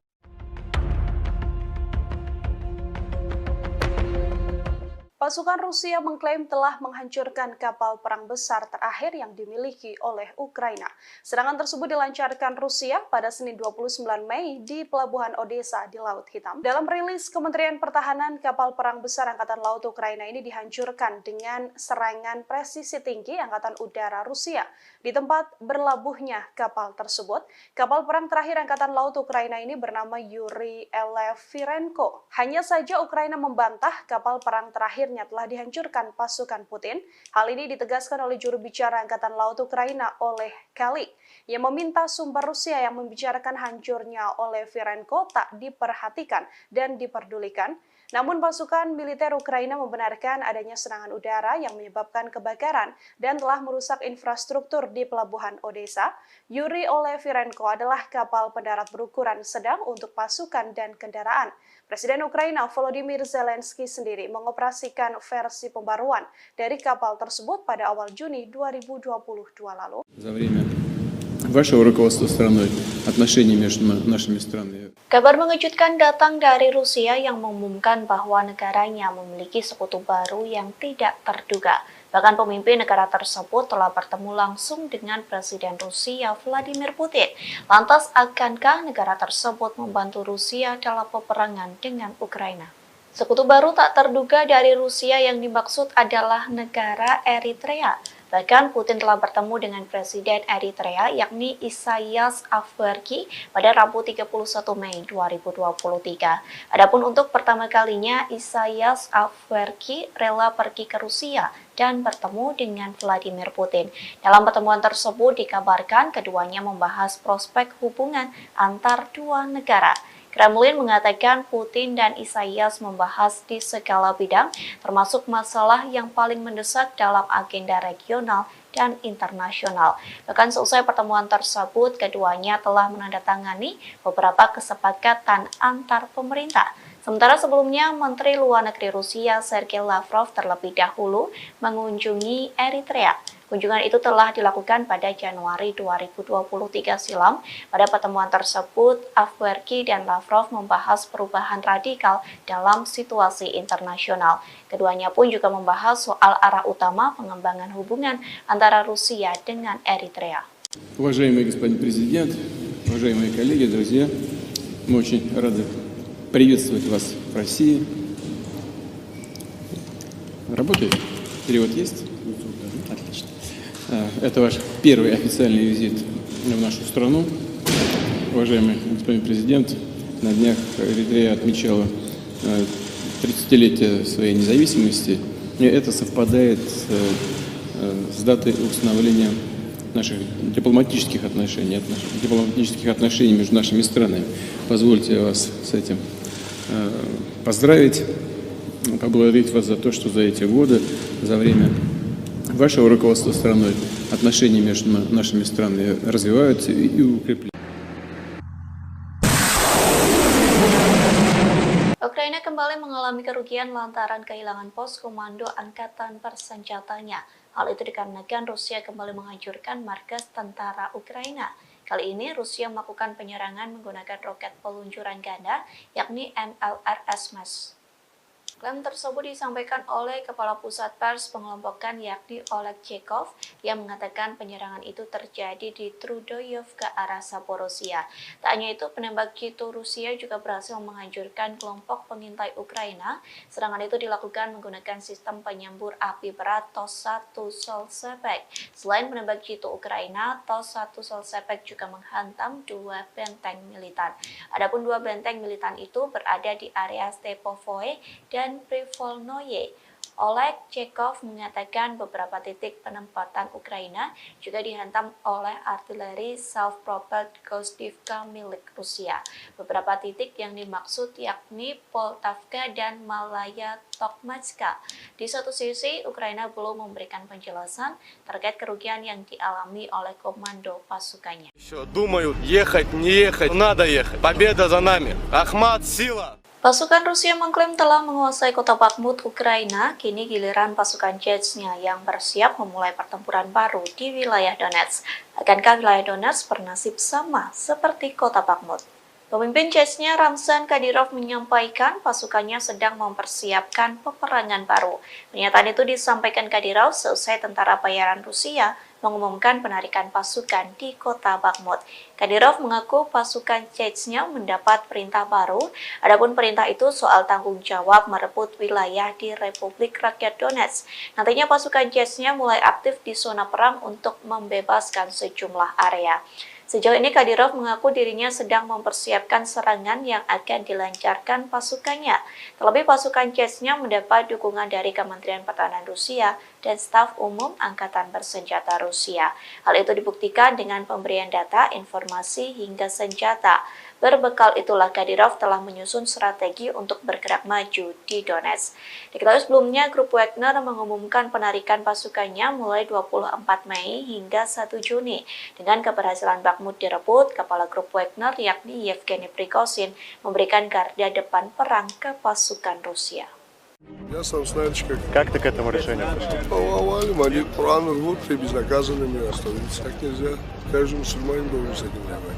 Ахмат сила, Аллаху Акбар. Я сам с Южно-Сахалинска, еду уже 3-й раз через Ахмат. Хочу пожелать всем нашим ребятам остальным, которые еще думают, ехать, не ехать, надо ехать. Победа за нами. Ахмат, сила!我不假就这边人家的往家报会不会很像啊？ Ребята приходят высших подготовок в Российский университет спецназа. Если эти ребята прибудут туда, я не советую пробовать связываться с этими ребятами. Любая задача поставленная в сейчас использует героя Рамзана Кадырова будет исполнить 100%. Ахмат, сила, Аллах. Kementerian Pertahanan Rusia mengakui serangan militer baru-baru ini di Ukraina menargetkan pusat pengambilan keputusan yang terlibat dalam merencanakan serangan teroris. Pasalnya, menurut Kemhan Rusia pada Selasa 30 Mei, kegiatan teroris dilakukan di bawah bimbingan langsung dari Badan Intelijen Barat. Diketahui Angkatan Bersenjata Rusia melakukan serangan pada siang hari. Militer tidak mengungkapkan jumlah pasti pusat yang ditargetkan atau secara eksplisit menyebutkannya. Mereka hanya menyatakan semua target yang ditunjuk telah berhasil dihantam. Kemudian pada hari itu, Presiden Rusia Vladimir Putin mengkonfirmasi markas besar Direktorat Intelijen Utama Militer Ukraina telah diserang. Guru Ukraina telah membangun kecurigaan terutama karena beberapa wawancara dengan outlet berita asing dan domestik yang diberikan oleh pimpinannya Kirill Budanov. Kepala Intel Ukraina itu telah membuat pernyataan yang semakin agresif baru-baru ini. Ia mengklaim keterlibatannya dalam sejumlah serangan di tanah Rusia. Awal bulan ini misalnya ia berjanji untuk terus menghabisi orang Rusia dimanapun di muka dunia ini sampai kemenangan penuh Ukraina tercapai. Tak lama kemudian ia mengaku bertanggung jawab atas pembunuhan banyak tokoh masyarakat Rusia. Meskipun Budanov tidak memberikan nama pastinya, ia menyatakan telah mendapatkan banyak nama, termasuk tokoh publik dan media. Sebelumnya diberitakan bulan ini 2 pesawat tak berawak dicegat di atas Kremlin. Namun serangan pada Selasa adalah pertama kalinya kendaraan udara tak berawak menghantam daerah pemukiman Moskow, di mana ratusan kilometer dari garis depan Ukraina. Wali kota Moskow, Sergei Sobyanin, mengatakan 2 orang dirawat namun tidak menderita luka serius. Penghuni bangunan yang rusak akibat serangan itu juga dievakuasi sementara. Di Jalan Provso Yusnaya, sebuah bangunan tempat tinggal dengan jendela yang pecah ditutup oleh polisi. Warga Moskow mengatakan bahwa sebuah pesawat tak berawak juga menabrak sebuah apartemen di lantai 14 sebuah gedung tinggi di Leninsky Prospect tetapi tidak meledak. Kementerian Pertahanan Rusia mengatakan bahwa 8 drone dikerahkan Ukraina dalam serangan itu.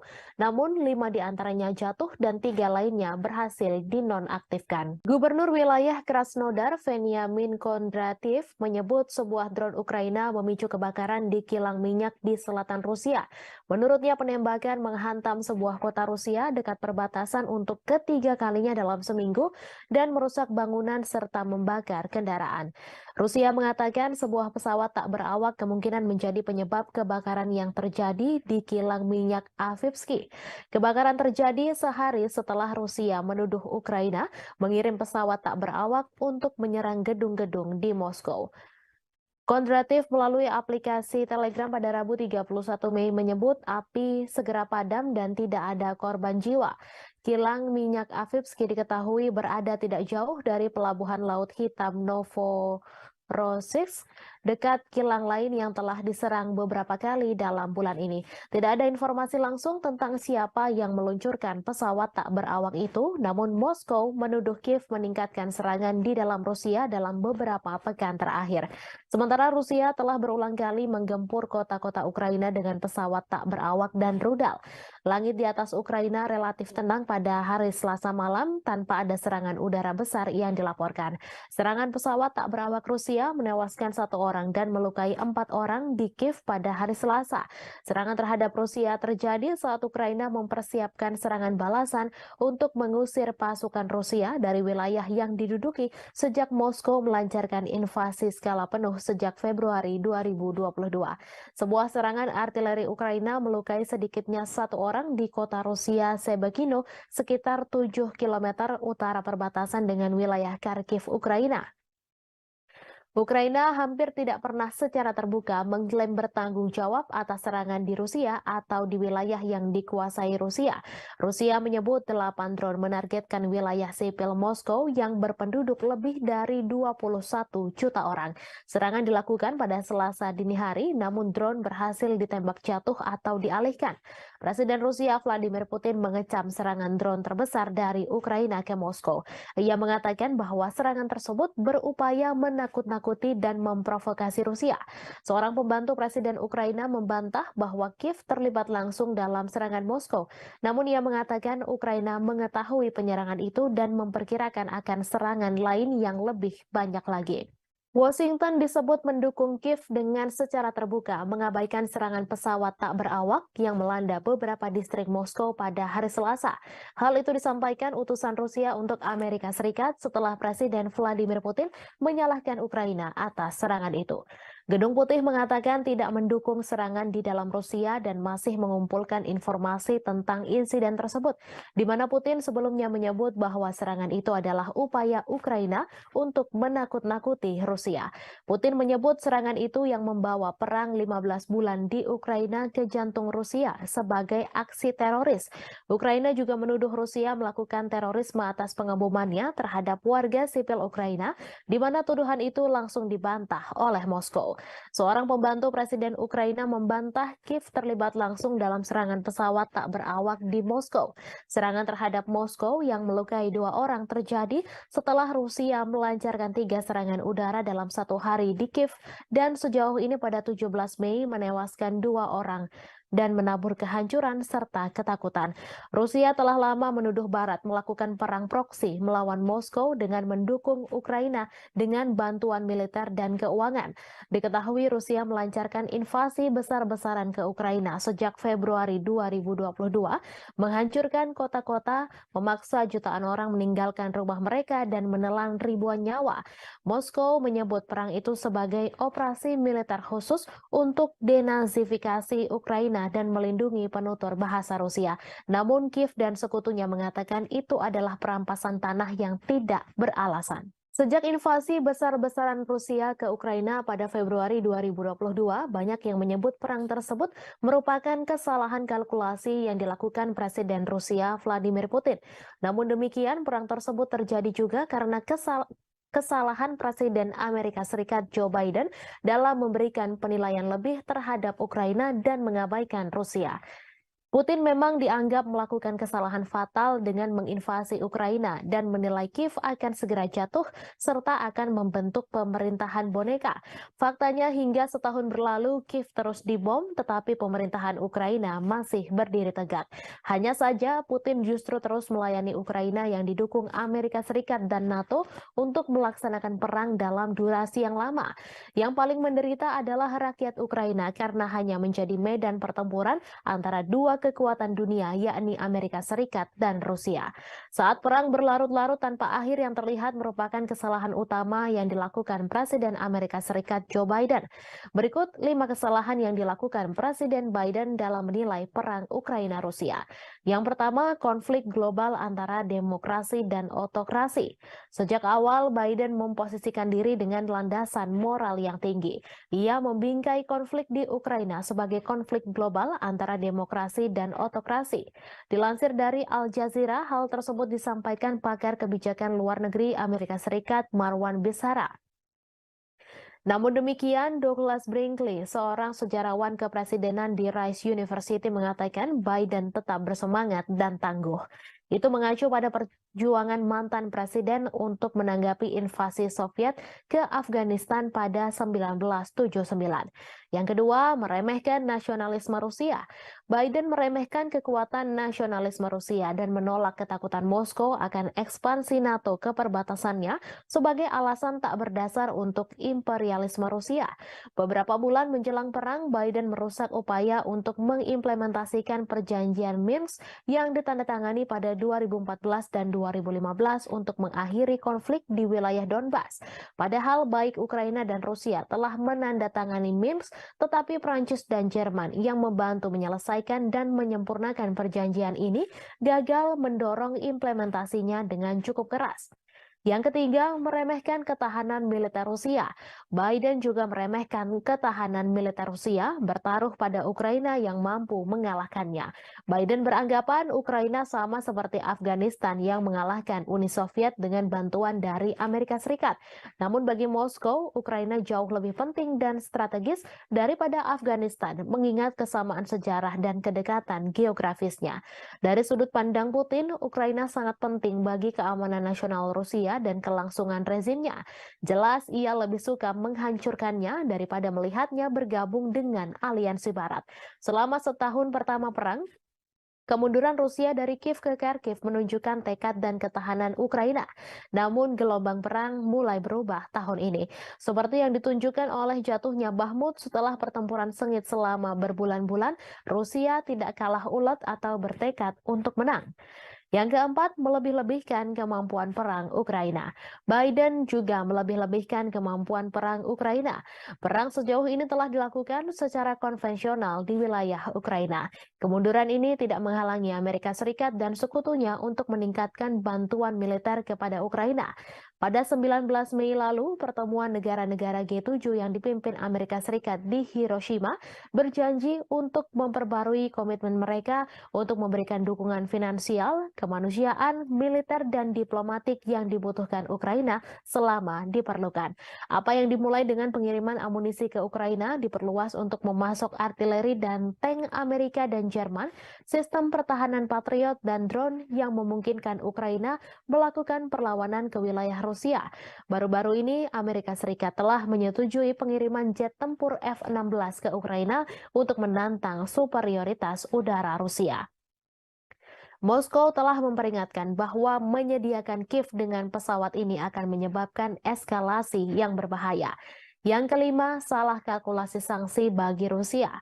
Sama seperti Putin yang meremehkan persatuan Barat dalam mendukung Ukraina, Biden juga meremehkan ketidakpedulian dunia lainnya terhadap dampak perang tersebut. Saat seluruh dunia terus berdagang dengan Rusia, sanksi Barat gagal mengubah perhitungan Moskow. Skenario suram telah memaksa Biden beralih ke rencana kompleks untuk menghukum Rusia secara ekonomi dan menunjukkan bahaya pemerintahan otoriter yang menjungkir balikan demokrasi tetangga. Seperti diungkapkan Do Bando, pakar luar negeri dari Cato Institute, bahwa meskipun perang Rusia-Ukraina mungkin merupakan konflik terburuk di Eropa sejak Perang Dunia II, hal ini bukanlah yang terburuk di seluruh dunia.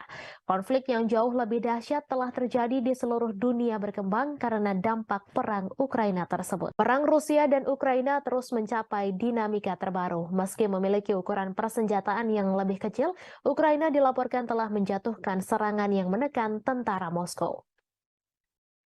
Di balik taktik serangan Ukraina, Kiev nyatanya menggunakan strategi yang mirip dengan kelompok teroris ISIS.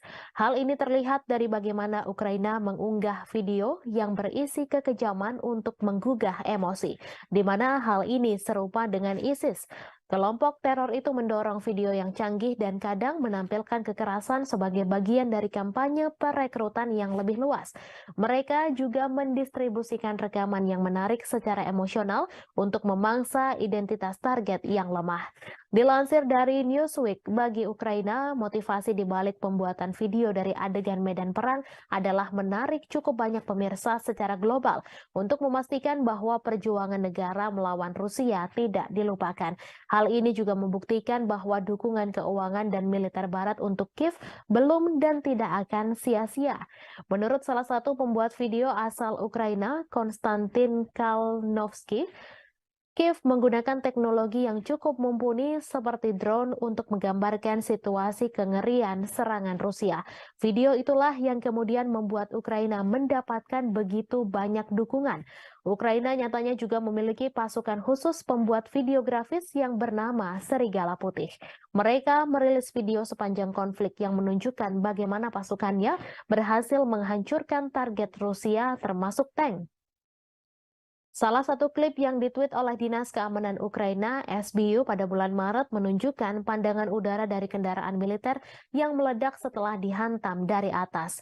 Sean Houston, seorang profesor propaganda di Military College of South Carolina, mengatakan kepada Newsweek bahwa klip tersebut adalah contoh bagus dari gamifikasi video pertempuran dan kualitas yang tumpang tindih antara video game dan rekaman kehidupan nyata yang terkait dengan teknik video yang digunakan oleh ISIS. Ukraina masih berbuntut konflik mengerikan. Setelah Rusia menyerang Kiev, giliran muncul serangan ke Moskow. Rusia menuduh Ukraina sebagai penyerang Moskow dan Vladimir Putin menyebut hal itu sebagai tindakan terorisme. Menurut Putin, Ukraina berusaha mengintimidasi Rusia, warga Rusia, dan menyerang bangunan-bangunan tempat tinggal. Otoritas Rusia mengklaim 8 drone yang menargetkan wilayah sipil Moskow dan sekitarnya yang dihuni lebih dari 21 juta penduduk pada Selasa 30 Mei dini hari berhasil ditembak jatuh dengan beberapa drone lainnya dinonaktifkan. Moskow yang merupakan ibu kota dari negara dengan kekuatan nuklir terbesar di dunia telah dilindungi oleh sistem peringatan dini yang ekstensif. Namun selesai rentetan serangan drone Ukraina, Putin menyatakan bahwa sistem pertahanan udara di sekitar Moskow akan diperkuat. Sementara itu, Ukraina membantah terlibat secara langsung dalam rentetan serangan drone yang menghujani ibu kota Moskow di Rusia.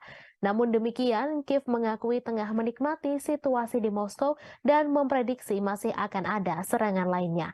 Seperti dilansir Reuters pada Rabu 31 Mei, bantahan itu disampaikan oleh penasihat kepresidenan Ukraina, Mikhailo Podolyak, saat berbicara dalam acara Breakfast Show.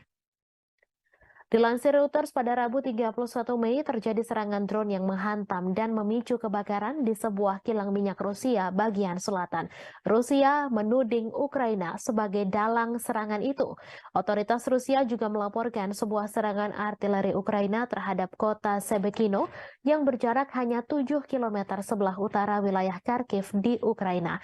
Serangan itu tercatat sebagai serangan ketiga di wilayah perbatasan dalam sepekan terakhir. Gubernur setempat Vyacheslav Gladkov dalam pernyataan melaporkan sedikitnya 2 orang harus dirawat di rumah sakit akibat serangan itu. Gladkov juga menyebut serangan itu menghancurkan jendela-jendela bangunan dan merusak atap gedung apartemen 8 lantai, 4 rumah warga, sebuah sekolah, dan beberapa tempat lainnya. Ia terjadi pada malam hari ketika sebagian besar penduduk Kiev tertidur lelap. Sirine meraung-raung di seluruh ibu kota Ukraina, membangunkan penduduk yang telah menghadapi perang selama 15 bulan. Mereka menyesuaikan rutinitasnya demi menghadapi kampanye udara terbaru Rusia. Dilansir Kompas.com dari Associated Press, dalam eskalasi serangan Rusia baru-baru ini, Olha Buchno, seorang petugas kebersihan, berdoa setiap malam. Di samping tempat tidurnya ada tas berisi barang-barang penting seperti dokumen, makanan kering, dan air. Mendengar bunyi alarm, ia berlari ke bawah ke ruang bawah tanah gedungnya dan berlindung. Hampir 2 minggu lalu, puing-puing dari rudal yang ditembak jatuh mendarat di atap sebuah gedung di sebelahnya di distrik Darnitsia, Kiev, menyebabkan kebakaran besar. Ia menangis sambil ketakutan setiap malamnya, membayangkan kemungkinan buruk yang bisa terjadi jika alarm sudah berbunyi. Mereka membayangkan pengungsian, terjebak di bawah reruntuhan, dan terbunuh. Yang lain bersikap apatis berbaring terjaga di tempat tidur saat suara ledakan memantul melintasi langit. Diketahui dalam sebulan terakhir ketika serangan udara Rusia meningkat menjadi serangan hampir setiap malam, kebanyakan orang mengeluh sulit tidur. Rusia meluncurkan gelombang serangan lain ke Kiev pada dini hari Senin menggunakan kombinasi drone dan rudal jelajah. Lebih dari 40 target udara dijatuhkan dalam serangan malam hari ke-15 di ibu kota pada bulan Mei.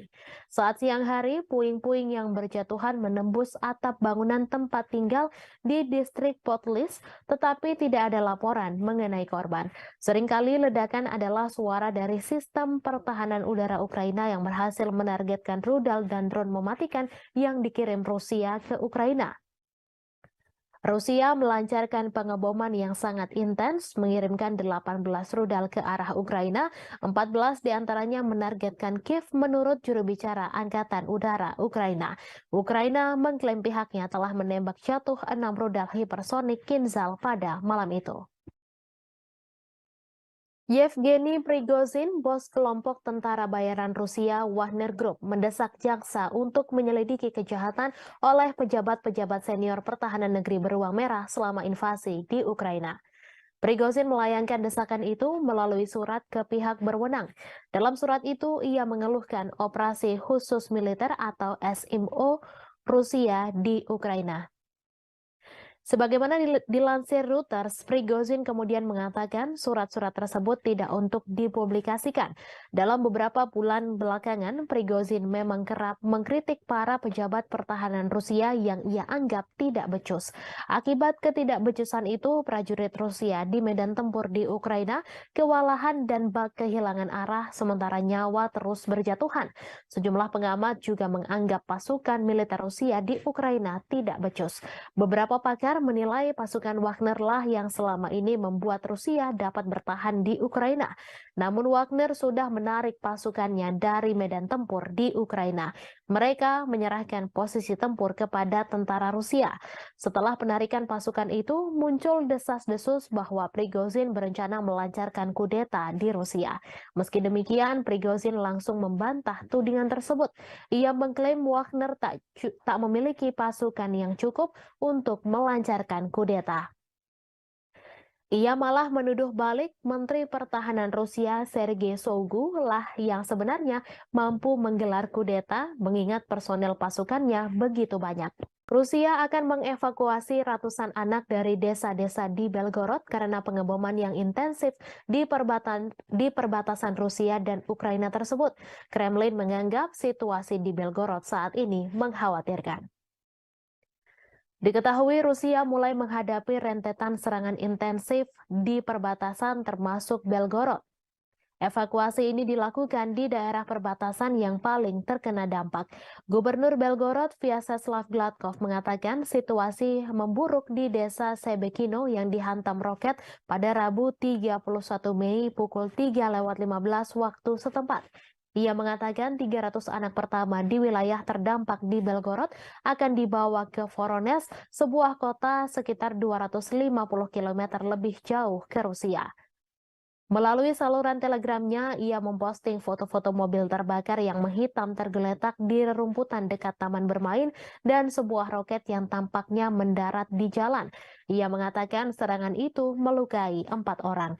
Sehari sebelumnya, 1 orang tewas dan 2 lainnya luka-luka dalam serangan Ukraina di sebuah pusat pengungsian di wilayah Belgorod pada Selasa 30 Mei. Serangan itu terjadi saat Ukraina mengatakan sedang mempersiapkan serangan besar terhadap pasukan Moskow. Ia mengatakan Rusia sedang mengambil langkah-langkah yang diperlukan. Pada pekan lalu, Rusia menuduh Ukraina meluncurkan serangan ke Belgorod dan serangan drone di Moskow pada Selasa 30 Mei 2023.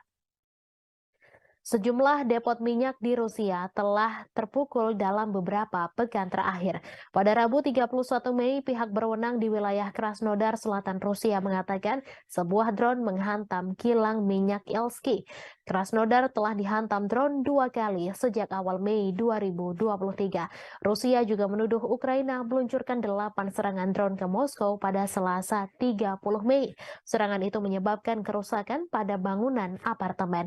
Warga Rusia dari 2 blok apartemen dievakuasi setelah serangan tersebut. Pasukan Rusia telah menghancurkan kapal perang Ukraina terakhir di pelabuhan Odessa. Kementerian Pertahanan Rusia mengungkapkan kabar tersebut pada Rabu 31 Mei. Kapal perang Yuri Olefirenko diklasifikasikan sebagai korvet dan beroperasi dengan Angkatan Laut Ukraina. Kapal perang itu dibangun pada akhir 1990-an di Rusia, tetapi kemudian dipindahkan ke Ukraina setelah runtuhnya Uni Soviet. Kapal tersebut telah mengalami beberapa modernisasi selama bertahun-tahun, termasuk perombakan besar-besaran pada tahun 2016. Kemhan Rusia menambahkan Ukraina kehilangan lebih dari 200 tentara di sana selama beberapa hari terakhir. Menurut Kemhan Rusia, Kiev kehilangan lebih dari 200 prajurit Ukraina, 3 kendaraan tempur lapis baja, 12 kendaraan dan howitzer D-30 ke arah Donetsk selama 24 jam terakhir.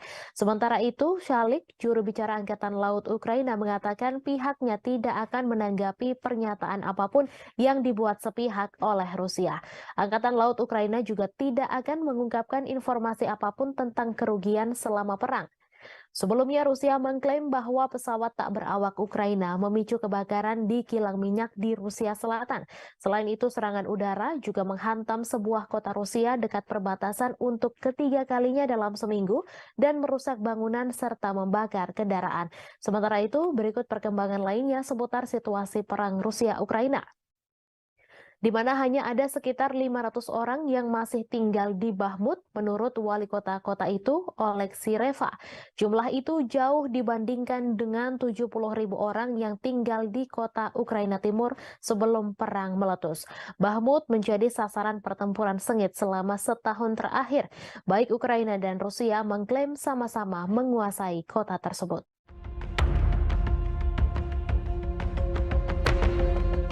Pasukan Rusia mengklaim telah menghancurkan kapal perang besar terakhir yang dimiliki oleh Ukraina.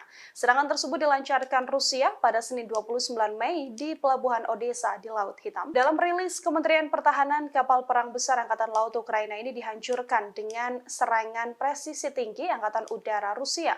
Di tempat berlabuhnya kapal tersebut, kapal perang terakhir Angkatan Laut Ukraina ini bernama Yuri Olefirenko. Hanya saja Ukraina membantah kapal perang terakhir telah dihancurkan pasukan Putin. Hal ini ditegaskan oleh juru bicara Angkatan Laut Ukraina, Oleh Kalik, yang meminta sumber Rusia yang membicarakan hancurnya Olefirenko tak diperhatikan dan diperdulikan. Namun pasukan militer Ukraina membenarkan adanya serangan udara yang menyebabkan kebakaran dan telah merusak infrastruktur di Pelabuhan Odessa. Yuri Olefirenko adalah kapal pendarat berukuran sedang untuk pasukan dan kendaraan. Presiden Ukraina Volodymyr Zelensky sendiri mengoperasikan versi pembaruan dari kapal tersebut pada awal Juni 2022 lalu.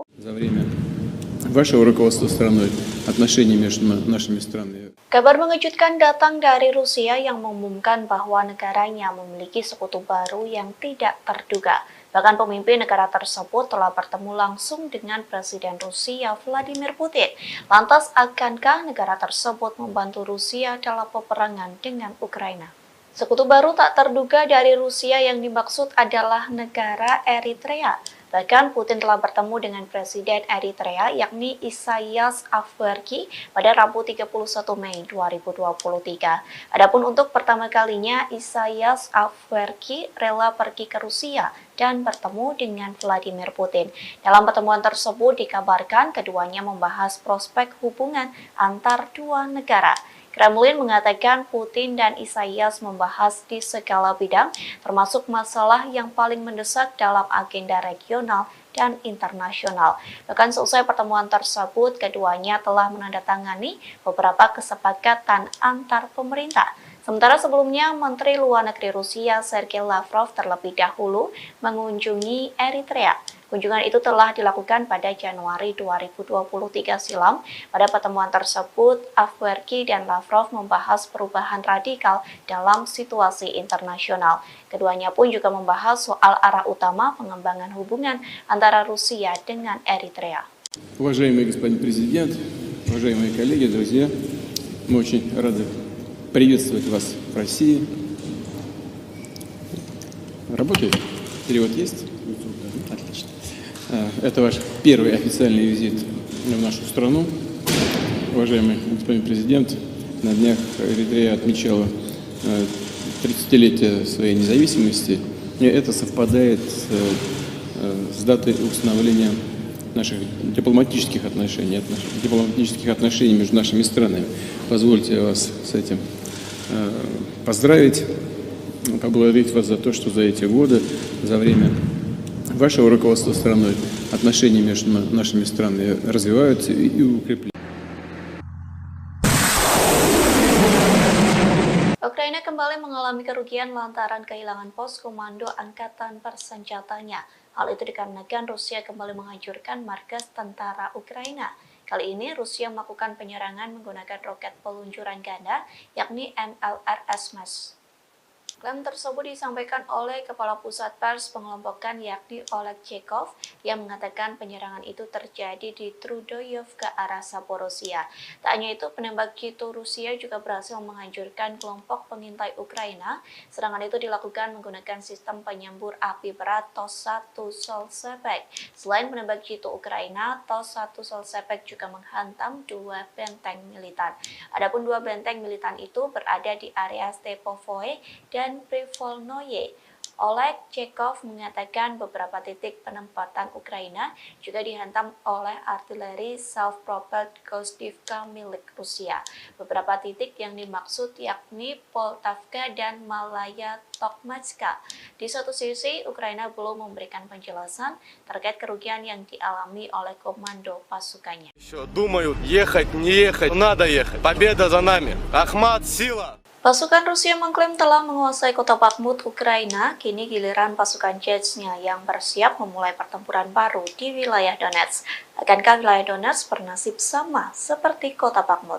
Pemimpin Chechnya Ramzan Kadyrov menyampaikan pasukannya sedang mempersiapkan peperangan baru. Pernyataan itu disampaikan Kadyrov seusai tentara bayaran Rusia mengumumkan penarikan pasukan di kota Bakhmut. Kadyrov mengaku pasukan Chechnya mendapat perintah baru. Adapun perintah itu soal tanggung jawab merebut wilayah di Republik Rakyat Donetsk. Nantinya pasukan Chechnya mulai aktif di zona perang untuk membebaskan sejumlah area. Sejauh ini Kadyrov mengaku dirinya sedang mempersiapkan serangan yang akan dilancarkan pasukannya. Terlebih pasukan Chechnya mendapat dukungan dari Kementerian Pertahanan Rusia dan staf umum Angkatan Bersenjata Rusia. Hal itu dibuktikan dengan pemberian data, informasi, hingga senjata. Berbekal itulah Kadyrov telah menyusun strategi untuk bergerak maju di Donetsk. Diketahui sebelumnya, grup Wagner mengumumkan penarikan pasukannya mulai 24 Mei hingga 1 Juni. Dengan keberhasilan Bakhmut direbut, kepala grup Wagner yakni Yevgeny Prigozhin memberikan garda depan perang ke pasukan Rusia. Я сам знаешь, Как ты к этому решению пришел? повалим, они Коран рвут и безнаказанными останутся. Так нельзя. Каждый мусульманин должен с этим воевать. Ахмат, сила, Аллаху акбар. Я сам с Южно-Сахалинска, еду уже 3-й раз через Ахмат. Хочу пожелать всем нашим ребятам остальным, которые еще думают, ехать, не ехать, надо ехать. Победа за нами. Ахмат, сила!我不假就这边人家的往家报会不会很强啊？ Ребята проходят высшую подготовку в Российском университете спецназа. Если эти ребята прибудут туда, я не советую пробовать связываться с этими ребятами. Любая задача поставлена в боевой части сколько героев Селенза Кадырова будет исполнить 100%. Ахмат, сила, Аллах. Kementerian Pertahanan Rusia mengakui serangan militer baru-baru ini di Ukraina menargetkan pusat pengambilan keputusan yang terlibat dalam merencanakan serangan teroris. Pasalnya, menurut Kemhan Rusia pada Selasa 30 Mei, kegiatan teroris dilakukan di bawah bimbingan langsung dari Badan Intelijen Barat. Diketahui Angkatan Bersenjata Rusia melakukan serangan pada siang hari. Militer tidak mengungkapkan jumlah pasti pusat yang ditargetkan atau secara eksplisit menyebutkannya. Mereka hanya menyatakan semua target yang ditunjuk telah berhasil dihantam. Kemudian pada hari itu, Presiden Rusia Vladimir Putin mengkonfirmasi markas besar Direktorat Intelijen Utama Militer Ukraina telah diserang. Guru Ukraina telah membangun kecurigaan terutama karena beberapa wawancara dengan outlet berita asing dan domestik yang diberikan oleh pimpinannya Kirill Budanov. Kepala Intel Ukraina itu telah membuat pernyataan yang semakin agresif baru-baru ini. Ia mengklaim keterlibatannya dalam sejumlah serangan di tanah Rusia. Awal bulan ini misalnya ia berjanji untuk terus menghabisi orang Rusia dimanapun di muka dunia ini sampai kemenangan penuh Ukraina tercapai. Tak lama kemudian ia mengaku bertanggung jawab atas pembunuhan banyak tokoh masyarakat Rusia. Meskipun Budanov tidak memberikan nama pastinya, ia menyatakan telah mendapatkan banyak nama, termasuk tokoh publik dan media. Sebelumnya diberitakan bulan ini 2 pesawat tak berawak dicegat di atas Kremlin. Namun serangan pada Selasa adalah pertama kalinya kendaraan udara tak berawak menghantam daerah pemukiman Moskow, di mana ratusan kilometer dari garis depan Ukraina. Wali kota Moskow, Sergei Sobyanin, mengatakan 2 orang dirawat namun tidak menderita luka serius. Penghuni bangunan yang rusak akibat serangan itu juga dievakuasi sementara. Di Jalan Provso Yusnaya, sebuah bangunan tempat tinggal dengan jendela yang pecah ditutup oleh polisi. Warga Moskow mengatakan bahwa sebuah pesawat tak berawak juga menabrak sebuah apartemen di lantai 14 sebuah gedung tinggi di Leninsky Prospect, tetapi tidak meledak. Kementerian Pertahanan Rusia mengatakan bahwa 8 drone dikerahkan Ukraina dalam serangan itu. Namun 5 diantaranya jatuh dan 3 lainnya berhasil dinonaktifkan. Gubernur wilayah Krasnodar, Veniamin Kondratiev, menyebut sebuah drone Ukraina memicu kebakaran di kilang minyak di selatan Rusia. Menurutnya penembakan menghantam sebuah kota Rusia dekat perbatasan untuk ketiga kalinya dalam seminggu dan merusak bangunan serta membakar kendaraan. Rusia mengatakan sebuah pesawat tak berawak kemungkinan menjadi penyebab kebakaran yang terjadi di kilang minyak Avivsky. Kebakaran terjadi sehari setelah Rusia menuduh Ukraina mengirim pesawat tak berawak untuk menyerang gedung-gedung di Moskow. Kondratiev melalui aplikasi Telegram pada Rabu 31 Mei menyebut api segera padam dan tidak ada korban jiwa. Kilang minyak Avivsky diketahui berada tidak jauh dari pelabuhan Laut Hitam Novorossiysk, dekat kilang lain yang telah diserang beberapa kali dalam bulan ini. Tidak ada informasi langsung tentang siapa yang meluncurkan pesawat tak berawak itu, namun Moskow menuduh Kiev meningkatkan serangan di dalam Rusia dalam beberapa pekan terakhir.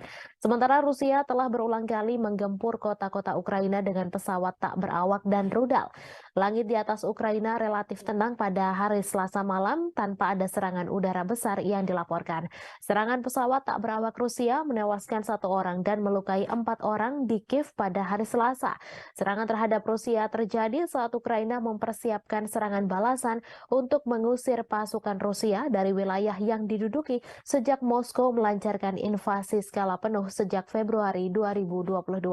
Sebuah serangan artileri Ukraina melukai sedikitnya 1 orang di kota Rusia Sebekino, sekitar 7 km utara perbatasan dengan wilayah Kharkiv, Ukraina. Ukraina hampir tidak pernah secara terbuka mengklaim bertanggung jawab atas serangan di Rusia atau di wilayah yang dikuasai Rusia. Rusia menyebut 8 drone menargetkan wilayah sipil Moskow yang berpenduduk lebih dari 21 juta orang. Serangan dilakukan pada Selasa dini hari, namun drone berhasil ditembak jatuh atau dialihkan. Presiden Rusia Vladimir Putin mengecam serangan drone terbesar dari Ukraina ke Moskow. Ia mengatakan bahwa serangan tersebut berupaya menakut-nakuti dan memprovokasi Rusia. Seorang pembantu Presiden Ukraina membantah bahwa Kiev terlibat langsung dalam serangan Moskow.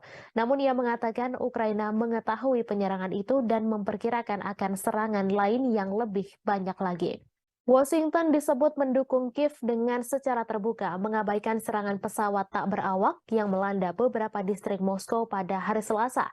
Hal itu disampaikan utusan Rusia untuk Amerika Serikat setelah Presiden Vladimir Putin menyalahkan Ukraina atas serangan itu.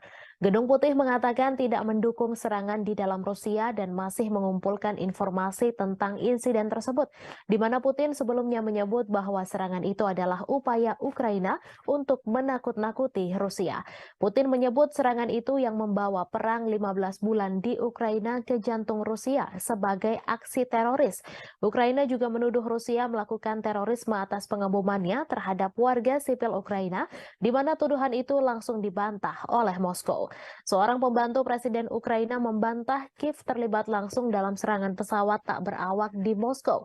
Serangan terhadap Moskow yang melukai 2 orang terjadi setelah Rusia melancarkan 3 serangan udara dalam 1 hari di Kiev dan sejauh ini pada 17 Mei menewaskan 2 orang dan menabur kehancuran serta ketakutan. Rusia telah lama menuduh Barat melakukan perang proksi melawan Moskow dengan mendukung Ukraina dengan bantuan militer dan keuangan. Diketahui Rusia melancarkan invasi besar-besaran ke Ukraina sejak Februari 2022, menghancurkan kota-kota, memaksa jutaan orang meninggalkan rumah mereka dan menelan ribuan nyawa. Moskow menyebut perang itu sebagai operasi militer khusus untuk denazifikasi Ukraina dan melindungi penutur bahasa Rusia. Namun Kiev dan sekutunya mengatakan itu adalah perampasan tanah yang tidak beralasan. Sejak invasi besar-besaran Rusia ke Ukraina pada Februari 2022, banyak yang menyebut perang tersebut merupakan kesalahan kalkulasi yang dilakukan Presiden Rusia Vladimir Putin. Namun demikian, perang tersebut terjadi juga karena kesalahan Presiden Amerika Serikat Joe Biden dalam memberikan penilaian lebih terhadap Ukraina dan mengabaikan Rusia.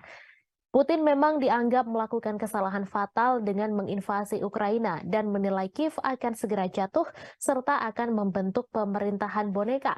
Faktanya hingga setahun berlalu Kiev terus dibom tetapi pemerintahan Ukraina masih berdiri tegak.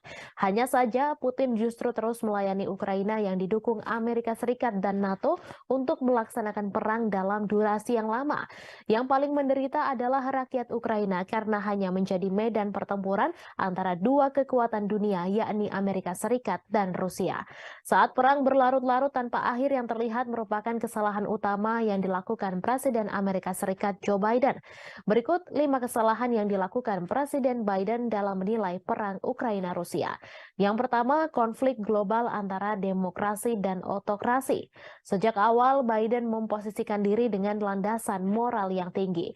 Ia membingkai konflik di Ukraina sebagai konflik global antara demokrasi dan otokrasi. Dilansir dari Al Jazeera, hal tersebut disampaikan pakar kebijakan luar negeri Amerika Serikat Marwan Bissara. Namun demikian, Douglas Brinkley, seorang sejarawan kepresidenan di Rice University mengatakan Biden tetap bersemangat dan tangguh. Itu mengacu pada perjuangan mantan presiden untuk menanggapi invasi Soviet ke Afghanistan pada 1979. Yang kedua, meremehkan nasionalisme Rusia. Biden meremehkan kekuatan nasionalisme Rusia dan menolak ketakutan Moskow akan ekspansi NATO ke perbatasannya sebagai alasan tak berdasar untuk imperialisme Rusia.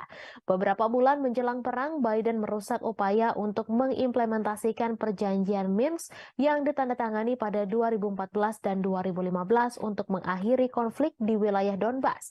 Padahal baik Ukraina dan Rusia telah menandatangani Minsk, tetapi Prancis dan Jerman yang membantu menyelesaikan dan menyempurnakan perjanjian ini gagal mendorong implementasinya dengan cukup keras. Yang ketiga, meremehkan ketahanan militer Rusia. Biden juga meremehkan ketahanan militer Rusia bertaruh pada Ukraina yang mampu mengalahkannya. Biden beranggapan Ukraina sama seperti Afghanistan yang mengalahkan Uni Soviet dengan bantuan dari Amerika Serikat. Namun bagi Moskow, Ukraina jauh lebih penting dan strategis daripada Afghanistan, mengingat kesamaan sejarah dan kedekatan geografisnya. Dari sudut pandang Putin, Ukraina sangat penting bagi keamanan nasional Rusia dan kelangsungan rezimnya. Jelas ia lebih suka menghancurkannya daripada melihatnya bergabung dengan aliansi Barat. Selama setahun pertama perang, kemunduran Rusia dari Kiev ke Kharkiv menunjukkan tekad dan ketahanan Ukraina. Namun gelombang perang mulai berubah tahun ini.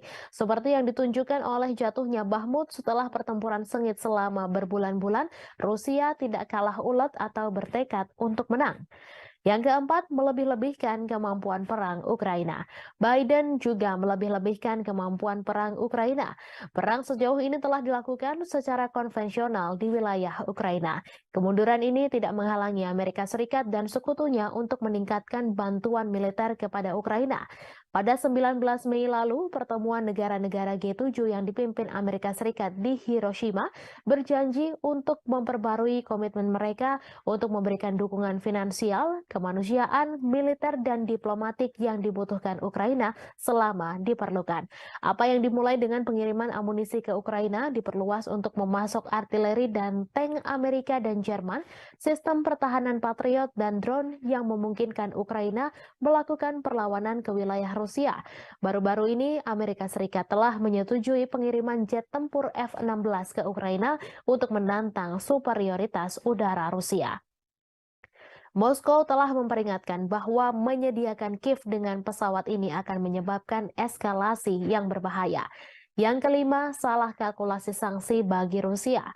Sama seperti Putin yang meremehkan persatuan Barat dalam mendukung Ukraina, Biden juga meremehkan ketidakpedulian dunia lainnya terhadap dampak perang tersebut. Saat seluruh dunia terus berdagang dengan Rusia, sanksi Barat gagal mengubah perhitungan Moskow. Skenario suram telah memaksa Biden beralih ke rencana kompleks untuk menghukum Rusia secara ekonomi dan menunjukkan bahaya pemerintahan otoriter yang menjungkir balikan demokrasi tetangga. Seperti diungkapkan Do Bando, pakar luar negeri dari Cato Institute, bahwa meskipun perang Rusia-Ukraina mungkin merupakan konflik terburuk di Eropa sejak Perang Dunia II, hal ini bukanlah yang terburuk di seluruh dunia. Konflik yang jauh lebih dahsyat telah terjadi di seluruh dunia berkembang karena dampak perang Ukraina tersebut. Perang Rusia dan Ukraina terus mencapai dinamika terbaru. Meski memiliki ukuran persenjataan yang lebih kecil, Ukraina dilaporkan telah menjatuhkan serangan yang menekan tentara Moskow. Di balik taktik serangan Ukraina, Kiev nyatanya menggunakan strategi yang mirip dengan kelompok teroris ISIS. Hal ini terlihat dari bagaimana Ukraina mengunggah video yang berisi kekejaman untuk menggugah emosi, di mana hal ini serupa dengan ISIS. Kelompok teror itu mendorong video yang canggih dan kadang menampilkan kekerasan sebagai bagian dari kampanye perekrutan yang lebih luas. Mereka juga mendistribusikan rekaman yang menarik secara emosional untuk memangsa identitas target yang lemah. Dilansir dari Newsweek, bagi Ukraina, motivasi di balik pembuatan video dari adegan medan perang adalah menarik cukup banyak pemirsa secara global untuk memastikan bahwa perjuangan negara melawan Rusia tidak dilupakan. Hal ini juga membuktikan bahwa dukungan keuangan dan militer Barat untuk Kiev belum dan tidak akan sia-sia. Menurut salah satu pembuat video asal Ukraina, Konstantin Kalnovsky, Kiev menggunakan teknologi yang cukup mumpuni seperti drone untuk menggambarkan situasi kengerian serangan Rusia. Video itulah yang kemudian membuat Ukraina mendapatkan begitu banyak dukungan. Ukraina nyatanya juga memiliki pasukan khusus pembuat video grafis yang bernama Serigala Putih. Mereka merilis video sepanjang konflik yang menunjukkan bagaimana pasukannya berhasil menghancurkan target Rusia termasuk tank. Salah satu klip yang ditweet oleh Dinas Keamanan Ukraina, SBU, pada bulan Maret menunjukkan pandangan udara dari kendaraan militer yang meledak setelah dihantam dari atas. Sean Houston, seorang profesor propaganda di Military College of South Carolina, mengatakan kepada Newsweek bahwa klip tersebut adalah contoh bagus dari gamifikasi video pertempuran dan kualitas yang tumpang tindih antara video game dan rekaman kehidupan nyata yang terkait dengan teknik video yang digunakan oleh ISIS. Ukraina masih berbuntut konflik mengerikan. Setelah Rusia menyerang Kiev, giliran muncul serangan ke Moskow. Rusia menuduh Ukraina sebagai penyerang Moskow dan Vladimir Putin menyebut hal itu sebagai tindakan terorisme. Menurut Putin, Ukraina berusaha mengintimidasi Rusia, warga Rusia, dan menyerang bangunan-bangunan tempat tinggal. Otoritas Rusia mengklaim 8 drone yang menargetkan wilayah sipil Moskow dan sekitarnya yang dihuni lebih dari 21 juta penduduk pada Selasa 30 Mei dini hari berhasil ditembak jatuh dengan beberapa drone lainnya dinonaktifkan. Moskow yang merupakan ibu kota dari negara dengan kekuatan nuklir terbesar di dunia telah dilindungi oleh sistem peringatan dini yang ekstensif. Namun selesai rentetan serangan drone Ukraina, Putin menyatakan bahwa sistem pertahanan udara di sekitar Moskow akan diperkuat. Sementara itu, Ukraina membantah terlibat secara langsung dalam rentetan serangan drone yang menghujani ibu kota Moskow di Rusia. Namun demikian, Kiev mengakui tengah menikmati situasi di Moskow dan memprediksi masih akan ada serangan lainnya. Seperti dilansir Reuters pada Rabu 31 Mei, bantahan itu disampaikan oleh penasihat kepresidenan Ukraina, Mikhailo Podolyak, saat berbicara dalam acara Breakfast Show. Dilansir Reuters, pada Rabu 31 Mei terjadi serangan drone yang menghantam dan memicu kebakaran di sebuah kilang minyak Rusia bagian selatan. Rusia menuding Ukraina sebagai dalang serangan itu. Otoritas Rusia juga melaporkan sebuah serangan artileri Ukraina terhadap kota Shebekino yang berjarak hanya 7 km sebelah utara wilayah Kharkiv di Ukraina.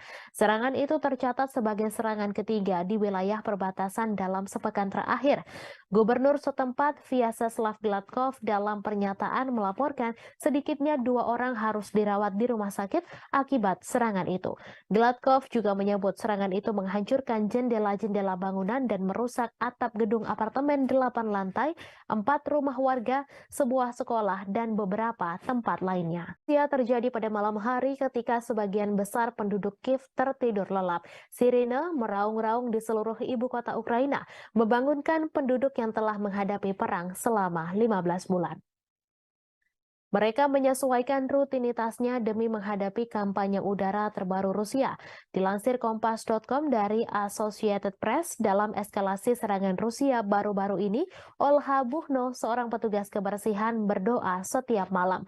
Di samping tempat tidurnya ada tas berisi barang-barang penting seperti dokumen, makanan kering, dan air.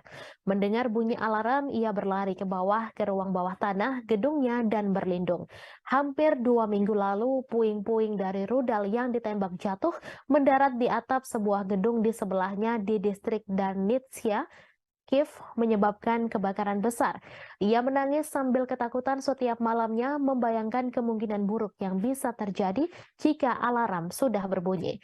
Mereka membayangkan pengungsian, terjebak di bawah reruntuhan, dan terbunuh. Yang lain bersikap apatis berbaring terjaga di tempat tidur saat suara ledakan memantul melintasi langit. Diketahui dalam sebulan terakhir ketika serangan udara Rusia meningkat menjadi serangan hampir setiap malam, kebanyakan orang mengeluh sulit tidur. Rusia meluncurkan gelombang serangan lain ke Kiev pada dini hari Senin menggunakan kombinasi drone dan rudal jelajah. Lebih dari 40 target udara dijatuhkan dalam serangan malam hari ke-15 di ibu kota pada bulan Mei. Saat siang hari, puing-puing yang berjatuhan menembus atap bangunan tempat tinggal di distrik Potlis, tetapi tidak ada laporan mengenai korban. Seringkali ledakan adalah suara dari sistem pertahanan udara Ukraina yang berhasil menargetkan rudal dan drone mematikan yang dikirim Rusia ke Ukraina. Rusia melancarkan pengeboman yang sangat intens, mengirimkan 18 rudal ke arah Ukraina, 14 diantaranya menargetkan Kiev menurut juru bicara Angkatan Udara Ukraina. Ukraina mengklaim pihaknya telah menembak jatuh 6 rudal hipersonik Kinzhal pada malam itu. Yevgeny Prigozhin, bos kelompok tentara bayaran Rusia Wagner Group, mendesak jaksa untuk menyelidiki kejahatan oleh pejabat-pejabat senior pertahanan negeri beruang merah selama invasi di Ukraina. Prigozhin melayangkan desakan itu melalui surat ke pihak berwenang. Dalam surat itu, ia mengeluhkan operasi khusus militer atau SMO Rusia di Ukraina. Sebagaimana dilansir Reuters, Prigozhin kemudian mengatakan surat-surat tersebut tidak untuk dipublikasikan. Dalam beberapa bulan belakangan, Prigozhin memang kerap mengkritik para pejabat pertahanan Rusia yang ia anggap tidak becus. Akibat ketidakbecusan itu, prajurit Rusia di medan tempur di Ukraina kewalahan dan bak kehilangan arah, sementara nyawa terus berjatuhan. Sejumlah pengamat juga menganggap pasukan militer Rusia di Ukraina tidak becus. Beberapa pakar menilai pasukan Wagner lah yang selama ini membuat Rusia dapat bertahan di Ukraina. Namun Wagner sudah menarik pasukannya dari medan tempur di Ukraina. Mereka menyerahkan posisi tempur kepada tentara Rusia. Setelah penarikan pasukan itu, muncul desas-desus bahwa Prigozhin berencana melancarkan kudeta di Rusia. Meski demikian, Prigozhin langsung membantah tudingan tersebut. Ia mengklaim Wagner tak memiliki pasukan yang cukup untuk melancarkan kudeta. Ia malah menuduh balik Menteri Pertahanan Rusia Sergei Shoigu lah yang sebenarnya mampu menggelar kudeta mengingat personel pasukannya begitu banyak. Rusia akan mengevakuasi ratusan anak dari desa-desa di Belgorod karena pengeboman yang intensif di perbatasan Rusia dan Ukraina tersebut. Kremlin menganggap situasi di Belgorod saat ini mengkhawatirkan. Diketahui Rusia mulai menghadapi rentetan serangan intensif di perbatasan termasuk Belgorod. Evakuasi ini dilakukan di daerah perbatasan yang paling terkena dampak. Gubernur Belgorod, Vyacheslav Gladkov, mengatakan situasi memburuk di desa Sebekino yang dihantam roket pada Rabu 31 Mei pukul 3:15 waktu setempat. Ia mengatakan 300 anak pertama di wilayah terdampak di Belgorod akan dibawa ke Voronezh, sebuah kota sekitar 250 km lebih jauh ke Rusia. Melalui saluran telegramnya, ia memposting foto-foto mobil terbakar yang menghitam tergeletak di rerumputan dekat taman bermain dan sebuah roket yang tampaknya mendarat di jalan. Ia mengatakan serangan itu melukai 4 orang. Sehari sebelumnya, 1 orang tewas dan 2 lainnya luka-luka dalam serangan Ukraina di sebuah pusat pengungsian di wilayah Belgorod pada Selasa 30 Mei. Serangan itu terjadi saat Ukraina mengatakan sedang mempersiapkan serangan besar terhadap pasukan Moskow. Ia mengatakan Rusia sedang mengambil langkah-langkah yang diperlukan. Pada pekan lalu, Rusia menuduh Ukraina meluncurkan serangan ke Belgorod dan serangan drone di Moskow pada Selasa 30 Mei 2023. Sejumlah depot minyak di Rusia telah terpukul dalam beberapa pekan terakhir. Pada Rabu 31 Mei, pihak berwenang di wilayah Krasnodar Selatan Rusia mengatakan sebuah drone menghantam kilang minyak Elsky. Krasnodar telah dihantam drone 2 kali sejak awal Mei 2023. Rusia juga menuduh Ukraina meluncurkan 8 serangan drone ke Moskow pada Selasa 30 Mei. Serangan itu menyebabkan kerusakan pada bangunan apartemen. Warga Rusia dari 2 blok apartemen dievakuasi setelah serangan tersebut. Pasukan Rusia telah menghancurkan kapal perang Ukraina terakhir di pelabuhan Odessa. Kementerian Pertahanan Rusia mengungkapkan kabar tersebut pada Rabu 31 Mei. Kapal perang Yuri Olefirenko diklasifikasikan sebagai korvet dan beroperasi dengan Angkatan Laut Ukraina. Kapal perang itu dibangun pada akhir 1990-an di Rusia, tetapi kemudian dipindahkan ke Ukraina setelah runtuhnya Uni Soviet. Kapal tersebut telah mengalami beberapa modernisasi selama bertahun-tahun, termasuk perombakan besar-besaran pada tahun 2016. Kemhan Rusia menambahkan Ukraina kehilangan lebih dari 200 tentara di sana selama beberapa hari terakhir. Menurut Kemhan Rusia, Kiev kehilangan lebih dari 200 prajurit Ukraina, 3 kendaraan tempur lapis baja, 12 kendaraan dan howitzer D-30 ke arah Donetsk selama 24 jam terakhir. Sementara itu, Shalik, juru bicara Angkatan Laut Ukraina, mengatakan pihaknya tidak akan menanggapi pernyataan apapun yang dibuat sepihak oleh Rusia. Angkatan Laut Ukraina juga tidak akan mengungkapkan informasi apapun tentang kerugian selama perang. Sebelumnya, Rusia mengklaim bahwa pesawat tak berawak Ukraina memicu kebakaran di kilang minyak di Rusia Selatan. Selain itu, serangan udara juga menghantam sebuah kota Rusia dekat perbatasan untuk ketiga kalinya dalam seminggu dan merusak bangunan serta membakar kendaraan. Sementara itu, berikut perkembangan lainnya seputar situasi perang Rusia-Ukraina, di mana hanya ada sekitar 500 orang yang masih tinggal di Bakhmut menurut wali kota itu, Oleksiy Reva. Jumlah itu jauh dibandingkan dengan 70.000 orang yang tinggal di kota Ukraina Timur sebelum perang meletus. Bakhmut menjadi sasaran pertempuran sengit selama setahun terakhir. Baik Ukraina dan Rusia mengklaim sama-sama menguasai kota tersebut.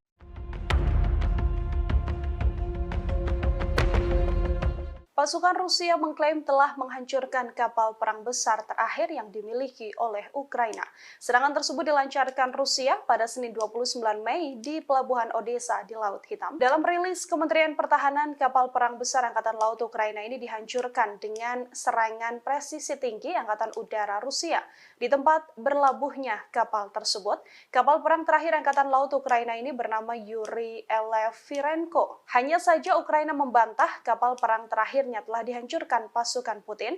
Hal ini ditegaskan oleh juru bicara Angkatan Laut Ukraina Oleg Kali, yang meminta sumber Rusia yang membicarakan hancurnya oleh Virenko tak diperhatikan dan diperdulikan. Namun pasukan militer Ukraina membenarkan adanya serangan udara yang menyebabkan kebakaran dan telah merusak infrastruktur di pelabuhan Odessa. Yuri Olefirenko adalah kapal pendarat berukuran sedang untuk pasukan dan kendaraan. Presiden Ukraina Volodymyr Zelensky sendiri mengoperasikan versi pembaruan dari kapal tersebut pada awal Juni 2022 lalu. Вашего руководства страной, отношения между нашими странами. Kabar mengejutkan datang dari Rusia yang mengumumkan bahwa negaranya memiliki sekutu baru yang tidak terduga. Bahkan pemimpin negara tersebut telah bertemu langsung dengan Presiden Rusia Vladimir Putin. Lantas, akankah negara tersebut membantu Rusia dalam peperangan dengan Ukraina? Sekutu baru tak terduga dari Rusia yang dimaksud adalah negara Eritrea. Bahkan Putin telah bertemu dengan Presiden Eritrea yakni Isaias Afwerki pada Rabu 31 Mei 2023. Adapun untuk pertama kalinya Isaias Afwerki rela pergi ke Rusia dan bertemu dengan Vladimir Putin. Dalam pertemuan tersebut dikabarkan keduanya membahas prospek hubungan antar dua negara. Kremlin mengatakan Putin dan Isaias membahas di segala bidang, termasuk masalah yang paling mendesak dalam agenda regional dan internasional. Bahkan selesai pertemuan tersebut, keduanya telah menandatangani beberapa kesepakatan antar pemerintah.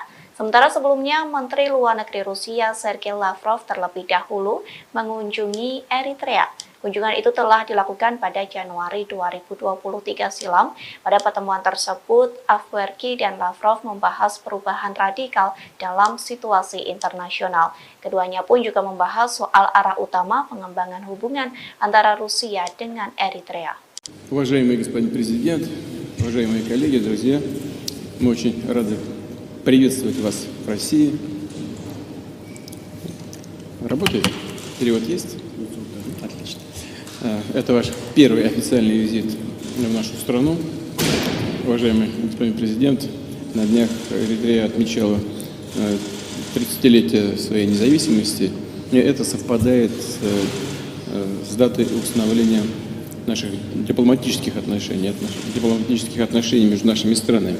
Позвольте вас с этим поздравить, поблагодарить вас за то, что за эти годы, за время вашего руководства страной, отношения между нашими странами развиваются и укрепляются. Ukraina kembali mengalami kerugian lantaran kehilangan pos komando angkatan bersenjatanya. Hal itu dikarenakan Rusia kembali menghancurkan markas tentara Ukraina. Kali ini Rusia melakukan penyerangan menggunakan roket peluncuran ganda, yakni MLRS. Klaim tersebut disampaikan oleh Kepala Pusat Pers Pengelompokan yakni Oleg Chekov yang mengatakan penyerangan itu terjadi di Trudoyov ke arah Zaporozhia. Tak hanya itu, penembak jitu Rusia juga berhasil menghancurkan kelompok pengintai Ukraina. Serangan itu dilakukan menggunakan sistem penyembur api berat TOS-1 Solsepek. Selain penembak jitu Ukraina, TOS-1 Solsepek juga menghantam dua benteng militan. Adapun dua benteng militan itu berada di area Stepovoe dan Privolnoye. Oleg Chekov mengatakan beberapa titik penempatan Ukraina juga dihantam oleh artileri self-propelled Gostivka milik Rusia. Beberapa titik yang dimaksud yakni Poltavka dan Malaya Tokmatska. Di satu sisi, Ukraina belum memberikan penjelasan terkait kerugian yang dialami oleh komando pasukannya. Думают, ехать, не ехать, надо ехать. Победа за нами. Ахмат, сила! Pasukan Rusia mengklaim telah menguasai kota Bakhmut, Ukraina. Kini giliran pasukan Chechnya yang bersiap memulai pertempuran baru di wilayah Donetsk. Akankah wilayah Donetsk bernasib sama seperti kota Bakhmut? Pemimpin Chechnya Ramzan Kadyrov menyampaikan pasukannya sedang mempersiapkan peperangan baru. Pernyataan itu disampaikan Kadyrov seusai tentara bayaran Rusia mengumumkan penarikan pasukan di kota Bakhmut. Kadyrov mengaku pasukan Chechnya mendapat perintah baru. Adapun perintah itu soal tanggung jawab merebut wilayah di Republik Rakyat Donetsk. Nantinya pasukan Chechnya mulai aktif di zona perang untuk membebaskan sejumlah area. Sejauh ini Kadyrov mengaku dirinya sedang mempersiapkan serangan yang akan dilancarkan pasukannya. Terlebih pasukan Chechnya mendapat dukungan dari Kementerian Pertahanan Rusia dan staf umum Angkatan Bersenjata Rusia. Hal itu dibuktikan dengan pemberian data, informasi, hingga senjata. Berbekal itulah Kadyrov telah menyusun strategi untuk bergerak maju di Donetsk. Diketahui sebelumnya, grup Wagner mengumumkan penarikan pasukannya mulai 24 Mei hingga 1 Juni. Dengan keberhasilan Bakhmut direbut, kepala grup Wagner yakni Yevgeny Prigozhin memberikan garda depan perang ke pasukan Rusia. Я сам знаешь, как Как ты к этому решению пришел? повалим, они Коран рвут и безнаказанными остановиться так нельзя. Каждый мусульманин должен с этим воевать. Ахмат сила Аллаха. Я сам с Южно-Сахалинска, еду уже третий раз через Ахмат. Хочу пожелать всем нашим ребятам остальным, которые еще думают, ехать, не ехать, надо ехать. Победа за нами. Ахмат, сила! 我不假就这边人家的往家报会不会笑了？ Ребята проходят высшую подготовку в российском университете спецназа. Если эти ребята будут туда, я не советую пробовать связываться с этими ребятами. Любая задача поставлена в части республики Героя Селенза Ахмата Кадырова будет исполнена 100%. Ахмат, сила, Аллах. Kementerian Pertahanan Rusia mengakui serangan militer baru-baru ini di Ukraina menargetkan pusat pengambilan keputusan yang terlibat dalam merencanakan serangan teroris. Pasalnya, menurut Kemhan Rusia pada Selasa 30 Mei, kegiatan teroris dilakukan di bawah bimbingan langsung dari Badan Intelijen Barat. Diketahui Angkatan Bersenjata Rusia melakukan serangan pada siang hari. Militer tidak mengungkapkan jumlah pasti pusat yang ditargetkan atau secara eksplisit menyebutkannya. Mereka hanya menyatakan semua target yang ditunjuk telah berhasil dihantam. Kemudian pada hari itu, Presiden Rusia Vladimir Putin mengkonfirmasi markas besar Direktorat Intelijen Utama Militer Ukraina telah diserang. Guru Ukraina telah membangun kecurigaan terutama karena beberapa wawancara dengan outlet berita asing dan domestik yang diberikan oleh pimpinannya Kirill Budanov. Kepala Intel Ukraina itu telah membuat pernyataan yang semakin agresif baru-baru ini. Ia mengklaim keterlibatannya dalam sejumlah serangan di tanah Rusia. Awal bulan ini misalnya ia berjanji untuk terus menghabisi orang Rusia dimanapun di muka dunia ini sampai kemenangan penuh Ukraina tercapai. Tak lama kemudian ia mengaku bertanggung jawab atas pembunuhan banyak tokoh masyarakat Rusia. Meskipun Budanov tidak memberikan nama pastinya, ia menyatakan telah mendapatkan banyak nama, termasuk tokoh publik dan media. Sebelumnya diberitakan bulan ini 2 pesawat tak berawak dicegat di atas Kremlin. Namun serangan pada Selasa adalah pertama kalinya kendaraan udara tak berawak menghantam daerah pemukiman Moskow, di mana ratusan kilometer dari garis depan Ukraina. Wali kota Moskow, Sergei Sobyanin, mengatakan 2 orang dirawat namun tidak menderita luka serius. Penghuni bangunan yang rusak akibat serangan itu juga dievakuasi sementara. Di Jalan Provso Yusnaya, sebuah bangunan tempat tinggal dengan jendela yang pecah ditutup oleh polisi. Warga Moskow mengatakan bahwa sebuah pesawat tak berawak juga menabrak sebuah apartemen di lantai 14 sebuah gedung tinggi di Leninsky Prospect tetapi tidak meledak. Kementerian Pertahanan Rusia mengatakan bahwa 8 drone dikerahkan Ukraina dalam serangan itu. Namun 5 diantaranya jatuh dan 3 lainnya berhasil dinonaktifkan. Gubernur wilayah Krasnodar, Veniamin Kondratiev, menyebut sebuah drone Ukraina memicu kebakaran di kilang minyak di selatan Rusia. Menurutnya penembakan menghantam sebuah kota Rusia dekat perbatasan untuk ketiga kalinya dalam seminggu dan merusak bangunan serta membakar kendaraan. Rusia mengatakan sebuah pesawat tak berawak kemungkinan menjadi penyebab kebakaran yang terjadi di kilang minyak Avivsky. Kebakaran terjadi sehari setelah Rusia menuduh Ukraina mengirim pesawat tak berawak untuk menyerang gedung-gedung di Moskow. Kondratiev melalui aplikasi Telegram pada Rabu 31 Mei menyebut api segera padam dan tidak ada korban jiwa.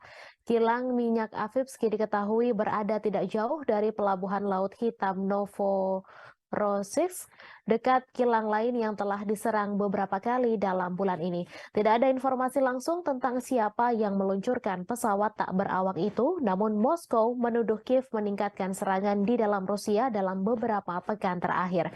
Sementara Rusia telah berulang kali menggempur kota-kota Ukraina dengan pesawat tak berawak dan rudal. Langit di atas Ukraina relatif tenang pada hari Selasa malam tanpa ada serangan udara besar yang dilaporkan. Serangan pesawat tak berawak Rusia menewaskan 1 orang dan melukai 4 orang di Kiev pada hari Selasa. Serangan terhadap Rusia terjadi saat Ukraina mempersiapkan serangan balasan untuk mengusir pasukan Rusia dari wilayah yang diduduki sejak Moskow melancarkan invasi skala penuh sejak Februari 2022. Sebuah serangan artileri Ukraina melukai sedikitnya 1 orang di kota Rusia Sebekino, sekitar 7 km utara perbatasan dengan wilayah Kharkiv, Ukraina. Ukraina hampir tidak pernah secara terbuka mengklaim bertanggung jawab atas serangan di Rusia atau di wilayah yang dikuasai Rusia. Rusia menyebut 8 drone menargetkan wilayah sipil Moskow yang berpenduduk lebih dari 21 juta orang. Serangan dilakukan pada Selasa dini hari, namun drone berhasil ditembak jatuh atau dialihkan. Presiden Rusia Vladimir Putin mengecam serangan drone terbesar dari Ukraina ke Moskow. Ia mengatakan bahwa serangan tersebut berupaya menakut-nakuti dan memprovokasi Rusia. Seorang pembantu Presiden Ukraina membantah bahwa Kiev terlibat langsung dalam serangan Moskow. Namun ia mengatakan Ukraina mengetahui penyerangan itu dan memperkirakan akan serangan lain yang lebih banyak lagi. Washington disebut mendukung Kiev dengan secara terbuka mengabaikan serangan pesawat tak berawak yang melanda beberapa distrik Moskow pada hari Selasa. Hal itu disampaikan utusan Rusia untuk Amerika Serikat setelah Presiden Vladimir Putin menyalahkan Ukraina atas serangan itu. Gedung Putih mengatakan tidak mendukung serangan di dalam Rusia dan masih mengumpulkan informasi tentang insiden tersebut, di mana Putin sebelumnya menyebut bahwa serangan itu adalah upaya Ukraina untuk menakut-nakuti Rusia. Putin menyebut serangan itu yang membawa perang 15 bulan di Ukraina ke jantung Rusia sebagai aksi teroris. Ukraina juga menuduh Rusia melakukan terorisme atas pengebomannya terhadap warga sipil Ukraina, di mana tuduhan itu langsung dibantah oleh Moskow. Seorang pembantu Presiden Ukraina membantah Kiev terlibat langsung dalam serangan pesawat tak berawak di Moskow. Serangan terhadap Moskow yang melukai 2 orang terjadi setelah Rusia melancarkan 3 serangan udara dalam 1 hari di Kiev dan sejauh ini pada 17 Mei menewaskan 2 orang dan menabur kehancuran serta ketakutan. Rusia telah lama menuduh Barat melakukan perang proksi melawan Moskow dengan mendukung Ukraina dengan bantuan militer dan keuangan. Diketahui Rusia melancarkan invasi besar-besaran ke Ukraina sejak Februari 2022, menghancurkan kota-kota, memaksa jutaan orang meninggalkan rumah mereka dan menelan ribuan nyawa. Moskow menyebut perang itu sebagai operasi militer khusus untuk denazifikasi Ukraina dan melindungi penutur bahasa Rusia. Namun Kiev dan sekutunya mengatakan itu adalah perampasan tanah yang tidak beralasan. Sejak invasi besar-besaran Rusia ke Ukraina pada Februari 2022, banyak yang menyebut perang tersebut merupakan kesalahan kalkulasi yang dilakukan Presiden Rusia Vladimir Putin. Namun demikian, perang tersebut terjadi juga karena kesalahan Presiden Amerika Serikat Joe Biden dalam memberikan penilaian lebih terhadap Ukraina dan mengabaikan Rusia. Putin memang dianggap melakukan kesalahan fatal dengan menginvasi Ukraina dan menilai Kiev akan segera jatuh serta akan membentuk pemerintahan boneka. Faktanya hingga setahun berlalu Kiev terus dibom tetapi pemerintahan Ukraina masih berdiri tegak. Hanya saja Putin justru terus melayani Ukraina yang didukung Amerika Serikat dan NATO untuk melaksanakan perang dalam durasi yang lama. Yang paling menderita adalah rakyat Ukraina karena hanya menjadi medan pertempuran antara dua kekuatan dunia yakni Amerika Serikat dan Rusia. Saat perang berlarut-larut tanpa akhir yang terlihat merupakan kesalahan utama yang dilakukan Presiden Amerika Serikat Joe Biden. Berikut 5 kesalahan yang dilakukan Presiden Biden dalam menilai perang Ukraina-Rusia. Yang pertama, konflik global antara demokrasi dan otokrasi. Sejak awal Biden memposisikan diri dengan landasan moral yang tinggi. Ia membingkai konflik di Ukraina sebagai konflik global antara demokrasi dan otokrasi. Dilansir dari Al Jazeera, hal tersebut disampaikan pakar kebijakan luar negeri Amerika Serikat Marwan Bisara. Namun demikian, Douglas Brinkley, seorang sejarawan kepresidenan di Rice University mengatakan Biden tetap bersemangat dan tangguh. Itu mengacu pada perjuangan mantan presiden untuk menanggapi invasi Soviet ke Afghanistan pada 1979. Yang kedua, meremehkan nasionalisme Rusia. Biden meremehkan kekuatan nasionalisme Rusia dan menolak ketakutan Moskow akan ekspansi NATO ke perbatasannya sebagai alasan tak berdasar untuk imperialisme Rusia. Beberapa bulan menjelang perang, Biden merusak upaya untuk mengimplementasikan perjanjian Minsk yang ditandatangani pada 2014 dan 2015 untuk mengakhiri konflik di wilayah Donbas. Padahal baik Ukraina dan Rusia telah menandatangani Minsk, tetapi Prancis dan Jerman yang membantu menyelesaikan dan menyempurnakan perjanjian ini gagal mendorong implementasinya dengan cukup keras. Yang ketiga, meremehkan ketahanan militer Rusia. Biden juga meremehkan ketahanan militer Rusia bertaruh pada Ukraina yang mampu mengalahkannya. Biden beranggapan Ukraina sama seperti Afghanistan yang mengalahkan Uni Soviet dengan bantuan dari Amerika Serikat. Namun bagi Moskow, Ukraina jauh lebih penting dan strategis daripada Afghanistan, mengingat kesamaan sejarah dan kedekatan geografisnya. Dari sudut pandang Putin, Ukraina sangat penting bagi keamanan nasional Rusia dan kelangsungan rezimnya. Jelas ia lebih suka menghancurkannya daripada melihatnya bergabung dengan aliansi Barat. Selama setahun pertama perang, kemunduran Rusia dari Kiev ke Kharkiv menunjukkan tekad dan ketahanan Ukraina. Namun gelombang perang mulai berubah tahun ini. Seperti yang ditunjukkan oleh jatuhnya Bakhmut setelah pertempuran sengit selama berbulan-bulan, Rusia tidak kalah ulet atau bertekad untuk menang. Yang keempat, melebih-lebihkan kemampuan perang Ukraina. Biden juga melebih-lebihkan kemampuan perang Ukraina. Perang sejauh ini telah dilakukan secara konvensional di wilayah Ukraina. Kemunduran ini tidak menghalangi Amerika Serikat dan sekutunya untuk meningkatkan bantuan militer kepada Ukraina.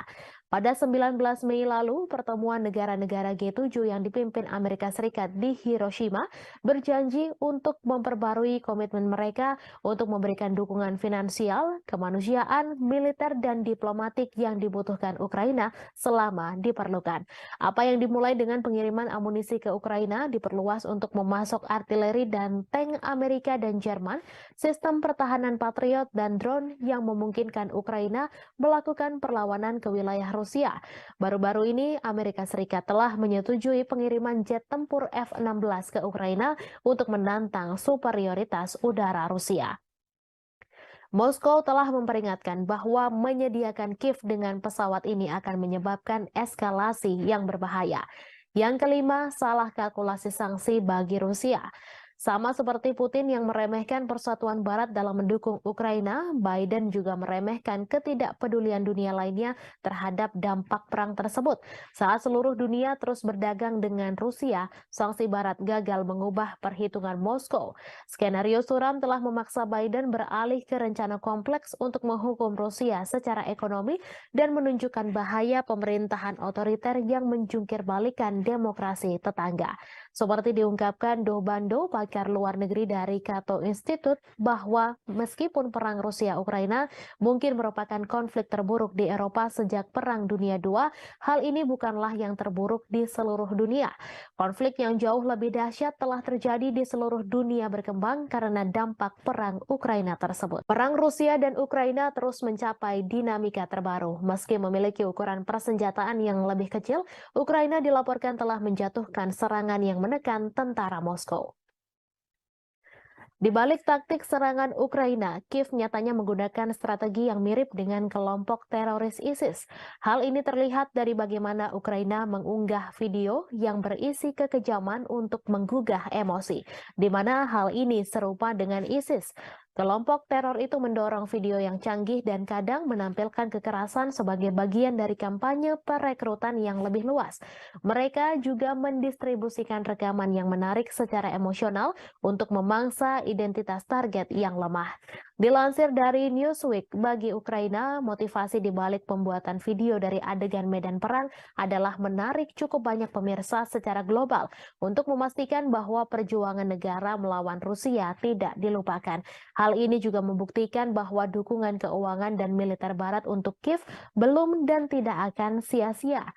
Menurut salah satu pembuat video asal Ukraina, Konstantin Kalnovsky, Kiev menggunakan teknologi yang cukup mumpuni seperti drone untuk menggambarkan situasi kengerian serangan Rusia. Video itulah yang kemudian membuat Ukraina mendapatkan begitu banyak dukungan. Ukraina nyatanya juga memiliki pasukan khusus pembuat video grafis yang bernama Serigala Putih. Mereka merilis video sepanjang konflik yang menunjukkan bagaimana pasukannya berhasil menghancurkan target Rusia termasuk tank. Salah satu klip yang ditweet oleh Dinas Keamanan Ukraina, SBU, pada bulan Maret menunjukkan pandangan udara dari kendaraan militer yang meledak setelah dihantam dari atas. Sean Houston, seorang profesor propaganda di Military College of South Carolina, mengatakan kepada Newsweek bahwa klip tersebut adalah contoh bagus dari gamifikasi video pertempuran dan kualitas yang tumpang tindih antara video game dan rekaman kehidupan nyata yang terkait dengan teknik video yang digunakan oleh ISIS. Ukraina masih berbuntut konflik mengerikan. Setelah Rusia menyerang Kiev, giliran muncul serangan ke Moskow. Rusia menuduh Ukraina sebagai penyerang Moskow dan Vladimir Putin menyebut hal itu sebagai tindakan terorisme. Menurut Putin, Ukraina berusaha mengintimidasi Rusia, warga Rusia, dan menyerang bangunan-bangunan tempat tinggal. Otoritas Rusia mengklaim 8 drone yang menargetkan wilayah sipil Moskow dan sekitarnya yang dihuni lebih dari 21 juta penduduk pada Selasa 30 Mei dini hari berhasil ditembak jatuh dengan beberapa drone lainnya dinonaktifkan. Moskow yang merupakan ibu kota dari negara dengan kekuatan nuklir terbesar di dunia telah dilindungi oleh sistem peringatan dini yang ekstensif. Namun selesai rentetan serangan drone Ukraina, Putin menyatakan bahwa sistem pertahanan udara di sekitar Moskow akan diperkuat. Sementara itu, Ukraina membantah terlibat secara langsung dalam rentetan serangan drone yang menghujani ibu kota Moskow di Rusia. Namun demikian, Kiev mengakui tengah menikmati situasi di Moskow dan memprediksi masih akan ada serangan lainnya. Seperti dilansir Reuters pada Rabu 31 Mei, bantahan itu disampaikan oleh penasihat kepresidenan Ukraina, Mikhailo Podolyak, saat berbicara dalam acara Breakfast Show. Dilansir Reuters pada Rabu 31 Mei terjadi serangan drone yang menghantam dan memicu kebakaran di sebuah kilang minyak Rusia bagian selatan. Rusia menuding Ukraina sebagai dalang serangan itu. Otoritas Rusia juga melaporkan sebuah serangan artileri Ukraina terhadap kota Shebekino yang berjarak hanya 7 km sebelah utara wilayah Kharkiv di Ukraina. Serangan itu tercatat sebagai serangan ketiga di wilayah perbatasan dalam sepekan terakhir. Gubernur setempat Vyacheslav Gladkov dalam pernyataan melaporkan sedikitnya 2 orang harus dirawat di rumah sakit akibat serangan itu. Gladkov juga menyebut serangan itu menghancurkan jendela-jendela bangunan dan merusak atap gedung apartemen 8 lantai, 4 rumah warga, sebuah sekolah, dan beberapa tempat lainnya. Ia terjadi pada malam hari ketika sebagian besar penduduk Kiev tertidur lelap. Sirine meraung-raung di seluruh ibu kota Ukraina, membangunkan penduduk yang telah menghadapi perang selama 15 bulan. Mereka menyesuaikan rutinitasnya demi menghadapi kampanye udara terbaru Rusia. Dilansir Kompas.com dari Associated Press, dalam eskalasi serangan Rusia baru-baru ini, Olha Buchno, seorang petugas kebersihan, berdoa setiap malam. Di samping tempat tidurnya ada tas berisi barang-barang penting seperti dokumen, makanan kering, dan air. Mendengar bunyi alarm, ia berlari ke bawah ke ruang bawah tanah gedungnya dan berlindung. Hampir 2 minggu lalu, puing-puing dari rudal yang ditembak jatuh mendarat di atap sebuah gedung di sebelahnya di distrik Darnitsia, Kiev, menyebabkan kebakaran besar. Ia menangis sambil ketakutan setiap malamnya, membayangkan kemungkinan buruk yang bisa terjadi jika alarm sudah berbunyi. Mereka membayangkan pengungsian, terjebak di bawah reruntuhan, dan terbunuh. Yang lain bersikap apatis berbaring terjaga di tempat tidur saat suara ledakan memantul melintasi langit. Diketahui dalam sebulan terakhir ketika serangan udara Rusia meningkat menjadi serangan hampir setiap malam, kebanyakan orang mengeluh sulit tidur. Rusia meluncurkan gelombang serangan lain ke Kiev pada dini hari Senin menggunakan kombinasi drone dan rudal jelajah.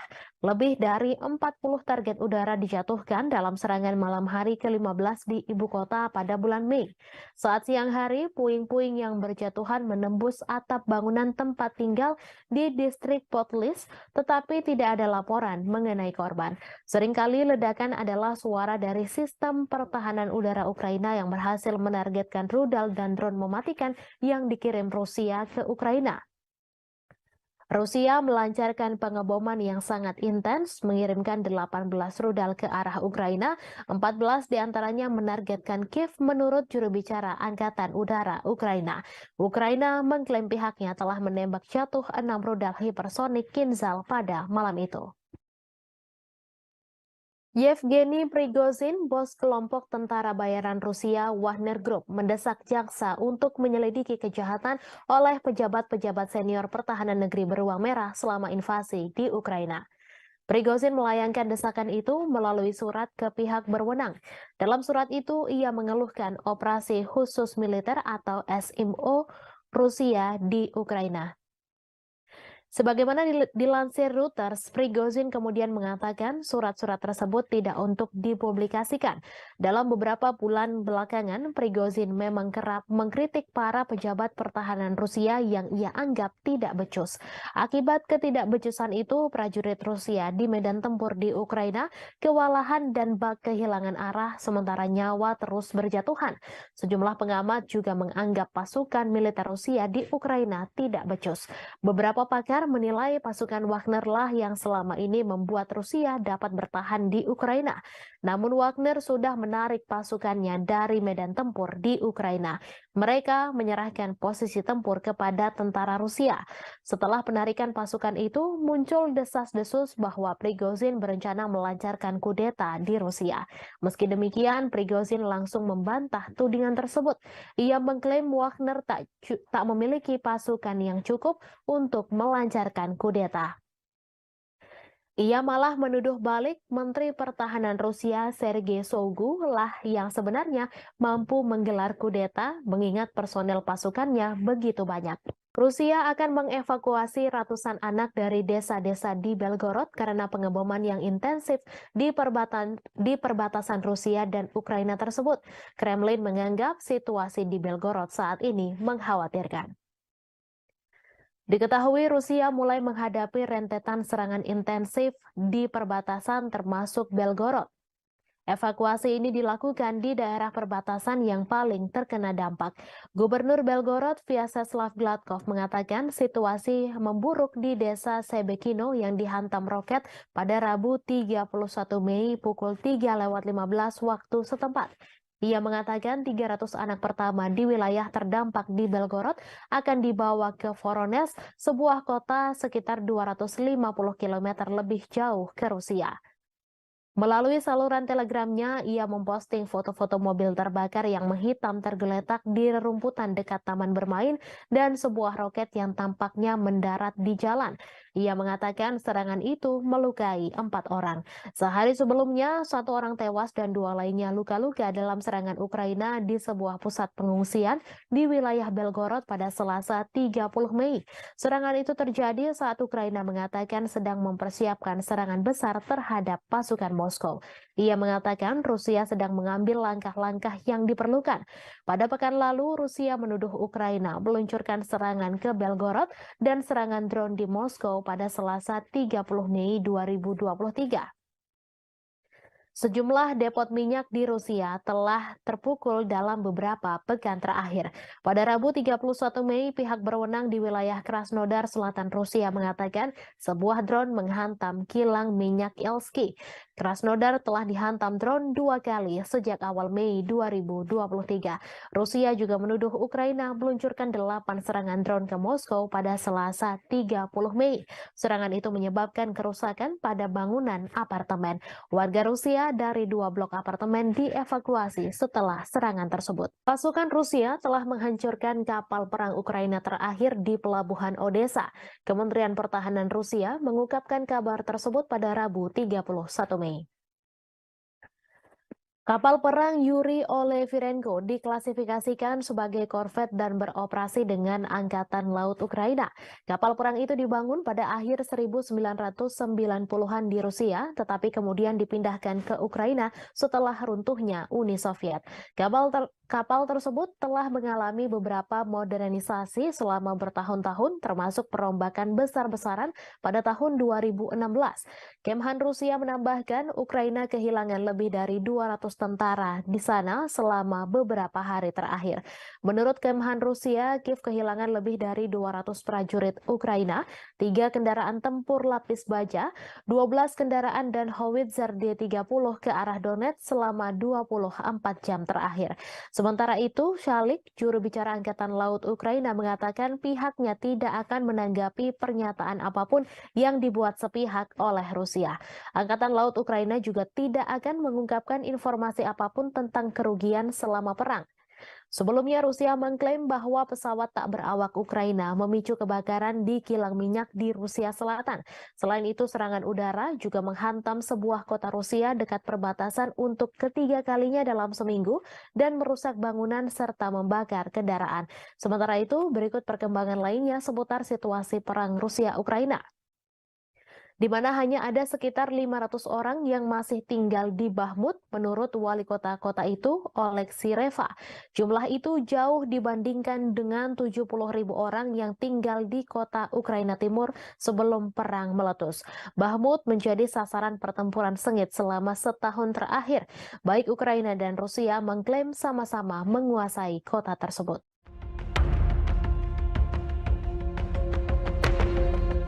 Pasukan Rusia mengklaim telah menghancurkan kapal perang besar terakhir yang dimiliki oleh Ukraina. Serangan tersebut dilancarkan Rusia pada Senin 29 Mei di Pelabuhan Odessa di Laut Hitam. Dalam rilis Kementerian Pertahanan, kapal perang besar Angkatan Laut Ukraina ini dihancurkan dengan serangan presisi tinggi Angkatan Udara Rusia. Di tempat berlabuhnya kapal tersebut, kapal perang terakhir Angkatan Laut Ukraina ini bernama Yuri Olefirenko. Hanya saja Ukraina membantah kapal perang terakhir telah dihancurkan pasukan Putin. Hal ini ditegaskan oleh juru bicara Angkatan Laut Ukraina, Oleh Kalik, yang meminta sumber Rusia yang membicarakan hancurnya Olefirenko tak diperhatikan dan diperdulikan. Namun pasukan militer Ukraina membenarkan adanya serangan udara yang menyebabkan kebakaran dan telah merusak infrastruktur di Pelabuhan Odessa. Yuri Olefirenko adalah kapal pendarat berukuran sedang untuk pasukan dan kendaraan. Presiden Ukraina Volodymyr Zelensky sendiri mengoperasikan versi pembaruan dari kapal tersebut pada awal Juni 2022 lalu.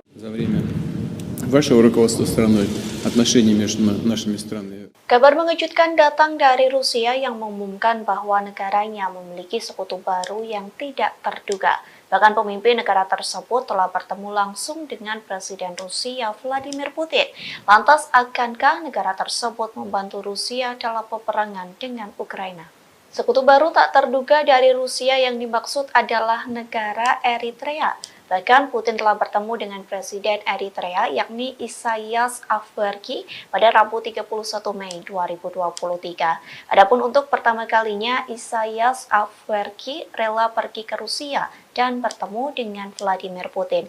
Dalam pertemuan tersebut dikabarkan keduanya membahas prospek hubungan antar dua negara.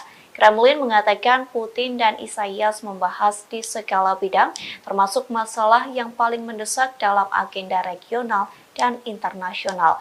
Bahkan seusai pertemuan tersebut, keduanya telah menandatangani beberapa kesepakatan antar pemerintah. Sementara sebelumnya, Menteri Luar Negeri Rusia Sergei Lavrov terlebih dahulu mengunjungi Eritrea.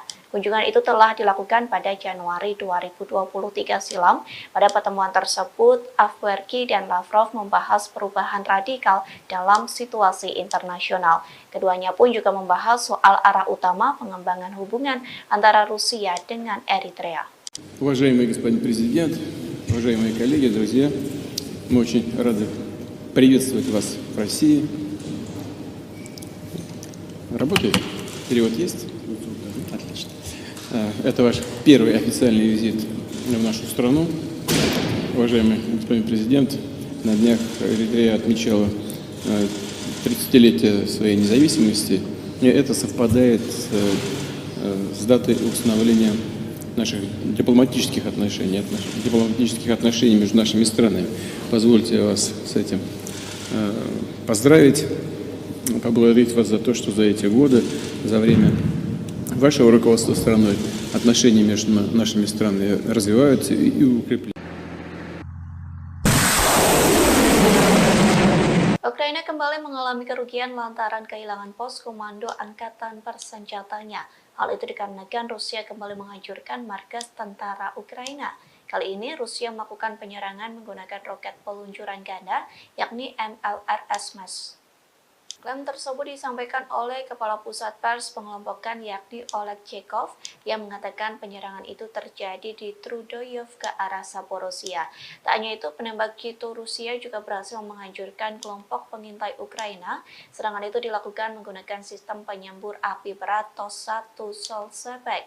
Selain penembak jitu Ukraina, TOS-1 Solsepek juga menghantam 2 benteng militan. Adapun 2 benteng militan itu berada di area Stepovoe dan Privolnoye. Oleg Chekov mengatakan beberapa titik penempatan Ukraina juga dihantam oleh artileri self-propelled Gostivka milik Rusia. Beberapa titik yang dimaksud yakni Poltavka dan Malaya Tokmatska.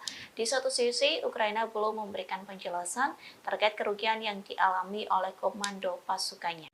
Думают, ехать, не ехать, надо ехать. Победа за нами. Ахмат, сила! Pasukan Rusia mengklaim telah menguasai kota Bakhmut, Ukraina. Kini giliran pasukan Chechnya yang bersiap memulai pertempuran baru di wilayah Donetsk. Akankah wilayah Donetsk bernasib sama seperti kota Bakhmut? Pemimpin Chechnya Ramzan Kadyrov menyampaikan pasukannya sedang mempersiapkan peperangan baru. Pernyataan itu disampaikan Kadyrov seusai tentara bayaran Rusia mengumumkan penarikan pasukan di kota Bakhmut. Kadyrov mengaku pasukan Chechnya mendapat perintah baru, adapun perintah itu soal tanggung jawab merebut wilayah di Republik Rakyat Donetsk. Nantinya pasukan Chechnya mulai aktif di zona perang untuk membebaskan sejumlah area. Sejauh ini Kadyrov mengaku dirinya sedang mempersiapkan serangan yang akan dilancarkan pasukannya. Terlebih pasukan Chechnya mendapat dukungan dari Kementerian Pertahanan Rusia dan staf umum Angkatan Bersenjata Rusia. Hal itu dibuktikan dengan pemberian data, informasi, hingga senjata. Berbekal itulah Kadyrov telah menyusun strategi untuk bergerak maju di Donetsk.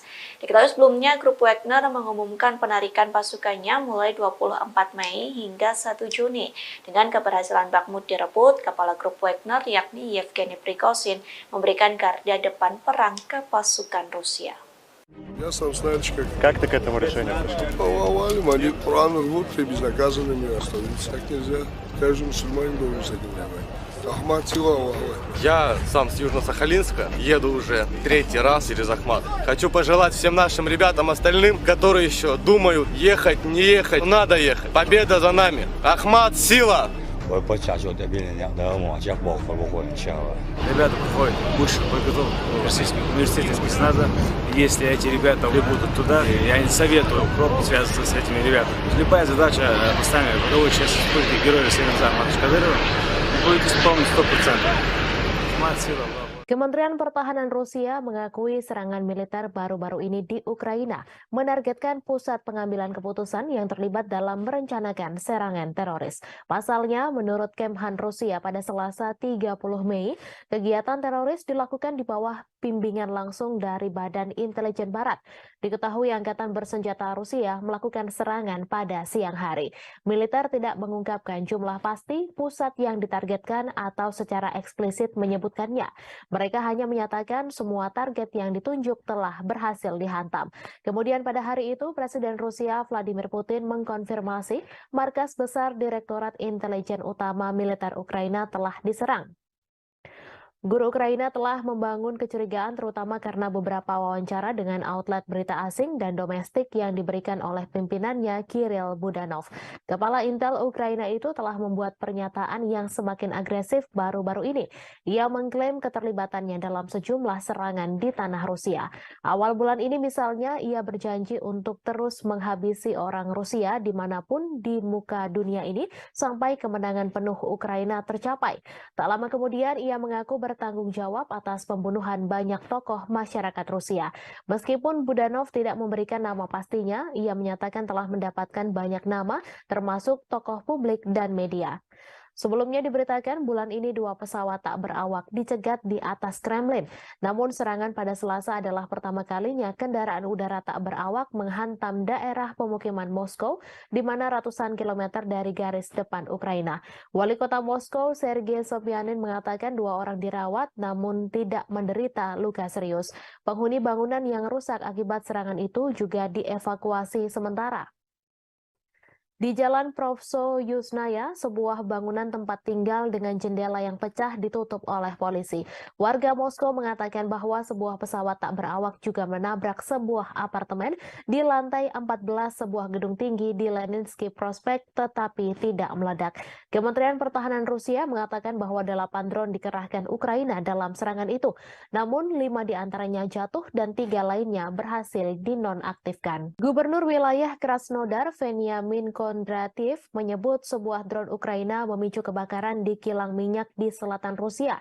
Menurutnya, penembakan menghantam sebuah kota Rusia dekat perbatasan untuk ketiga kalinya dalam seminggu dan merusak bangunan serta membakar kendaraan. Rusia mengatakan sebuah pesawat tak berawak kemungkinan menjadi penyebab kebakaran yang terjadi di kilang minyak Avivsky. Kebakaran terjadi sehari setelah Rusia menuduh Ukraina mengirim pesawat tak berawak untuk menyerang gedung-gedung di Moskow. Kondratiev melalui aplikasi Telegram pada Rabu 31 Mei menyebut api segera padam dan tidak ada korban jiwa. Kilang minyak Avivsky diketahui berada tidak jauh dari pelabuhan Laut Hitam Novorossiysk, dekat kilang lain yang telah diserang beberapa kali dalam bulan ini. Tidak ada informasi langsung tentang siapa yang meluncurkan pesawat tak berawak itu, namun Moskow menuduh Kiev meningkatkan serangan di dalam Rusia dalam beberapa pekan terakhir. Sementara Rusia telah berulang kali menggempur kota-kota Ukraina dengan pesawat tak berawak dan rudal. Langit di atas Ukraina relatif tenang pada hari Selasa malam tanpa ada serangan udara besar yang dilaporkan. Serangan pesawat tak berawak Rusia menewaskan 1 orang dan melukai 4 orang di Kiev pada hari Selasa. Serangan terhadap Rusia terjadi saat Ukraina mempersiapkan serangan balasan untuk mengusir pasukan Rusia dari wilayah yang diduduki sejak Moskow melancarkan invasi skala penuh sejak Februari 2022. Sebuah serangan artileri Ukraina melukai sedikitnya 1 orang di kota Rusia Sebekino, sekitar 7 km utara perbatasan dengan wilayah Kharkiv, Ukraina. Ukraina hampir tidak pernah secara terbuka mengklaim bertanggung jawab atas serangan di Rusia atau di wilayah yang dikuasai Rusia. Rusia menyebut 8 drone menargetkan wilayah sipil Moskow yang berpenduduk lebih dari 21 juta orang. Serangan dilakukan pada Selasa dini hari, namun drone berhasil ditembak jatuh atau dialihkan. Presiden Rusia Vladimir Putin mengecam serangan drone terbesar dari Ukraina ke Moskow. Ia mengatakan bahwa serangan tersebut berupaya menakut-nakuti dan memprovokasi Rusia. Seorang pembantu Presiden Ukraina membantah bahwa Kiev terlibat langsung dalam serangan Moskow. Namun ia mengatakan Ukraina mengetahui penyerangan itu dan memperkirakan akan serangan lain yang lebih banyak lagi. Washington disebut mendukung Kiev dengan secara terbuka mengabaikan serangan pesawat tak berawak yang melanda beberapa distrik Moskow pada hari Selasa. Hal itu disampaikan utusan Rusia untuk Amerika Serikat setelah Presiden Vladimir Putin menyalahkan Ukraina atas serangan itu. Gedung Putih mengatakan tidak mendukung serangan di dalam Rusia dan masih mengumpulkan informasi tentang insiden tersebut, di mana Putin sebelumnya menyebut bahwa serangan itu adalah upaya Ukraina untuk menakut-nakuti Rusia. Putin menyebut serangan itu yang membawa perang 15 bulan di Ukraina ke jantung Rusia sebagai aksi teroris. Ukraina juga menuduh Rusia melakukan terorisme atas pengebomannya terhadap warga sipil Ukraina, di mana tuduhan itu langsung dibantah oleh Moskow. Seorang pembantu Presiden Ukraina membantah Kiev terlibat langsung dalam serangan pesawat tak berawak di Moskow. Serangan terhadap Moskow yang melukai 2 orang terjadi setelah Rusia melancarkan 3 serangan udara dalam 1 hari di Kiev dan sejauh ini pada 17 Mei menewaskan 2 orang. dan menabur kehancuran serta ketakutan. Rusia telah lama menuduh Barat melakukan perang proksi melawan Moskow dengan mendukung Ukraina dengan bantuan militer dan keuangan. Diketahui Rusia melancarkan invasi besar-besaran ke Ukraina sejak Februari 2022, menghancurkan kota-kota, memaksa jutaan orang meninggalkan rumah mereka dan menelan ribuan nyawa. Moskow menyebut perang itu sebagai operasi militer khusus untuk denazifikasi Ukraina dan melindungi penutur bahasa Rusia. Namun Kiev dan sekutunya mengatakan itu adalah perampasan tanah yang tidak beralasan. Sejak invasi besar-besaran Rusia ke Ukraina pada Februari 2022, banyak yang menyebut perang tersebut merupakan kesalahan kalkulasi yang dilakukan Presiden Rusia Vladimir Putin. Namun demikian, perang tersebut terjadi juga karena kesalahan Presiden Amerika Serikat Joe Biden dalam memberikan penilaian lebih terhadap Ukraina dan mengabaikan Rusia. Putin memang dianggap melakukan kesalahan fatal dengan menginvasi Ukraina dan menilai Kiev akan segera jatuh serta akan membentuk pemerintahan boneka. Faktanya hingga setahun berlalu Kiev terus dibom tetapi pemerintahan Ukraina masih berdiri tegak. Hanya saja Putin justru terus melayani Ukraina yang didukung Amerika Serikat dan NATO untuk melaksanakan perang dalam durasi yang lama. Yang paling menderita adalah rakyat Ukraina karena hanya menjadi medan pertempuran antara dua kekuatan dunia yakni Amerika Serikat dan Rusia. Saat perang berlarut-larut tanpa akhir yang terlihat merupakan kesalahan utama yang dilakukan Presiden Amerika Serikat Joe Biden. Berikut 5 kesalahan yang dilakukan Presiden Biden dalam menilai perang Ukraina-Rusia. Yang pertama, konflik global antara demokrasi dan otokrasi. Sejak awal Biden memposisikan diri dengan landasan moral yang tinggi. Ia membingkai konflik di Ukraina sebagai konflik global antara demokrasi dan otokrasi. Dilansir dari Al Jazeera, hal tersebut disampaikan pakar kebijakan luar negeri Amerika Serikat Marwan Bisara. Namun demikian, Douglas Brinkley, seorang sejarawan kepresidenan di Rice University mengatakan Biden tetap bersemangat dan tangguh. Itu mengacu pada perjuangan mantan presiden untuk menanggapi invasi Soviet ke Afghanistan pada 1979. Yang kedua, meremehkan nasionalisme Rusia. Biden meremehkan kekuatan nasionalisme Rusia dan menolak ketakutan Moskow akan ekspansi NATO ke perbatasannya sebagai alasan tak berdasar untuk imperialisme Rusia. Beberapa bulan menjelang perang, Biden merusak upaya untuk mengimplementasikan perjanjian Minsk yang ditandatangani pada 2014 dan 2015 untuk mengakhiri konflik di wilayah Donbas. Padahal baik Ukraina dan Rusia telah menandatangani Minsk, tetapi Prancis dan Jerman yang membantu menyelesaikan dan menyempurnakan perjanjian ini gagal mendorong implementasinya dengan cukup keras. Yang ketiga, meremehkan ketahanan militer Rusia. Biden juga meremehkan ketahanan militer Rusia bertaruh pada Ukraina yang mampu mengalahkannya. Biden beranggapan Ukraina sama seperti Afghanistan yang mengalahkan Uni Soviet dengan bantuan dari Amerika Serikat. Namun bagi Moskow, Ukraina jauh lebih penting dan strategis daripada Afghanistan, mengingat kesamaan sejarah dan kedekatan geografisnya. Dari sudut pandang Putin, Ukraina sangat penting bagi keamanan nasional Rusia dan kelangsungan rezimnya. Jelas ia lebih suka menghancurkannya daripada melihatnya bergabung dengan aliansi Barat. Selama setahun pertama perang, kemunduran Rusia dari Kiev ke Kharkiv menunjukkan tekad dan ketahanan Ukraina. Namun gelombang perang mulai berubah tahun ini. Seperti yang ditunjukkan oleh jatuhnya Bakhmut setelah pertempuran sengit selama berbulan-bulan, Rusia tidak kalah ulet atau bertekad untuk menang. Yang keempat, melebih-lebihkan kemampuan perang Ukraina. Biden juga melebih-lebihkan kemampuan perang Ukraina. Perang sejauh ini telah dilakukan secara konvensional di wilayah Ukraina. Kemunduran ini tidak menghalangi Amerika Serikat dan sekutunya untuk meningkatkan bantuan militer kepada Ukraina.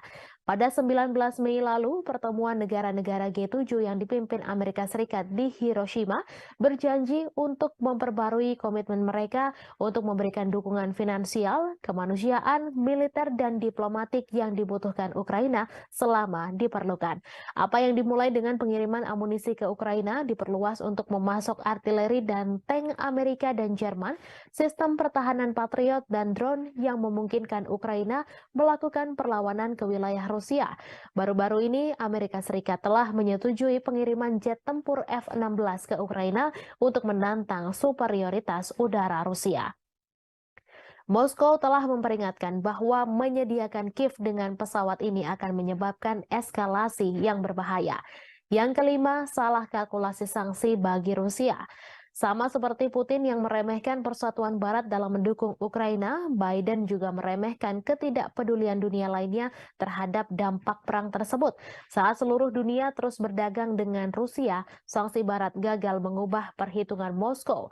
Skenario suram telah memaksa Biden beralih ke rencana kompleks untuk menghukum Rusia secara ekonomi dan menunjukkan bahaya pemerintahan otoriter yang menjungkir balikan demokrasi tetangga.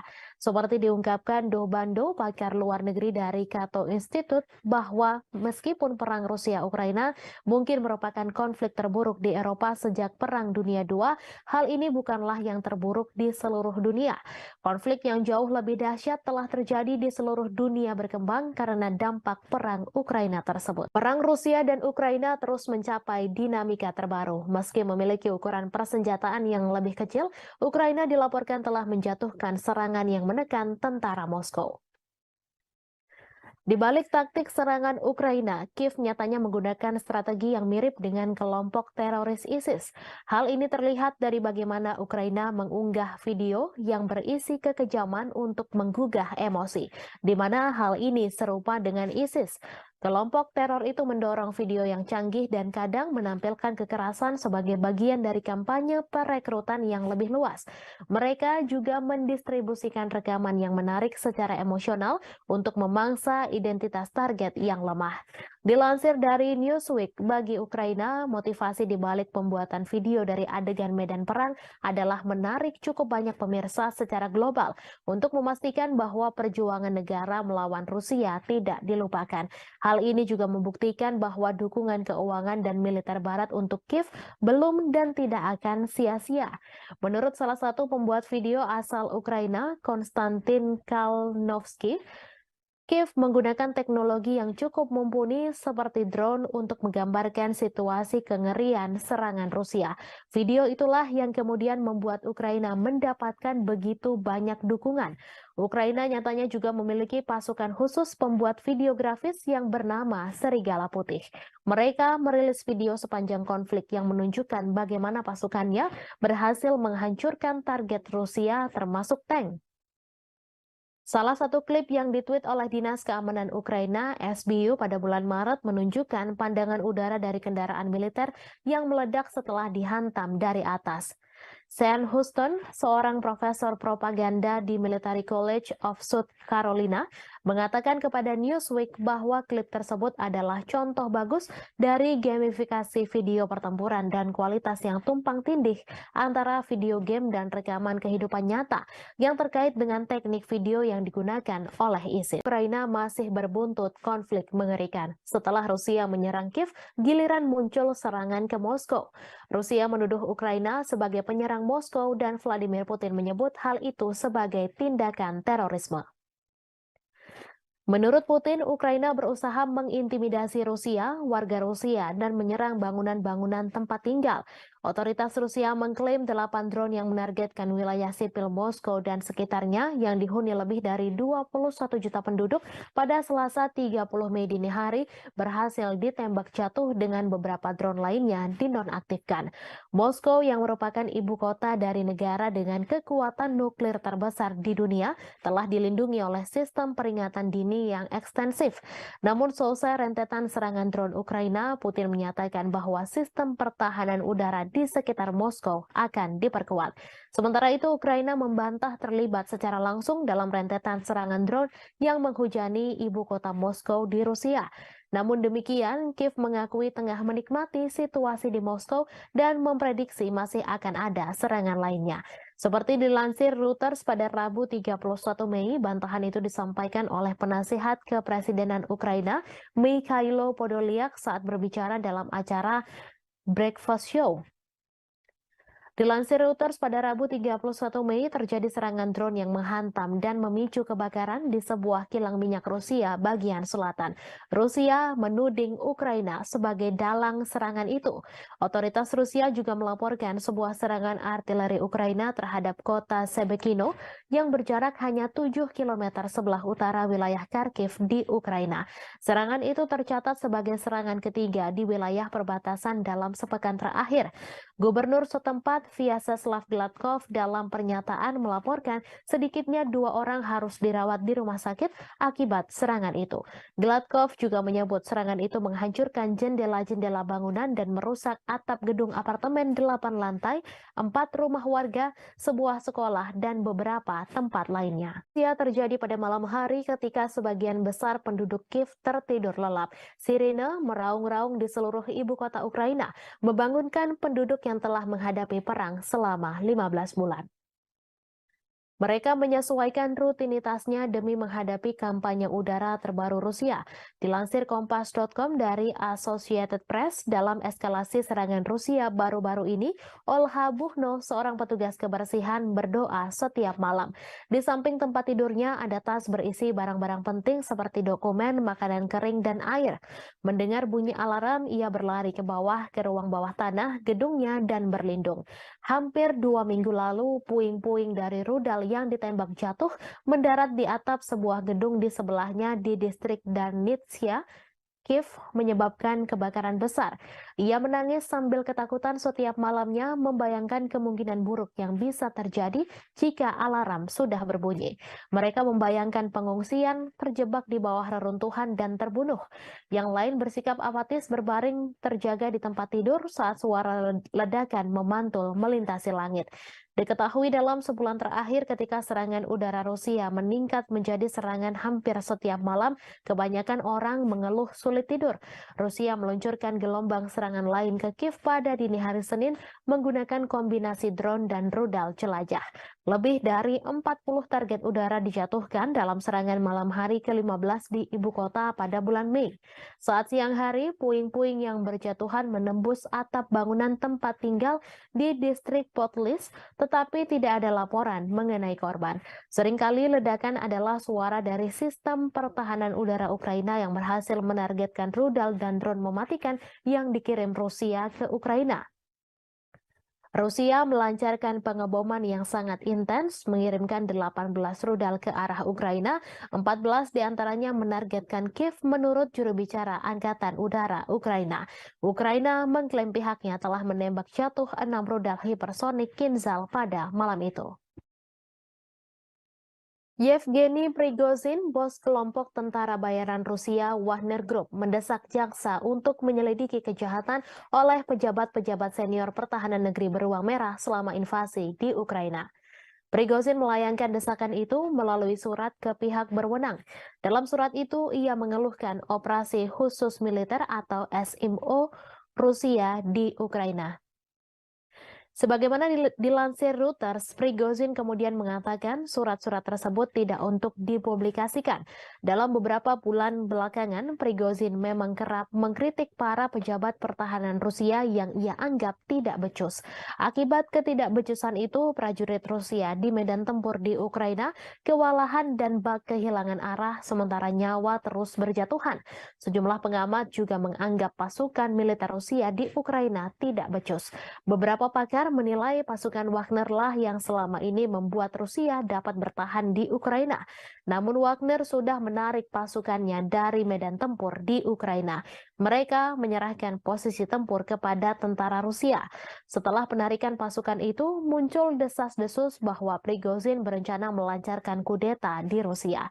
Meski demikian, Prigozhin langsung membantah tudingan tersebut. Ia mengklaim Wagner tak memiliki pasukan yang cukup untuk melancarkan kudeta. Ia malah menuduh balik Menteri Pertahanan Rusia Sergei Shoigu lah yang sebenarnya mampu menggelar kudeta mengingat personel pasukannya begitu banyak. Rusia akan mengevakuasi ratusan anak dari desa-desa di Belgorod karena pengeboman yang intensif di perbatasan Rusia dan Ukraina tersebut. Kremlin menganggap situasi di Belgorod saat ini mengkhawatirkan. Diketahui Rusia mulai menghadapi rentetan serangan intensif di perbatasan termasuk Belgorod. Evakuasi ini dilakukan di daerah perbatasan yang paling terkena dampak.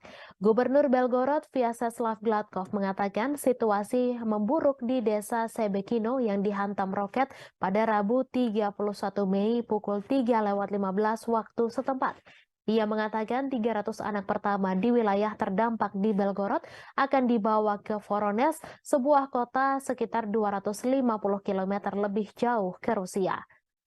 Melalui saluran telegramnya, ia memposting foto-foto mobil terbakar yang menghitam tergeletak di rerumputan dekat taman bermain dan sebuah roket yang tampaknya mendarat di jalan. Ia mengatakan serangan itu melukai 4 orang. Sehari sebelumnya, 1 orang tewas dan 2 lainnya luka-luka dalam serangan Ukraina di sebuah pusat pengungsian di wilayah Belgorod pada Selasa 30 Mei. Serangan itu terjadi saat Ukraina mengatakan sedang mempersiapkan serangan besar terhadap pasukan Moskow. Ia mengatakan Rusia sedang mengambil langkah-langkah yang diperlukan. Pada pekan lalu, Rusia menuduh Ukraina meluncurkan serangan ke Belgorod dan serangan drone di Moskow pada Selasa 30 Mei 2023. Sejumlah depot minyak di Rusia telah terpukul dalam beberapa pekan terakhir. Pada Rabu 31 Mei, pihak berwenang di wilayah Krasnodar Selatan Rusia mengatakan sebuah drone menghantam kilang minyak Ilsky. Krasnodar telah dihantam drone 2 kali sejak awal Mei 2023. Rusia juga menuduh Ukraina meluncurkan 8 serangan drone ke Moskow pada Selasa 30 Mei. Serangan itu menyebabkan kerusakan pada bangunan apartemen. Warga Rusia dari 2 blok apartemen dievakuasi setelah serangan tersebut. Pasukan Rusia telah menghancurkan kapal perang Ukraina terakhir di pelabuhan Odessa. Kementerian Pertahanan Rusia mengungkapkan kabar tersebut pada Rabu 31 Mei. Kapal perang Yuri Olefirenko diklasifikasikan sebagai korvet dan beroperasi dengan Angkatan Laut Ukraina. Kapal perang itu dibangun pada akhir 1990-an di Rusia, tetapi kemudian dipindahkan ke Ukraina setelah runtuhnya Uni Soviet. Kapal tersebut telah mengalami beberapa modernisasi selama bertahun-tahun, termasuk perombakan besar-besaran pada tahun 2016. Kemhan Rusia menambahkan Ukraina kehilangan lebih dari 200 tentara di sana selama beberapa hari terakhir. Menurut Kemhan Rusia, Kiev kehilangan lebih dari 200 prajurit Ukraina, 3 kendaraan tempur lapis baja, 12 kendaraan dan howitzer D-30 ke arah Donetsk selama 24 jam terakhir. Sementara itu, Shalik, juru bicara Angkatan Laut Ukraina, mengatakan pihaknya tidak akan menanggapi pernyataan apapun yang dibuat sepihak oleh Rusia. Angkatan Laut Ukraina juga tidak akan mengungkapkan informasi apapun tentang kerugian selama perang. Sebelumnya Rusia mengklaim bahwa pesawat tak berawak Ukraina memicu kebakaran di kilang minyak di Rusia Selatan. Selain itu, serangan udara juga menghantam sebuah kota Rusia dekat perbatasan untuk ketiga kalinya dalam seminggu dan merusak bangunan serta membakar kendaraan. Sementara itu, berikut perkembangan lainnya seputar situasi perang Rusia-Ukraina, di mana hanya ada sekitar 500 orang yang masih tinggal di Bakhmut menurut wali kota itu, Oleksiy Reva.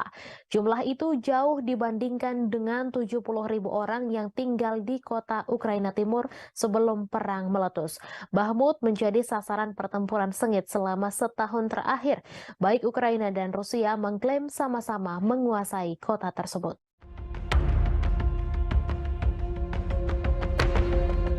Pasukan Rusia mengklaim telah menghancurkan kapal perang besar terakhir yang dimiliki oleh Ukraina. Serangan tersebut dilancarkan Rusia pada Senin 29 Mei di Pelabuhan Odessa di Laut Hitam. Dalam rilis Kementerian Pertahanan, kapal perang besar Angkatan Laut Ukraina ini dihancurkan dengan serangan presisi tinggi Angkatan Udara Rusia. Di tempat berlabuhnya kapal tersebut, kapal perang terakhir Angkatan Laut Ukraina ini bernama Yuri Olefirenko. Hanya saja Ukraina membantah kapal perang terakhir telah dihancurkan pasukan Putin. Hal ini ditegaskan oleh juru bicara Angkatan Laut Ukraina oleh Kali. Ia meminta sumber Rusia yang membicarakan hancurnya Olefirenko tak diperhatikan dan diperdulikan. Namun pasukan militer Ukraina membenarkan adanya serangan udara yang menyebabkan kebakaran dan telah merusak infrastruktur di pelabuhan Odessa. Yuri Olefirenko adalah kapal pendarat berukuran sedang untuk pasukan dan kendaraan. Presiden Ukraina Volodymyr Zelensky sendiri mengoperasikan versi pembaruan dari kapal tersebut pada awal Juni 2022 lalu. Вашего руководства страной, отношения между нашими странами. Kabar mengejutkan datang dari Rusia yang mengumumkan bahwa negaranya memiliki sekutu baru yang tidak terduga. Bahkan pemimpin negara tersebut telah bertemu langsung dengan Presiden Rusia Vladimir Putin. Lantas, akankah negara tersebut membantu Rusia dalam peperangan dengan Ukraina?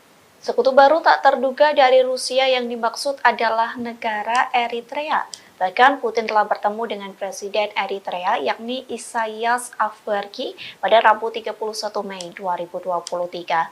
Adapun untuk pertama kalinya Isaias Afwerki rela pergi ke Rusia dan bertemu dengan Vladimir Putin. Dalam pertemuan tersebut dikabarkan keduanya membahas prospek hubungan antar dua negara. Kremlin mengatakan Putin dan Isaias membahas di segala bidang, termasuk masalah yang paling mendesak dalam agenda regional dan internasional. Bahkan selesai pertemuan tersebut, keduanya telah menandatangani beberapa kesepakatan antar pemerintah.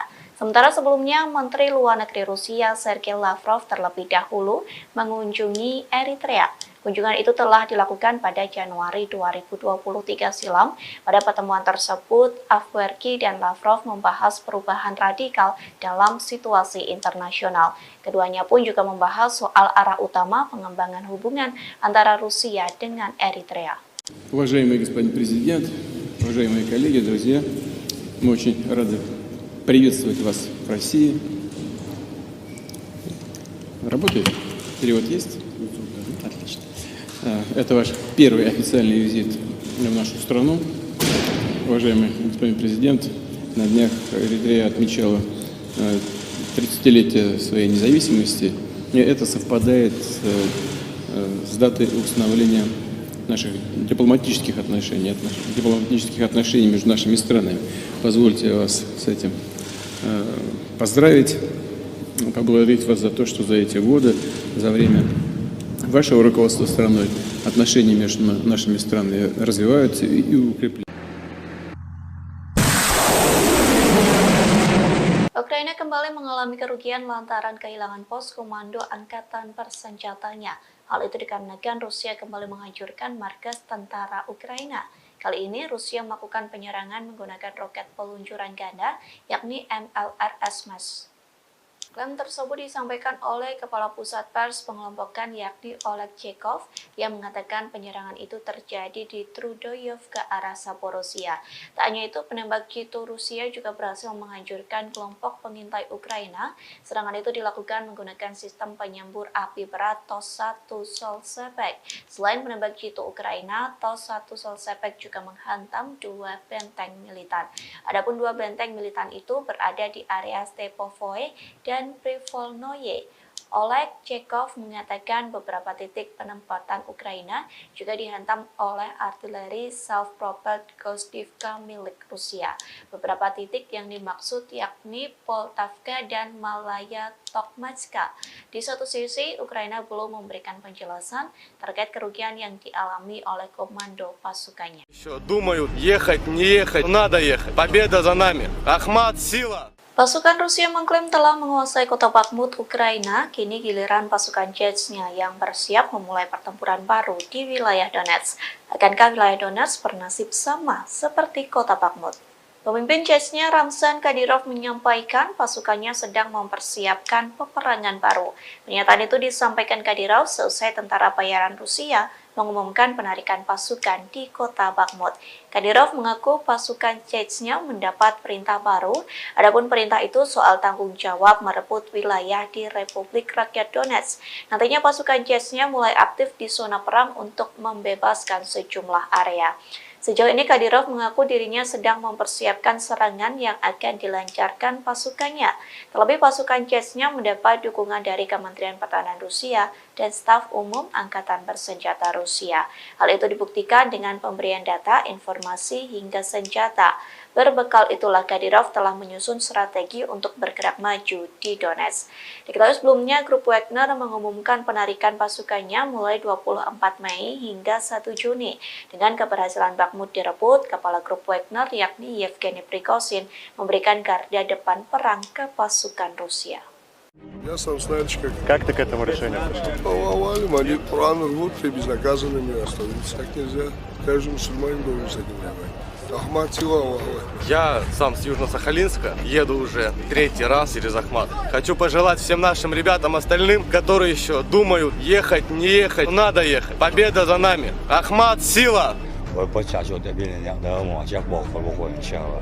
Ребята проходят высшую подготовку в Российском университете спецназа. Если эти ребята прибудут туда, я не советую пробовать связываться с этими ребятами. Любая задача, поставленная в боевой части республики Героя Северного Ахмата Кадырова, будет исполнена 100%. Ахмат, сила, Allah. Kementerian Pertahanan Rusia mengakui serangan militer baru-baru ini di Ukraina menargetkan pusat pengambilan keputusan yang terlibat dalam merencanakan serangan teroris. Pasalnya, menurut Kemhan Rusia pada Selasa 30 Mei, kegiatan teroris dilakukan di bawah bimbingan langsung dari Badan Intelijen Barat. Diketahui Angkatan Bersenjata Rusia melakukan serangan pada siang hari. Militer tidak mengungkapkan jumlah pasti pusat yang ditargetkan atau secara eksplisit menyebutkannya. Mereka hanya menyatakan semua target yang ditunjuk telah berhasil dihantam.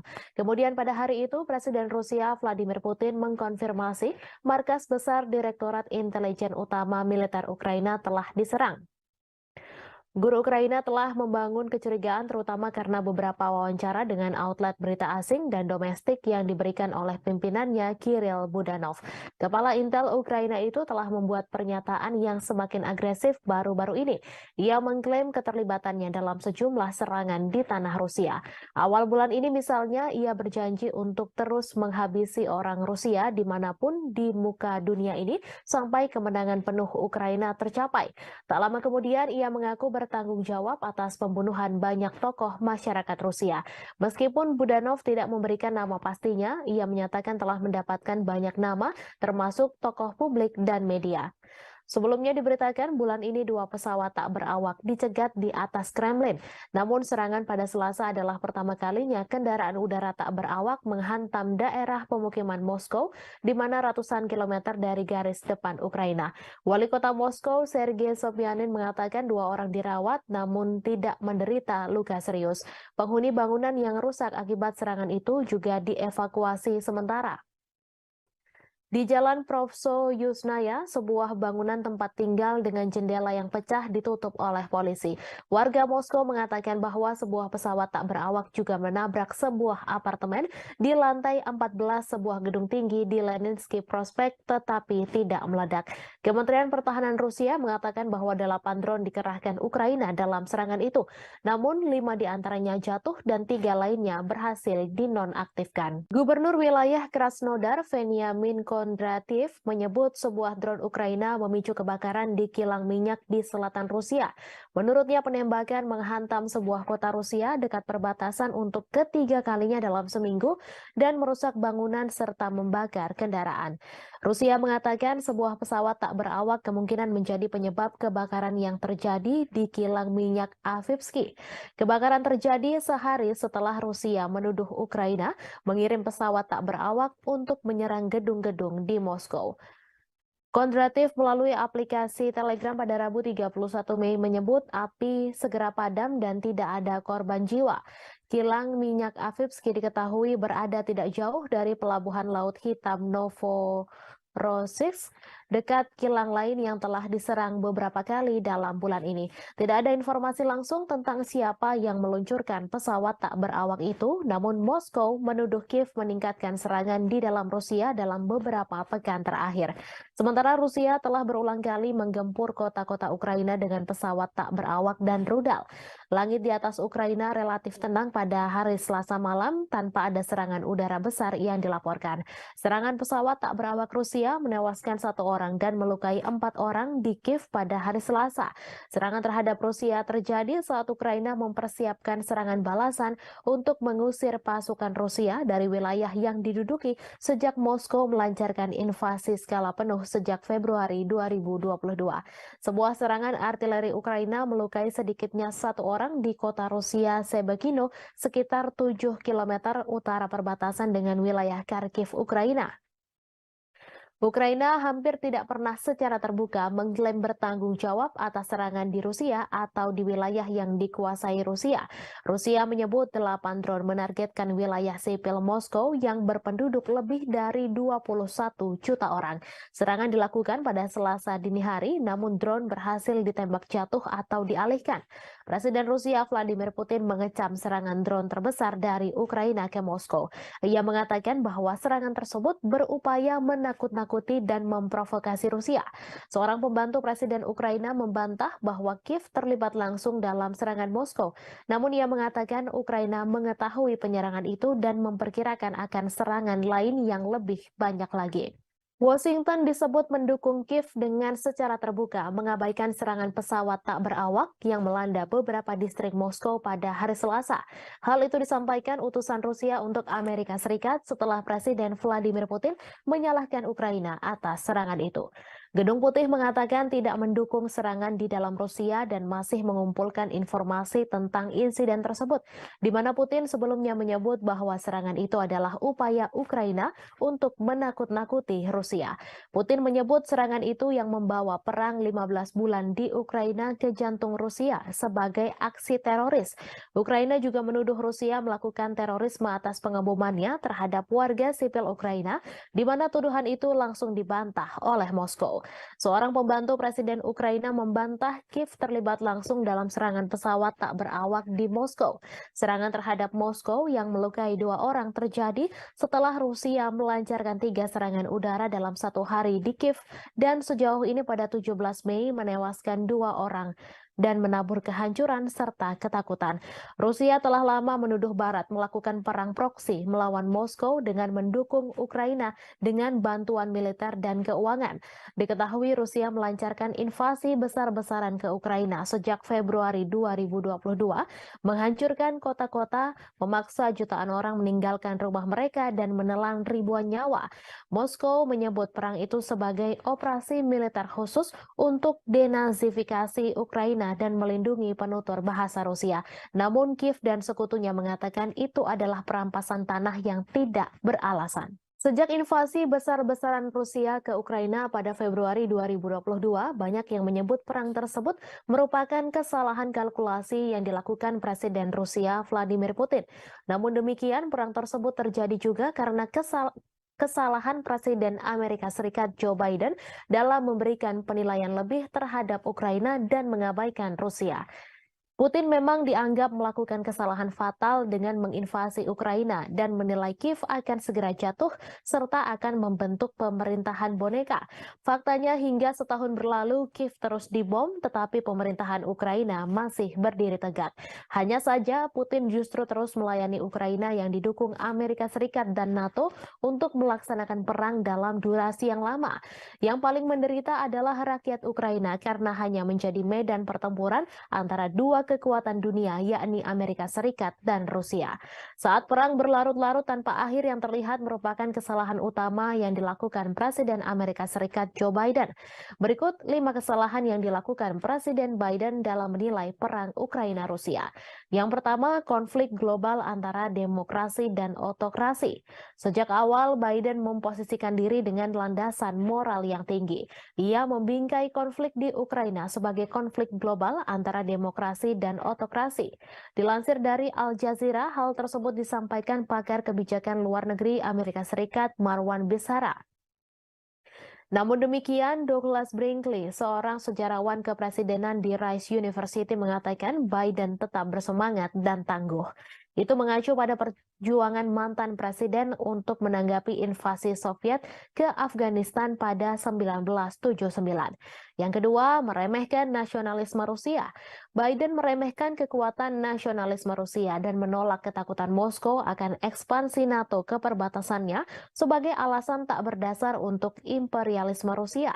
Beberapa bulan menjelang perang, Biden merusak upaya untuk mengimplementasikan perjanjian Minsk yang ditandatangani pada 2014 dan 2015 untuk mengakhiri konflik di wilayah Donbas. Padahal baik Ukraina dan Rusia telah menandatangani Minsk, tetapi Prancis dan Jerman yang membantu menyelesaikan dan menyempurnakan perjanjian ini gagal mendorong implementasinya dengan cukup keras. Yang ketiga, meremehkan ketahanan militer Rusia. Biden juga meremehkan ketahanan militer Rusia bertaruh pada Ukraina yang mampu mengalahkannya. Biden beranggapan Ukraina sama seperti Afghanistan yang mengalahkan Uni Soviet dengan bantuan dari Amerika Serikat. Namun bagi Moskow, Ukraina jauh lebih penting dan strategis daripada Afghanistan, mengingat kesamaan sejarah dan kedekatan geografisnya. Dari sudut pandang Putin, Ukraina sangat penting bagi keamanan nasional Rusia dan kelangsungan rezimnya. Jelas ia lebih suka menghancurkannya daripada melihatnya bergabung dengan aliansi Barat. Selama setahun pertama perang, kemunduran Rusia dari Kiev ke Kharkiv menunjukkan tekad dan ketahanan Ukraina. Namun gelombang perang mulai berubah tahun ini. Seperti yang ditunjukkan oleh jatuhnya Bakhmut setelah pertempuran sengit selama berbulan-bulan, Rusia tidak kalah ulet atau bertekad untuk menang. Yang keempat, melebih-lebihkan kemampuan perang Ukraina. Biden juga melebih-lebihkan kemampuan perang Ukraina. Perang sejauh ini telah dilakukan secara konvensional di wilayah Ukraina.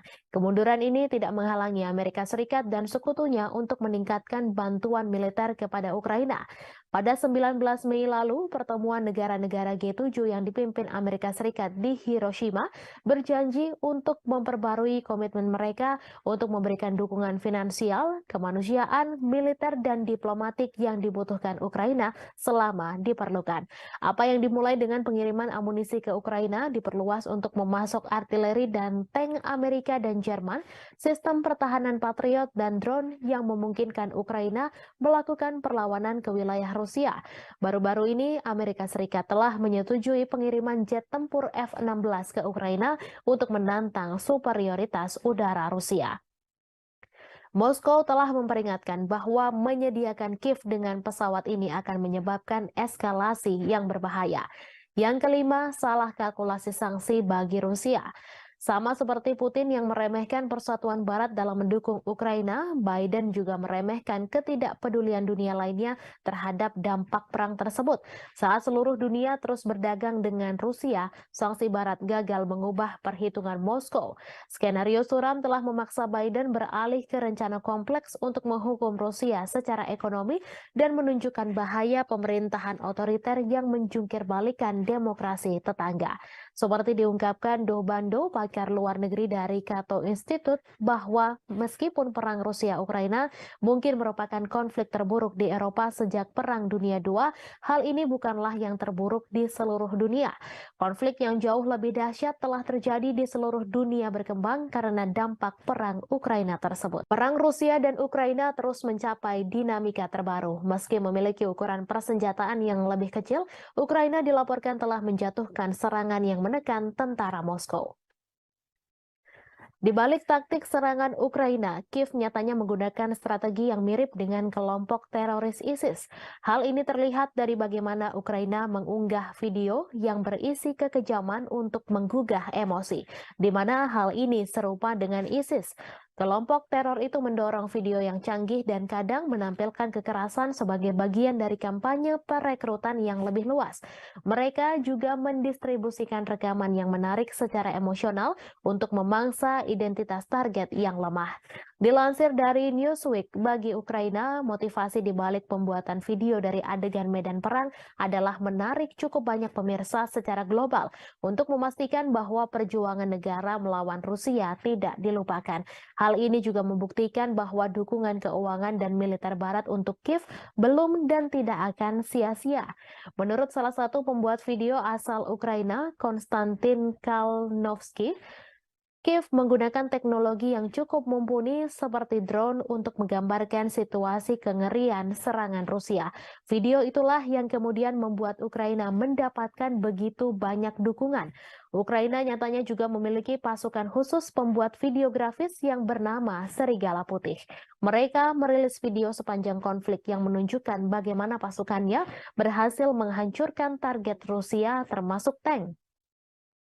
Salah satu klip yang ditweet oleh Dinas Keamanan Ukraina, SBU, pada bulan Maret menunjukkan pandangan udara dari kendaraan militer yang meledak setelah dihantam dari atas. Sean Houston, seorang profesor propaganda di Military College of South Carolina, mengatakan kepada Newsweek bahwa klip tersebut adalah contoh bagus dari gamifikasi video pertempuran dan kualitas yang tumpang tindih antara video game dan rekaman kehidupan nyata yang terkait dengan teknik video yang digunakan oleh ISIS. Ukraina masih berbuntut konflik mengerikan. Setelah Rusia menyerang Kiev, giliran muncul serangan ke Moskow. Rusia menuduh Ukraina sebagai penyerang Moskow dan Vladimir Putin menyebut hal itu sebagai tindakan terorisme.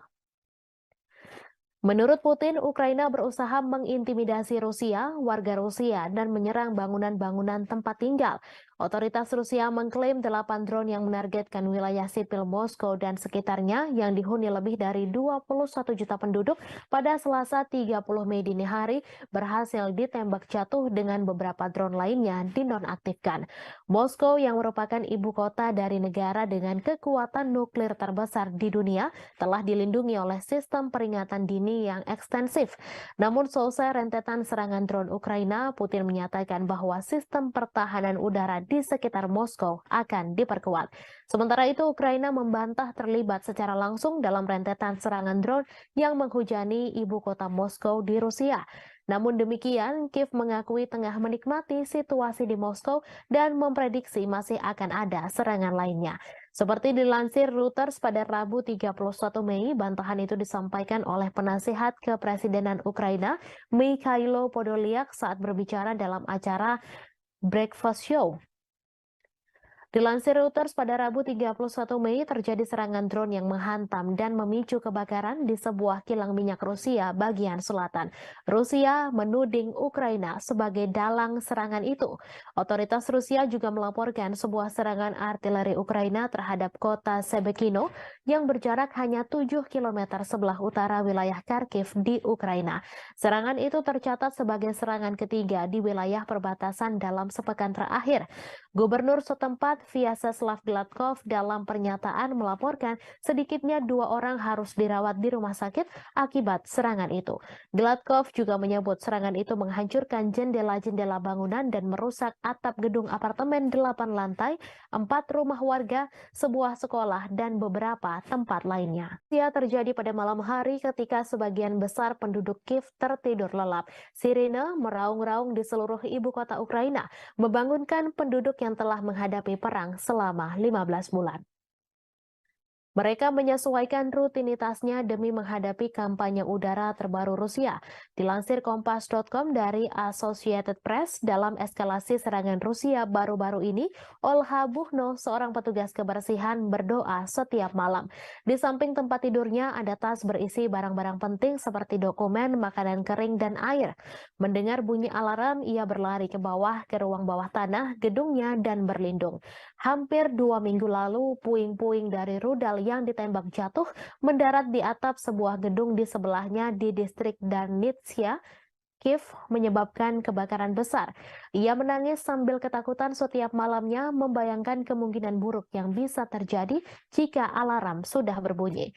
Mereka membayangkan pengungsian, terjebak di bawah reruntuhan, dan terbunuh. Yang lain bersikap apatis berbaring terjaga di tempat tidur saat suara ledakan memantul melintasi langit. Diketahui dalam sebulan terakhir ketika serangan udara Rusia meningkat menjadi serangan hampir setiap malam, kebanyakan orang mengeluh sulit tidur. Rusia meluncurkan gelombang serangan lain ke Kiev pada dini hari Senin menggunakan kombinasi drone dan rudal jelajah. Lebih dari 40 target udara dijatuhkan dalam serangan malam hari ke-15 di ibu kota pada bulan Mei. Saat siang hari, puing-puing yang berjatuhan menembus atap bangunan tempat tinggal di distrik Potlis, tetapi tidak ada laporan mengenai korban.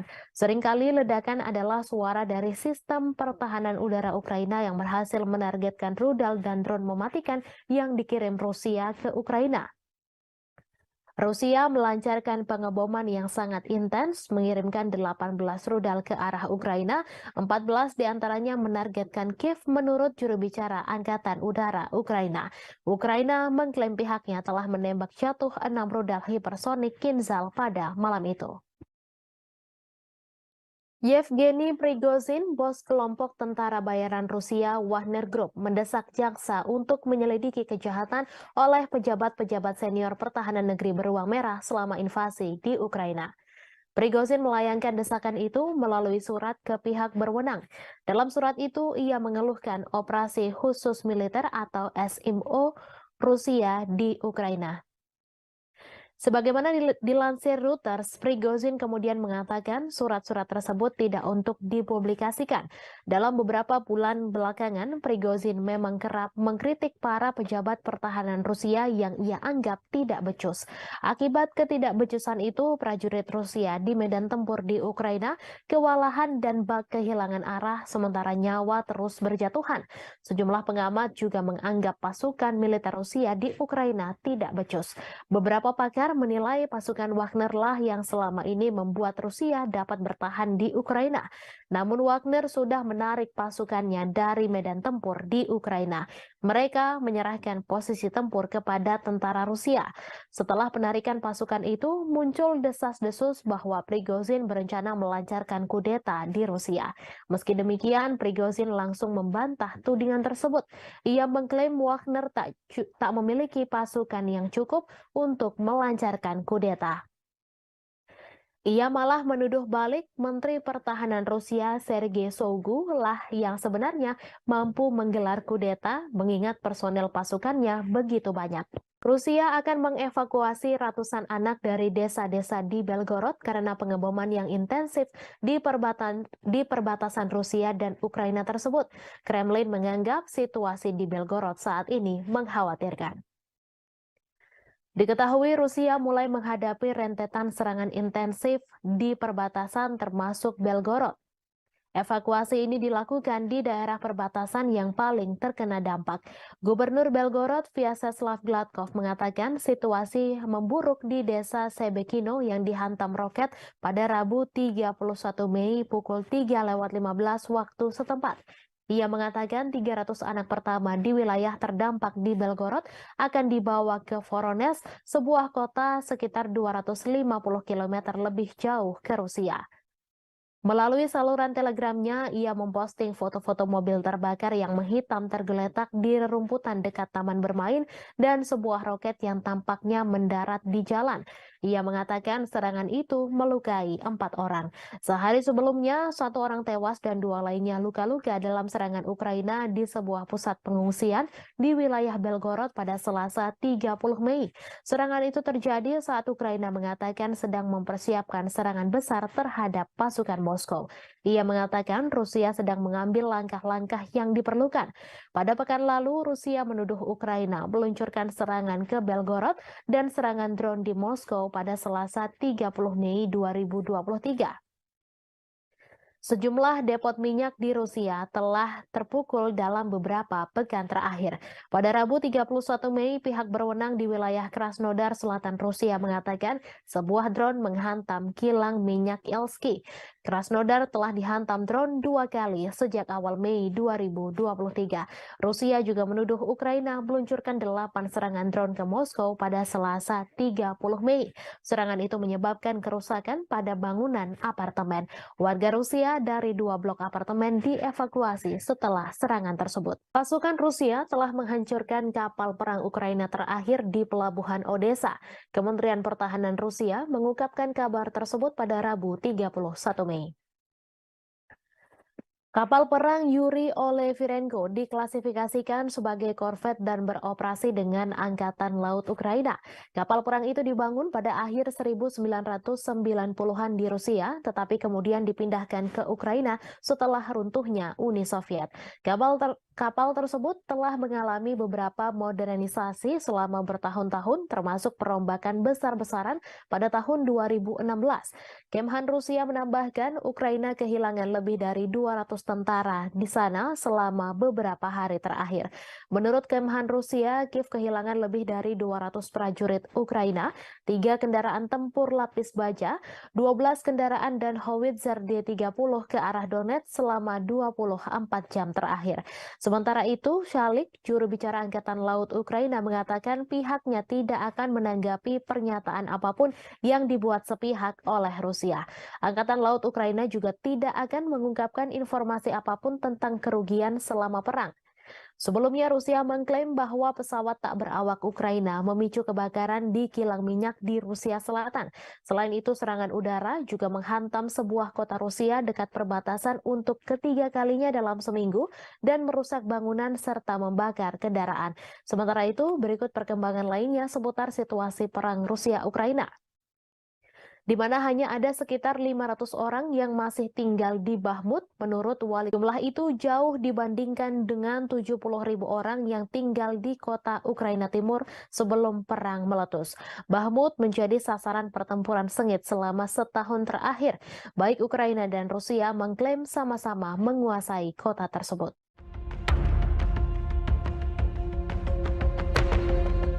Pasukan Rusia mengklaim telah menghancurkan kapal perang besar terakhir yang dimiliki oleh Ukraina.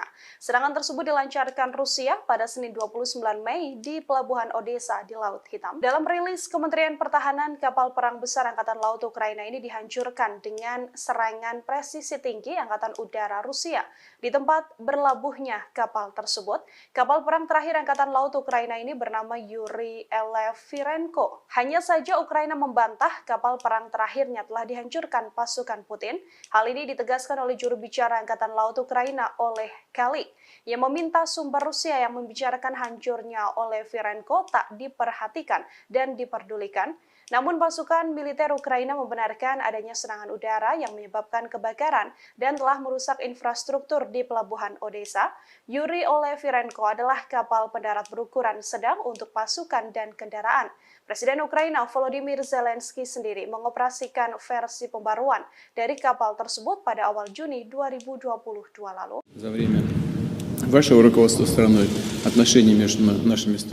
Kabar mengejutkan datang dari Rusia yang mengumumkan bahwa negaranya memiliki sekutu baru yang tidak terduga. Bahkan pemimpin negara tersebut telah bertemu langsung dengan Presiden Rusia Vladimir Putin. Lantas, akankah negara tersebut membantu Rusia dalam peperangan dengan Ukraina? Sekutu baru tak terduga dari Rusia yang dimaksud adalah negara Eritrea. Bahkan Putin telah bertemu dengan Presiden Eritrea yakni Isaias Afwerki pada Rabu 31 Mei 2023. Adapun untuk pertama kalinya Isaias Afwerki rela pergi ke Rusia dan bertemu dengan Vladimir Putin. Dalam pertemuan tersebut dikabarkan keduanya membahas prospek hubungan antar dua negara. Kremlin mengatakan Putin dan Isaias membahas di segala bidang, termasuk masalah yang paling mendesak dalam agenda regional dan internasional. Bahkan selesai pertemuan tersebut, keduanya telah menandatangani beberapa kesepakatan antar pemerintah. Sementara sebelumnya, Menteri Luar Negeri Rusia Sergei Lavrov terlebih dahulu mengunjungi Eritrea.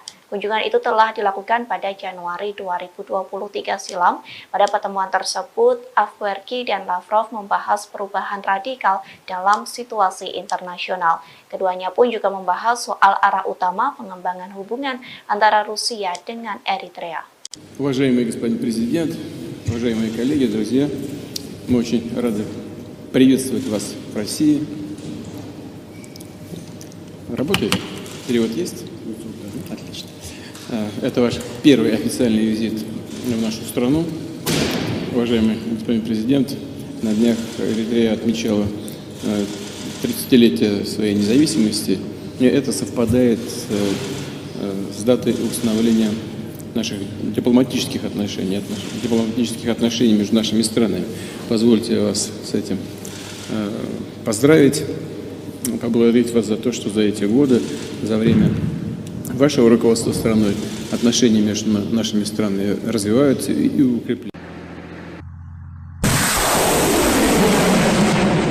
Ukraina kembali mengalami kerugian lantaran kehilangan pos komando angkatan bersenjatanya. Hal itu dikarenakan Rusia kembali menghancurkan markas tentara Ukraina. Kali ini Rusia melakukan penyerangan menggunakan roket peluncuran ganda, yakni MLRS-MES. Klaim tersebut disampaikan oleh Kepala Pusat Pers Pengelompokan yakni Oleg Chekov yang mengatakan penyerangan itu terjadi di Trudoyov ke arah Zaporozhia. Tak hanya itu, penembak jitu Rusia juga berhasil menghancurkan kelompok pengintai Ukraina.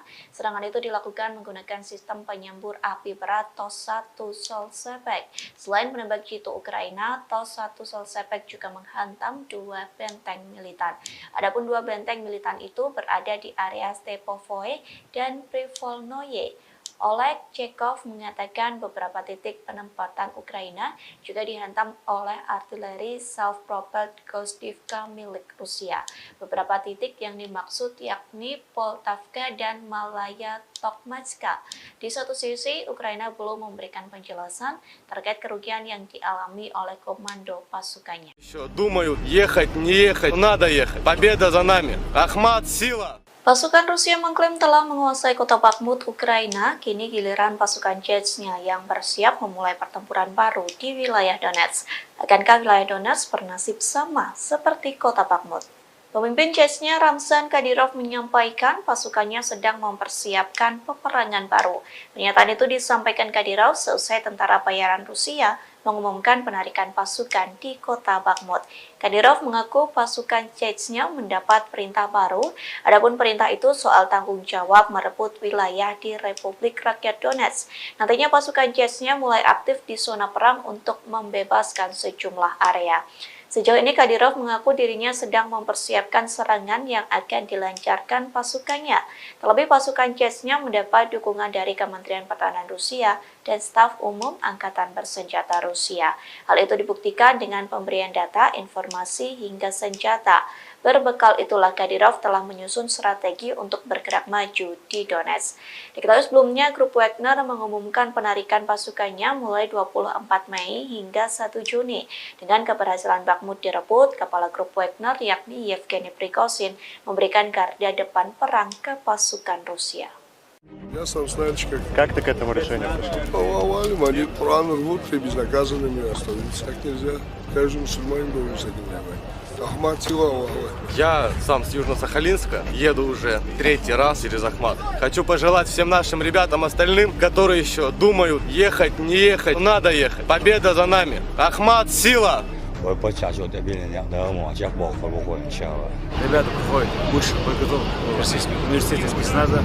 Если эти ребята прибудут туда, я не советую пробовать связываться с этими ребятами. Любая задача, поставленная боевой части республики Героя России Кадырова, будет исполнена 100%. Мать сила, Аллах. Kementerian Pertahanan Rusia mengakui serangan militer baru-baru ini di Ukraina menargetkan pusat pengambilan keputusan yang terlibat dalam merencanakan serangan teroris. Pasalnya, menurut Kemhan Rusia pada Selasa 30 Mei, kegiatan teroris dilakukan di bawah bimbingan langsung dari Badan Intelijen Barat. Diketahui Angkatan Bersenjata Rusia melakukan serangan pada siang hari. Militer tidak mengungkapkan jumlah pasti pusat yang ditargetkan atau secara eksplisit menyebutkannya.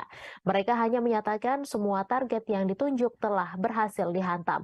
Kemudian pada hari itu, Presiden Rusia Vladimir Putin mengkonfirmasi markas besar Direktorat Intelijen Utama Militer Ukraina telah diserang. Guru Ukraina telah membangun kecurigaan terutama karena beberapa wawancara dengan outlet berita asing dan domestik yang diberikan oleh pimpinannya Kirill Budanov. Kepala Intel Ukraina itu telah membuat pernyataan yang semakin agresif baru-baru ini. Ia mengklaim keterlibatannya dalam sejumlah serangan di tanah Rusia.